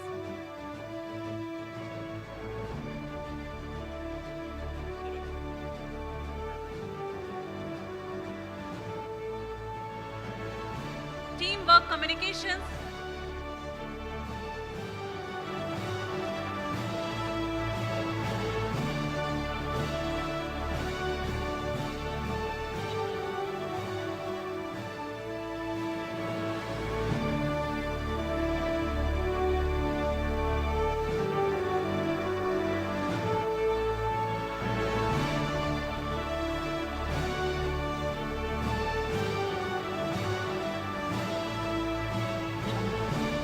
Ladies and gentlemen, thank you for being an awesome audience.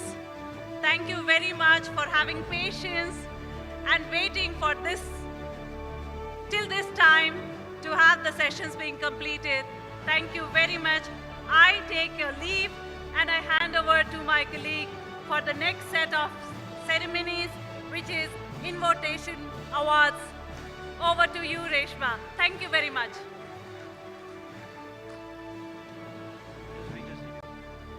Thank you. Thank you, everyone. Can we, if you don't mind, can we please have Mr. Rajiv Bansal for just one more award on the dais? And can we have Mr. Arun and Mr. Sanjeev as well? We would like to facilitate Ms. Anupama, who's done a great, fabulous job since the morning. Can we have a big round of applause for her, please?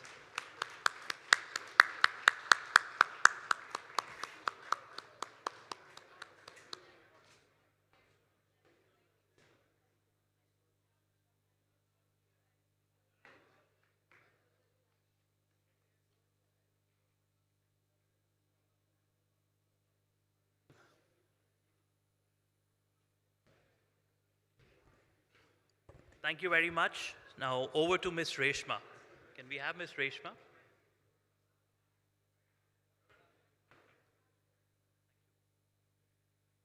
Thank you, everyone.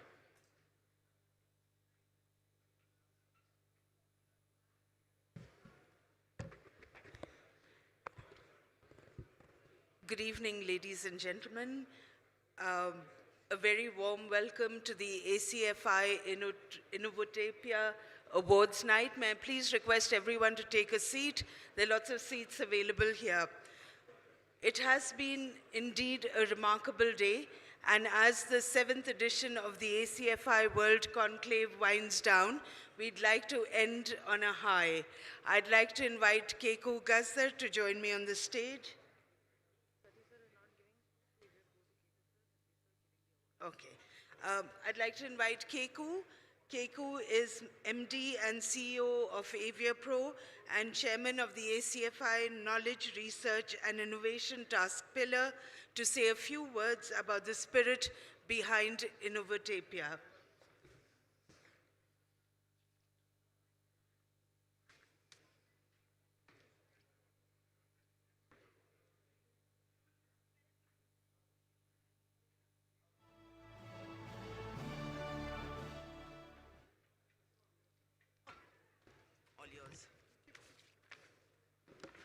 Good evening, ladies and gentlemen. I know I stand before you, drinks, dinner, fellowship, etc. So I'm going to keep this very brief. Gives me great pleasure to welcome you for the third edition of the ACFI Innovatopia Awards this year. We are short of time. I prepared a 25-page speech, but my president told me you have to do it in 2, so I have to listen to him. I'm going to keep this in 2. The whole idea of these awards that we are giving out today are in recognition of the 5 pillars that we have identified, that we truly believe that these ideas would encourage the industry as a whole to take forward. These are on customer experience, competitiveness, air cargo safety security, digitization and sustainability, and Go Green Awards. This year, for the first time, we've got an overwhelming participation. We've got about 64 entries from 26 organizations spread over terminal operators, airlines, express service operators, universities for the first time, etc. And it is truly heartwarming to do it. We had a panel of independent judges, so no one from ACFI was a judge, nor were we able to have any sort of influence because we wanted to keep this as transparent and clear as possible. So, without any further ado, Reshma, would you like to take off from here? And we'll get through with the awards quickly, please. Thank you.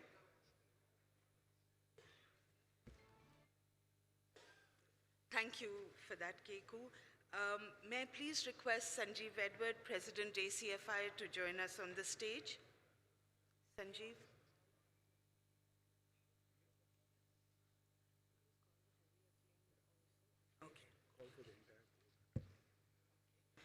May I ask the ACFI board members to please join us on stage?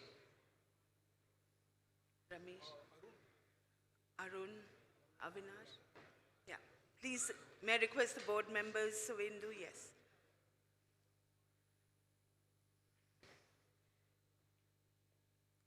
Ladies and gentlemen, the first award for the evening is the Innovatopia Award for Enhanced Customer Experience.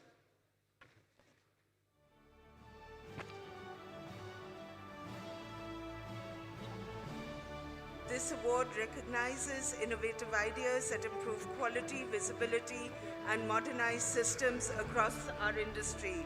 The nominees are New Globe Logistics, Cathay Cargo, GMR Hyderabad, Garuda Vega, Safe Express Private Limited, Turkish Cargo, FedEx, Ethics, Continental Carriers, and Your Desi Cart. We also have, before announcing the winners, we would like to recognize the following highly acclaimed nominations: New Globe Logistics and Ethics Prosperity. May I please ask you to join us on stage? New Globe Logistics and Ethics Prosperity.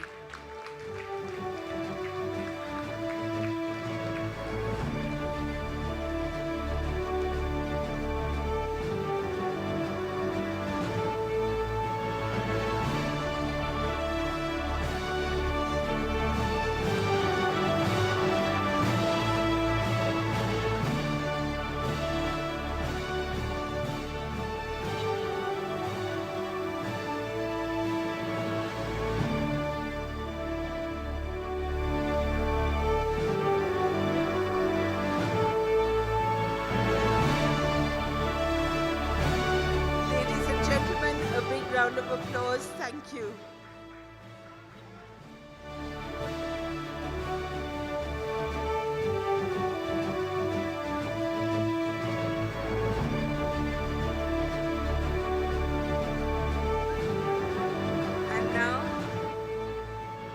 And now the winner of the Innovatopia Award 2026 for Enhanced Customer Experience goes to... Okay, Sanjeev, may we have you open the envelope?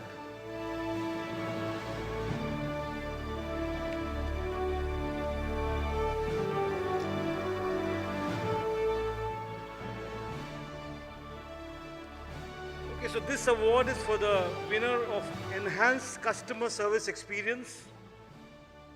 And the winner is Continental Carriers.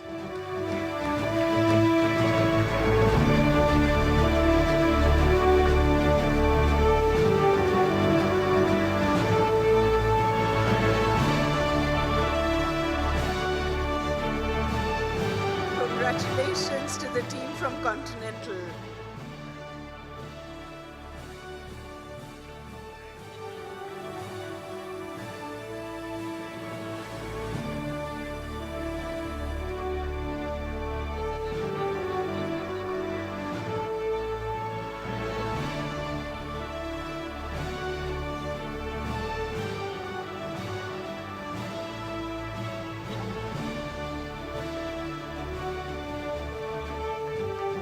There's also a 1 lakh rupee cash prize. Ladies and gentlemen, please give it up for Continental Carriers, the Innovatopia Award for Enhanced Customer Experience 2026.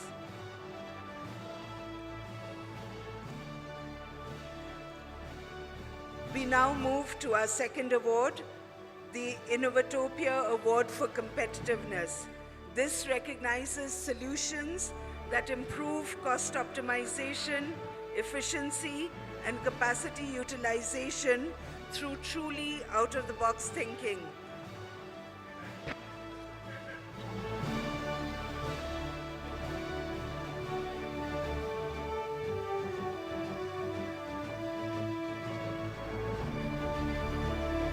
Right. The Innovatopia Award for Competitiveness. May we please have the nominees on the screen? This is the award in competitiveness. We have Infinity Supply Chain, GMR Hyderabad, Air Cargo, Sri Lankan, Garuda Vega Next Gen Logistics, Safe Express, Turkish Cargo, Indiv Infra, FedEx Express, IIT Bombay, Gina and Company. Ladies and gentlemen, the highly acclaimed are Indiv Infra Private Limited. May we please request the team from Indiv to please join us on stage. Devi.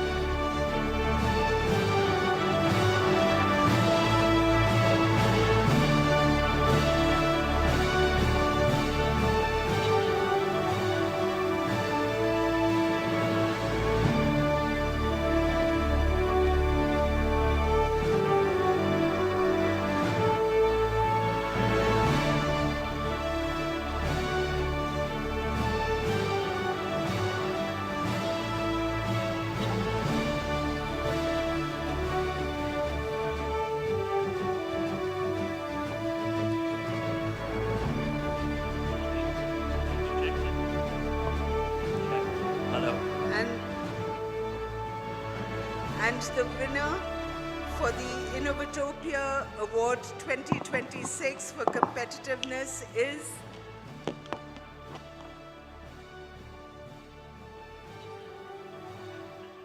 I have to announce this. The winner of this category is GMR Hyderabad Air Cargo.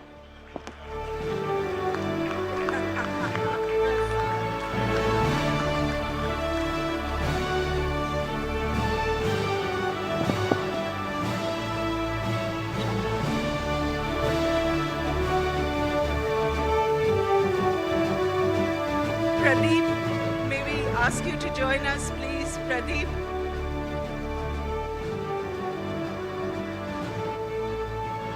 Congratulations to the GMR Hyderabad Air Cargo team.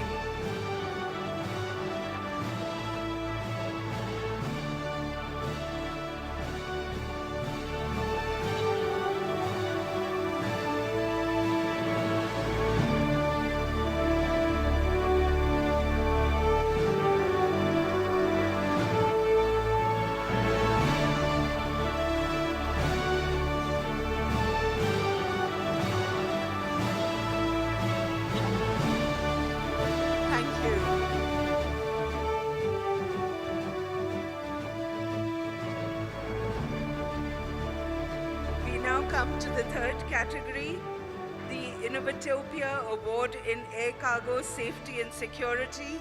Can we please have the nominees up on the screen? The nominees are Crystal Vision Image Systems, Cathay Cargo, GMR Hyderabad Air Cargo, Safe Express, AI Airport Services, FedEx, and Garuda Vega Next Gen Logistics. Recognized for being highly acclaimed are FedEx. May we please request representation from FedEx, Savindu, if you're here. The team from FedEx, if you could please come, Zahir. Congratulations for highly acclaimed in the category Innovatopia Award in Air Cargo Safety and Security.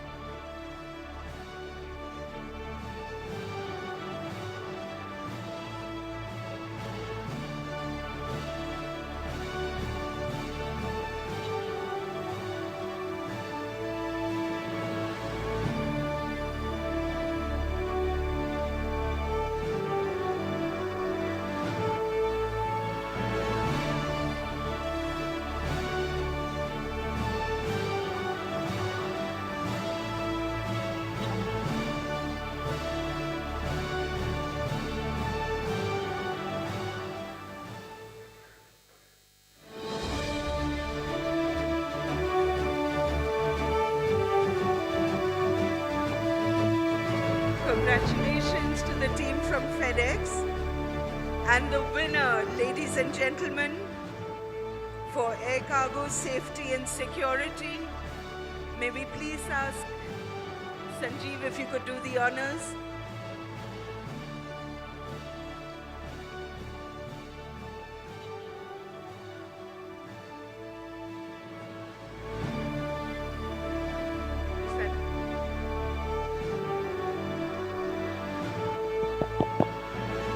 So the winner for this category is Crystal Vision.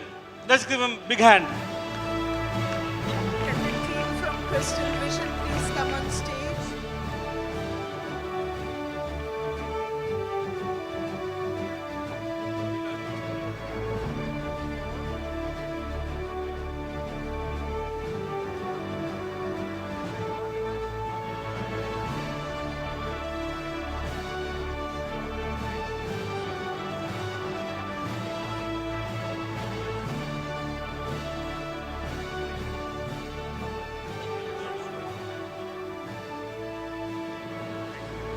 Our next award takes us into an area that is transforming every part of our industry, digitization.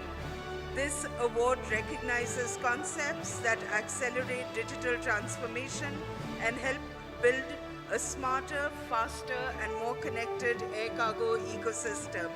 The nominees for the Innovatopia Award for Digitization are Cathay Cargo, Cogvian, Cooper Compass, Delhi Cargo Service Center, DHL E-Commerce Chennai, Emirates Sky Cargo, FedEx, Freighters Limited, Garuda Vega NextGen, GMR Hyderabad, Hans Informatic, iCourse Technologies, Kale Logistics, Menzies Aviation Bangalore, New Globe Logistic, Safe Express, SK Technology Solutions, Total Solutions, Transit Terminal, and Turkish Cargo. The highly acclaimed are Grocking Private Limited. May we please request the team from Grocking to come on the stage. The highly acclaimed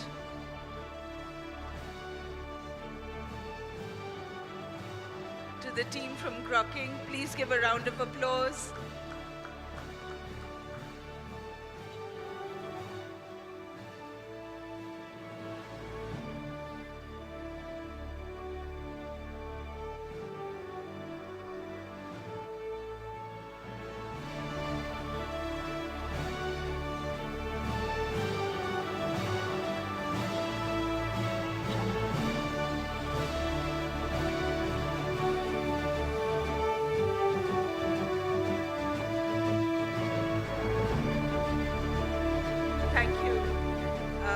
And the winner of the Innovatopia Award 2026 for digitization goes to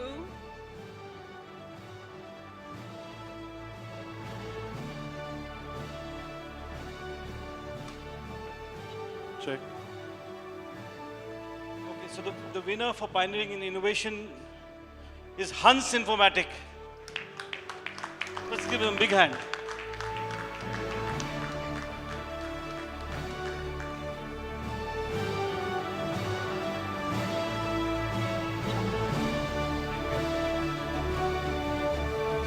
Right, to the team from Hans, many congratulations.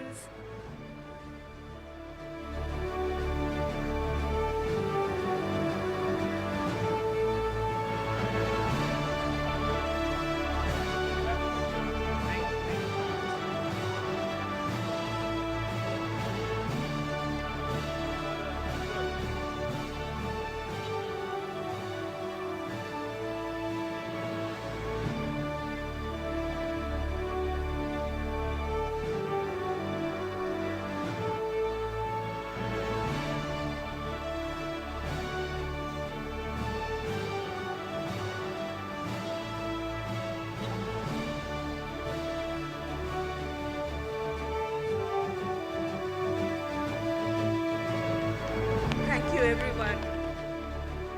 We now come to our final Innovatopia Award of the evening.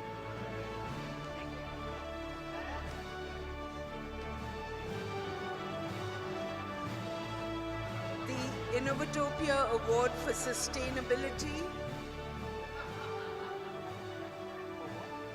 The Innovatopia Award for Sustainability and Go Green initiatives recognizes ideas that address sustainability challenges and contribute to a greener air cargo industry.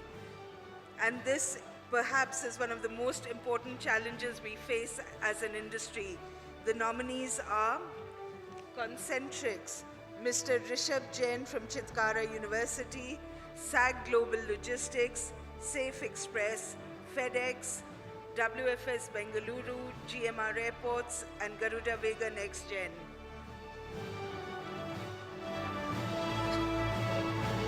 The highly acclaimed NextGen Logistics Private Limited.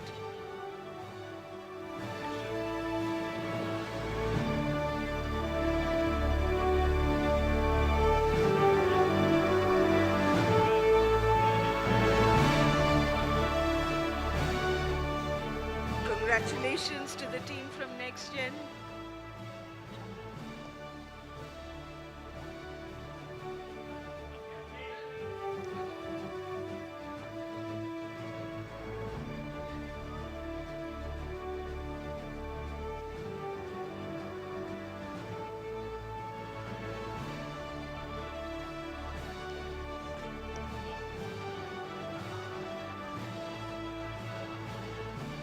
And the winner of the Innovatopia Award 2026 for Sustainability and Go Green initiatives is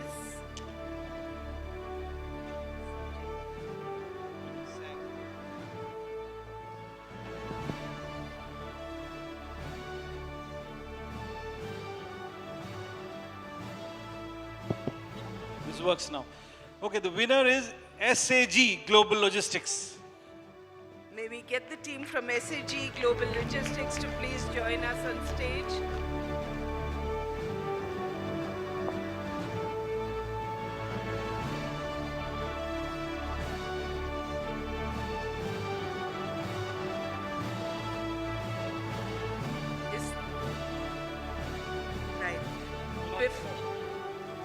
So the team have made it so confidential, that even the winners don't know, that they get this. It's okay. We'll get it across to them. Thank you so much. Thank you, Sanjeev. Before we close the awards this evening, we have something particularly special. This year, we have 2 special mentions for students created to encourage young minds to think differently and develop solutions for the challenges that are facing our industry. And I think that is a wonderful note on which to end our awards, because the future of air cargo will not be built only by the ideas we celebrate tonight. It will be built by the ideas that are still waiting to be imagined. So it gives me great pleasure to recognize two very special institutions, Chitkara University and IIT Bombay. Congratulations to both institutions and to the students whose ideas remind us that innovation has no age.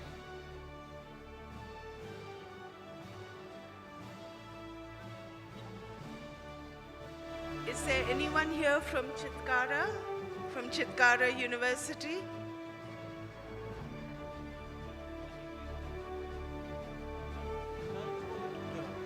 Thank you so much, ladies and gentlemen. I would now like to hand over to Mr. Sanjeev Edward. Apologies, is there anyone from IIT Bombay here?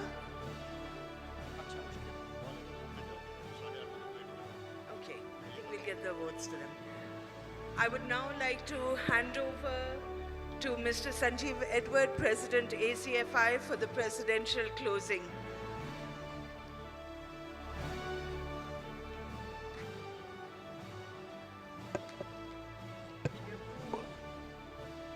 We have two awards, special recognitions for two universities, Chitkara University and IIT Mumbai. They had to leave. I spoke to the professor from IIT University.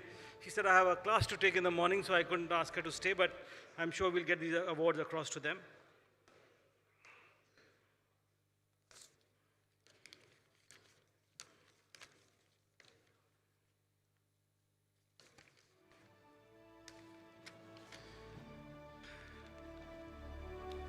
So once again, ladies and gentlemen, I can see there is more action on the back of the hall rather than the front, and I'll try to be very brief. It's very understandable. We don't hold it against you, but you've been a great set of participants. It's been a long day. I know we started early, but once again, good evening all. And as we come to the close of this very remarkable ACFI 7th World Conclave, I do so with a deep sense of optimism, pride and confidence in India's future. I will request if we can just pause for 5 minutes or maybe a little less. I'll try to keep it very brief. If you can please pause for a moment.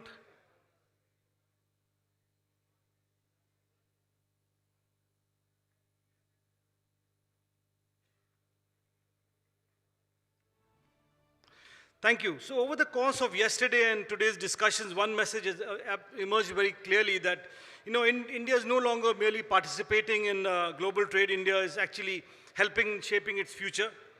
Our theme, reimagining global trade, India at the forefront of developing resilient supply chains, in fact, could not have been more relevant at these times. And in a world that is marked by geopolitical shifts and lots of things happening around us, these conversations over the last 2 days have helped and helped us to reflect on this extraordinary opportunity that is placed before India. In the CEO roundtable, we talked about this 10 million. How do we really get there? There's a roadmap. There's a plan that we'll create. The diplomatic roundtable, again, reinforced the importance of international partnerships, the bilateral trade corridors that we're planning to create. We had sessions on India rising the new map of global trade. India, the next air cargo superpower, which again talked about what India needs to do. MSME session on global markets was again very interesting, and the smallest enterprises and how they can operate on the world stage. We also had the session on tech, the fireside chat on eVTOL, drones, next-gen aviation, mobility. Again, the launch of the CSQ, and we saw the signing of several MOU as well, memorandums of understanding signed with governments, industry associations, bodies, which shows that Air Cargo Forum India is again emerging as a platform where we not just transact business, but we also enter into partnerships which will take the industry forward. And finally, through the Innovation Awards, we celebrated what truly drives progress, innovation and creativity, and the determination to challenge the conventional and create better solutions for the future. Ladies and gentlemen, this conversation we have had today must not end at this venue. I'm sure you'll take it forward. The true measure of success will not be the quality of our discussions, but the actions that follow them. On behalf of the Air Cargo Forum India, I extend my heartfelt gratitude to our ministers, many of them who could not make it but send their messages and greetings to us, ambassadors, secretaries, civil servants, bureaucrats, policymakers, speakers, partners, sponsors, exhibitors, delegates, and every single individual who contributed to the success of this conclave. In conclusion, I would just say, let us leave here inspired, connected, and committed to a common purpose. Together, let us reimagine global trade. Together, let us build resilient supply chains.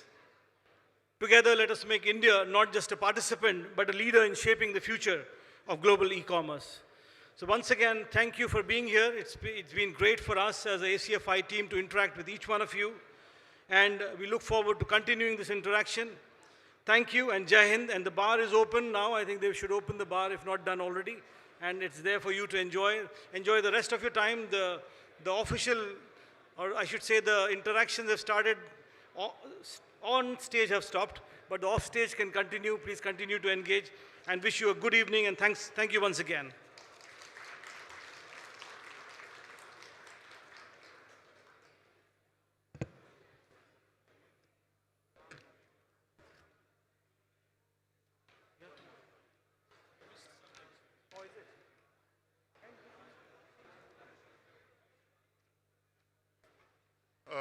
Can we have Argus Global?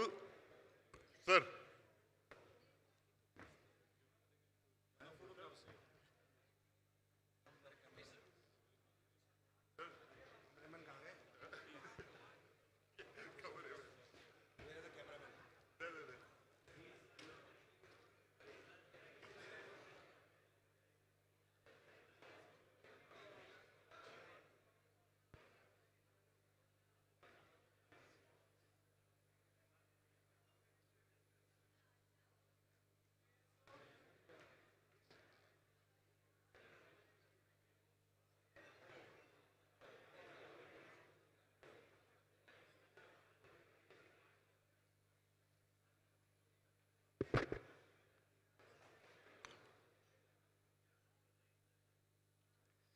And, we've been saying that we've got a lot of support from the Ministry of Civil Aviation.